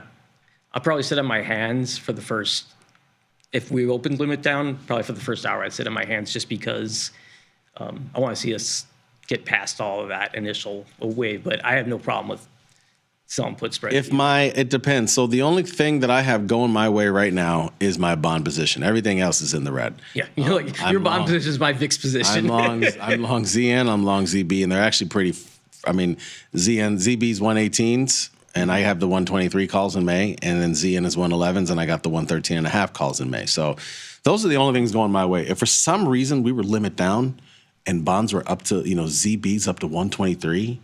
And that ZN's up to 113. I'm going to close those out. That'd be a crazy move. Damn right, it would be a crazy move. That'd be a crazy move. I'm opposite end of the spectrum. But I mean, that's limit down. Like I could see that happening. Yeah. You know, opposite end of the spectrum. Market opens up 7,500 points. What are you doing? Nothing. 75 what? 50 to 75 points higher. Yeah, I'm doing nothing. You're doing nothing? Nothing at all. There's nothing for me to do there. My put spreads are still underwater there. Yeah. And I don't want to even. Limit down overnight, I believe, is 5%, and intraday is 7%. And I don't even want to. I know Lone Sofos, we have been getting some juicy moves during the Engineering the Trade show over a couple of weeks. It's just, this is the witching hour, basically, is what's been happening. Yeah, I'm if it's up 50 points, I'm doing nothing there. I need much more points higher. I think a lot of us do. Much more points. Much more points. Yes, much more points is the number. So yeah, nothing there. And I'm just waiting at that point. At least I'll feel better about some of my trades eventually winning if that happens. Yeah. Actually, if both scenarios, well, no, the first scenario, actually, I'll feel better. If we go limit down, yeah, I feel like, okay, that's the end. I would say if we from there we go up, I think. Could be. I would say if we open higher, keep an eye on vol. Keep an eye on vol. it's going to let you know whether or not that's going to hold or not. And I just, from experience, a higher open after moves like this, unless we all of a sudden rally here in the last 45 minutes and then it's just some follow through. But there's bound to be a snapback rally at some point. You know, it's people just trying to bottom fish. But I'm not one of them. To your point, when we do get a snapback rally, I am not doing anything within that rally. I think we need multiple rallies before you can feel comfortable about markets coming back. Agreed. Yeah. Agreed. Folks, that's the show. Thanks for watching. And as always, be smart, be patient, trade them small, and trade them often. We'll see you.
So I started trading in the equities market when I was 18. Real basic ETFs, mutual funds. I didn't discover options and really tastylive until about 2012. It made sense to me from a risk perspective. And so I started trading and never really have looked back. The people you see that's who they are. They're trying to be as open and clear as they can with the trades that they're putting on. Teaching a methodology, by teaching the logic behind things. It is tried, true, and tested. They back it up with research. They share that research. It's not, just trust us and do this, which is a very dangerous thing in the financial world. But, learning about that in the Tasty universe, it starts to prove itself out, right? When you follow the methodology, you'll see those profits and you'll understand why a position did what it did. Sometimes the market wins and sometimes you have a 90% winner and you don't know, why don't I do this every day, right? This is easy. But you kind of have to reset that and just go, okay, close the trade and move on to the next one, which is really what Tasty's about. If you missed the live show, here's our cherry on top weekly recap. Today's Kashmir Pulaski Day. So I know you forgot the pushkis. I brought you cherry pie. What do you want from me? Yeah, it's tomorrow. You're conflating just because I'm saying things that are in Polish. You think it's the same thing. Kashmir Pulaski, a freedom fighter. He's honored here in the city. This is his day. Tomorrow is Fat Tuesday or Mardi Gras, and that's Punchki Day. Two separate things. They both happen to be Polish words. Are you sure it's tomorrow or Thursday? I thought somebody. Oh, yeah, tomorrow. No, it's tomorrow. Anyway, Fat Tuesday. When is it ever Fat Tuesday? Fat Tuesday's never on Thursday. My chili is so spicy, it'll burn your face off. Yeah, that's not good to me. Like, I like spicy stuff, right? But just because it can burn my face off, that's not what I'm trying to do. I'm trying to have a nice meal. I'm trying to eat something nice. Your chili sucks. It's all right. Don't worry about it. Don't be actually, upset. if we're going to get after it, your chili does suck. We'll leave it at that. Oh, my God. I can't listen to you guys. Good. You're not getting any more. Either you. Sosnoff got me. You belong in a zoo. Happy birthday. Hey, Sosnoff, now blow out this candle. Get the full scoop by checking out the archives at tastylive.com.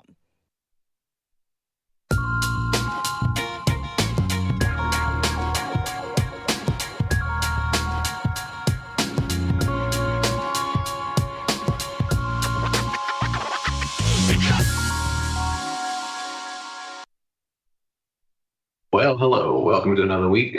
The new bear market. Tonight here, we've got an almost entirely red screen. President Stable Genius isn't doing so great so far, but I guess the idea is get the recession out of the way and have some kind of recovery by next year so they don't get destroyed in the midterms. Well, we'll see. I don't know. Like I said, they could say you gotta talk 5 hours today, and I could do it easily, but we don't have 5 hours. We got like 10 minutes. So I've got charts for you. Might as well jump in and talk about those in this very cool market we've got. Even I'm getting nervous about just how hard we're selling off. There's going to be a bounce at some point. It could be a ferocious one. 9.99 million out of 10 people are perma-bulls, and so they'll all be all over it, excited about, the bear market's over. It won't. Even like I say, I'm kind of wringing my hands about like, how this can't collapse every day. We were at lifetime highs just 2.5 weeks ago, and we've shaved off way more than $1 trillion off the market. I mean, it's been great. But there will be a bounce. Have to deal with it. It's annoying. It'd be nice if it went down every day, but it's not gonna. Here's the spider. We've broken every meaningful support level, and if we do bounce, I mean, the funny thing is, like, the bounce was Friday. Friday's high would have been a great place to get short because that's about as much as mustard. I don't even know if it'll get back there. The capricious nature of these tariffs, of course, it's like jerking the market left and right. It's like the boy who cried tariff at this point. So there's like zero credibility. The cubes are particularly hard hit. The whole AI thing is completely toast. We were at lifetime highs just here back on Feb 19. And, the whole Sam Altman worship, NVIDIA worship, Jensen Huang worship, those are all gone. Everyone's become a financial atheist now. But this is getting very stretched. I am toying with the idea of maybe getting a hedge of some kind. What I've been doing instead is trying to look for any pockets of strength to sell into, like, say, XLU earlier today, gold on Friday, that kind of thing. Because there are some places that even Mr. Permabear would not go near, like semiconductors right now. They're just crashed. XLK, another technology ETF, falling hard. Here too have just been a virtually uninterrupted free fall. And it's not like COVID-25 has come up or anything like that. It's just like people are slowly, it's like person by person, it's done in them that, this isn't going to be this glorious new age. I mean, what a joke. What a complete joke. The great new age of America, like the crypto reserve, just complete. Anyone blinkered enough to remember all that, to know any of that stuff or to accept any of that stuff. Like, it's maybe the greatest time of America, and the strategic reserve is going to save us all, et cetera, et cetera. Crueler souls would say you deserve what you get. I'm not that sort, but still, it's a bit naive, I think, to buy that pablum. Little ticked off at EFA because this weirdly was at lifetime highs on Friday, and I could not understand why. Well, that didn't last. We've got an island reversal gap now. This little cluster here is up there now. We've got a nice gap below it. So it was just weird to me that with all that's going on, that worldwide equities be like, let's make a lifetime high as we head into a cataclysmic depression. But that did not last. So we've undone that. FXI, which I bought oodles of puts on Friday, is falling nicely. We're down over 3% on China. I suspect it's got lots more to go. And then Brazil, I couldn't help myself anymore. Earlier today, I went and got some more puts on that, or got puts on that again, even though it's broken my heart before. But Brazil is just a lovely pattern. So, I mean, at the moment, I've got 17 different positions, 16 of them profitable. But like I say, I'm just wringing my hands. But take the wringing of hands as a good sign for the bears, because, it's sort of like the opposite of how it's been for years, which is like, why does the market keep going up? It can't keep doing this. It doesn't make any sense. And it just keeps going up. Well, it works the other direction too. It's like, stocks are so cheap now. The PEs are 90 instead of 95, Semiconductors, NVIDIA, plunging more, cutting even below this trend line. That's how weak it is. We are trading now where we were trading last May. And we have lost a third of the value here. This one stock alone, $1 trillion loss. Just one stock, $1 trillion, all gone. And I don't think we'll ever see those levels again, ever in history. But like I keep saying, there will be a bounce. I just keep throwing this disclaimer out. So if it does go up 300, no one's going to be like, gotcha. No, I know it's coming. On semiconductor, down again, and they just keep grinding lower. I'm not going to go near them, but they just keep grinding lower because people are realizing that this AI thing ain't going to save nobody. Just like Ethereum didn't save nobody. And SMH in general down almost 5%. And so likewise, we're trading on this one where we were trading a year ago. I mean, as Elon might say, let that sink in. You know, you buy the semiconductor sector. There's this glorious semiconductor bull market, and a year later, you have zero gains. Tesla, speaking of Elon, keeps collapsing. Another Fibonacci failed today. You know, this has gone from this miracle stock, which went up hundreds of percent, to complete obliteration. And this is the biggest down bar we've had in this whole fiasco. Maybe it's dawning on the man that getting into politics and picking off everybody with ears wasn't a great strategy. 55-60% loss. I'm losing track. I mean, it's becoming irrelevant. He personally has lost way more than probably like 130, 140, 150 billion dollars now. Not real sharp to do that. So yeah, just a disaster, absolute disaster. Anything related to the whole grand new era thing has just been, I was going to say laid waste. It's not, it's chapter one. Okay. It's starting to get laid waste, you know. A year from now, when we're at 95% losses, then we can talk about laid waste. But like, you know, Geo Group, those who watched John Oliver last night may have seen the talk about the detention centers. Axon, you know, we're going to taser everybody. No, we're not. And of course, what's the word? Yeah, I don't have time to think of words. DJT, Trump Media. This has been just skidding like crazy ever since pretty much inauguration day. So just across the board, you know, Trump coin, Melania coin, on and on and on. Some of the hottest stocks out there are getting cold in a big hurry.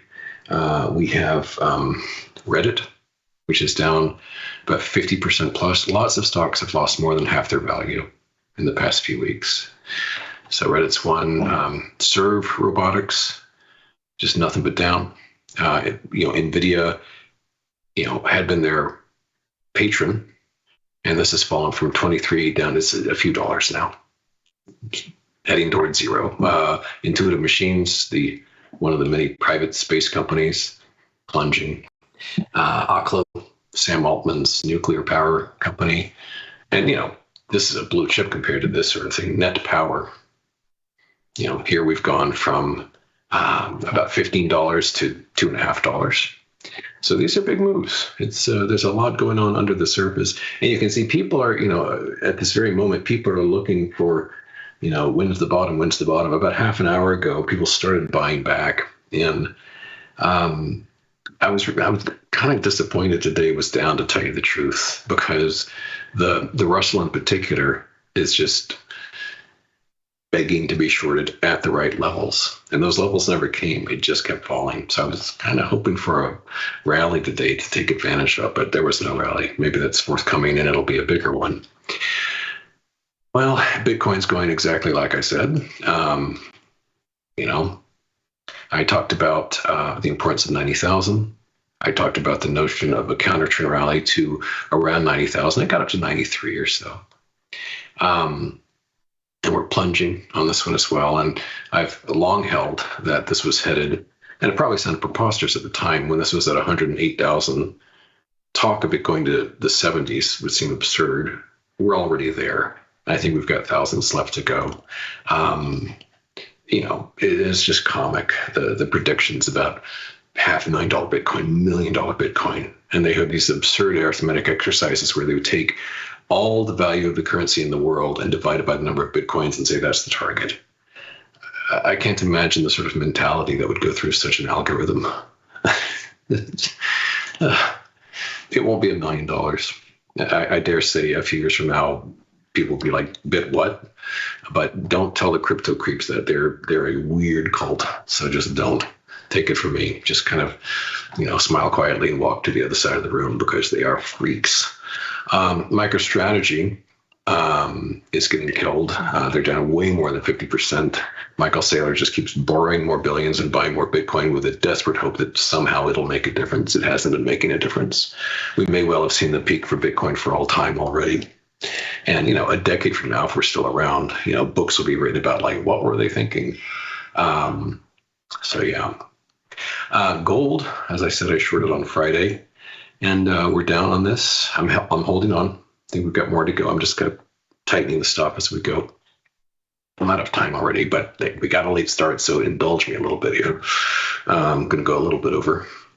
Oil is also starting to fall. And XOP in particular, the oil and gas exploration ETF, this had rallied earlier today, and I loaded up on more DVN and COP puts. And so far, so good. This is probably the best looking ETF pattern I'm seeing. XOP looking really sharp there. My bullpen is weathering the storm. Here's a couple you've seen before. EXEO up today, over 3%. And Gilead, that's not much, but it's green. That's up too. But we're going to close with IWM because this is what I was talking about. Let's stretch this a little bit. The thing is that a pitch perfect move, which may have already begun half an hour ago, would be a rally back to this pattern. And everyone's going to think it's over. Yay, hooray, zaza. And then the real big down move begins. I'm not thrilled about that prospect because I'm kind of in position already, but I try to surgically tweak things day to day. But just know that with IWM in particular, there's a real prospect because he might say, like, forget all the tariffs. I didn't mean it, and the market would go up 2,000 points. So bottom line is the breakdowns are here. The failures are there. Things are looking really good, but a bounce is going to come. It, as I said, may have already started half an hour ago. It may be spectacular, but it will reach, I believe, those kind of resistance levels that will simply present more opportunities to get short. So, okay, well, I hope you're doing all right, and I'll see you tomorrow. Thanks for joining me. Bye-bye.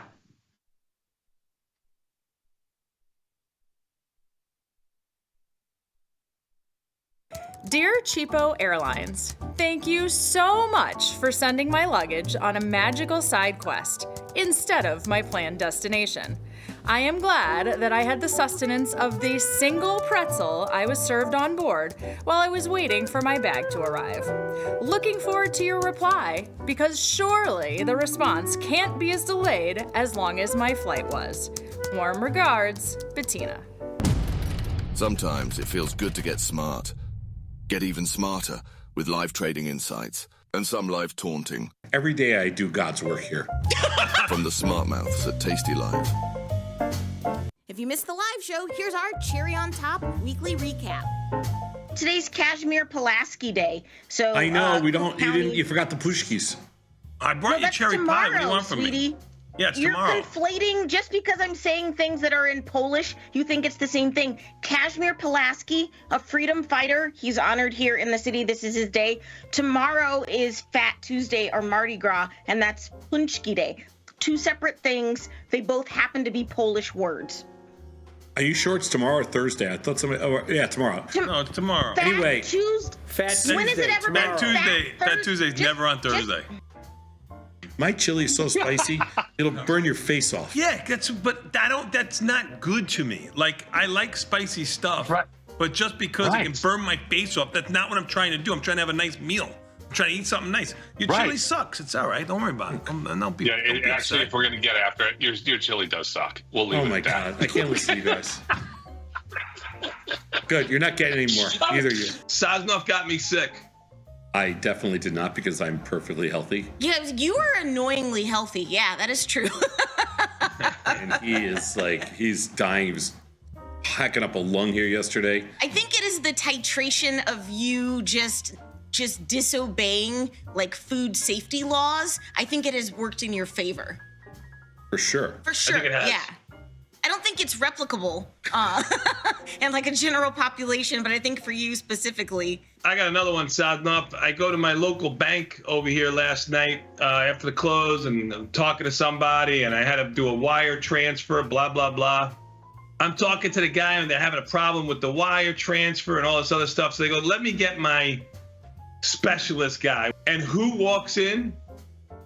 The Vanilla Gorilla. Remember Liz and Jenny always talk about the Vanilla Gorilla, the best nickname on the floor because he had all this hair coming out of his chest. He had a big beard. That's a pretty iconic nickname. It's him. He goes, Bat! And I look at him, and he was all clean shaven. He had his shirt and tie on, so I couldn't, I didn't recognize his chest hair or anything like that. I go, Vanilla?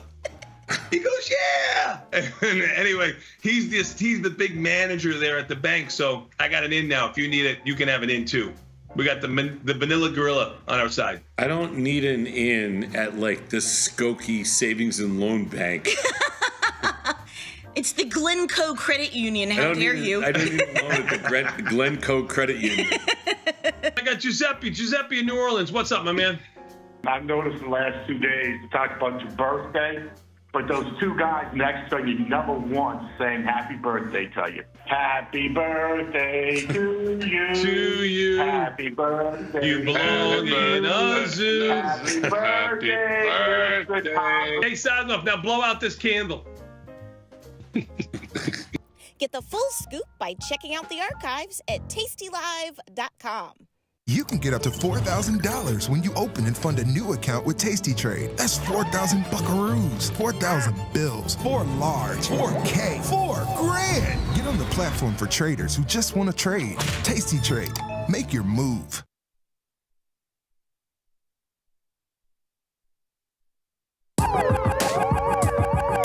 Ring the alarm. Hey, ring the alarm. Boys, turn up the charm. Listen up, y'all. Get out the damn stall. It's the last call. Hey, the last call. The last call. The last call.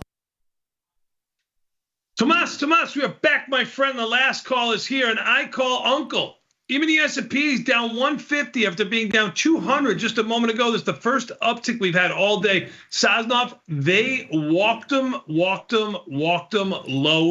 The only thing missing is there's no capitulation to this market. Like, I mean, there's certainly stocks that have gotten hammered. I mean, Apple was down almost $15 a moment ago. I think it's down 11 or 12 right now. Yeah, down 11 or 12. I mean, Tesla hasn't been able to get out of its own way, not even for a relief rally, down 38. I think it was down. Yeah, I know. Oh, down 40 and change. I mean, this was an all-out. Here, usually we'll say, oh, my God, it looks like they blew somebody out, right? And that usually marks the low. And I don't see any velocity in this movement. I mean, I got it completely wrong today. So I didn't buy anything, but, man, I held on to Delta way too long. Well, you, me, and everybody else. I mean, I don't think, there's no playbook for S&Ps being down 200. Laura, can you turn the screen on here, please? There's no playbook for the S&P's trading down 200 or rallying $60 like they did just a second ago. That's kind of a little wacko. I didn't buy much. Nasdaq's the big mover, almost twice as much. I mean, you flirted with 4% just a minute ago. I bought some Nvidia today. I'm down $1 on it exactly. Right here, which isn't bad considering. I was going to say, I mean, you found the one stock that's only down 5%. I mean, some of these stocks are down, double digits. Yeah, I bought some Nvidia. That's the only stock I bought, and I have to tell you, I've been very disciplined, but I finally lost my discipline in Tesla. The Ivy rank got to 145, and then it actually got to 148. Yeah, it got up to 150 something. I saw it 153 or something, but I sold premium in there when the Ivy rank was 145. And take your losses right now. I've been in it for a week and a half. Take your losses right now and just consider it a lesson. Okay, I'm not taking my losses. I sold 100-point wide strangle in April. 100-point wide. The expected move in April is $45. I sold April. There's 38 days to go. I sold it. It started with the 125 puts. I rolled them up to the 135s now. So I'm short the 125 puts, 335 calls with the stock at 225. So $100 on each side, and for over $4. And then I rolled the puts up just to give myself a little delta. But I'm telling you, Bat, 145 Ivy rank. If I lose money on this, it's coming out of your paycheck. This is one of those anomalies you see when you have April volatility at 100 in here. I mean, another play you could do here is you can do anything you want here. I don't care what you do. You can. You're right. Yeah. I mean, I don't care what you do. So here's the craziest thing. It's not. Wait a minute. It's not often that you see April volatility. Let's just round it up to 100. It's 96, and you see May volatility 10 points lower, and May has earnings in it. Like, you never see that. You just don't see that. No, they're trading Tesla vol right now. Like Tesla has like real risk. It's got bankruptcy written all over it. Well, like bankruptcy or double. I mean, it's trading just like a pharmaceutical or anything else like that. The in the money puts, the at the money puts don't even have a 50 delta. So this weekend I decided it's time. I got to go look at the Lucid. So you told me. So, but for some reason, I don't know why, I drove downtown thinking I was going to go look at a Rivian. I don't even know what it was. I'm not even interested in Rivian. I must have lost my mind. You wanted to go see a Lucid, but you put in Rivian coordinates. Yeah. So I wasn't paying attention. So I just drive down. And this is why women shouldn't drive. This is why we didn't give you credit cards until the 70s. Exactly. And we didn't let you drive. You can't drive by yourself. Exactly. So the Rivian dealer is next door to the Tesla dealer on Mag Mile. And that's the fancy part of Chicago. The Magnificent Mile. There's in that whole neighborhood, it's the Rivian dealer sits right next door to the Tesla dealer, literally next door to each other. Where all the milords, dukes, and earls go to get their cars. Yes. Go ahead. So they're right next to each other. So I drive up there, and there's about 100 people outside of the Tesla dealer protesting. They just got signs up, F Elon, the whole deal. Okay. So I'm like, this can't be good. It's one of those things you're just thinking to yourself, who's going to buy a car? Who's going to buy, especially in Chicago? It's like walking to a picket line. Who's going to go to a picket line or whatever in Chicago for that? Nobody. And the Rivian Rivian dealer next door is packed. Like they got people all over the whole place. So Twitter's been down for a few hours, or X, Twitter, whatever. Twitter's down. I don't use Twitter. It's down today. It was down today. The feed was real spotty and everything else like that. So I couldn't find out, from my Instafluers whether to buy the market, sell the market, what I should do with Tesla, what I haven't done with Tesla. So it was a very trying day for me. Okay, got it. I know, because you didn't. You don't have your influencers. So anyway, I have my Taiwanese sources. So I did ride out to the Lucid dealer, and so you didn't go in the Rivian at all? No. I just got there and said you went. Oh, duh! I'm such a silly girl. What am I supposed to be? I'm supposed to be at Lucid, not Rivian. Oh no! I thought I was supposed to be at Louis Vuitton. Oh, I'm sorry. Is this Gucci? Where am I? This is Gucci. Yeah. Last year's Prada. You're at the last year Prada store. At the Prada outlet store. Yeah. Yeah. You're unbelievable. Yeah. So, and you go through life like this, right? Like, I yeah, mean, like, pretty much. Right. Yeah. Okay. Yeah. So I just went Makes into sense. Jimmy Choo and bought stuff. Okay. So anyway, good for you. Good for you.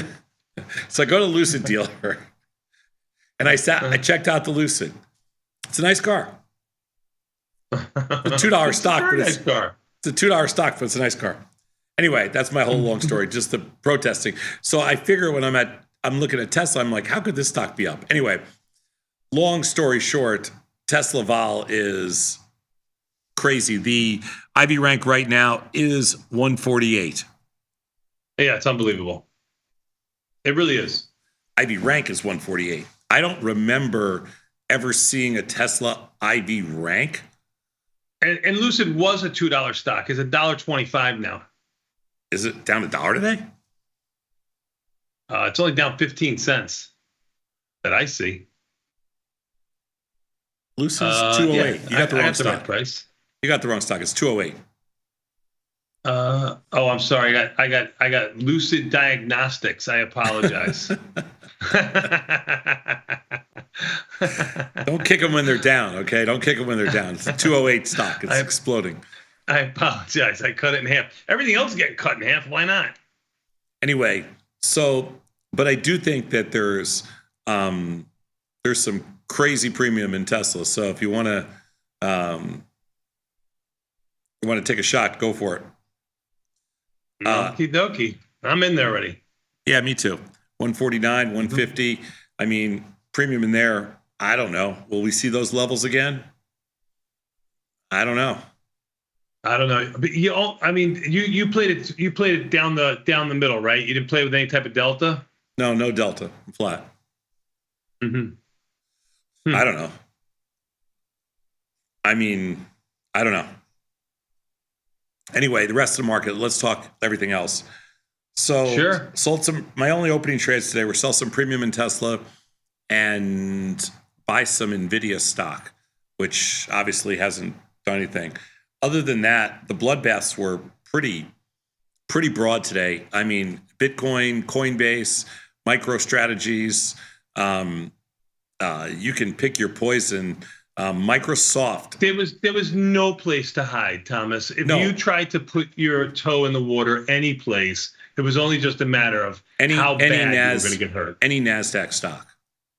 If you're trading Oracle. Any stock except telephone. I mean, if you want, right now, some grandma in Iowa is going, I don't care. Telephone's up 15 cents. Okay. That's it. And you think I'm kidding. I'm being serious. That's the only stock that's up. General Motors, Procter & Gamble. There's a few. That's why the Dow. Yeah, General Motors up 25 cents. Telephone up 27 cents. Yeah. Merck up 50 cents. Yeah. Got it.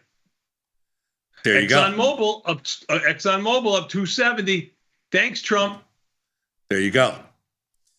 Enphase is the only NASDAQ stock I have that's actually up today. ENPH. But that's the only one on my whole board that's a NASDAQ stock that's up today. Everything else is dark and cloudy. And I think that basically no stone. Everybody was harmed today. Yeah. That's what you get on a day with S&P's down. They were at one point down 200, but now they're only down 157. Only down 157, which is 2.5. Let's call it 2.5%.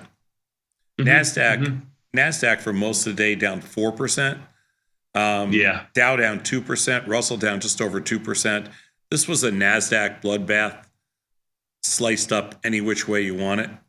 On top of a couple of other pretty good flesh wounds too, right? I mean, this last 2 weeks has been pretty merciless. I'm not sure this is any kind of capitulation. I mean, it's clearly some crazy heavy selling today.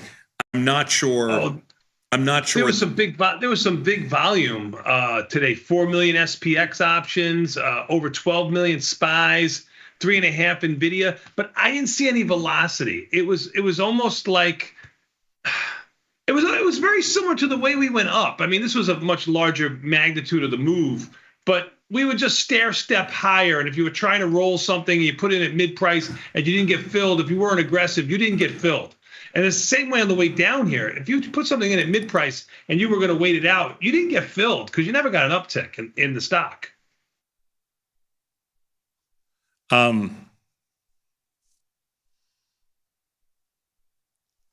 There is, yeah, I was trying all day to like decide, do I want to step in? Like my dilemma today was, obviously I lost money because I'm short premium. So it was a crappy day because every single stock I have is in the red today. And there was no way you can't defend. This is the kind of day you can't defend it. It doesn't matter what you do. Like my deltas are nothing. I rolled down all day. I mean, my deltas were nothing. But, my deltas are nothing. My deltas are nothing too. And a lot of stuff has some defined risk to it. It was just, it went too far too fast. There was just nothing you can do. Even if you rolled down, it was pennies over dollars. I felt all day like I'm sitting there watching a couple of these stocks that I thought, I'm a contrarian. They're getting close to the level. I didn't pull the trigger. I almost did in Microsoft. But you know what? I never saw it until that last bounce, like about a few minutes ago. There was nothing all day. Mm-hmm. I mean, nothing all day. They just kept taking out. They just kept taking out the lows, and I'm like, you know what? I don't care if I miss the first 50 handles in the S&Ps on the way back. I'll take my chances. And that's essentially what happened. There's no way you could have bought the bottom, because if you wanted to buy the bottom, you had to buy them down 100, then down 150, then down 200, if you wanted to. And that's crazy. And there's no way you could sell the top in premium, because then you'd be selling, Tesla vol when it got to, or Nvidia vol. I did sell some vol. When it was down $25. I mean, I did sell 10%, you're going to start selling it. I did sell vol today. So I sold Tesla vol, because I'm doing it based on our research. I sold Tesla vol, I sold Nvidia vol, and my Taiwanese sources say your Tesla strangle will be tested by Friday. By Friday. I'm just teasing you. Can you ask him? Can you do me a favor and ask your Taiwanese sources which side? It would help me. They didn't specify. They weren't specific. Because if your Taiwanese sources are really any good, I would like them to tell me what side will be tested by Friday. I did sell some Apple Premium as well. They're not that good, Saad. No, they're not that good. I sold Apple Premium as well. So Apple, Nvidia, and Tesla Premium today. Not a ton, but just to bump up my theta numbers. My theta numbers are the highest they've been for probably, 6 months. So we'll see. Mm-hmm. I mean, this is kind of what we wait for, right? Yeah. I mean, I don't feel like, I feel like you. I don't feel like this was a low that maybe we capitulated on, but it is a Monday. We have made, what I was thinking at the time was, we have made most of our lows, like from giant down. Remember August 5th?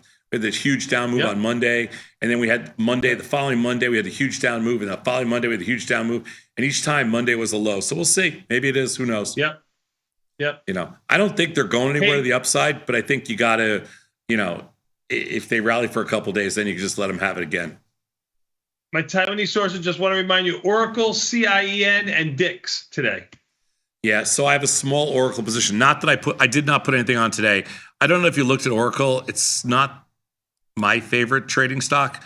I had a position on already. I'll tell you exactly what I have on. You got to think after today's action, this move to the upside is going to be muted for earnings, wouldn't you think? I don't know. I have April. I have the 115, 185 strangle. $15 expected move. You're well outside of it. I have the 115, 185. And you went to April to reduce risk, right? I'm in April. No. I was already in this position. Got it. I didn't do anything in there today. I have a small faction of Taiwanese sources that sometimes give me good information, sometimes give me bad information. Oh, you mean so they're just 50-50 roll the dicers, coin flippers? Okay. Sometimes they got really good inside stuff, but they do have some good ideas because they're SMRT smart. Sad enough, they say you go right back to that Tesla dealership and you start driving your car at some of those protesters, and then you let them destroy it for you, and then you get the insurance money, it's going to be significantly more than you're going to be able to sell that piece of garbage for. You got to start thinking outside the box. Your Taiwanese sources are geniuses. They try. They try. They are SMRT smart. Nope, I'm all good. And let's see what else we got here today. I mean, listen, I was in front of the screen pretty much the whole day. I filmed a couple things today, but other than that, I've been in front of the screen all day. And and I'm not usually one that's like, I usually have an opinion on what to do. I didn't want to jump in at all today. I didn't want to jump in at all today either. I agree with you. And I usually have an opinion about everything. And I'm usually right, and I haven't been right in a week. I made 100 trades, but they were mostly rolling down calls, and then obviously at the end of the day, selling a little premium. But I mean, yeah, we're getting to the 50% level on some of these stocks. MicroStrategy is 50%. They're getting there. You're getting there. Tesla's over 50%. There's a lot of stuff that's I'm not sure that we're exactly there, but we're getting close. PLTR. I hope you didn't spend all that money for the end of the quarter guess the market that you had. I hope you don't spend all that money. Oh, I'm still winning the end of the quarter. So I don't care what you say. I'm going to be probably the winner of that. I didn't buy any Bitcoin today. Did ETH get under 2,000? ETH flirted with 18. It's 1,800 right now. So above 1866, it got down to 1814. So the answer to your question would be yes. Okay, here we go. Time to buy. 1865 on the cash. I bought some ETH. I bought some Litecoin. That's all I'm doing right now. And I'm done. And I'm spent. And I didn't think we'd get a chance to get. Good thing you're slow to the trigger. You saved yourself $100. I didn't think we were going to get a chance to buy ETH. Yeah. I wasn't watching. I had an order in this morning. I canceled it, and I guess I just didn't see it. 1866. I mean, on a percentage basis, they murdered Ethereum. Yeah, they sure did. I mean, Ethereum is down. What is that? 10%? 10. Yeah, 10. No. It's almost 10% today. I mean, yeah, they murdered Ethereum. Bitcoin's only down 4%. So that's kind of crazy. Yeah, on the cash, right? Yeah. So so chalk that up. That's another position here. I'm glad I waited on this one. Anything else you see that looks like that we should be staring at tomorrow? Everything. I don't know if it's everything, but there's definitely stocks that I didn't think. The big seven are medium now. Oh, there's still big seven, but I mean, stocks that I didn't think would get to these levels. Like I don't know how much you watch all this stuff. Apple probably doesn't surprise me as much, but. I mean, Microsoft's not a $3 trillion business anymore. Do you want to send them some money on a GoFundMe page? That would be that'd be great if you set up a GoFundMe page for like Zuckerberg and Bezos and Musk, just in case, because they had a bad week. You can see what you can do for them. Let's see what I can do for them is right. Yeah. Meta's not $2 trillion anymore. It's sad. Very sad. Very sad. All right. Meta down 27. This is a stock that couldn't buy itself a downtick, remember? Well, we had 28 straight up days, and then all of a sudden it's down 150 points, gave up the whole thing. Yep. What do you think for tomorrow? Let's say the S&P's close right here, down 150, 160, whatever. What do you think for tomorrow?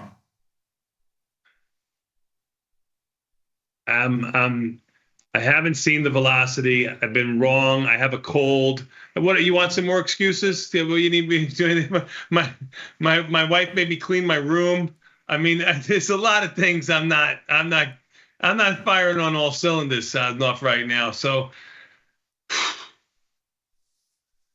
Okay. man, I don't know. Volatility it spikes enough, but I haven't seen the velocity to move to the downside. Maybe we get a little bit of a relief rally here. I want to say that the downside is in, but man, I think we're going to have an overnight low. I think we have to have an overnight low. I think they open higher tomorrow morning, go lower on a very sharp early sell-off, and then rally by the end of the day. I think by the end of the day tomorrow they're a little higher, but I think we test the lows we made today. So at one point tomorrow, we're about 40 handles lower than where we are right now. That's correct. About 40 handles. That's right. Close the day higher, open higher, go about 40 handles lower, and close higher on the day. That's what I think for tomorrow. I don't have a very strong opinion on a lot of things, but I think at some point tomorrow, you can probably like nibble on Microsoft and Nvidia or some NASDAQ. But you know what? I mean, right now, the NASDAQs, the S&Ps are 500 points off their high, right? Even the S&Ps are, 6,100, sure. Yeah, 6,150, 500 points off their high. So yeah, we're not quite there yet. Oh, thanks for doing the math. Oh, you appreciate it. I'm going to take a quick 90-second break. We're going to come back. Who cares what we think? You know, those guys that know what's going to happen next are coming up next. That's right, Dylan, Ilya, and Chris. We'll take a quick 90-second break. We got overtime next. Peace.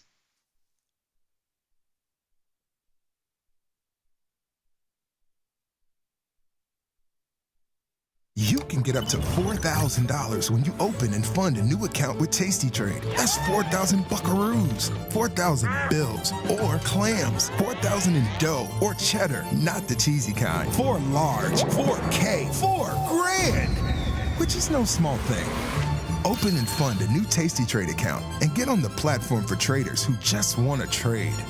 And did we mention a bonus of up to 4,000 smackaroos? Tasty Trade. Make your move. I want to play a game. It's a relationship game. So I'm going to ask you each a question. Who loves the hardest? Yes, yes, yes. So are you ready? TikTok. Who's more stubborn? Who's more public? Who's more patient? These are two of the least. These are the least patient people I've ever met. I'm going to say him just because he's a little older than me. Who calls or texts more? And who do you think takes longer to get ready in the morning? Who's a better driver? I drove a truck in New York City. I can fly an airplane. Who loves the Fed the most? Who's the bigger spender, do you think? Me. Yeah. Who's the alpha in this relationship? Who is more spoiled? Oh, him. Who do you think is funnier? Who is the better debater? I'm gonna give it to him. Dylan, you think you're the better debater? Are you the master debater?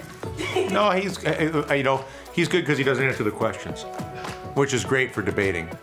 Looking for a better broker and a bonus? Sweet. Get up to $4,000 when you open and fund a Tasty Trade account. Plus, smart tech and a broker who's got your back at Tasty Trade. Make your move, genius. Tasty Trade.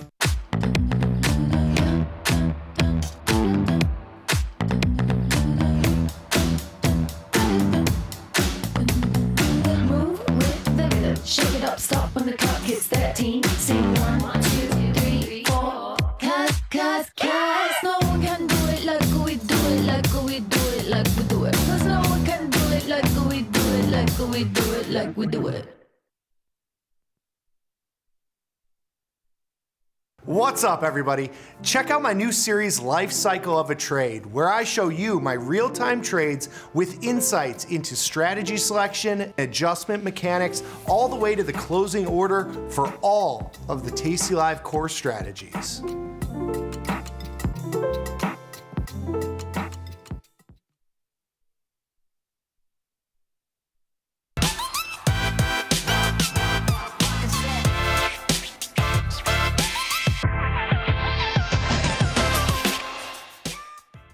Timber! It is Monday, March 10th, 2025. This is Overtime. I'm your host, Chris Vecchio in New York, Ilya Spivak in San Francisco, Dylan Radigan. He's somewhere. We're here for the next hour as we make our way through this futures close, 5 p.m. Eastern. Oh, I know you're close to me, but I don't know if you're, we're giving away people's exact locations these days, Mr. Radigan. Just calm down. Yeah, right, exactly. So, okay. He's on Earth. Join us as we talk about this intense sell-off here. What looked like to be a bounce on Friday materializes into absolutely nothing good today. Stocks down across the board.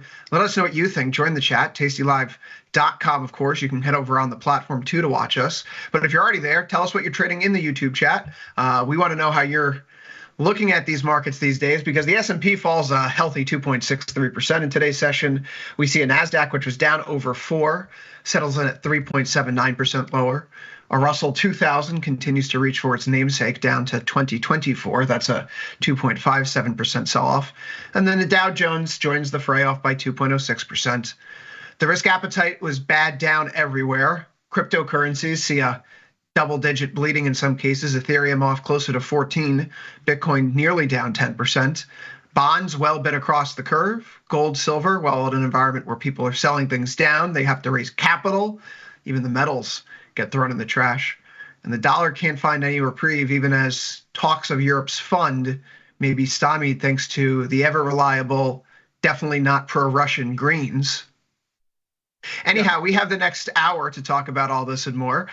Gentlemen, this is still a very dangerous market. Ilya, you and I have been going back and forth for the past few days. Friday, now today, yesterday on First Call. Where's the good news for anyone who's looking to be long or has been long the past few sessions? If you think that the uncertainty has become less uncertain, by all means, dip a toe in. But I don't think that. I don't think anybody can reasonably think that as we look at the current situation. The messaging from the White House certainly has been, just buck up there, everybody, stiff upper lip. There's going to be a transition, which, by the way, nobody advertised on the campaign and wasn't talking about before, but now we're going to have this transition, but there's going to be a beautiful thing at the end. And as an old Soviet, I can't help but hearken to the glorious future that the party was always promising us back in the day. But it doesn't look like there is any kind of signaling from the fiscal side of things that there is a change of course. And but don't you think there's a value, like the more they can well, yes, eventually. Sure. They want to, the more they can enroll confidence from capital, the better off their whole agenda is. They know that. I mean, I'm clear. Wonder, do you think think that's necessarily obvious. Okay. Yes. Okay. That's fair. Because if you roll up the economy, then it becomes very difficult to do all things else.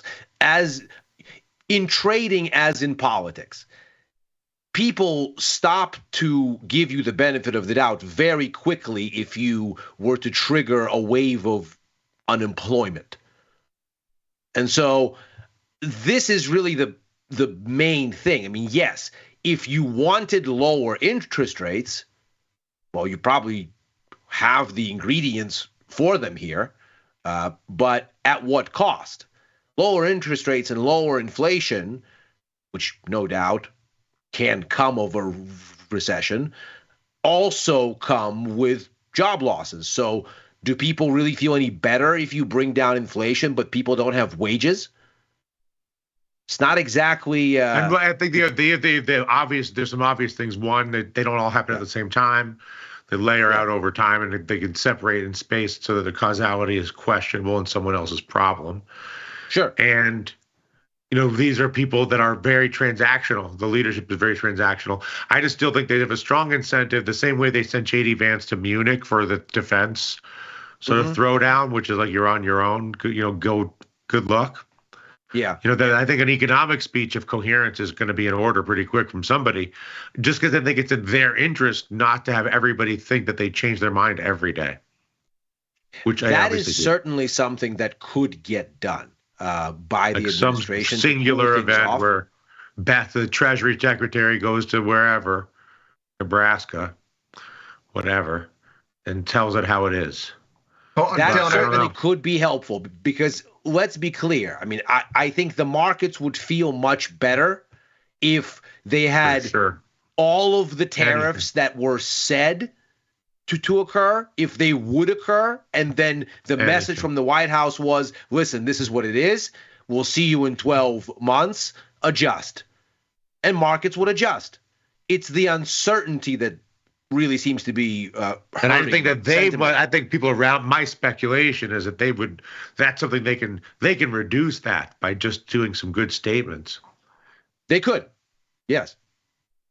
Could they? I mean, Dylan, I think you're harping to they can make it less. No one's going to believe the statement because they're going to betray the statement for sure.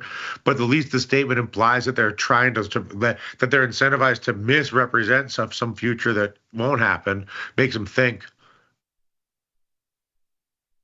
Well, they're trying today, right? This is the whole rhetoric about that's why they shut down Twitter, right? Adjustment, whatever. Trying to level with the audience, but obviously it's not working. So I think what they would need to do if they wanted to really level with the audience is come out and say, look, this is going to be the policy, and we're not going to change it in 48 hours. And then if you do change it in 48 hours, how vulnerable how strong are the markets relative to this presidency? Like if Liz Truss is the most historically vulnerable, 3 weeks, bond market, see you later. And if Putin is the ultimate kingpin, decades, time comes and goes, other people come and go. How vulnerable is the American president to a panic in the stock market? Isn't the attitude of the president like, I don't care about your stock market? Definitely. That is definitely the attitude. That has seemed like it. And if the president tells the stock market, I don't care, what's the stock market to do? I mean, it does what it would do in a situation where the most powerful executive publicly, at least, tells you that kind of a thing. You say, okay, well, risk off. Let me just put my money under this mattress. It'll be safe for them. Or any workaround. Dylan, I think to China. Canada, China resources. Australia, China resources. Like de-risk a little. Leave it if it's 1%, like just a little bit more away. Like it's just like when the threat of Brexit, on the margin, people look to do a little bit of business away. Like who needs it? And America is such a big economy. Obviously, it's a different thing. It's so much leverage. But even still, there's still an incentive in the system where there's a room to look away. A Toronto deal, a London, an Oslo deal, a Istanbul deal. And by the way, look how quickly sentiment changes politically when the audience thinks that the person in charge can be trusted. Justin Trudeau in Canada, as of today, was replaced by one Mark Carney, who very ably navigated the Bank of Canada through the 2008 crisis and then very ably navigated the Bank of England through Brexit. So this is clearly a very competent set of hands. And what do you know? The polls ahead of the next Canadian election are suddenly deadlocked. The Conservatives were winning that election by a landslide weeks ago. You're saying there's a candidate upgrade from the left, and everybody that you're saying the point you're making is what? That there's a fluid audience? That people hated the Liberal Party of Canada in Canada thanks to Trudeau. As of a couple weeks ago, the head changed and sentiment flipped almost completely. And so you demonstrate very quickly what happens when public opinion goes one way, the economy doesn't comply, and you want public opinion to go the other way. Well, you change things, and all of a sudden your fortunes improve. That's going to be something that people in this country are going to be looking at very, very closely. You're saying new leadership for the Democratic Party? Every party. Well, but specifically the Democratic Party, which has the institutional. I think as the popularity of a president that lets the stock market sink and maybe drives the economy toward recession ebbs, and people in his own party say, well, this clearly isn't the way the wind is blowing currently, then you might start to see things actually show up in policy, like things stop automatically passing through Congress, for example. Yeah, we'll see. You need in a different Who's world. that? Marco Rubio? Who's your leader of Republican? I mean, that's not for this discussion, but we'll see. I mean, for sure, the question is, how vulnerable, and then also because of the flip-floppery, should I be buying these dips anyway? Because whatever's going on, it's not going to happen. It's like the war. Doesn't seem like the markets are reacting to something that's going to happen. They seem to be reacting to them not knowing what's going to happen. I think they reacted to a different thing, which is that now there's a new thing, which is no one knows. It's Schrodinger's tariffs. That's the problem. As long as they are still Schrodinger's tariffs, then the market is going to be pissed off. Just tell us what they are. But Dylan, you mentioned it's like the every 48-hour news cycle, where it feels like in the morning we get Kevin Hassett telling us one thing, then Howard Lutnick says another, and then Trump has his daily press conference. Stop talking and make a speech. Go and just say something, anything.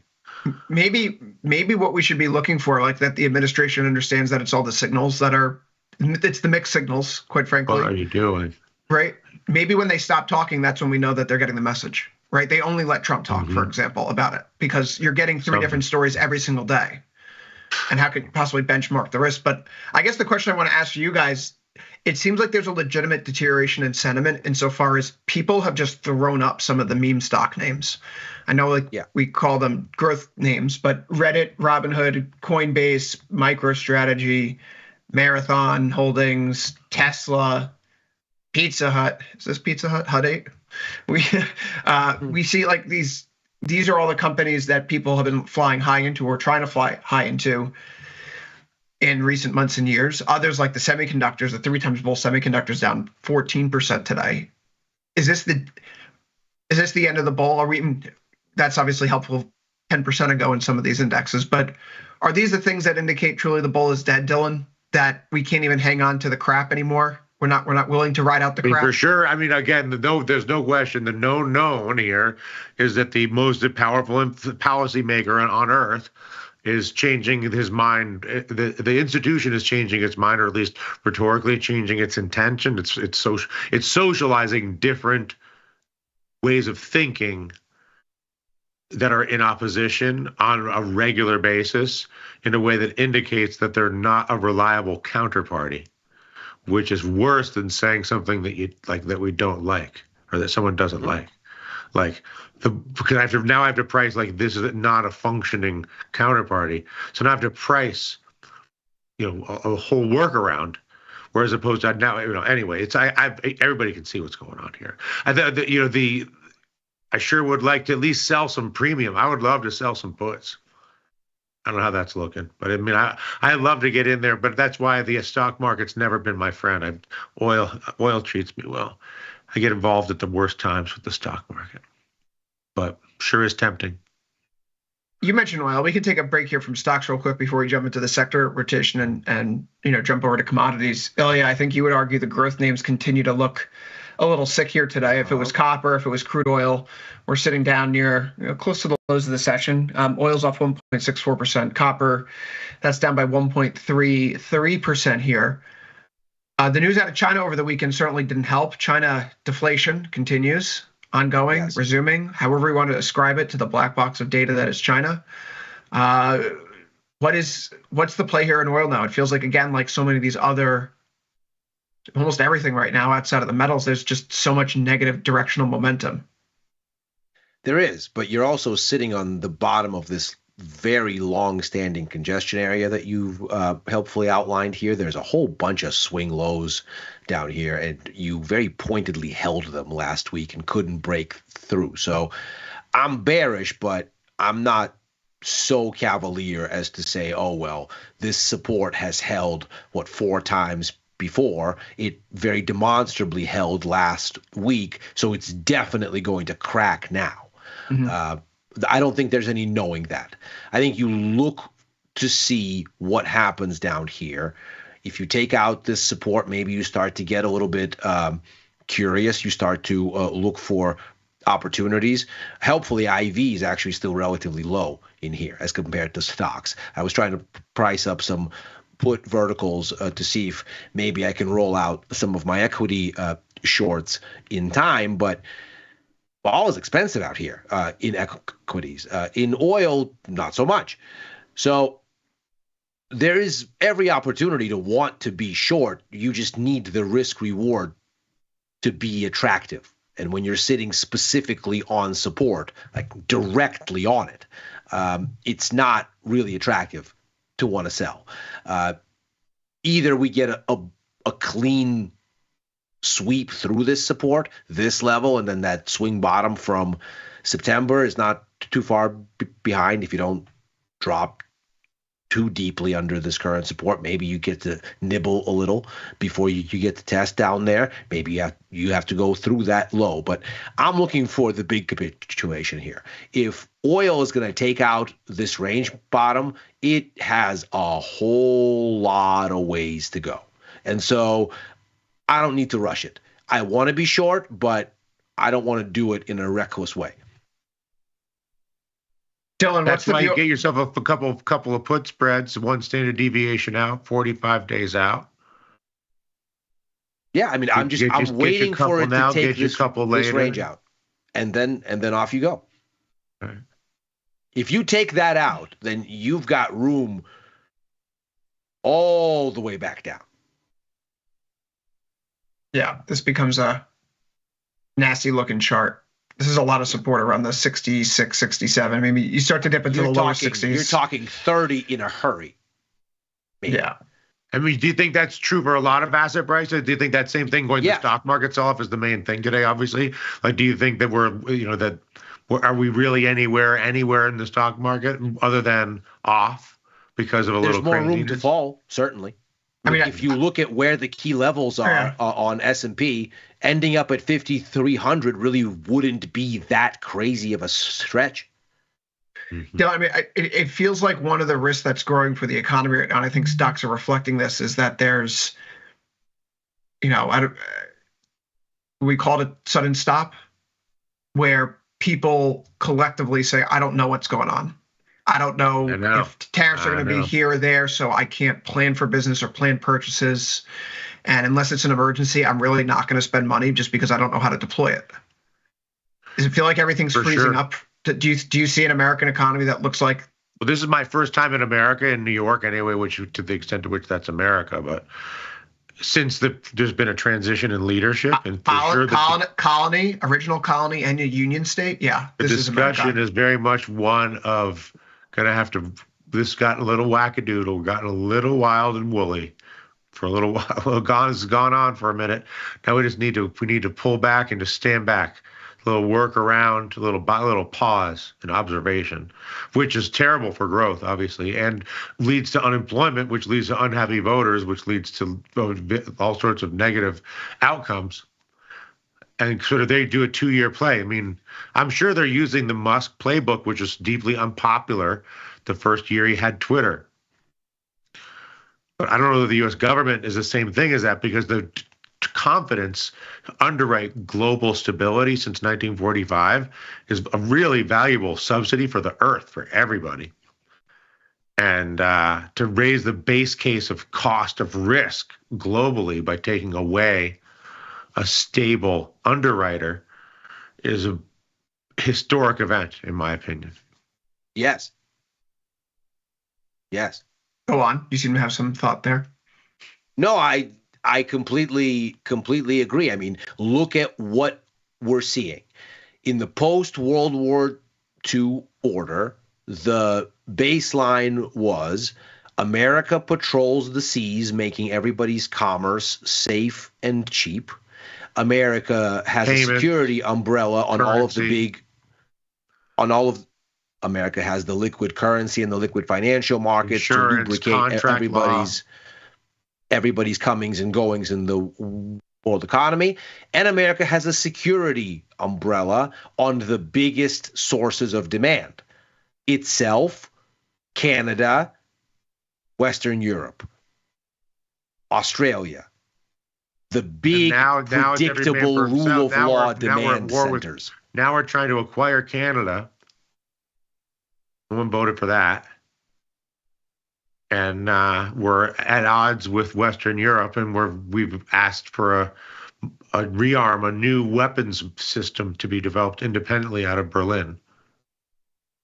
Okay. Well, and herein is the thing. I mean, if everything was being run, I mean, to quote Mikhail Gorbachev, who was speaking about this in the early 90s, he was bemoaning NATO expansion, saying you cannot run the world out of a single capital, implying Washington, D.C. But as it turns out, you can, and you get better results. You have a global subsidy on risk rates globally for decades, or your friend. Yeah, as it turns out, yes, you can, and it's a benign thing. Sometimes. And you have a increasingly frictionless transaction. That's right. That's right. And when that capital is benign, when you're running it out of a capital that is benign to global trade and rules-based economic activity and security, turns out that's a good thing. And we're about to find out. It's like an underwriter. It's like a rich uncle who keeps everything cheap on the farm. Like hegemon having one big currency and nobody talks about it, but everybody gets a better deal because the whole thing. And a hegemon that doesn't demand tribute. Exactly. Only compliance with the rules. And that velocity is the biggest beneficiary. That velocity that is underwritten by the subsidy is the hegemon. That's what you get paid on the back end, is the theory. But the issue always is who's getting paid and when, and at this point politically, I mean, listen, there's a whole other discussion for the politics because for all of that, but you're not going to buy the stock market. The bottom line is the world incoming is not that. That's highly relevant though, because the entire premise of an S&P 500 that's sitting at 6,200 in ESH5 is that you have an economy that's continuing to roll on in the context of the current system that's now aided by an extension of tax cuts, deeper tax cuts, deregulation, right?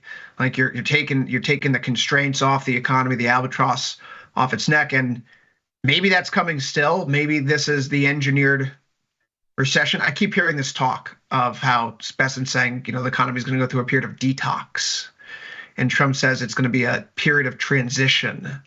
And Musk has been previously tweeting about how this is going to be painful, right? I don't know where y'all from. That's fancy talk for recession, okay?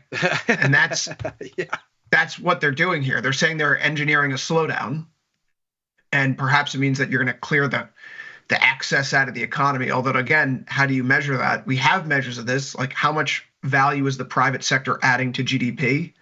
It's 100%. Adding more. It's adding more today than it was before the global financial crisis. It's adding more today than it was before the start of COVID. So as big as government spending has gotten or become over the years, private sector has become that much larger. Yeah. And so if we're really upending a system, sure, there's going to be pain in the short term. Maybe it means you get rid of all the excess aggregate demand that shouldn't be there. And then you can have your tax cuts and extensions and lower interest rates and deregulation. And that's the light at the end of the tunnel. Then all that stuff is arriving in a system where the excess has been cleared out. That's the pitch. The tough pitch to swallow. This is the pitch now. Because nobody was talking about the pain in the transition before. Well, not to mention the cost is an order of magnitude or two bigger. Like you're saving pennies and costing. It's penny wise, pound foolish in its most primitive form. Like you're creating this theater of savings while you compromise the most valuable underlying thing that exists, which is the economic the global underwriter. Yeah. Which maybe will always be the global underwriter, the currency and the military. But to even risk it is foolish. And the market is, I think, saying it's foolish to like, why are you in the engine room pulling levers? Like, what are you doing? I don't think I think it's more than that. I think that if you look at the world, you've heard me say this on here 1,000 times, where else are you going to invest? Where else what other choice do you have but for mega cap tech? 20% gains in Germany this year, 20% gains in France this year, 20% gains in Italy this year. And how much is the Mag 7 off their highs? About 20%. If you are now an investor, there's a legitimate like flow of funds kind of situation. If you're an investor in a foreign country and you've been allocating to the U.S. for the past few years, and all of a sudden you want to bring money home to invest in domestic industry because of all the stimulus that's happening locally, what positions are you selling out of? Where are you pulling capital from? From the U.S. And you're buying German treasuries and Italian treasuries and French treasuries. What? This isn't just the financing of rearm. Right. This isn't just a snip, snap tariff situation where the market confidence is shaken. There are people who control large swaths of capital around the world who are deciding incrementally that there is a higher IRR in investing in Europe or other developed economies right now. German rates are the biggest move up since the Berlin Wall fell. There's a big borrowing demand in Berlin. Big. And so incrementally, every dollar may not be coming to the U.S. right now.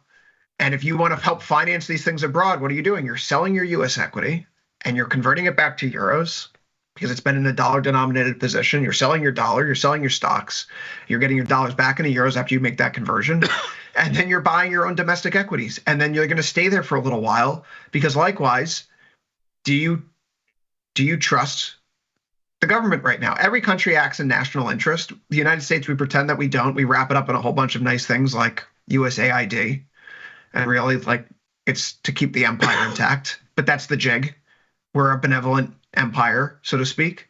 And that's all being torn down right now. So why would you trust the United States this point forward? We can keep pitching dreams about how this is going to lead to a great American industrial revival. Maybe it does one day. But the short term is that every other country on the planet, Dylan, is looking out for themselves. And the litmus test that you and I discussed in kind of a dark manner a few weeks ago was like, what's the nuclear proliferation trade? And since that conversation, France, Germany, the UK, and Poland have all made public statements to the degree that they are looking for ways to share nuclear weapons resources. And Poland outright is saying that they just want to develop and acquire their own, as well as other modern unconventional weapons. Rearm. I mean, there's a new, they've to the degree to which it's been the abstract Chinese super army, a Russian and America plus NATO as three, whatever counterbalancing global military capabilities. A new fourth global military capability has been budgeted and may be ratified in the next month or two here, which is its own bizarre, tragic thing because it's more revenue for defense industry, and it's also just more resources for war, more redundant resources for war, which is philosophically it's a different discussion, but it does not appear great for the U.S. economy. I guess you look at London 9 years after Brexit, like when you tell people you want nothing to do with them, like eventually they listen. They are like, okay. Like it's harder to work around America for obvious reasons, but the general instinct to work around the UK, you want to be alone, be alone. And so you're going to go after Canada and Greenland? Like, what are you doing? Okay. So that's the question is, what's the value of that? I don't know. And does it get netted out through hypergrowth due to an unregulated, glorious future for America? So, that would be that's your countervailing narrative. The German stock market stops its March today. ultimately, we hear some headlines out of the weekend that Die Linke, the German left-wing party, may not fully be on board with the infrastructure efforts, which, of course, I can't think. I'm trying to think of a worse group of people on the planet right now. No, I think it's the lefts in Germany. They're probably the worst group of people on the planet right now because they've been behind the denuclearization of Germany, which has led to the deindustrialization of Germany. They've allowed Germany to become completely hook, line, and sinker on Russian nuclear power. Without the German economic engine in recent years, it's been an absolute disaster for Europe, broadly speaking. One of the problems that competent governance has right now around the world is that there's a strain of thought that resources are finite and that there is a strain of there's too much scarcity right now. And if it's not for these people taking this from us, we would be wealthier. When every single study and every piece of economic data that we have shows that when we cooperate with our neighbors and allies, we are wealthier net altogether. We can grow a bigger pie. And especially if you have a stable, singular global underwriter with known rules of the road and known contract, it's so valuable. It's incredibly valuable, and that's being lost right now. So you have these people in Germany who are now threatening to undermine part of this plan because, of course, they are. Because if they didn't, then, well, I just have to rant about this. We've been joking for years with Vic, Ilya, that these people are Russian benefactors. Because who benefits the most from Germany deindustrializing and shutting down their nuclear power? Russia, right? Who benefits the most if Germany can't pass this infrastructure bill? Russia. I mean, come on. At what point do we stop giving people the benefit of the doubt? And they shouldn't. I mean, we really shouldn't. So there is a profound shift happening right now in Europe. Today's setback is largely due to some of this news headline. But what's happening with Poland, right? This is obviously not part of my bingo card coming into this year with Poland performing the way that it did, because I don't think anyone thought Europe was actually going to wake up. But they have. And we're not putting that genie back in the bottle. No. European money managers are just, the conversations I'm having with people, European money managers are saying, like, good luck. Even the folks on Twitter, they're like, good luck. We finally can trade our own German concrete names now. We don't need to worry about your dumb, technology IPOs and meme coins. And I don't think they're being facetious. I think that's a legitimate POV that they culturally now have towards our markets, which is a problem at 19,450 in the NASDAQ and 5626 in the S&P. Guys, I'm going to be really dumb. When we get to the September low, I'm going to buy blindly because that's the end of the double top move. And I think you're going to see some exhaustion there. But this is a hell of a market to try to pick up a falling knife right now. I have yet to do so. Maybe it's time soon. But you're not doing anything. You wouldn't sell a spread, nothing. I will sell a put spread if we can see the NASDAQ print below 19K. I couldn't get filled on an iron condor a few days ago, thankfully. The market didn't want to give it to me. It was doing me a favor, not filling me. Thank you. But down at below 19K, you've completed the measured move off the high. And if there is a break of that 1 week moving average down at those levels, then green light. Let's go for it. But until then, the beatings continue until morale improves. I saw a ridiculous interview today. I think it was straight from Pyongyang. It was a Trump surrogate saying that business leaders need to stop complaining about the market and the economy because the president is trying to teach them how to learn to build an economy based in love. Like, if that's the attitude coming from surrogates right now, just read the writing on the wall. Yeah, but attitudes can change in a hurry. Attitudes can change in an afternoon. Yes, but they have been changing every afternoon. So do you trust the next fig leaf that we get? That no. Okay, right. Well, so waiting for a policy speech, Munich style, in the next 2-3 weeks. That's going to be a workable framework. That's my, like, if I'm Jamie Dimon, if I'm a Larry Fink, I'm like, okay, listen. Like, take a minute, take a time out, figure it out, and then write it up and get back to us and tell us. This is a joke. Ilya, the best places to hide out during recessions, if the Fed's cutting for recession reasons and not maintenance reasons, long into the curve. Bonds here bounced back after non-farm payrolls on Friday. Is this simply a risk-off move? Is this now a good thing that yields are going back down as people panic? We're no longer seeing just outright sell everything U.S. Perhaps there is a desire to get some locked-in return. Well, I mean, I think very clearly, if you look at the way that this lines up, you have a very straightforward narrative. You just had the Fed chair tell you. I mean, if we can just go through a couple of the headlines here, I mean, the real loud one is the U.S. central bank does not need to be in a hurry to adjust interest rates, says one Jerome Powell. So if we are not in a hurry to adjust interest rates and the market is taken with recession fears, as we clearly see in stocks today, what is the bond market to conclude? Well, we know this movie. The Fed is reluctant to cut now. The economy is a source of consternation. They're going to have to cut later.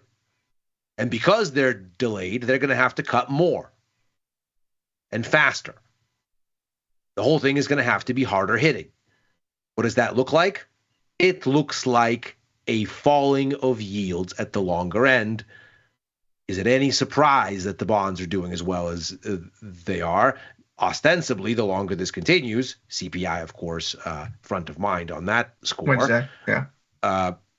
The more this continues, the more you get a rocket ship behind the long bond and the 10-year, because let's face it, if we get a CPI this week that's in line or a little bit lower, is anybody going to go, oh goody, the Fed's gonna come to everybody's rescue, but for this number we weren't sure, but now they're really gonna change their mind? No. Powell just told you they're not in a hurry, and one number is not going to move them off their square. So even so, though, if the Fed comes to the market and says, inflation's come down enough, even though it's still well above our target, that we feel that it's appropriate to resume cutting, the Fed's telling the market then there's a crisis coming down the pipeline, right? Yeah. That they feel so moved by that even though it's not in the data, that they're going to skate ahead of where the puck is. That's not their stance. Their stance is to be reactive. Mm-hmm. So it signals a problem. Right. So it signals a problem in the context of the current vibe. That's right. And so from the market's perspective, you get a weak CPI number, all that means is that there's less demand bidding up costs. Because costs go up with economic activity. Why? More enthusiastic buyers are competing on price. Price goes up.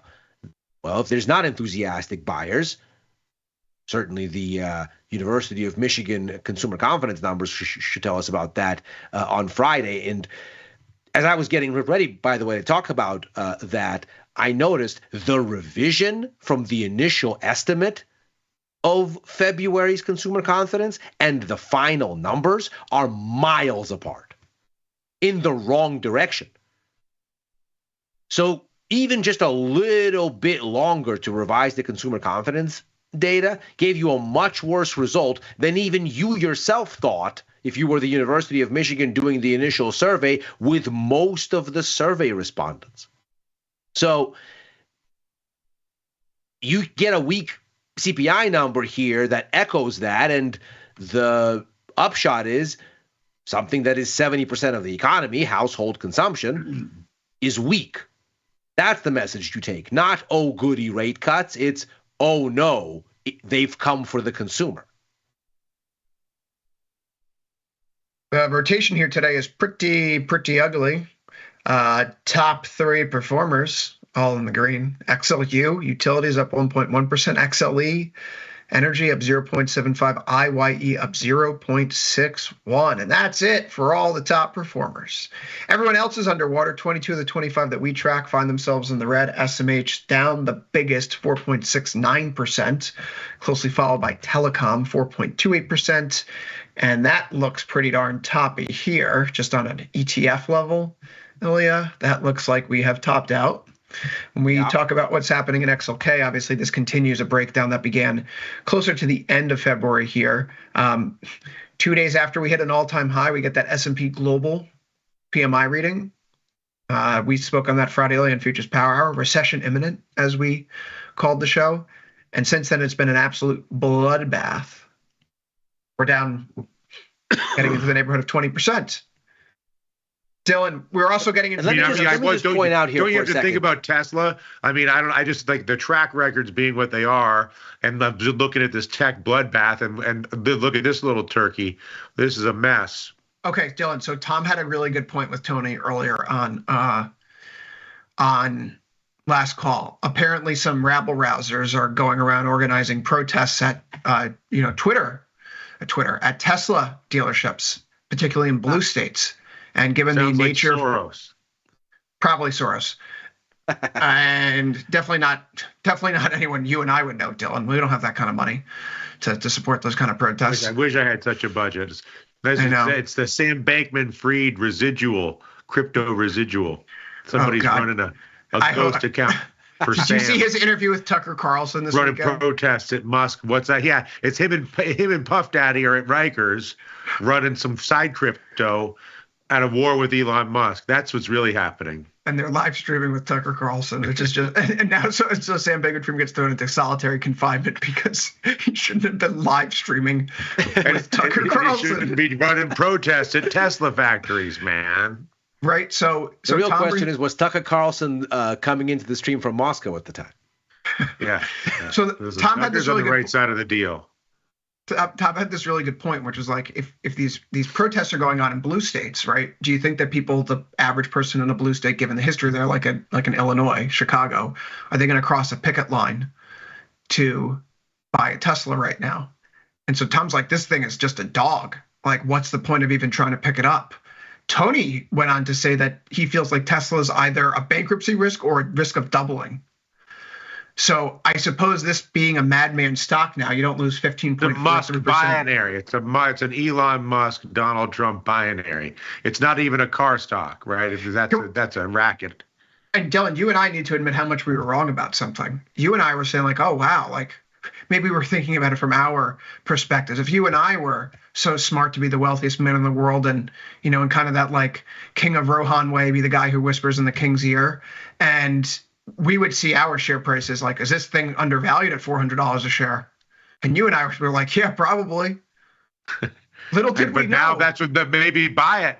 Maybe buy it, because maybe the problem is, Musk's fortunes are tied to the global perceptions of the credibility of the American president, which I just think has been impaired by the last 10 days of tariff chicanery, which is to nobody's benefit, and particularly not his.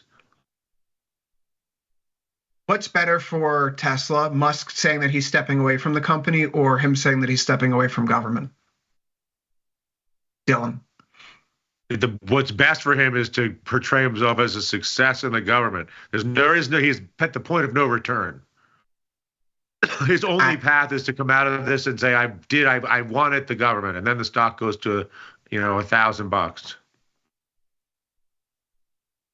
Ilya, what would make you bullish on Tesla here, or is it just the weak demand from Europe and China now is too much to overcome? Even if Doge becomes a rousing success, they find all this fraud, waste, abuse, they save the taxpayers. Let's just say like pipe dream. There's all this crap going on, and they're able to save taxpayers hundreds of billions of dollars, $1 trillion, $2 trillion a year, $2 trillion that they've suggested that they're going for, right? Like, let's say he gets all that done.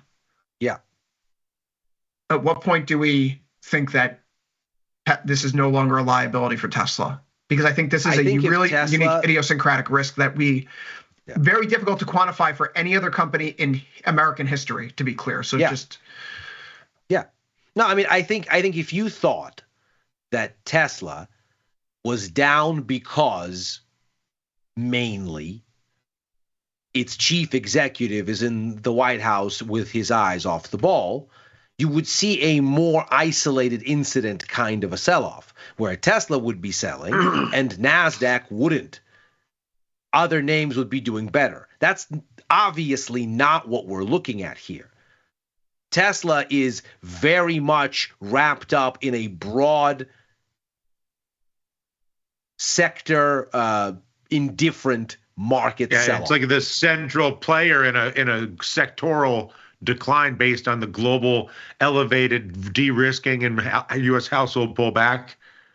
That's right. Delayed growth, and potential recession. Full stop. That's right. I mean, this comes down to that thing that I have been banging on about endlessly for months. That if you kill the U.S. service sector, there's nothing left. There is no backstop. And this is where we are. We're killing confidence in the U.S. service sector with rampant rules uncertainty. People are scrambling, and you're showing what happens when the last leg of the stool is getting sewn off by Javier Milei's chainsaw. So when you look at this whole thing, the question becomes, okay, well, so let's say Doge achieves everything. Is Doge maybe not achieving it the reasons that Tesla is selling off? No, the whole thing is selling off. So I don't think you fix anything with that kind of announcement. Maybe you get a pop in Tesla to some extent. No, but to the degree to which this is a reflection of sentiment. Yes. To the degree to which there's improved communications from the White House on the topic of money,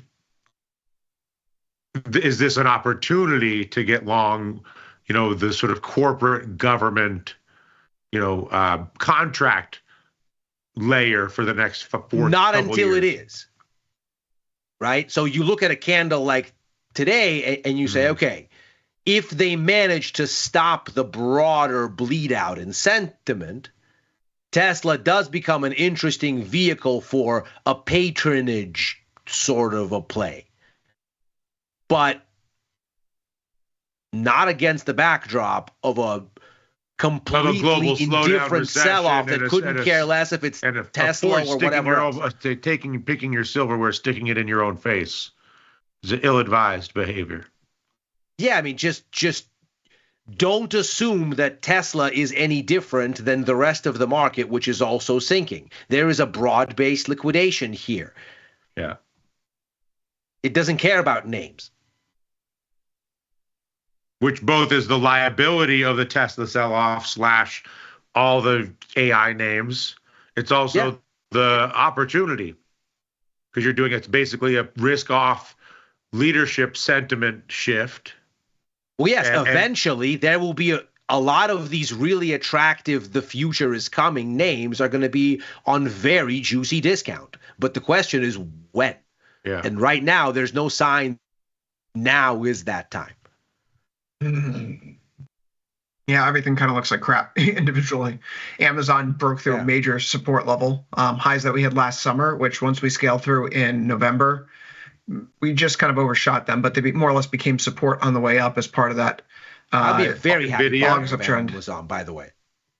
Amazon. That's a company. Yeah, I mean, that's a company that not here and not now, but eventually, when whatever wave of liquidation feels like it's over such that it's time to go and buy some things on discount, Amazon would absolutely be on my short list. Or Meta.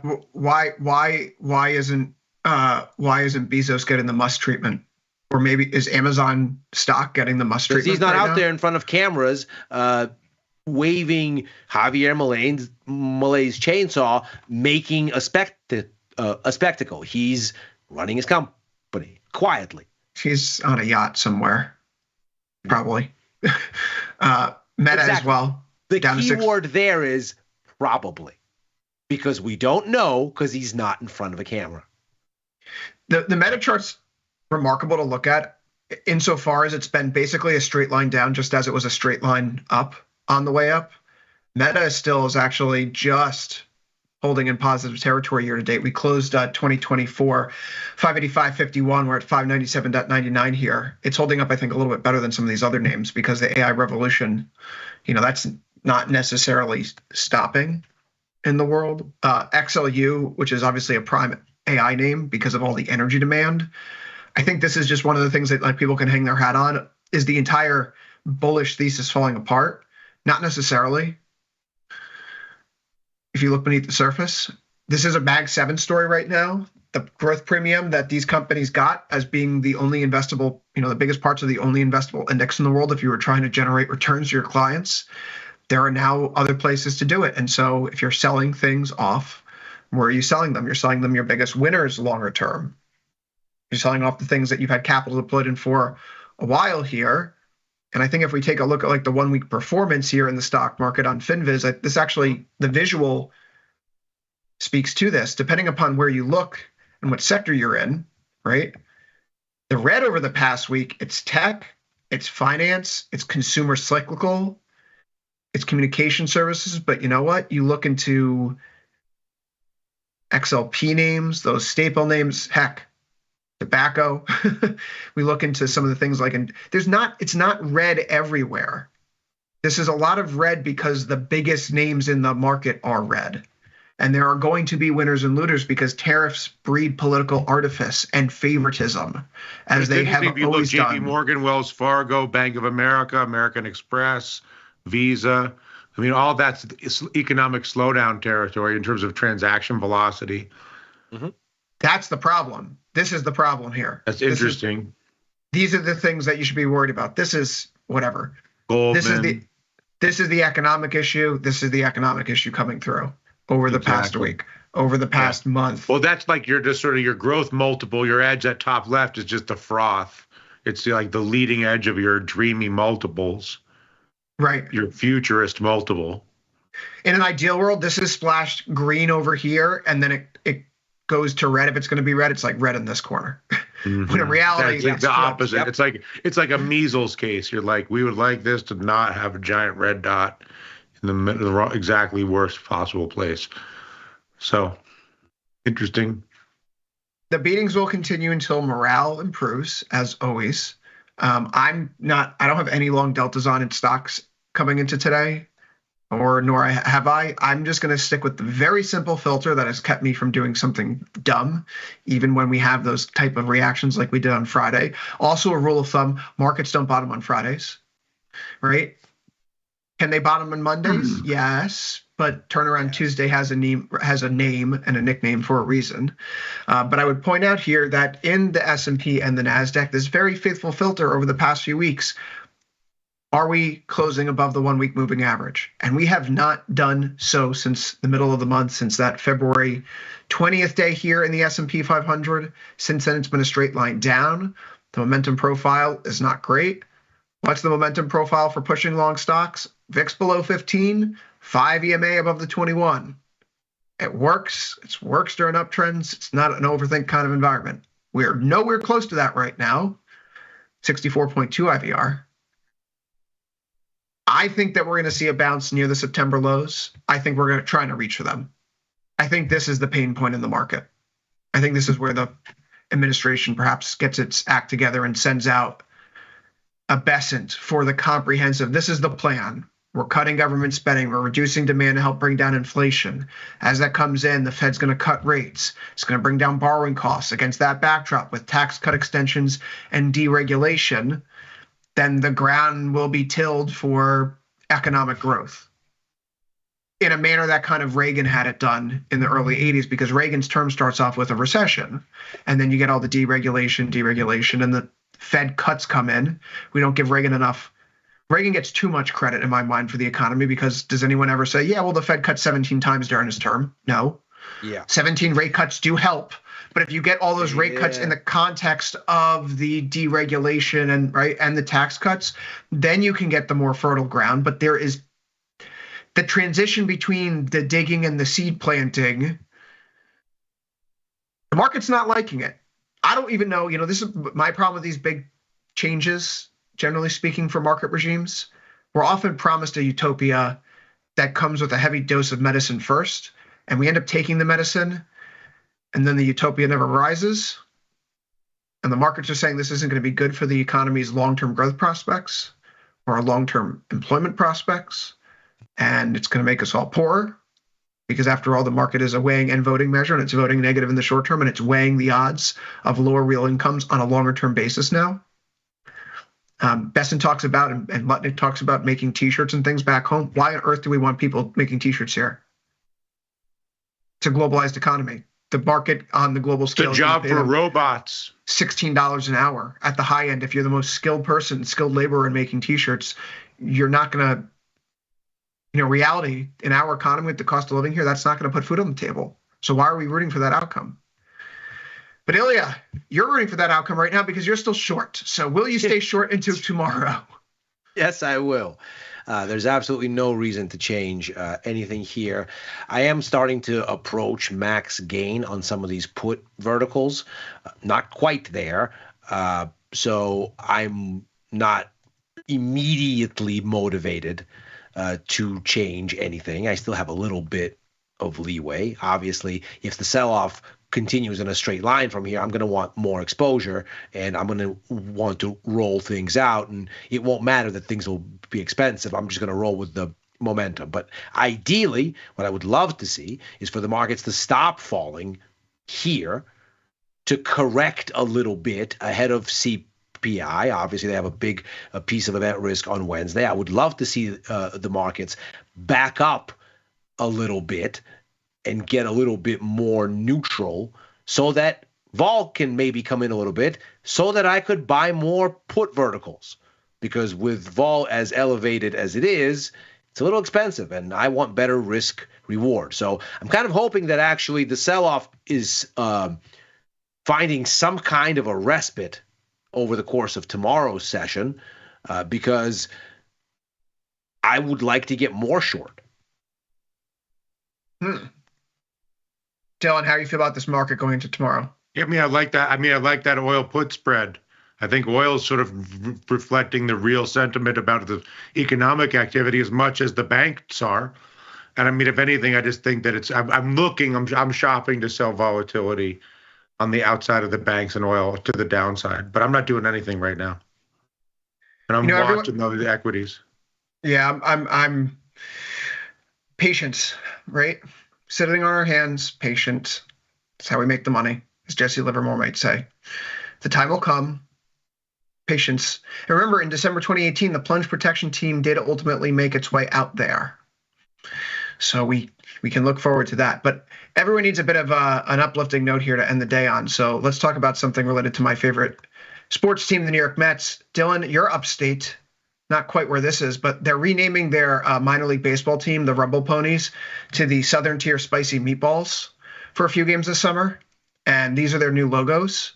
And so when their new merchandise went on sale today and the option was, can this Italian-American paisan get a baseball hat that's official Mets merchandise with a meatball on it with a guy that looks like this, I immediately sent them $40. So I'd encourage everyone, go look for something to brighten your day when the Nasdaq's down 4%. Buy a baseball hat with a meatball on it. Support your local minor league baseball team. But with that, we're out of time for overtime today. I'll be back tomorrow with these two guys. Hopefully we're not swimming in the red. For Ilya Spivak in San Francisco, Dylan Radigan on Earth, I've been Chris Vecchio in New York.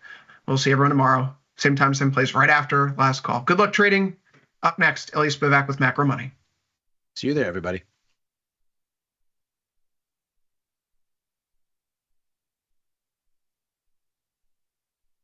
In the world of investing, a beast lurks between the numbers. Some watch from the safety of the sidelines, but others saddle up and ride that 1-ton rowdy ribeye for all he's got. If that's you, join us on Tasty Trade, named best online broker for options trading. Genius loves company. Look who's back testing. Tasty Trade now has options back testing for free. Test your trades with over 10 years of data for the most popular symbols. See how your trades would have performed in the past. Look back at profit and loss and take the guess out of guesswork. Oh, did we mention that it's free? Get back testing at Tasty Trade. The beauty of Thinkorswim was that we were different. From the name to the front end technology was clearly what we wanted as traders. Second time around, I think we did a better job. Yes, we are known for our ability to support complex derivatives traders, but we also have the tools for somebody who's brand new who wants to come in on the first floor and work their way up to the top of the building. The amount of time I spend interacting with our customers via email or anything else is pretty much my entire life. To be so powerful and so valuable, and then to be that approachable, just amazing. Where else are you going to be able to email a CEO, get response back? But you know what? Before he even knew who I was just some idiot trying to learn how to trade. And he still would email and help me learn and everything like that. Some people say it's nuts. Some people say it's insane. You know, that's what I do. So I started trading in the equities market when I was 18. Real basic ETFs, mutual funds. I didn't discover options and really tastylive until about 2012. It made sense to me from a risk perspective. And so I started trading and never really have looked back. The people you see that's who they are. They're trying to be as open and clear as they can with the trades that they're putting on. Teaching a methodology, like teaching the logic behind things. It is tried, true, and tested. They back it up with research. They share that research. It's not just trust us and do this, which is a very dangerous thing in the financial world. But learning about that in the Tasty universe, it starts to prove itself out, right? When you follow the methodology, you'll see those profits and you'll understand why a position did what it did. Sometimes the market wins and sometimes you have a 90% winner and you don't know, why don't I do this every day, right? This is easy. But you kind of have to reset that and just go, okay, close the trade and move on to the next one, which is really what Tasty's about. Calling all traders. Are you using tastylive mechanics and enjoying awesome results? Are you an up-and-coming options savant? We're looking for you. For over a decade, tastylive has shared the most inspiring stories of traders teaching themselves a new skill, using probabilities and experiencing new levels of success. If you think your trading journey should be shared with Tasty Nation, we'd love to hear from you. We are always on the lookout for the next class of rising stars. Email us at risingstars@tastylive.com if you'd like a chance to share your trading journey and inspire others. There's a beast in the financial world, and it's not the bull. If that's you, join us on Tasty Trade. Genius loves company.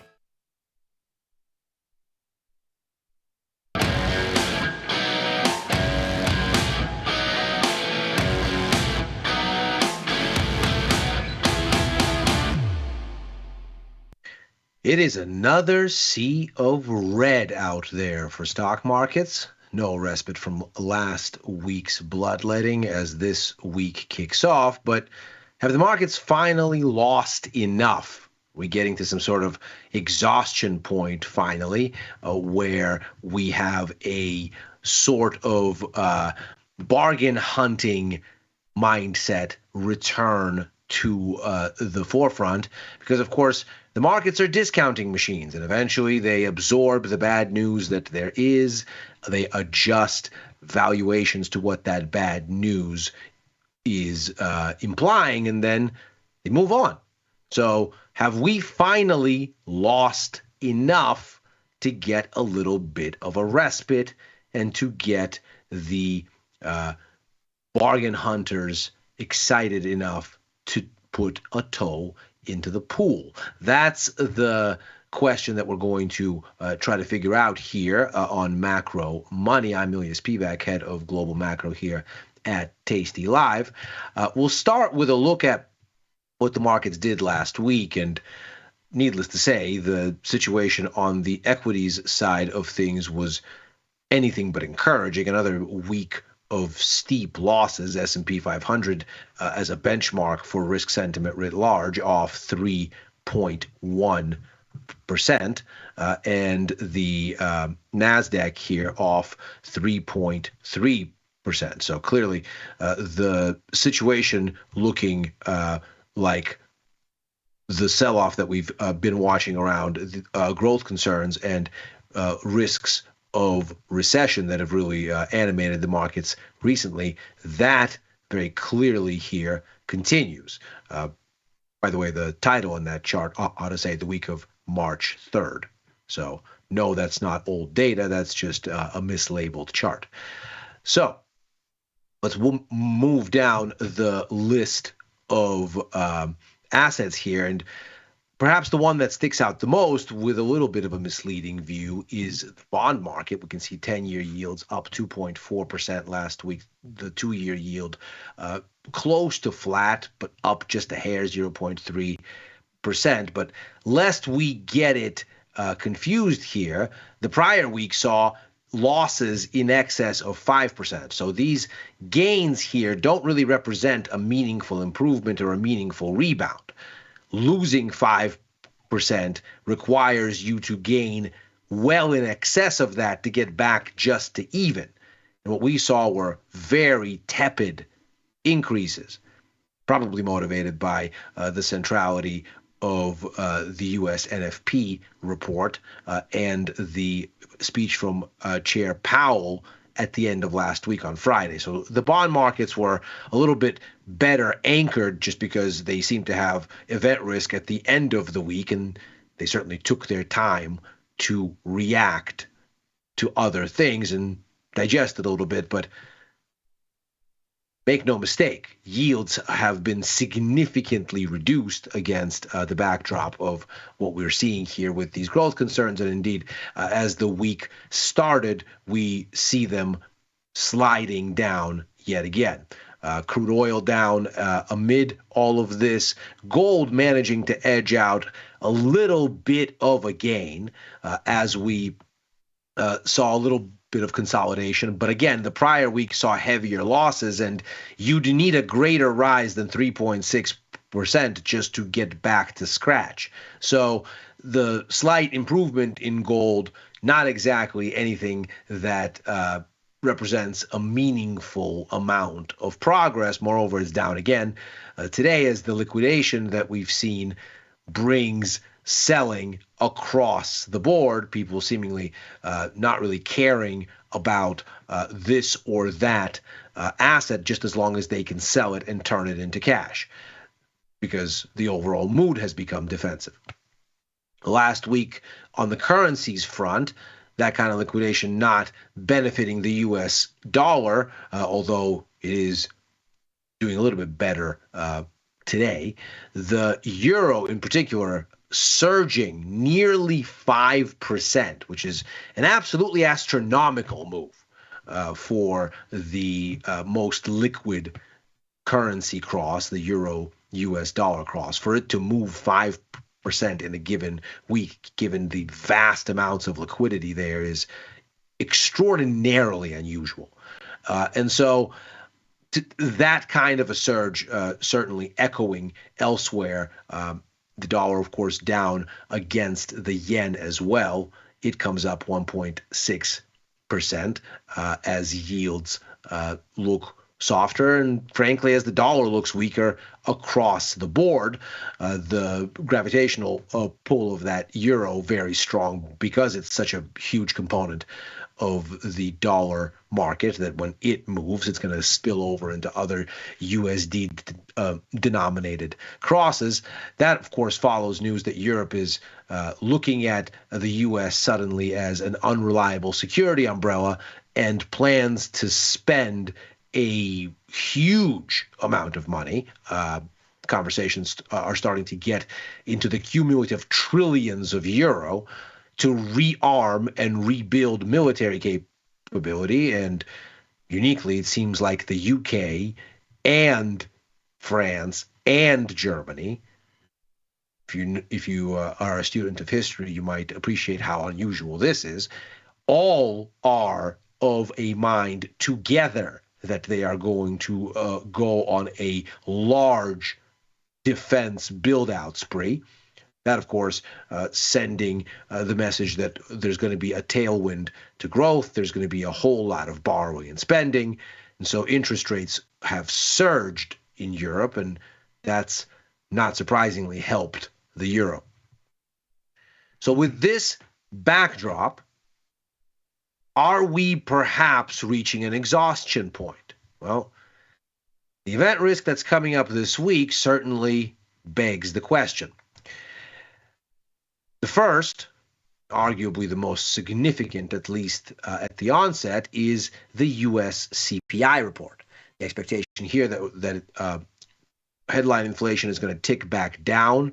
That's 2.9% expected at the headline, and it's not exactly a huge deviation. The last time we were at 2.9% was just back in December. So this would undo the pop from December into January, where we came up to 3%, and bring us back to the last month of 2024. Same thing for the core number. It popped to 3.3% from December's 3.2%. The implication here is that we're going to retreat back to that level. So not a whole big swing here, but nevertheless a little bit cooler on the inflation front. Now, if you're looking at these dynamic annualized measures of where inflation is trending, at the top here are the 3-month and 6-month changes in CPI annualized. That's how the Fed tends to look at what is happening at a higher frequency trajectory, and that's what we're looking at here to get a sense for what the Fed might make of these numbers. And seems like the answer is not very much. The 3-month CPI trajectory here annualized has been accelerating, suggesting that inflation is going the wrong way. The core, which is, of course, where the Fed tends to be most focused, has started to climb again from December into January. That's the yellow bar right here. The same thing with the 6-month rate for the core. You can see these green bars have started to come up. Likewise, of course, the headline, but it is the core that the Fed cares about most because, needless to say, they don't have much agency over global food and energy prices, which core excludes. Rather, inflation is primarily services. And so it doesn't appear like these numbers are going to change the Fed's calculus in the near term and get them to want to cut rates very much sooner.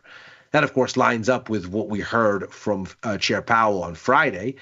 He very bluntly said that the U.S. Central Bank does not need to be in a hurry to adjust interest rates, despite the recession concerns now gripping markets.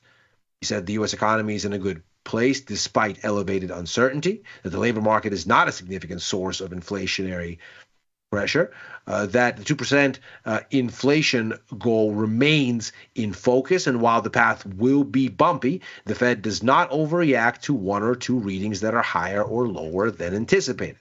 In other words, the Fed is not going to look at these numbers were they to have some sort of incremental wiggle here or there on inflation that doesn't fundamentally improve the trajectory here, which, as we can see just on the whole, is going the wrong way, and all of a sudden get gung-ho about easing.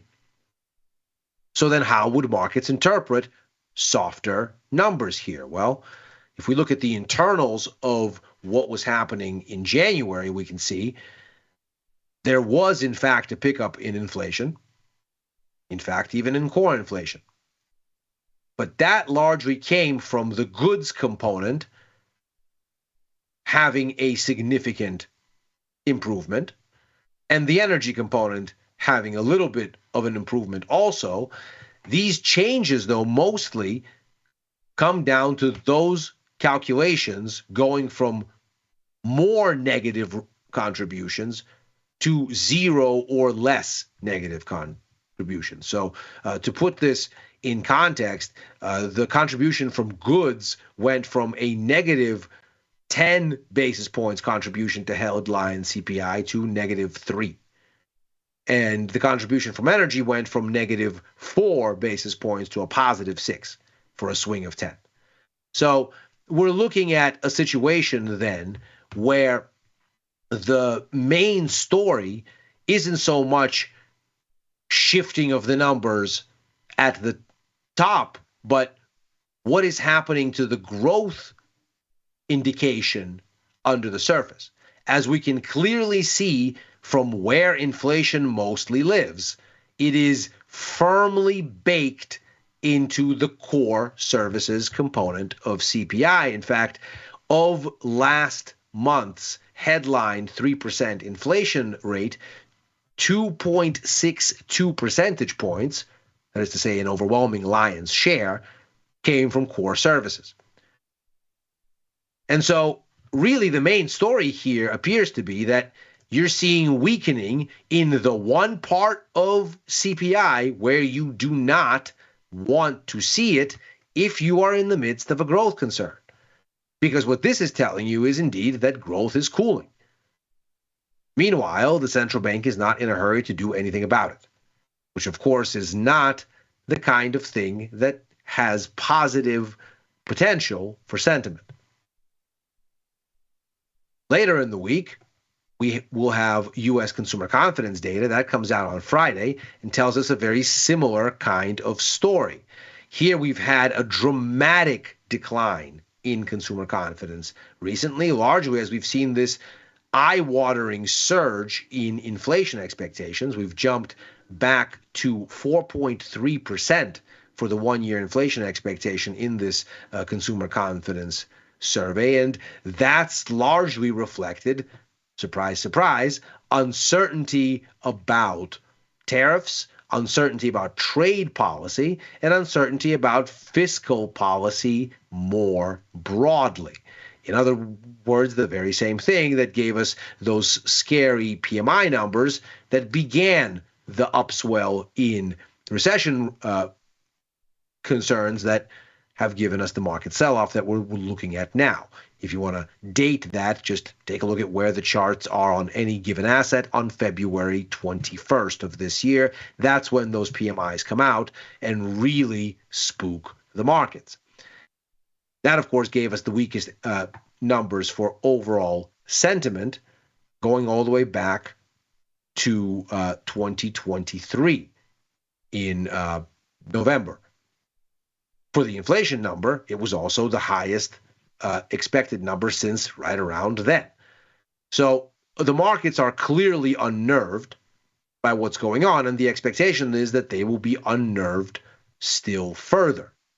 A new 16-month low expected on overall sentiment by economists. Now, taking those two things together, the CPI and the consumer confidence number, doesn't really seem all that encouraging for economic growth. Indeed, if we take a look at what economic growth is made of, this is a chart going all the way back to pre-1950s. We can see that the share of household consumption in GDP has only increased, but in any case has hovered way above everything else and currently sits at around 70%. So if the message from the consumer price index, right, not just inflation, but consumer inflation and consumer sentiment is of weakness, well, then whatever recession fears are at work certainly take front and center stage. And the message from the data we've been looking at, anticipating that the data would start to weaken. This is, of course, the City Economic Surprise Index that already started to flash by the second half of November, that U.S. economic data was starting to roll over and warning that recession concerns would come to the forefront. This suggests, now that we're below zero and thereby tending toward disappointment on U.S. economic outcomes, that the path of least resistance for both CPI and for the consumer confidence report is to surprise lower. And if that's the case, the concern becomes a more acute one as it pertains to U.S. growth. And so with the Fed reluctant to cut near term, the upshot starts to be, well, then perhaps we need to price in more easing downwind. Currently, the markets are almost aligned with the Fed as far as about 100 basis points in cuts between now and the end of next year, but all of it is front-loaded to 2025. Well, you might need to put more of it into 2026 without shedding anything from 2025 and building out an overall more dovish view.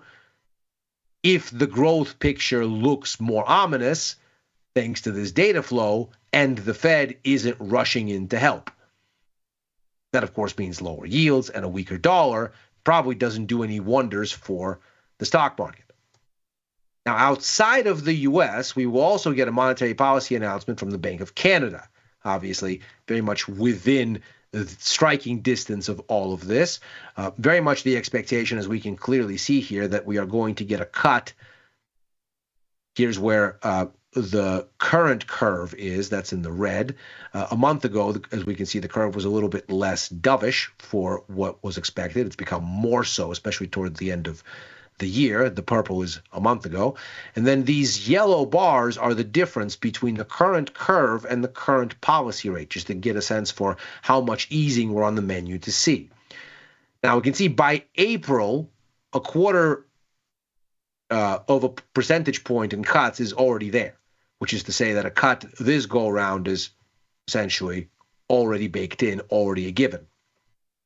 By the end of the year, 72 basis points have been priced in. In other words, we're looking at 3 cuts from now through year end, including the one that's ostensibly coming this week. That is telling us quite the dovish story already, but of course, with this cut already expected, what the markets are going to want to know is it going to get any more dovish beyond that? Looking past headlines for the trade war and everything else, we can see inflation in Canada has actually anchored recently.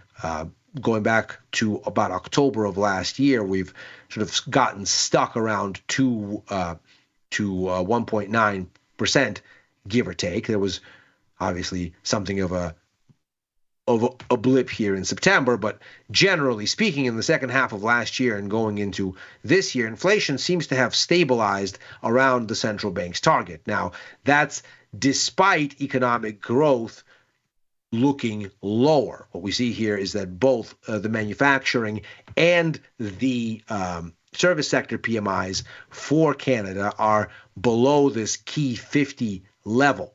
This is what separates growth versus contractions. We can see here readings above 50 speak to growth from the previous month. And of course, now we're below 50, which means that what we have is contraction from the previous month.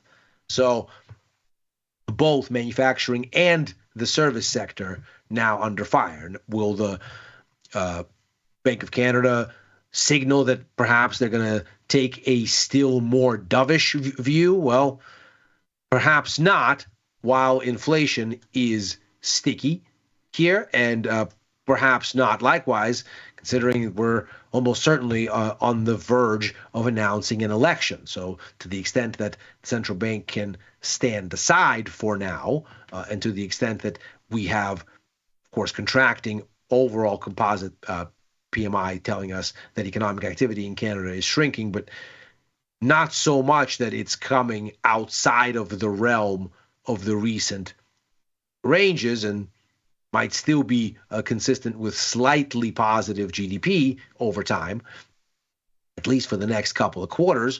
The central bank may want not to wade in to this election one way or another. Mark Carney has now taken over for Justin Trudeau at the head of the Liberal Party, and the polls have swung wildly in anticipation of just that. Whereas the Conservatives' Pierre Poilievre was winning this election handily just recently, the polls are now basically deadlocked, and with the advent of Mr. Carney's leadership, they seem to have actually started to very slightly favor the Liberals. So perhaps the Bank of Canada is going to look at this and say, well, we have a closely contested election.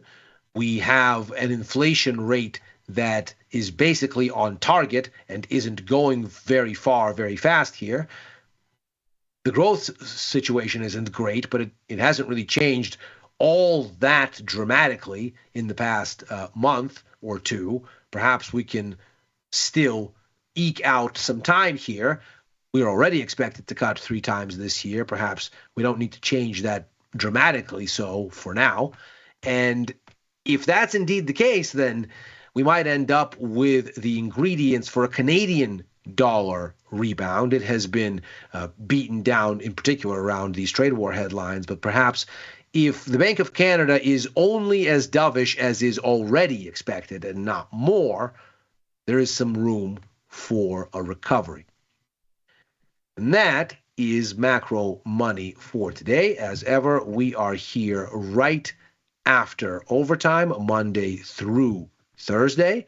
That's a show that I co-host with Dylan Radigan and Chris Vecchio, looking at the Wall Street close and where things may go therefrom. I am also on Mondays and Fridays with Chris for Futures Power Hour, on with Victor Jones for The Price of Truth on Tuesdays, on with Victor and Tom again for First Call as the markets open for the week on Sundays, writing for the News and Insights portion of tastylive.com, and commenting at Ilya Spivak on the platform formerly known as Twitter and on Blue Sky. Thanks very much for joining us. If you're watching on YouTube, like and subscribe. Macro Money is back tomorrow. Happy trading.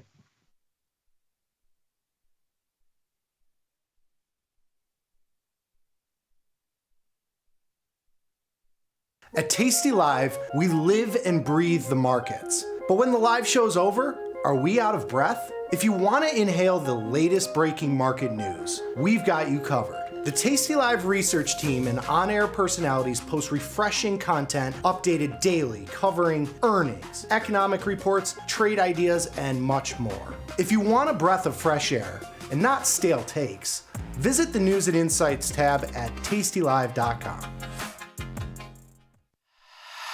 Well, he's more public in his mentality. I'm a believer. I believe that the world is good. And I know that the world is not good. That questioning yourself and questioning yourself in dialogue with someone you respect is both pleasant and sometimes extremely insightful and useful sometimes.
Look who's back testing.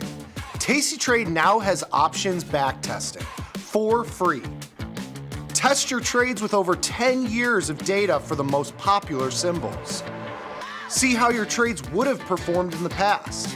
Look back at profit and loss and take the guess out of guesswork. Oh, did we mention that it's free? Get back testing at Tasty Trade. People are always asking, where can they find my podcast? There it is, son. Look at that. Option Trades Today. You can listen here. And everybody's waiting for my podcast tomorrow. Option Trades Today, every Tuesday and Thursday around noon. If you want to learn, sir, every Tuesdays and Thursday, Option Trades Today. You can find me on YouTube or wherever you find your podcast. Option Trades Today. You listening to me? Option Trades Today comes out every day around noon, every Tuesday and Thursday. You too can stick with the bat. Got trader's block? We've got the cure. Get data-driven trade ideas with Cherry Picks, our weekly newsletter that gives you insights into the market. Sign up at tastylive.com/newsletters.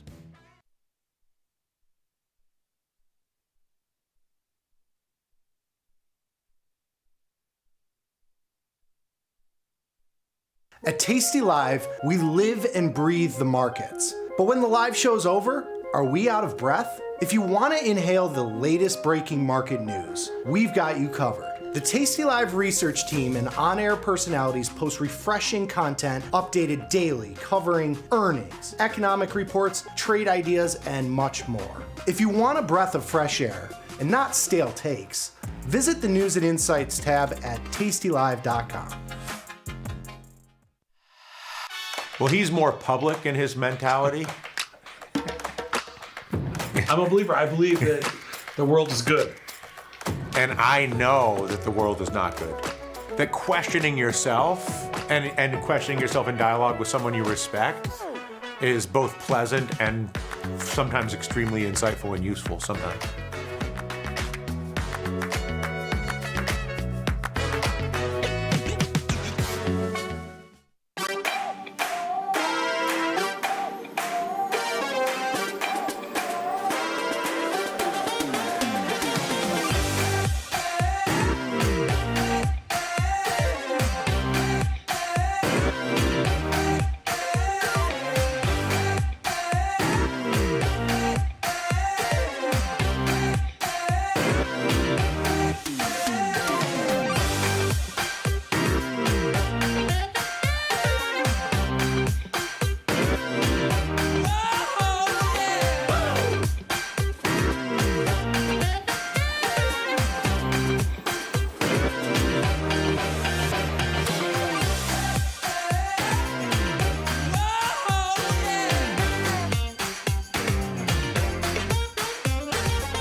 Look who's back testing.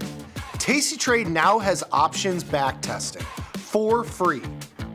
Test your trades with over 10 years of data for the most popular symbols. See how your trades would have performed in the past. Look back at profit and loss and take the guess out of guesswork. Oh, did we mention that it's free? Get back testing at Tasty Trade.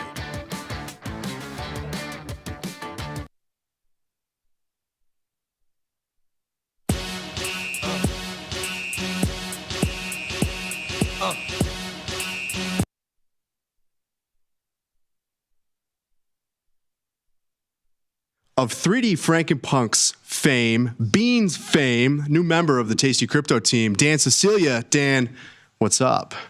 Hey, what's going on? It's great to make my debut on the Tasty Crypto show. Been really killing it with Beans in the morning with Shelly. Anybody in chat that doesn't know, we do this show Monday, Friday, 9 a.m. on the Tasty Crypto YouTube channel, and we give away free crypto. So if you want to be onboarded and you want to be entertained and you want something a little different from traditional markets, come over to the Tasty Crypto YouTube, watch me and Shelly just degen into things and win some free crypto. So that's my shameless plug for Beans. I love it. And, great to be on the Tasty Live network as well. Yeah, man. Happy to have you here. Beans is a great show. You guys have been doing it for a few weeks now. And like you said, giving away free crypto. What's better than that? Nothing. Right. Come get some free crypto. Listen, it's free. So I don't know what else I need to say. Dan, we've got a lot to talk about today. Initially, we thought, and I did this last time, where we're going to have a wallet demo. We've got a new version of the app that we put out there Go check it out. Available in the iOS App Store, and soon, within the next day or so, the version will be in the Android or Google Play Store. But I made this mistake last time, tried to run a demo when there was just everything else to talk about. We've got the chat popping off here, so good to see everybody. The gang's all here. If you're not streaming this on YouTube, get over there, type something crazy in the chat.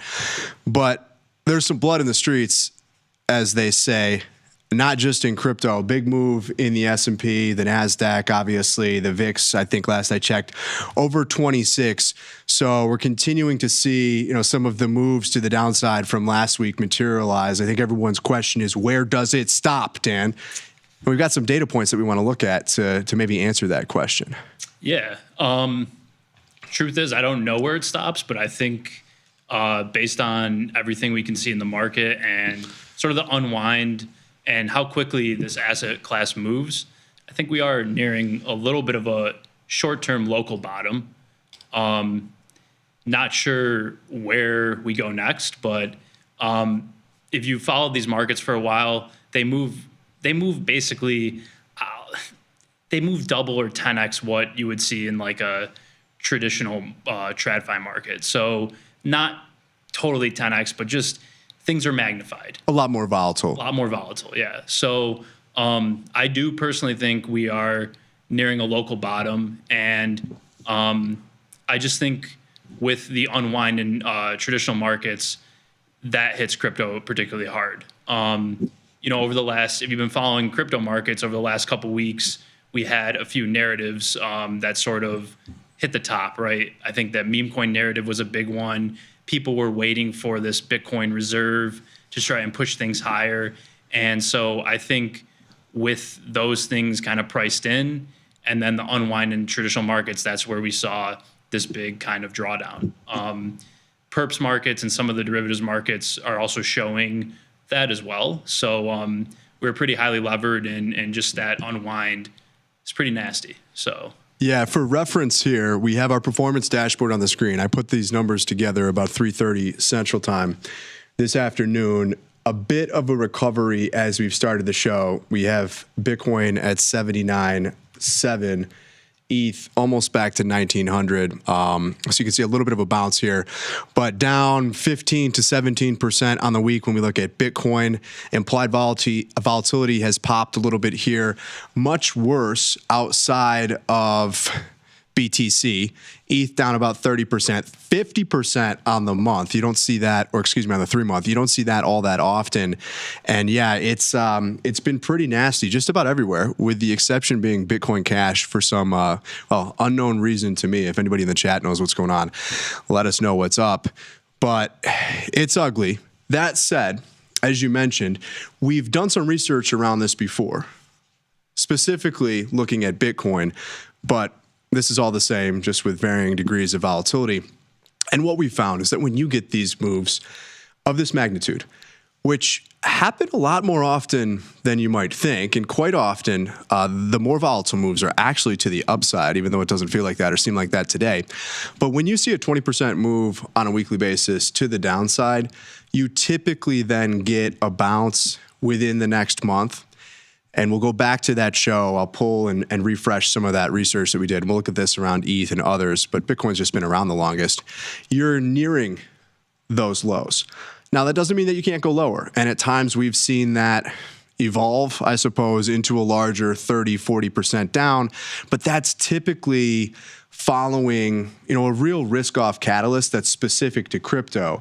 I think you're right in what you mentioned in that, this is all correlated at this point in time.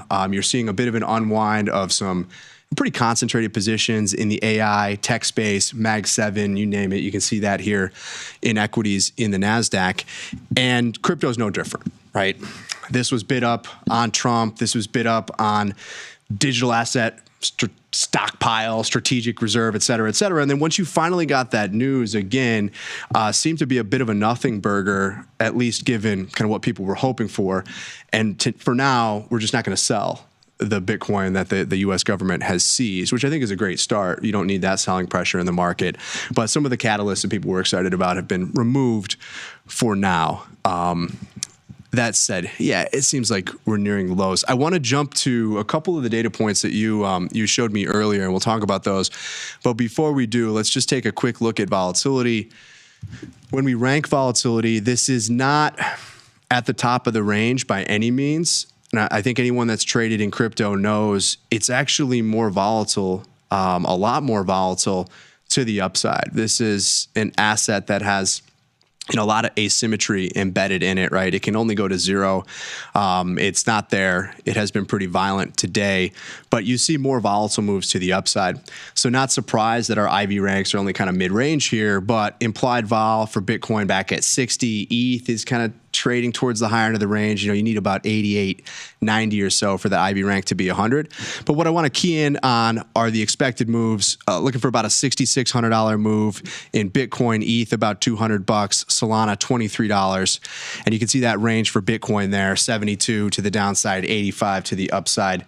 And it's moving quickly. So I wouldn't be surprised at all to see, a retest back at 85, but understand that the market is now, in implied volatility terms, pricing in a new low when we look at these weekly ranges. Yeah, for sure. I'm totally trade accordingly. Yeah, trade accordingly. And I do think as we reach the bottom end of this range, it is a good time to bid, or at least based on what you have here, these ranges, it seems like a good time to kind of buy this local bottom.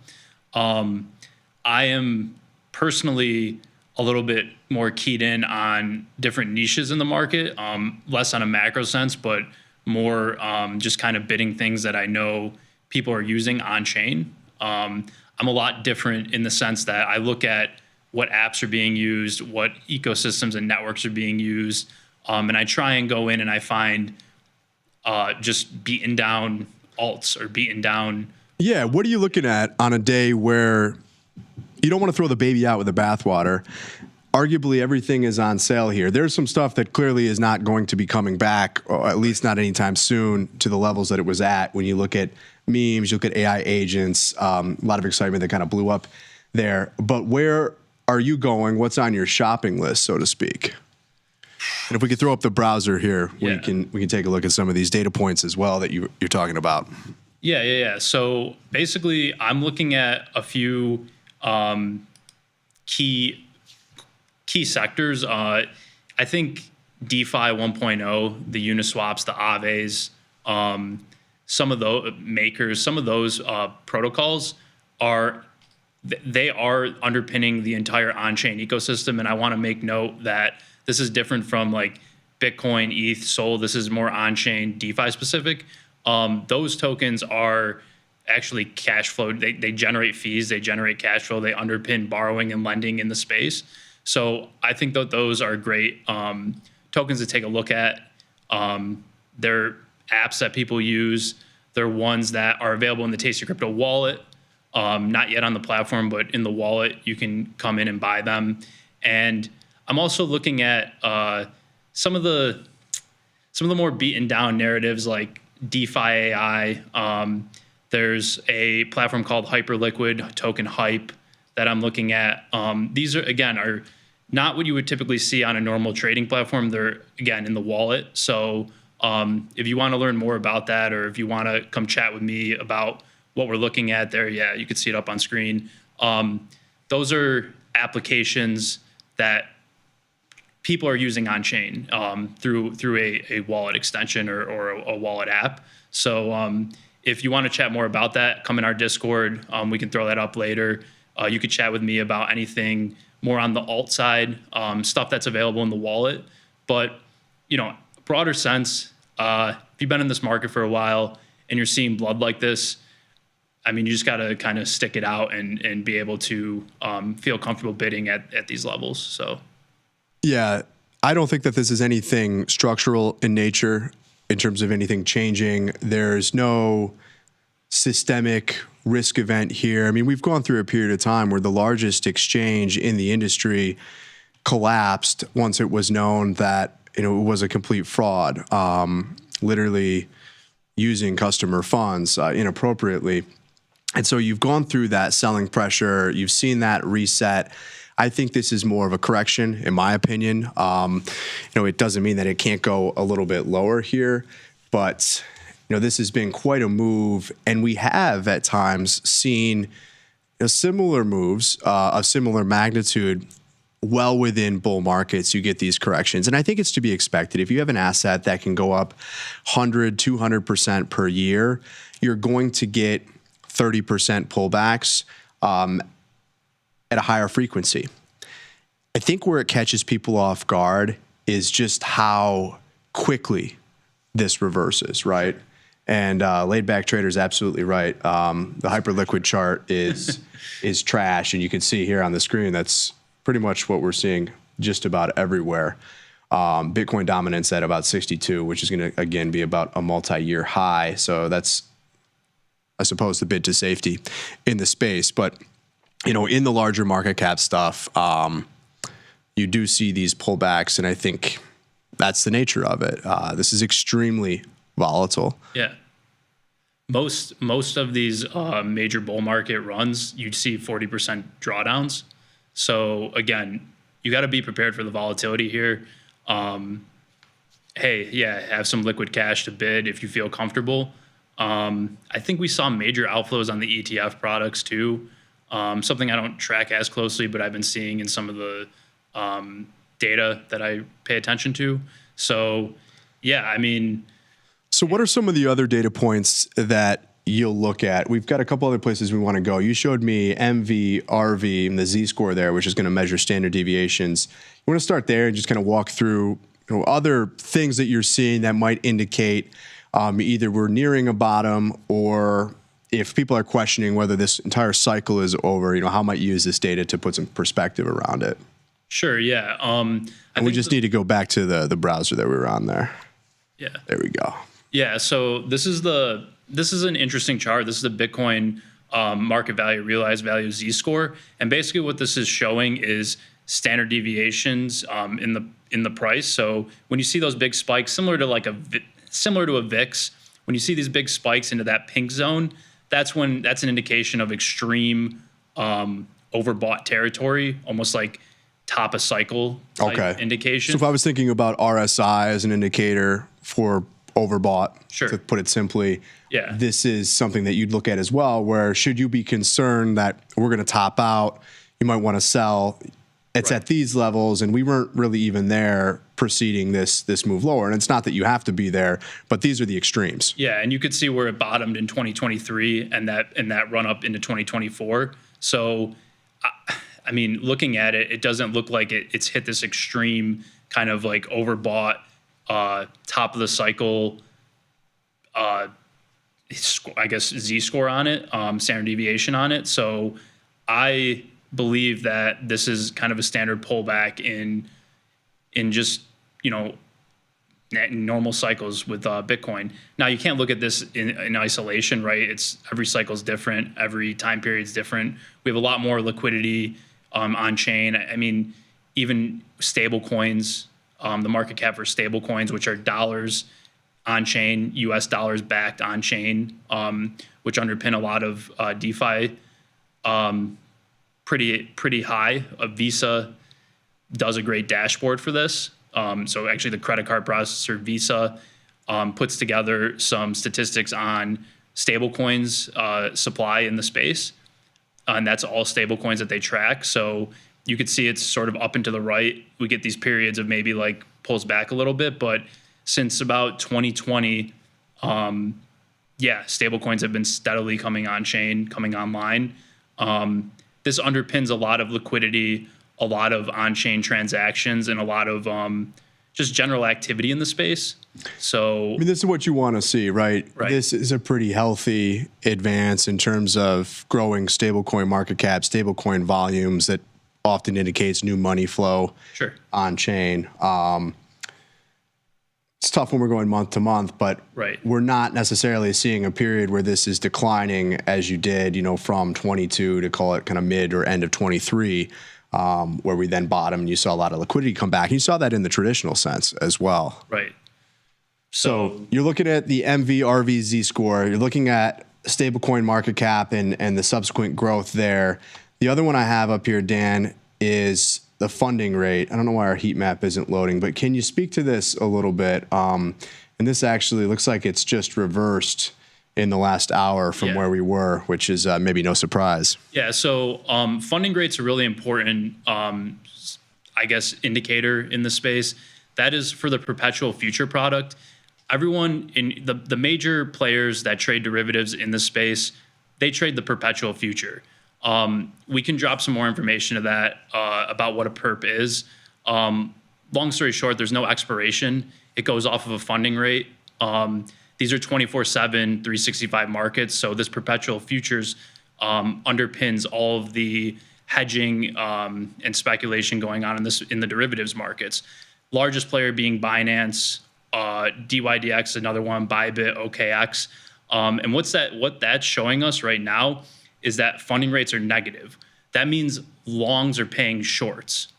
Longs are paying shorts. So that means to go long, shorts are paying longs. That means to go long, you're making money off the basis. So you would think it would be an indication where as that funding rate goes negative, maybe an indication that you're going to see short covering in the very short term. And we're looking at this on a one-day basis.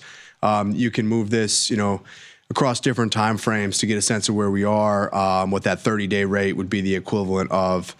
And as you obviously extrapolate this on an annualized basis, you can see why, given where that rate is, you would start to cover. I don't think these are at extremes necessarily, but yeah, you're going to pay more money. It's going to cost you in terms of your cost to carry. You have a negative cost to carry in that sense. And most of the time that funding rate is going to be positive, where if you're long, well, that is your financing cost. Right, exactly. Yeah, you got it. So an indicator that maybe like, hey, we're a little bit overbought, or just something that the derivatives markets tell us.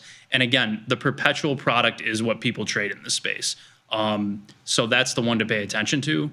It's basically underpins the basis and carry costs for the entire futures markets for crypto. Yeah. Few indications here that, again, as Dan mentioned at the beginning of the show, might be nearing a short-term bottom. I think you can look around in traditional markets as well. A lot of times you get these larger momentum unwinds. We've talked about some of the flows that you see when you have a negative gamma dynamic in the equity space. When you think about dealers hedging options activity, it kind of only goes so far, both to the upside and to the downside, where things become fairly well hedged or perfectly hedged at a point. You'd really need something more to push it lower, to push volatility higher. Not that we can't go higher, but you've got close to a 30 VIX here. We haven't seen this level in a while. And if you also track some of the flows or the positioning, and you see some of this coming out of the larger investment banks as they talk about, what they see on their trade desks, CTAs, I think, have unwound a lot of the supply that they had, or you have certain levels that get triggered and these things feed on themselves, right? A lot of this is just risk controls and it's rules-based systematic trading. I think the last thing that I saw is that there's now a short position in there. So I think arguably a lot of this unwind has materialized. Broader correction, I mean, if I just look at where we are, let's go to the S&P just as a kind of a proxy for all of this here. And we look at where we are. If I can get I don't know how to work this, Dan. Apologies. I thought that we were going to get the same annualized performance up here, but I don't have it on the chart. But, this is a correction. This is not down 20, 30%. If you look at where we are on a year-to-year basis, Bitcoin especially is still very positive, or in very positive territory there. I look at, sector performance for a proxy around positioning and understanding just kind of how things are being rebalanced in the market. And all sectors were not down today. Utilities as, kind of, a fixed income proxy has been up. There have been other places to hide. You could be in bonds. So we're not seeing this massive, just broad-based sell-off across everything. And I think it gets you to a point where the market then starts to reprice interest rate cuts or the forward expectation for them. And eventually, you get more liquidity coming at some point. It doesn't mean that there isn't more downside, but I think a good chunk of this move has probably materialized here. But this is on the basis that you're seeing a slowdown in growth and inflation and that kind of growth scare that we talked about in the email on Saturdays in February there. Looks like that's continuing for now. Clearly the economy is a lot weaker than maybe we were told. And, you're seeing that pop up here in markets. But I think, again, my view is that whether this is in equities or, in crypto, more of a correction at this stage. I don't think that this is necessarily preceding some sort of, great recession transitioning into some sort of depression, and ultimately that would force the Fed's hand. And they got a little bit of room, with rates where they are. And again, we're not in an environment where there's QE that's ongoing or balance sheet expansion that's ongoing.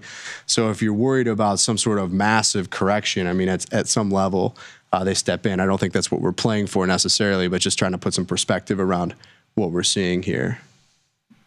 Yeah, you could get right back up to, you're at 79.6 right now. You get right back into kind of the low 80s, and doesn't mean that you won't then trade off of that. But these things are moving pretty quickly. I think narrative shift. I think there's always corrections, and we'll have to wait and see and just keep following those expected moves. But if you really want to do some crypto professional stuff, come into the Discord, chat with us, get the wallet. You could trade a lot more of these assets, and would love to teach you and just kind of show you what we look at on a day-to-day basis. That's kind of it. Awesome. Well, Dan, we'll leave it there. Thank you again for coming on the show. It's a pleasure having you on here. I don't think this is going to be your last time by any means. So appreciate you stepping in. Katie is out doing her live bash thing. Make sure you get the digital collectible when that hits the streets. Until then, I'll be back on Wednesday with Shelly Van. Until then, I'm Ryan. I'm Dan. Peace.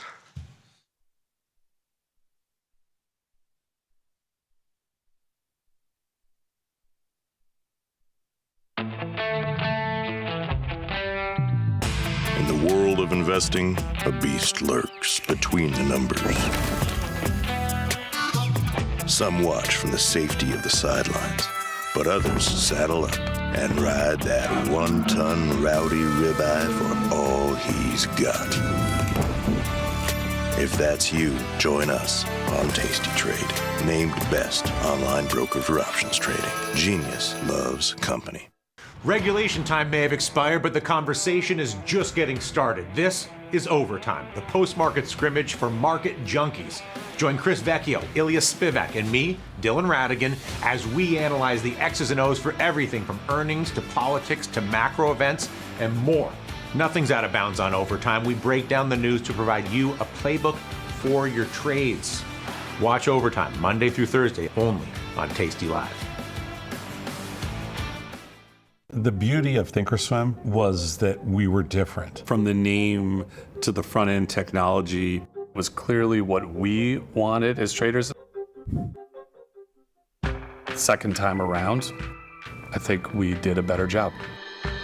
Yes, we are known for our ability to support complex derivatives traders, but we also have the tools for somebody who's brand new who wants to come in on the first floor and work their way up to the top of the building. Oh, yeah. Tasty Nation, good morning.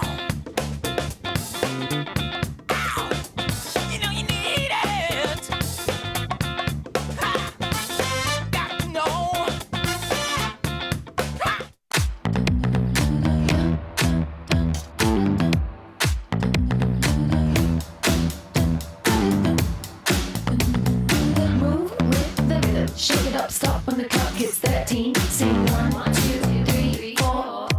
Cause no one can do it like we do it, like we do it, like we do it. Cause no one can do it like we do it, like we do it, like we do it. Forbes called us best online for options trading. With stockbrokers.com, we're number one for options and futures trading. So what else can we say other than boom? Trade like a trader. Tasty Trade. Make your move. We built Tasty Trade's web platform for today's traders. See it, click it, trade it. Research with fundamentals, endless forecasts, and more. Drill into data, find opportunity, and track the action with hundreds of indicators. Track your options profit and loss history over time per symbol. Note your progress and plan your tactics with a trading journal. See probabilities, max profit, and Greeks in one click. Fund your account and start trading right in the app. The tools, the data, the knowledge. See it, click it, trade it. Join the club. Tasty Trade.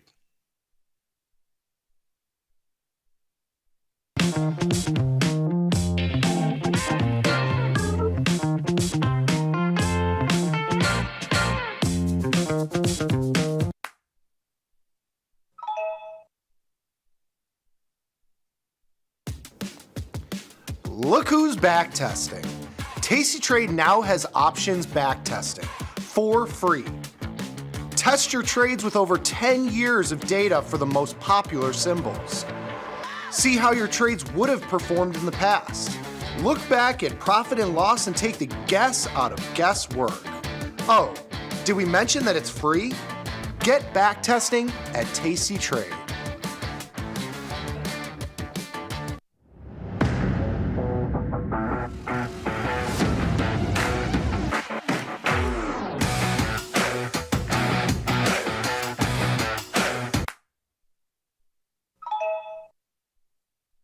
If you missed the live show, here's our cherry on top weekly recap. Today's Kashmir Pulaski Day. So I know we don't. County... You forgot the pushkis. I brought you that's cherry tomorrow, pie. What do you want from sweetie. me?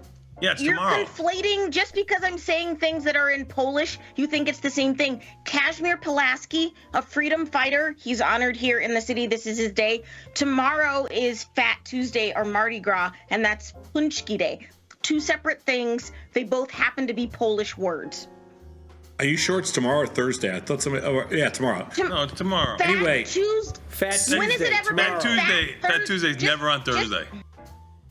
My chili is so spicy, it'll burn your face off. Yeah, that's not good to me. Like, I like spicy stuff, but just because it can burn my face off, that's not what I'm trying to do. I'm trying to have a nice meal. I'm trying to eat something nice. Your chili sucks. It's all right. Don't worry about it. Don't be actually, upset. if we're gonna get after it, your chili does suck. We'll leave it Oh my at that. God, I can't listen to you guys. Good, you're not getting any more. Either you. Sosnoff got me sick. I definitely did not because I'm perfectly healthy. Yeah, you are annoyingly healthy. Yeah, that is true. And he is like, he's dying. He was hacking up a lung here yesterday. I think it is the titration of you just disobeying like food safety laws. I think it has worked in your favor. For sure. For sure, I think it has. yeah. I don't think it's replicable in like a general population, but I think for you specifically. I got another one, Sosnoff. I go to my local bank over here last night after the close, and I'm talking to somebody, and I had to do a wire transfer, blah, blah, blah. I'm talking to the guy, and they're having a problem with the wire transfer and all this other stuff. So they go, let me get my specialist guy. And who walks in? The Vanilla Gorilla. Remember Liz and Jenny always talk about the Vanilla Gorilla, the best nickname on the floor because he had all this hair coming out of his chest. He had a big beard. That's a pretty iconic nickname. It's him. He goes, Bat! And I look at him, and he was all clean shaven. He had his shirt and tie on, so I couldn't, I didn't recognize his chest hair or anything like that. I go, Vanilla? He goes, yeah. And anyway, he's the big manager there at the bank. So I got an in now. If you need it, you can have an in too. We got the Vanilla Gorilla on our side. I don't need an in at like the Skokie Savings and Loan Bank. It's the Glencoe Credit Union. How dare you? I didn't even loan at the Glencoe Credit Union. I got Giuseppe in New Orleans. What's up, my man? I've noticed the last 2 days you talk about your birthday, but those two guys next to you never once saying happy birthday to you. Happy birthday to you. To you. Happy birthday. You belong in a zoo. Happy birthday. Hey, Sosnoff, now blow out this candle. Get the full scoop by checking out the archives at tastylive.com.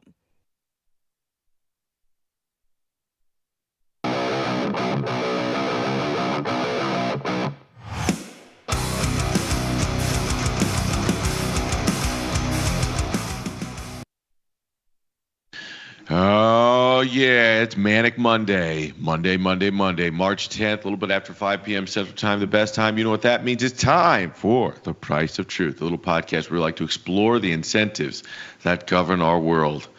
And good God, there are a lot of incentives to talk about. And a lot of people trying to govern the world. But before we get there, we should say what's up to the people. What's up? Shout out to everybody watching on tastylive.com. Shout out to everybody watching on Tasty Trade desktop and mobile applications. By the way, if you don't have both, especially the mobile app, you might want to get it. I'm guessing the next couple of days, if you're out and about, you might need quick access to your account.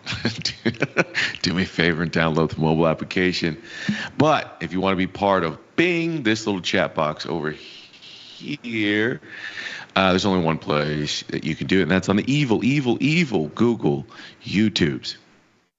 So head on over to YouTube, find the Tasty Live channel, jump in there, start moving those phalanges and metacarpals, or just bang your entire skull against the keyboard so we can spoof the Google algorithm into thinking that this place is absolutely rocking, and they'll put us in front of as many people as possible. We can either save the world one view at a time, or at least deprogram these wild zealots out here, taking the headlines at face value.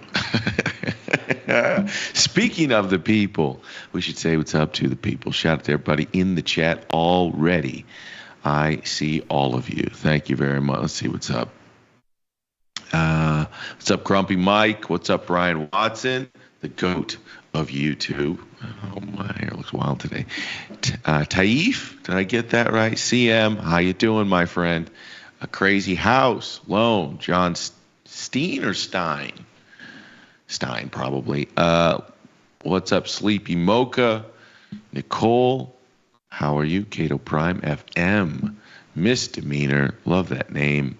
Absolute Beginner, and so many more. What's up, all of you? Do me a favor, just keep it pumping in the chat. Keep it pumping. We've got a lot to talk about. I think they just opened them back up, and guess what? They dropped them again. If you weren't paying attention, it was a terrific day on Wall Street. The NASDAQ was up 3 points. I'm just kidding. It's kind of a cruel thing to say. The S&P 500 down 2 and nearly 0.75%. The NASDAQ was down 3 4/5%. The Dow Jones was down 2%, and the Russell was down 2 and nearly 0.75%. It was not a good day, my friends. And what does that mean? Vol expansion across the entirety of the vol complex, which a lot of you, not you guys in the chat, but a lot of people out there are going to be big scaredy cats on days like today. They're about to get real scared right now. Should they be? Probably. We're in the midst of some remaking, re-engineering, reimagining, renegotiating of the entirety of global trade. Should you be a little bit nervous in that scenario? Perhaps. Is there a playbook? Maybe. Maybe we'll talk through it. Should you sell everything and hide under your desk? That is the question. I'm sure at least some of you who haven't done this, that's probably what you're asking yourself. And that's a good thing. That's a good thing. Not to do that, but the fact that some of you are asking yourself that very question. You're going to find out if you do this enough times and you see enough pain that when you get to that point, you're getting close. I don't know if that's true necessarily today, but if I hear a bunch of people asking me, hey, how bad is this going to get? Should I go cash, or, should I be buying bonds here? You get enough people on that level, that means the market is finding your pain point. And that's the whole point.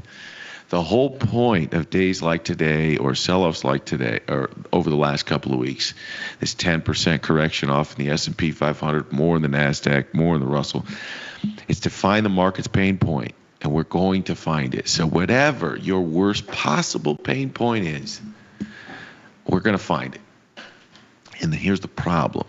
that once we get there and you do something about your account, the very next day, perhaps the next hour, we're going the opposite direction, because that's how sick participating in markets are. But let's talk about that in just a second. Let's talk about the vol complex. Let's talk about bonds, and then let's talk about opportunities, because I'm guaranteeing you guys are not here for another person talking about, with their hair on fire, panicking. That doesn't happen on this network, but you get what I'm saying.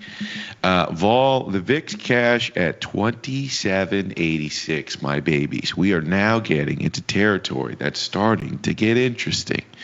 We almost pressed the 30 handle here. And by gummit, it still doesn't feel like they flushed them, does it? 29.56 was the high in VIX cash here today. And let me show you something, my babies. We always end up just watching the right stuff, don't we? We watch the yield curve. We watch it change its shape up until the very moment where everything changes and they go running by bonds. We've also been watching this VIX term structure, and we watched it basically get nervous, go flat, and boom, go into a backwardated VIX term structure. Backwardation is when your short month futures contracts, they spike and they start trading at higher levels than longer dated VIX contracts. Why is that noteworthy? Just a quick refresher. I know all you experienced people already know this, but bear with me. Give me like 30 seconds to make sure we're all on the same page. Vol is synthetic time. So the longer time you give something to happen, the more risk there is over that period of time. If you loan Victor $5 and you say, can you pay me back tomorrow? The odds of getting repaid might be pretty decent. But if you give Victor $5 and you give me 30 days to repay you back, a lot can happen between now and then. If you gave me 90 days, Victor can just disappear to Bali in 90 days. So the more time that occurs, the more potential for volatility, the more potential for risk. So typically, you'll see longer dated futures contracts, they trade at a higher price out in time. Now, there's a more sophisticated reason for that, but I think it's a decent enough way to explain this to new people. So what happens in periods of fear or massive uncertainty is you get the opposite happens. Your short-term VIX contracts or volatility will trade more expensively or with a higher price. And volatility is mean reverting. So what happens is you'll get the short-term contracts that will spike, and so you see March trading at a higher price, April trading slightly lower, May trading or slightly higher, May trading higher, and then June we kind of flatline from June. Why is that? It's because vols mean reverting. So the market is pricing in the expectation that even though we do have higher vol right now, we would expect it to revert over time. And that's sort of how you get sort of a backwardated vol curve. Again, there is a more complicated, more sophisticated way of explaining that. I'm trying to be as simple as possible for time. And so we're in this. This is expressing an extreme degree of nervousness where people are reaching for protection, even though that protection is clearly expensive, not only relative to history, but just relative to forward vol. The market is kind of saying, yeah, it's crazy now, but within the next 3 months, we would expect that to revert or to normalize to some extent. And people are still rushing for protection. Vol still moving higher, VIX cash still moving higher, and VIX futures moving higher up to 25, which is it's a pretty decent number. I even tried to touch the stove today. I think I tried to have a little short vol contract coming into today, and got a little bit more expensive. I didn't do much today. I'm going to be honest with you. I didn't do much. But I do think, and again, this is really tough because I don't want anyone to misinterpret what I'm saying here. This VIX term structure is is an outlier. You don't tend to see it very often. And vol is a mean reverting instrument, so you would expect at some point volatility to normalize. And that this term structure moves back from backwardation into contango. You would expect that to happen. The problem is you don't know when. So it's sort of like an inverted yield curve when it comes to bonds. When it goes inverted, you know that's not the normal structure of the yield curve. And you know at that point, maybe it makes sense to put on a steepener. But you could be holding that steepener for a few weeks, a few months, or you could, in the case that we got in 2022, get one of the longest yield curve inversions on record. Same thing with the sort of the VIX backwardation. You're looking at something that is an anomaly. It doesn't tend to last very long, but it could be a few days. It could be a few weeks. Or in 2008, this happened for 60-something days. And in 2011, it happened for 70-something days. And that's sort of what you're getting. You're getting a market that's projecting out a normalization of the yield curve sometime between now and the max end of what a backwardation lasts for. So it doesn't give you any timing. It's just telling you what you already know. What do we already know? That a VIX at 25 or 27 or 28, let's call it 28, is significantly above average. That we are getting paid a decent amount as a volatility seller. You're getting paid a decent amount to sell volatility in this marketplace, and what everyone has to decide is whether or not. I suppose you don't need to make this decision. If you're trading tasty mechanics, you trade the same way. You're playing blackjack the exact same way, regardless of who's sitting down next to you at the table and all those things. You're going to play mechanically. If you're not exactly all the way in, and you're somebody like me, just being honest, you have to make the decision. Are we in a place? Are you getting paid for the potential of the outlier move? Because let's not kid ourselves here, everybody. We are in an environment where the potential for the outlier move is there. And you could go, Victor, what are you talking about? We're already down 10% off highs, whatever the case may be. Yes. But I've seen pandemic price action. And what we're seeing right now is really orderly sell-off. I mean, it's not today and Friday, it got a little bit disorderly. We are now getting to places where you actually are starting to see a little bit of fear percolating in the marketplace. I would argue not enough, but you are seeing it. We broke that 5,800 level, which we thought was a real probability. And once we closed below it, it's kind of like, all right, let's go find wherever this is supposed to be priced. Let's go find it. And let's go find it fast. And we're in the process right now of finding that new structure of pricing. That new structure of price may hold for a week. It may hold for a month, or we might be in the process of finding some sort of short-term or medium-term bottom. All those things can be true, but we know none of those things. And postulating on those things, I think, is a waste of effort. We are now in a card game. That's it.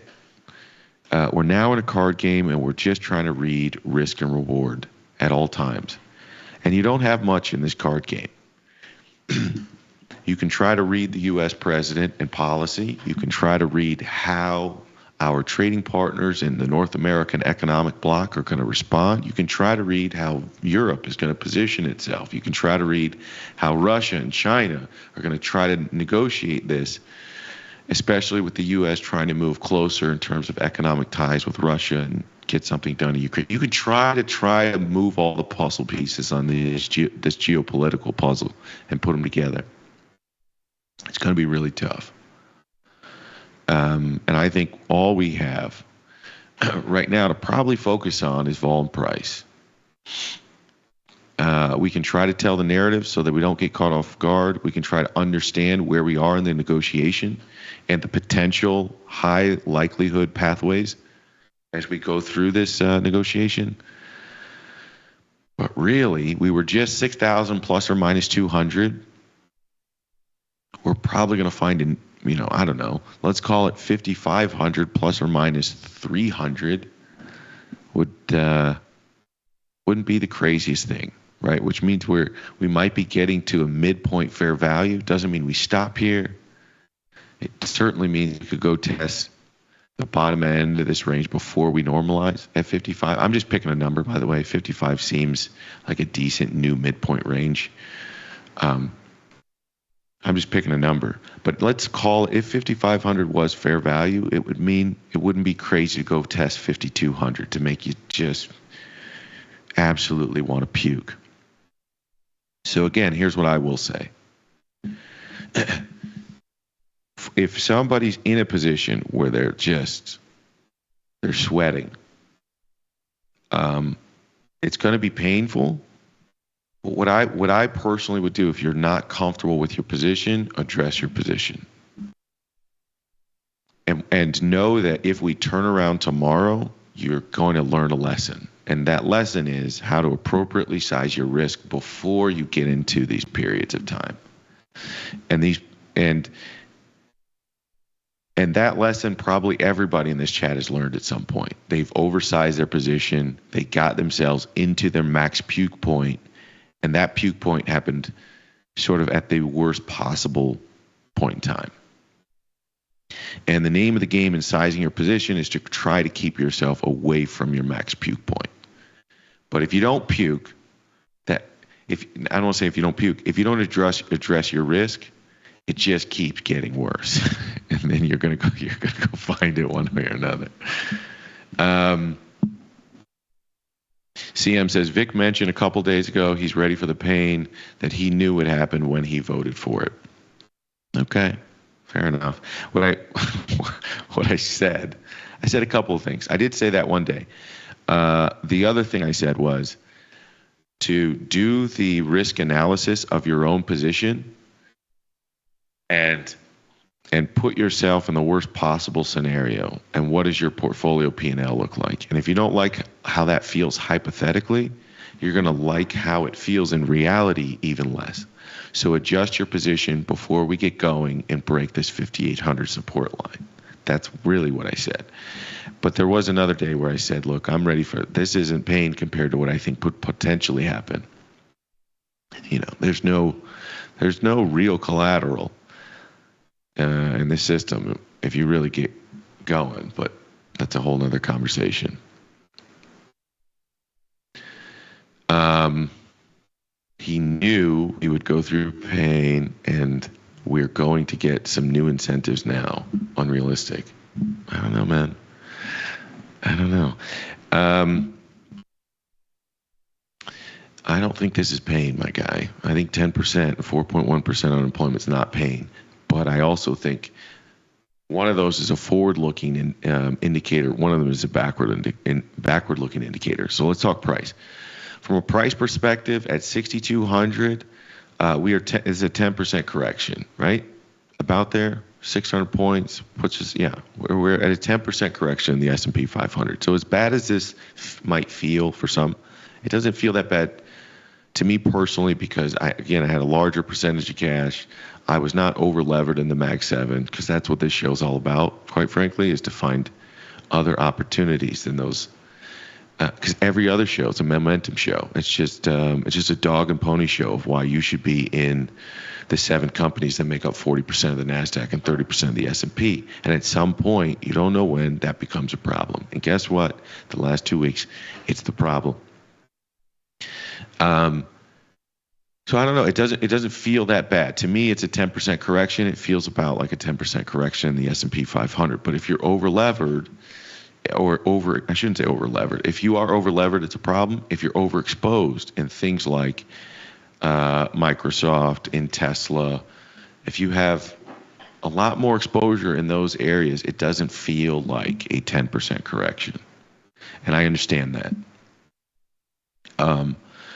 But that's also to say that, in my personal opinion, this is really a deleveraging of a handful of stocks. Everything was kind of ugly today, which is difficult because what you really wanted to see, what bulls and I think even sort of quasi-bears who wanted a correction, what you wanted to see was the top 7 stocks get weak or trade sideways while the market rotated an incremental dollar somewhere else in the marketplace, whether it was healthcare, which, by the way, Moderna did okay today, or energy, if it was utilities. You wanted to see an incremental dollar put to work. You just wanted to see it put somewhere else.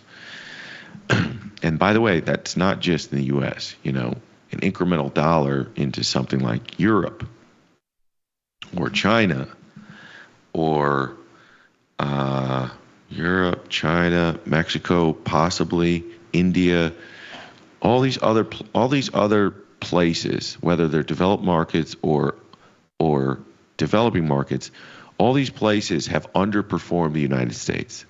So we are currently in a situation where the U.S. markets are overinvested relative to the rest of the world, and 7 companies in the U.S. markets are concentrated relative to the rest of the world. So the question becomes, in my personal opinion, it's 2 things. One, is your risk sized appropriately? And if so, you're not panicking, looking to sell or get out of positions. You're looking at the world opportunistically, looking for opportunities, and you're saying, what do I buy and when do I buy it? So let's assume you're in the first camp and your risk is too big. You just have to address your risk because hope is not a strategy. Sitting there hoping that things turn so that you can sort of see this miraculous recovery, that's a brutal place to be. And you might get lucky this one time, but if you make a practice of being in that position and having a position that's too large, that you're finding your puke point at a 10% market correction, if you make a habit of being in that position for a long period of time, you might get lucky once. The odds are you're not going to get lucky enough times to stay solvent. And that's just a friendly tip. So let's assume you're not in that position, or if you are, you're going to address your risk. So let's get to the other point, which is let's be opportunistic. We do know that the rest of the world is underinvested relative to the United States.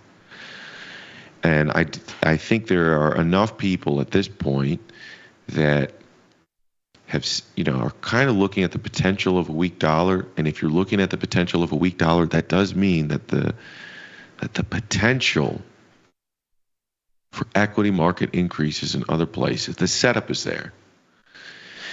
And, is it tough to probably now all of a sudden start thinking, how do I get exposure outside the United States? And what about China? It's probably a little late, but China is still cheap relative to its U.S. counterparts.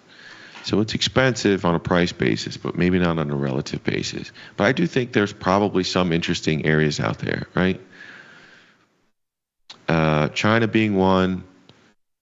Europe, I think, is probably one that is an interesting setup. Again, some people have already, over the last 2 weeks, while people have been looking at perhaps buying the dip or wondering what's going to happen in the United States, you look at what's happened in Europe, and people have already anticipated this conversation that you and I are now having, which is Europe getting off the mat for several potential reasons.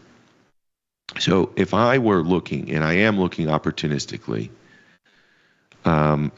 it's a little late because the money's already running there. So maybe you look at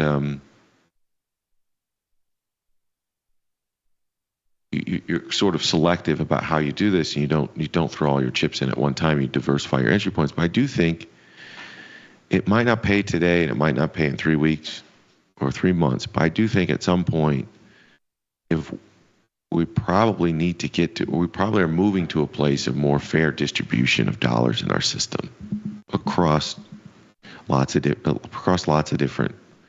I mean that in lots of different ways. So I think that's probably first and foremost is just like the understanding of the flow of dollars over the last 2 years and where it's concentrated.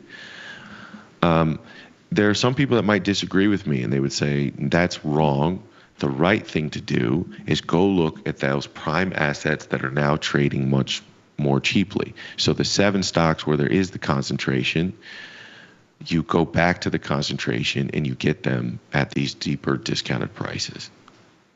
And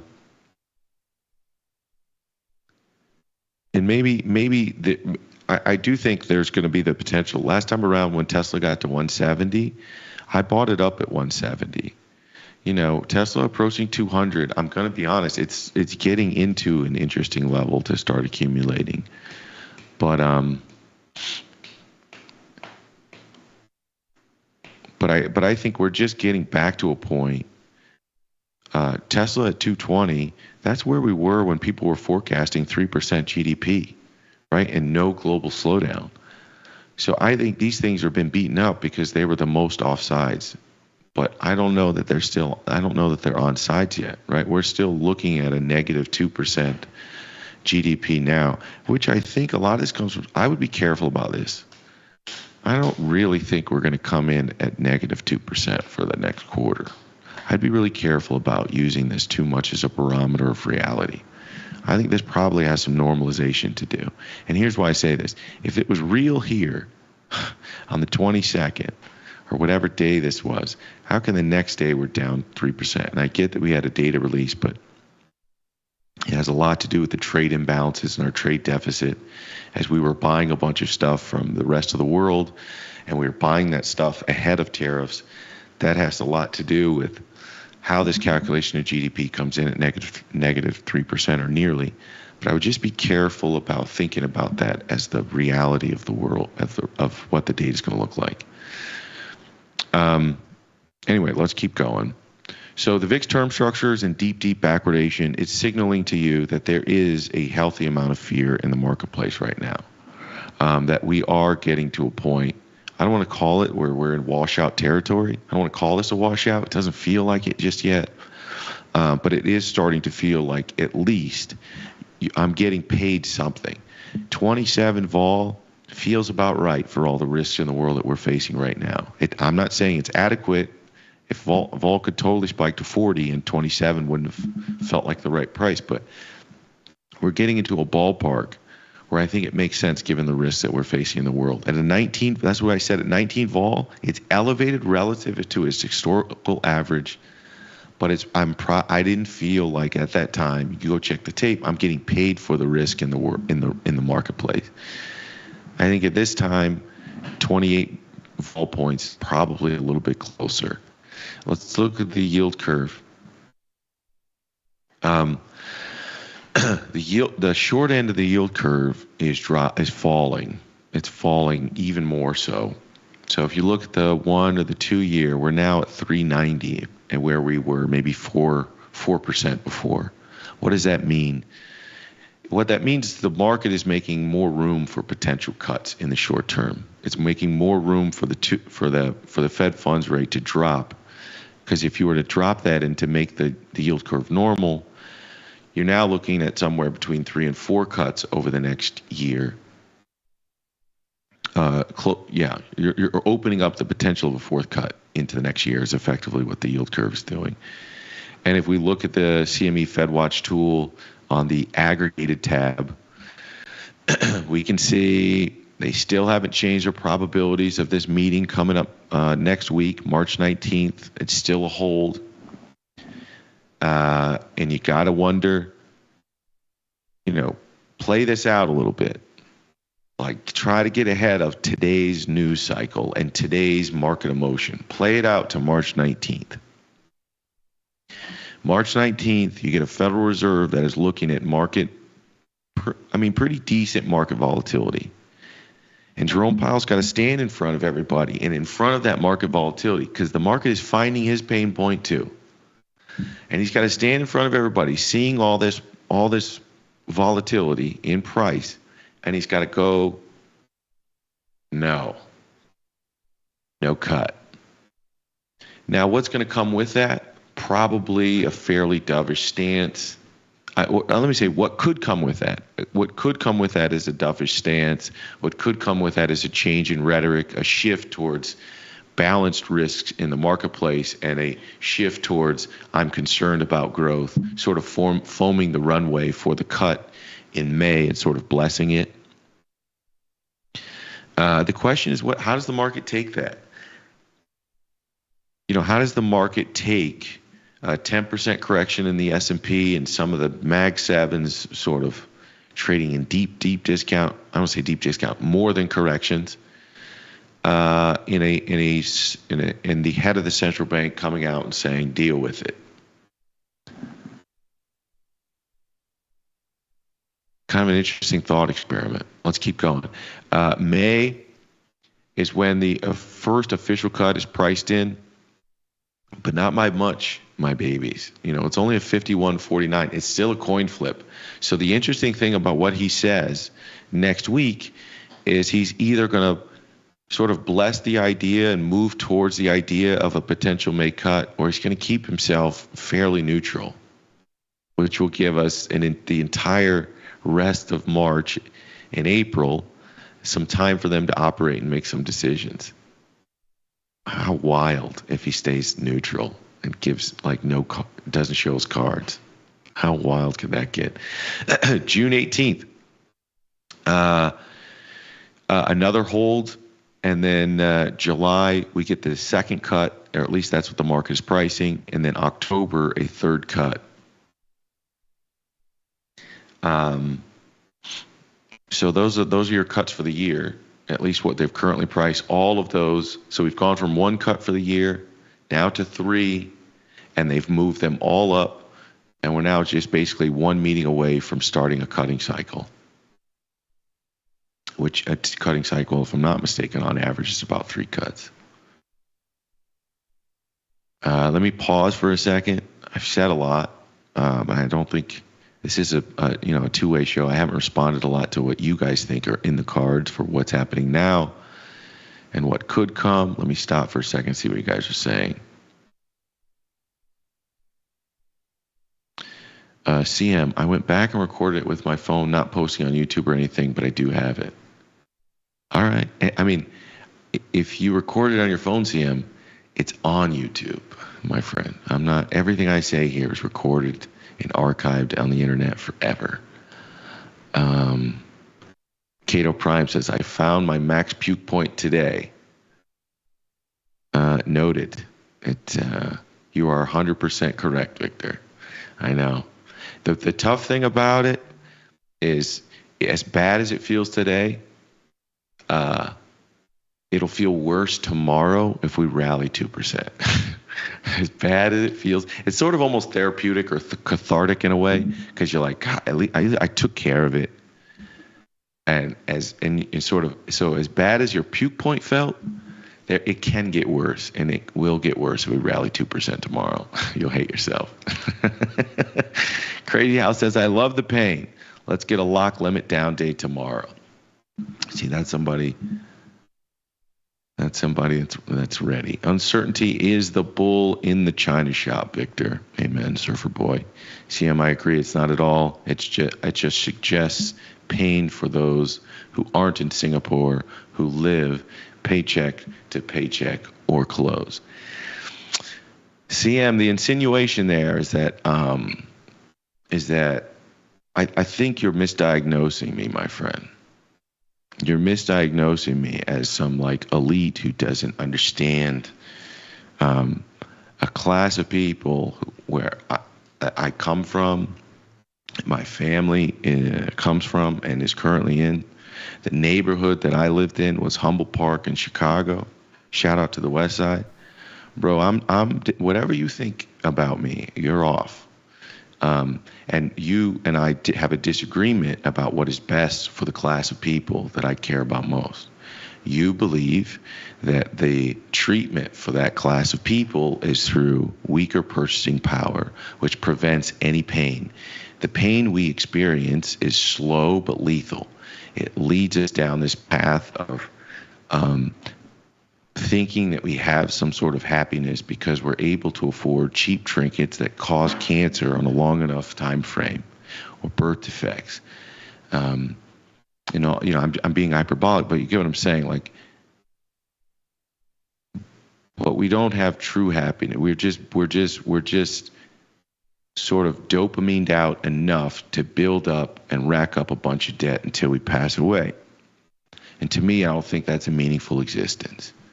And so I believe the better path for a more meaningful life comes with more sustainable purchasing power. It comes when a government is putting its money towards the things that I believe are most impactful to people's everyday lives. And what's most impactful is their education. What's most impactful is the safety and security of their communities and neighborhoods. What's most impactful is clean running water. What's most impactful is the environmental safety around them. In the city of Chicago, my friend, CM, there are 400,000 lead pipes. So where was my property taxes going? Where were my income taxes going, which are some of the highest in the country? The environmental hazards, meaning the lead that is in the soil and prevents development, is all over, including my neighborhood in the west side of Chicago, my friend. So what I'm telling you is what I care about most is not being taken care of. And what another class of people, the class of people that you are charging me with cozying up to, is I'm siding with. And I'm telling you that's wrong. Now, if this person who I voted for as the lesser of two evils, who is clearly doing things that I don't co-sign, bro, just as Joe Biden, with every stroke of the pen, you didn't co-sign, and Kamala Harris, should she have won, you shouldn't co-sign. I, too, don't co-sign every stroke of the pen of the 47th president. And if you want to play this game where you bring back everything some politician does, you bring it back to me and you ask me to defend it, I will not do it, because that's not who I am as an individual. I have a set of policies that I believe will be best suited for the class, for myself, my family, the class of people I care about the most. And not all the things that Joe Biden did was best for the working class of America. Not all the things that Donald Trump is going to do is going to be best for the working class of America. But, bro, like, the only problem is, I think here's the problem is you caring about the working class, me caring about the working class, and us debating each other on which billionaire or which politician who gets funded by billionaires is the better choice for either of us. That's the game, bro. That's where it goes wrong. What you and I should do is be talking about the policies that we care about and finding the politician that agrees with us. So if you want to talk to me about the policy you disagree with, I will talk to you about that. If you want to force me over the next 4 years to defend an individual, I won't do that.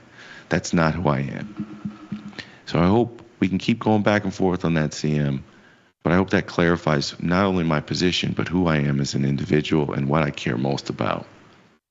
Because inflation, my guy, robs from everybody and gives it to a certain class of people. Lowered purchasing power robs from everybody and gives it to a certain class of people. I don't know where you live, but in the city of Chicago, the infrastructure is rotting out. Go get on a bus in the city of Chicago. Go get on the L in the city of Chicago. Go to a public school in the city of Chicago. And you tell me if these types of policies, which are the only policies, my friend, and the 50 wards in Chicago, 47 are Democrat and only 3 are independent. So it's the set of policies, bro, that are, and it's not the color of the people, my friend. Go look at the race and ethnicity of the mayor, of the district attorney, of the police superintendent. I can go down the line, my friend. I don't care about all that superficial stuff that everyone else seems to care about. I care about the policies that will impact the lives of the people that I care about most. And that's what I focus on. All right, sorry about that. CM, I love you too, and I respect you, and I love the fact that you show up and you challenge me. It gives me something to think about every day, and I respect your challenge and your opinion, bro. Please, is there a channel or group one can receive trade signals? Oh, we're not doing that. Trader Ice says, not too bad today, but of course, very red for the year. Nothing closed as realized loss. Yes, yet we live to trade weeks like this. Otherwise, all of this would be an easy game. I agree. But weeks like this can turn into months like this. I know I'm not supposed to think like that. You're supposed to think like an opportunist, but I also think having a side of the mind that thinks about the risks of the world and not just the reward helps to keep yourself out of that puke position. Sean Campbell says, pain is the tech bubble. Pain is housing market. COVID was pain, but not nearly as bad as the other two. I agree. Yeah. Are housing prices coming down? Were you guys, I know the housing market's locked. I know home builders are cratering. Even with cheaper mortgages, I think mortgages have gone off the 7% peak. I think we're at like 660. And I'm curious, like, I'm not watching them as closely as I was before, but are housing prices moving at all? Doesn't seem though. It does not feel that. And by the way, the other reason I say that is because feeling bad now, the only people who can feel bad now are the elite asset owning class. Let's be honest. Like the fact that you and I are talking about stocks every day, we're in the same class, my guy. So this gets bad for Main Street when the shareholders respond to lower stock prices. So the tough part from now is the market is trying to discount the slowing in growth. Once the market is discounted, has fully discounted whatever slowing in growth they feel is possible or on the horizon, what happens next is the CEO and boards start responding to that. Because you're all shareholders here. And the good news about you as a shareholder is the CEOs are responsible to you. They're going to try to protect your margins. They're going to try to protect your shareholder equity. They're going to try to protect your returns. So after we get done discounting, whatever amount of discounting here, the company's got to go find efficiencies, right? It's got to go find some way to boost its stock price.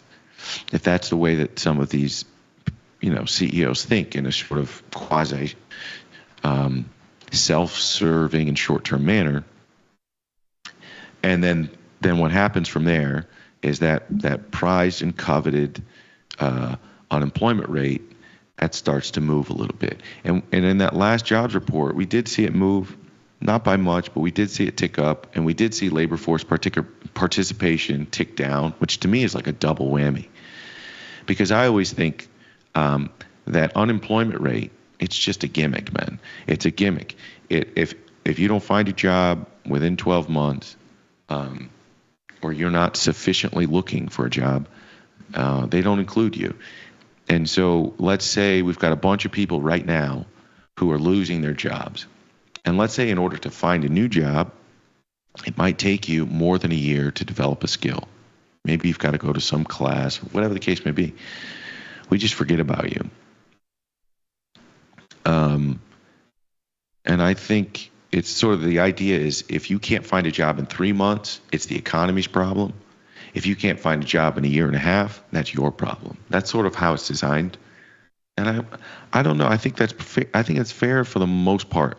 I think when you're going through a massive shift of structural unemployment, where we have a skills mismatch, I don't know if the unemployment rate is going to be the best barometer for measuring the health. I think it's more likely the labor force participation rate, which continues to drop. And it did drop in that last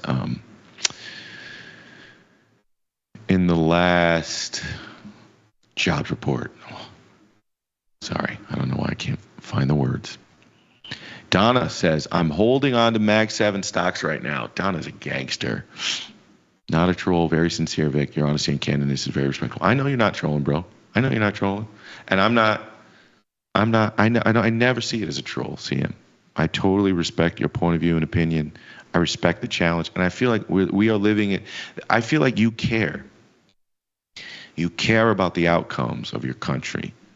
And I respect that above and beyond. I respect that the most. And I hope that you hear in my voice and in my ideas that I truly care.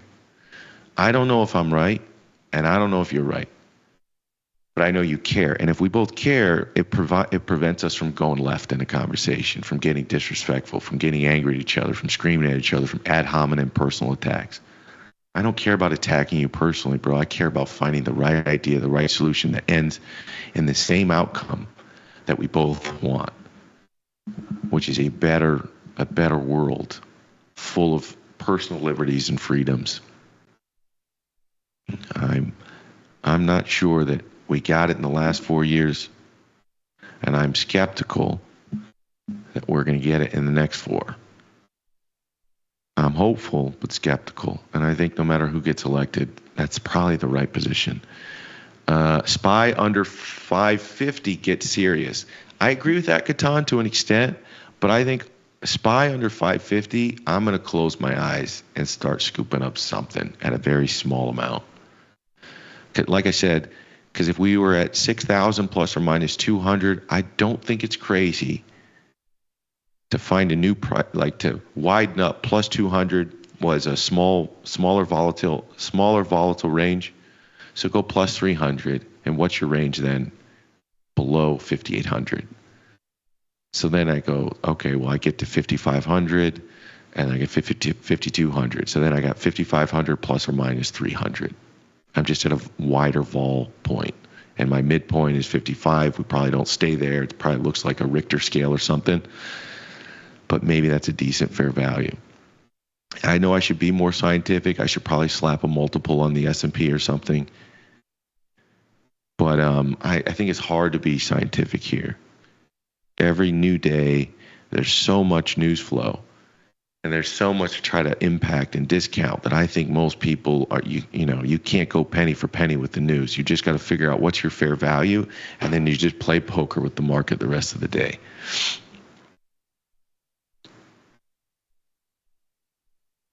JP Morgan and this is Lobo says, JP Morgan and Goldman Sachs starting to drop, waiting to see if home builders drop. They did. I don't get what you mean, Lobo. They did. They absolutely got crushed. The last 3 days they've actually been rallying, which I find interesting.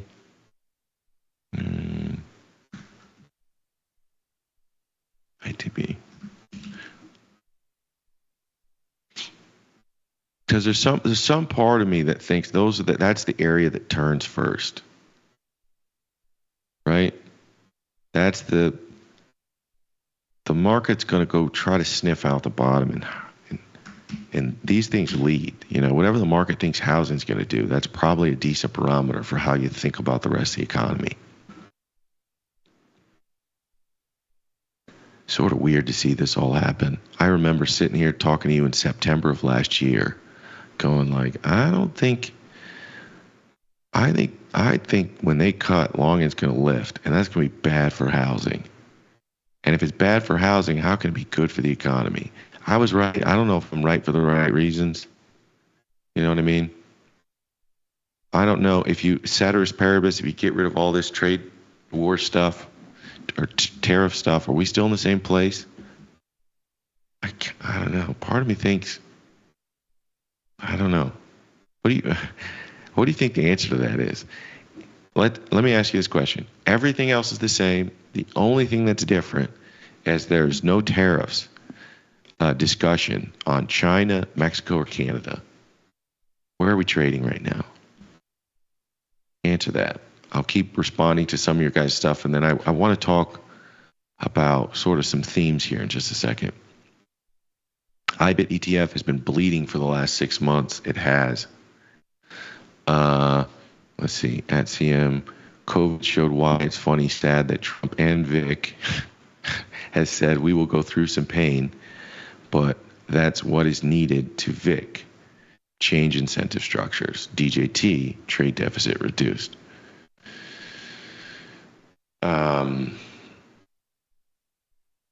That's sort of. You're close on my point.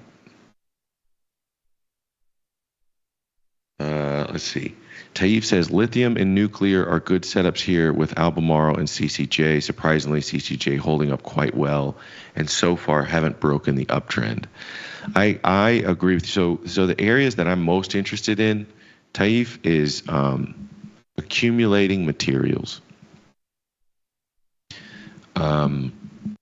So that happens to be,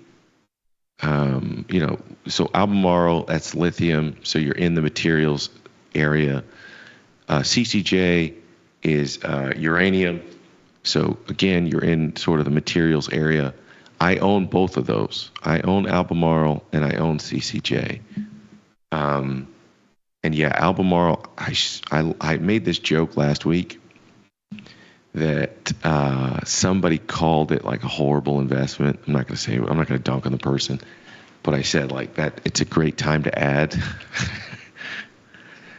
and it had less to do with that person. It had more to do with the incentives of television. And the incentives of TV, when something's really ugly and it's at its low, you just don't want to be wrong in front of people. You want to be right. You want to protect your professional reputation more than you want to make money. At least there's the incentive to do that. So if you fight against, I'm not here to try to look right and try to have the right time my calls for the audience. I'm just here to make money. If you're here to make money, you buy cheap assets and you sell expensive assets. And you just keep doing that. And if the audience is with you long enough, then they'll see that you bought at a relatively low price and you keep watching for 6 months. Hopefully you get lucky inside of a short time frame and you're going to sell. You know, you might be distributing at a higher price. But if you're in this game where you're trying to be right for the audience, you're going to sell Albemarle at 65 or 67, 70. Because you go, oh, you know, we just broke this lower support rate. And it might go lower. But isn't that the whole point? You know, I'm not here to predict what's going to happen next week. And I'm not here to predict what's going to happen in the next 45-day cycle. But I think in a world, in a world where everyone's going to duplicate supply chains, we don't have more materials. We have the same amount of materials that are now going to be spread across Canada, who's redoing their entire supply chain to be duplicitous of what U.S. already has, who's duplicating what China already has, who's duplicating what they have in Europe, who's duplicating what they have in Southeast Asia. So if we're duplicating supply chains, I get the growth is going down in the short term, and that's what you're scared of. But eventually, when we find an appropriate price, I would imagine materials will be a good place to have a decent position. That's my point of view. And so if you're going to sell them at cheap prices, I'm going to buy them little by little at cheaper prices. Anyway, that's a long way of saying I like that idea, Taif, and I'm doing the same. ETF broker-dealers have been bleeding for the past month. Yeah, this is not good, by the way. When they trade in one direction, especially down, what tends to happen is people take their ball and they go home, which is, sort of the unfortunate irony that when things get cheap, people aren't there to play the game anymore. Which is why I kind of say get to your viewpoint early, put yourself there, get some walking around money. Gator don't play no. Get some walking around money so that like when you get to that point where the rest of the market's hitting their viewpoint, you start accumulating assets. You're not like them. You're not like, well, I hit my viewpoint, I'm going home. I don't want to do this. This game's hard. Because that's where the opportunity is. Looking to short the DAX now, Victor. That's probably a good trade in the short term. The DAX has been on a crazy run. But I mean, Europe is they've been in the doldrums forever. All right, I would do a few more. FCX, which VIX has weekend, but I'm still long with a couple of calls. Yes, correct. That's another one. I added to this last week. I added to this a little bit last week.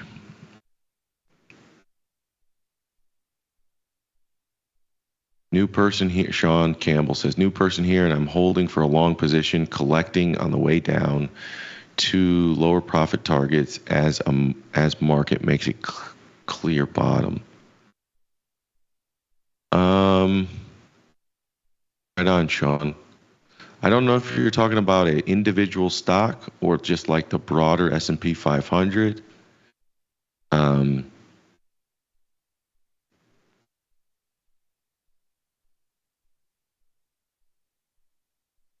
Yeah, or if there's even a question there. I mean, I'm speaking to the idea of very targeted and small amounts of accumulation here. But I think everybody's got to have a price in mind anyway. What is fair value?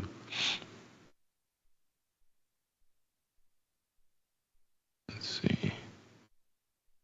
Do rates have to go lower before the market is bottomed? The debt market are starting to swing. The big bet. Do they have to go lower? No, not necessarily. Rates don't have to do anything. Like, in fact, I think, like rates going higher, all else equal, if we continue to have sort of a negative growth projection that we have right now and rates go higher, that's actually probably a worst case scenario than what you have now. What you have now is people still have trust in the system. You still have, they still have trust in the United States. They still have a need for longer dated treasuries, which is creating demand and pulling down those yields, which we need as a balancing mechanism. Lower yields go, the cheaper long-term financing becomes. That means, businesses can get cheaper refinancing, which will help them. Entrepreneurs can get cheaper financing. Homeowners or potential homeowners can get cheaper financing, and that sort of a stabilization mechanism. If you get lower growth and higher rates, which is possible, that's like stagflationary conditions.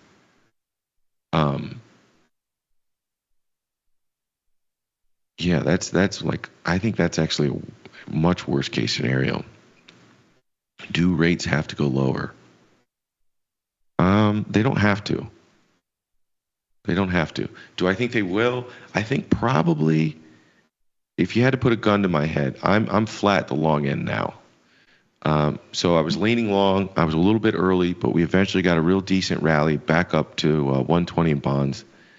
I'm now neutral.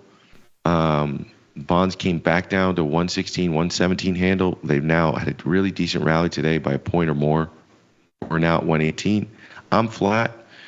Would I be short here? Not yet. So if you put a gun to my head and said long or short in long end bonds, I'd probably be leaning, a little long.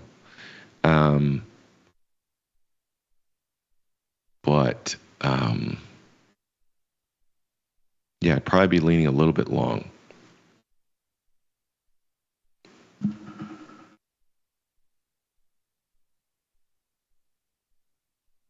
Sorry for the horrible silence. I know that's like you don't do that on these things, but I'm just trying to think, what is the catalyst to do the flip side? What's the catalyst to flip short?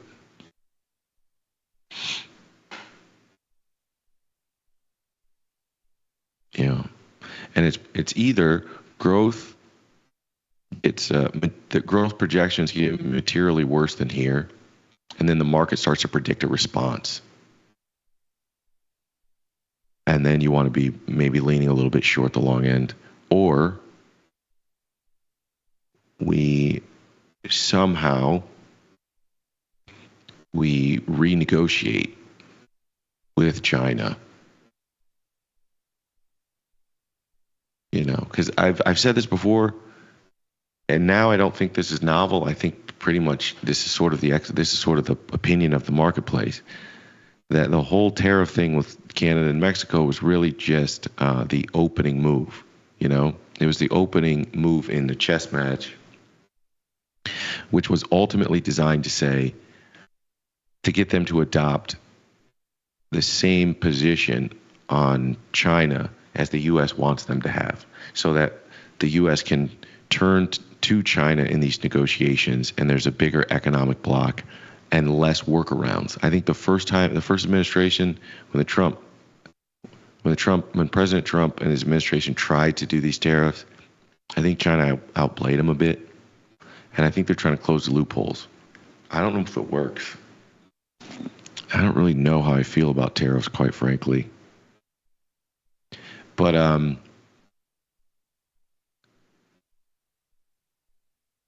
but it does seem like this is all this is all trying to get Canada and Mexico to agree to terms that the U.S. wants applied to China. And then once that happens, then we start the bigger leg of this negotiation. So if you think like this, if this vol came with the negotiation between Mexico and Canada, you know, in my mind, this is phase one. This is not, we're not even done. If Trudeau, or now who's Carney, and the president of Mexico, I'm not going to try to pronounce the name, I'll butcher it, but if both of them call President Trump and they say, okay, we're going to give you everything you want, we're not done. Now we go to China.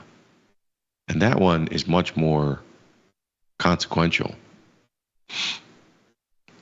So, I mean, keep that in the back of your mind. If I'm right, I could be totally wrong, and this is all about just Mexico and Canada. But I'd bet every penny I have it isn't.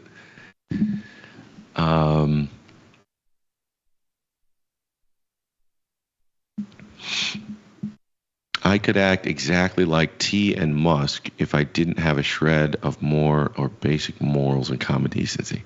I'm gonna have to save some of this for the NCM, because I think you and I like the political discourse much more than other people, I've found, which is a shame. Some people just hate it. I get it, but I'm the opposite. I think Musk, if I'm not mistaken, doesn't he have Asperger's, or sort of on the spectrum? I think he sees the world as systems. I don't think he sees people. I think he's even said something about empathy. I can't remember the statement he made, but it was pretty wild. So yeah, I don't think he sees the individual the same way you and I see an individual. I think he just sees systems.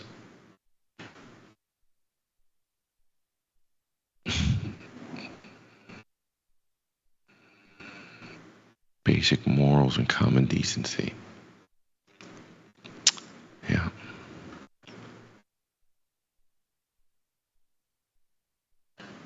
Catan says Smoot-Hawley tariffs in 1930 didn't go well, Victor. I know they didn't. I know. JMG said 100% about tariffs. This is about creating a strong North America, U.S., Mexican CAD contingency against China. Agreed. I've always said that. Since the very beginning.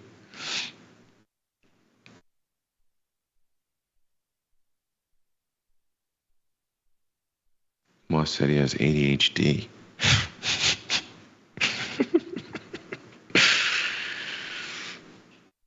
Look, here. All right. Oh, God, you guys keep making me go into this thing, and I just want to talk about prices today. God. All right. Here's my quick thing on Musk.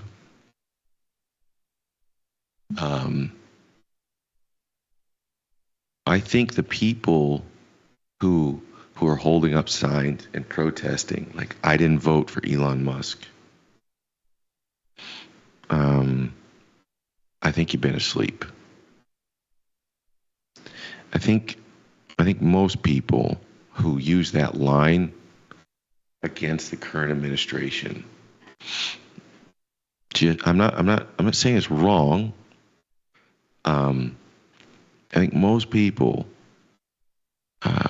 they just don't understand how our political game works. You've been voting for an Elon Musk on the other side. You just didn't know who it was. The only difference this time around is the dude's doing it in public. You voted for Reid Hoffman. You voted for George Soros. You voted for, I could go down the line. You know, Ken Griffin. You voted for all these people. And the only difference is they tell somebody else to push the button, to make the list, to fire the person, to implement the policy, and you never see them. Because that's the way they would prefer it. This guy, for whatever reason, wants all that attention. And so the truth is, you're voting for the backer. You've always been voting for the backer of the person. And you only thought you were voting for the person.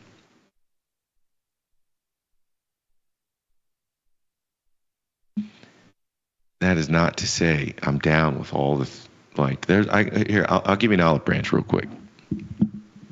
I've said this before. I'll give it to you again. I think cutting Medicaid and cutting food stamps. I think doing that, if that's in fact where they go, and it's not a lock that that's actually what they're doing, though that's sort of the impression being painted. It is possible that they do it. But if they do that, and they do it in a budget that increases the deficit by $3 trillion over the next 10 years, I'm not down with that. I do understand that this is like politics is a negotiation between the capital class and the labor class. And the capital class has a lot of power. And it's something that people they just want to pretend doesn't exist. So they want to pretend it's just like, just raise taxes on these people because it's fair. And I want to keep my job, and I want higher wages, and I want this, and I want that, and I want that. And all those things are fair. But it sort of neglects the idea of the power that a few have in the fact that they're capital, and the power that labor has in the fact that they are many. They are the majority. So each of these people have leverage in their own ways. And by the way, robots and humanoids, they give up a lot of the leverage that labor has in the system. Just throwing that out there. So I think I've always said this is going to be a negotiation, and they're coming for Social Security one way or another. They're coming for increased retirement. As soon as Larry Fink penned that letter that said we need to address retirement, as soon as he penned that letter, you should have got infuriated. I mean, depending on who you are and what you believe, but like, this guy has $10 trillion. And $5 trillion of that, about 50% of retirement assets, which means he's amassed a lot of power in the capital of others. He's centralized capital of others. But he has power because they're under his purview, and he uses that power for political leverage. And the thing that he's using your retirement funds to do is to advocate for a higher retirement age and for us to somehow reimagine retirement, which basically means go do something about entitlement. So if, let's say, the working class wants, let's say, to keep Social Security solvent without printing toilet paper Tic Tacs to pay you off in currencies that's not worth anything, then you need a billionaire tax. Okay. There's this rumor. Oh, God damn it. I just tanked the whole episode. That's all right. All right. There's this article that was written in a Chicago magazine, and it is about a meeting that happened between J.B. Pritzker, and Ken Griffin. And the meeting went something like this. I'm paraphrasing this article. You can find it, though. J.B. Pritzker goes in and he says, "What can I do to make you happy?" Something along these lines, to get you as an advocate, right? And what he's effectively saying, without saying, is, hey, you know what I'm here to do. I'm here to increase taxes and get some of these things paid off, and I need you as an advocate versus an adversary. And if anyone knows J.B. Pritzker and Ken Griffin, for their time in Illinois before Ken Griffin moved out of here, they were fought. They were sworn political enemies. So what happens is, the article says, the report says, Ken Griffin says that this is how the meeting went. J.B. Pritzker denies it. Ken Griffin says, if you amend the Illinois Constitution, what he's effectively saying is he wanted to reform the Illinois pension plan. So what I'm paraphrasing because you have to read between the lines. What Ken Griffin says the meeting was, you need to reform the Illinois Constitution. What he's saying is, if you reform the pensions, I won't fight you on anything. He goes, not only will I not fight you, I'll support you. If you read between the lines, what he's saying is, your increased wealth tax that you want to put out to pay for all this stuff, I'll pay for more, but I'm not going to pay unless other people pay. And the way other people pay, you're going to reform the pensions, which will reform the Illinois' credit rating, and I'd be willing to get on board with your policies.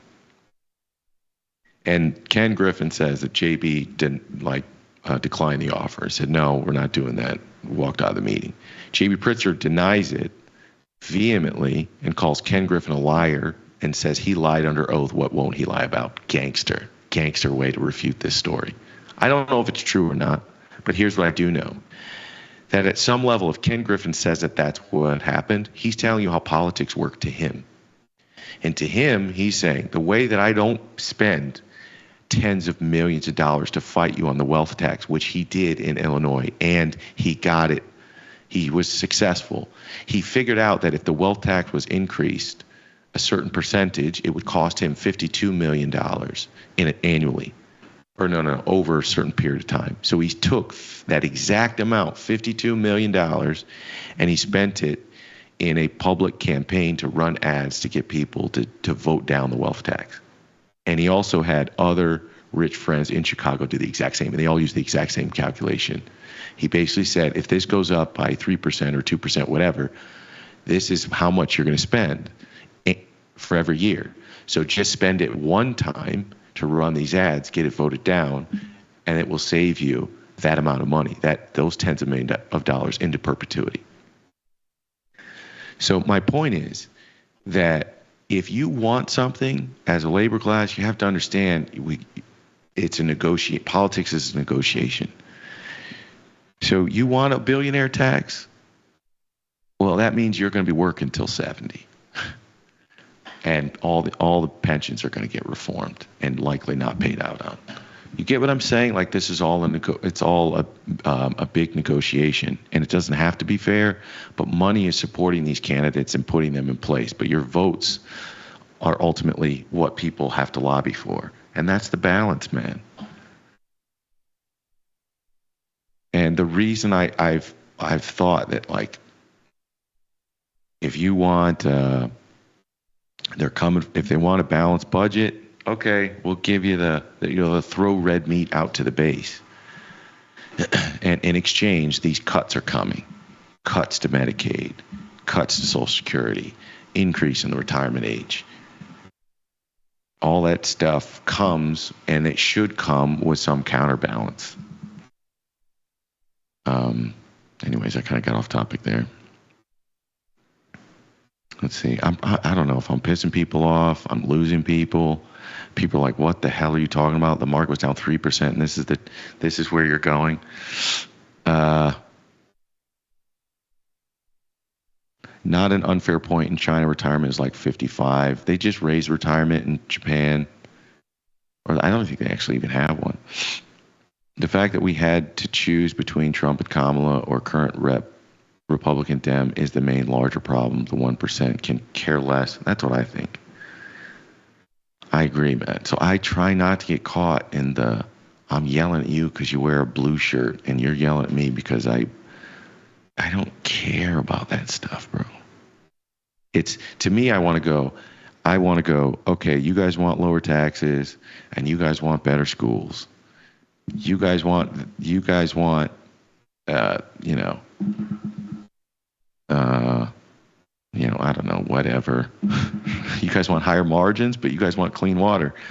And this should just be a big ass negotiation, and we should all care about, like, what's the middle point. We stop fiercely arguing for the one side of the equation and go, okay, but if I get this, what are you asking for? And is it reasonable? And where can I meet you? We stop doing it. We're just yelling at the other side. It makes no sense. Anyways, S&P 500, by the way, down 0.2%. The NASDAQ down 0.75%. So they're getting weaker here. There's a bit of an end-of-day rally in the S&P 500. They are taking all of that back out. and we now look like where we are trading near the lows at 5,600.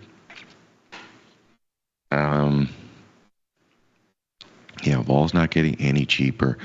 I think the interesting thing, how about them apples in Bitcoin at now trading with a 7 handle in front of it?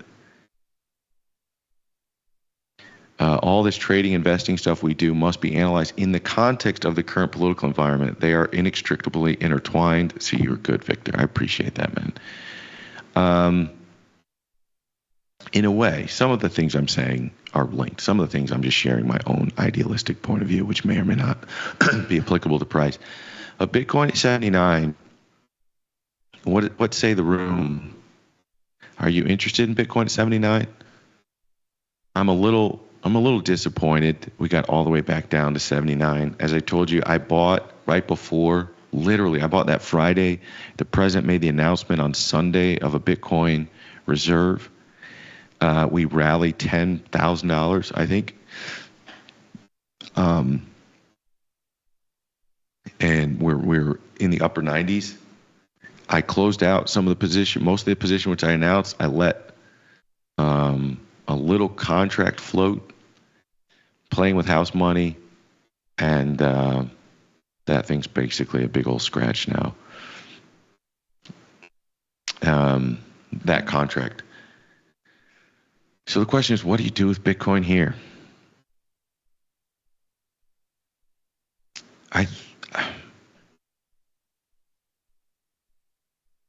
It's so funny, man, because when it's at 115, you would do anything to buy it at 80. When it gets to 80, you don't want it at 80. You know, you start thinking, well, if it gets to 50,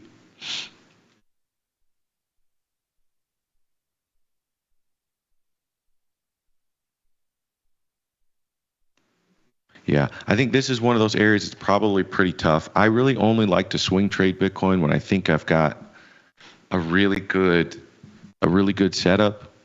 I don't see the setup. I'm not saying it's not there. I'm saying I don't see it. So I think this is one of those times where I probably buy a little. So you guys know I have a holding of stuff of Bitcoin. I just hold, and then I try to swing it on here every once in a while. If I think it's interesting, I'll swing it.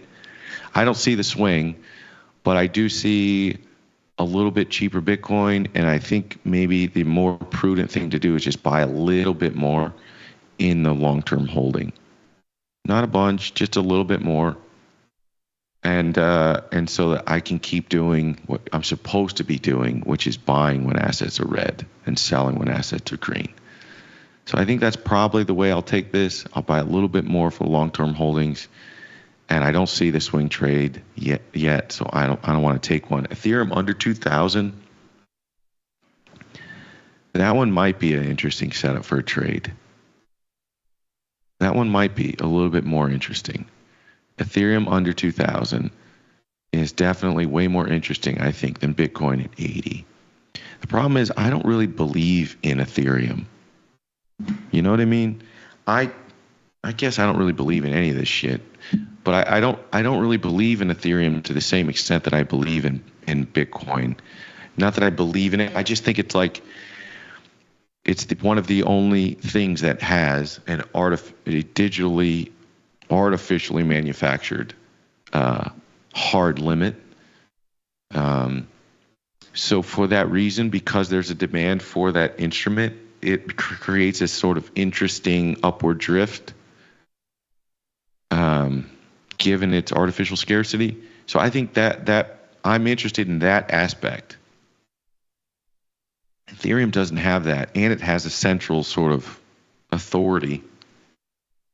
And I'm basically betting on the network. So I don't have the same underlying belief in the theme, but from a price point of view, I might swing it. And that does matter. So the reason it matters to me is I like to accumulate stuff that I actually want to hold, right? We talked about CCJ. Do I think that's necessarily going to be some 10-bagger? I don't know. But I like the theme. It fits sort of what I want to pick up, which is materials. It's the leading company in that space by size and market cap. So I like it. I like Albemarle. Is that necessarily going to be the best run company? Is it going to be the biggest company in 10 years or 5 years or 2 years? I don't know. But the point is, I like the underlying collateral, so I don't mind sort of accumulating it. In Ethereum's case, I don't love, in Bitcoin, I like the underlying collateral. Kind of, I think. It's a digital nothing, so I don't know how to think about it, but I think I like the underlying collateral. Ethereum, I don't like it, which means I'm more likely to dump it in panic. So I'd rather try to pick up some of this stuff when I feel like it's super attractive.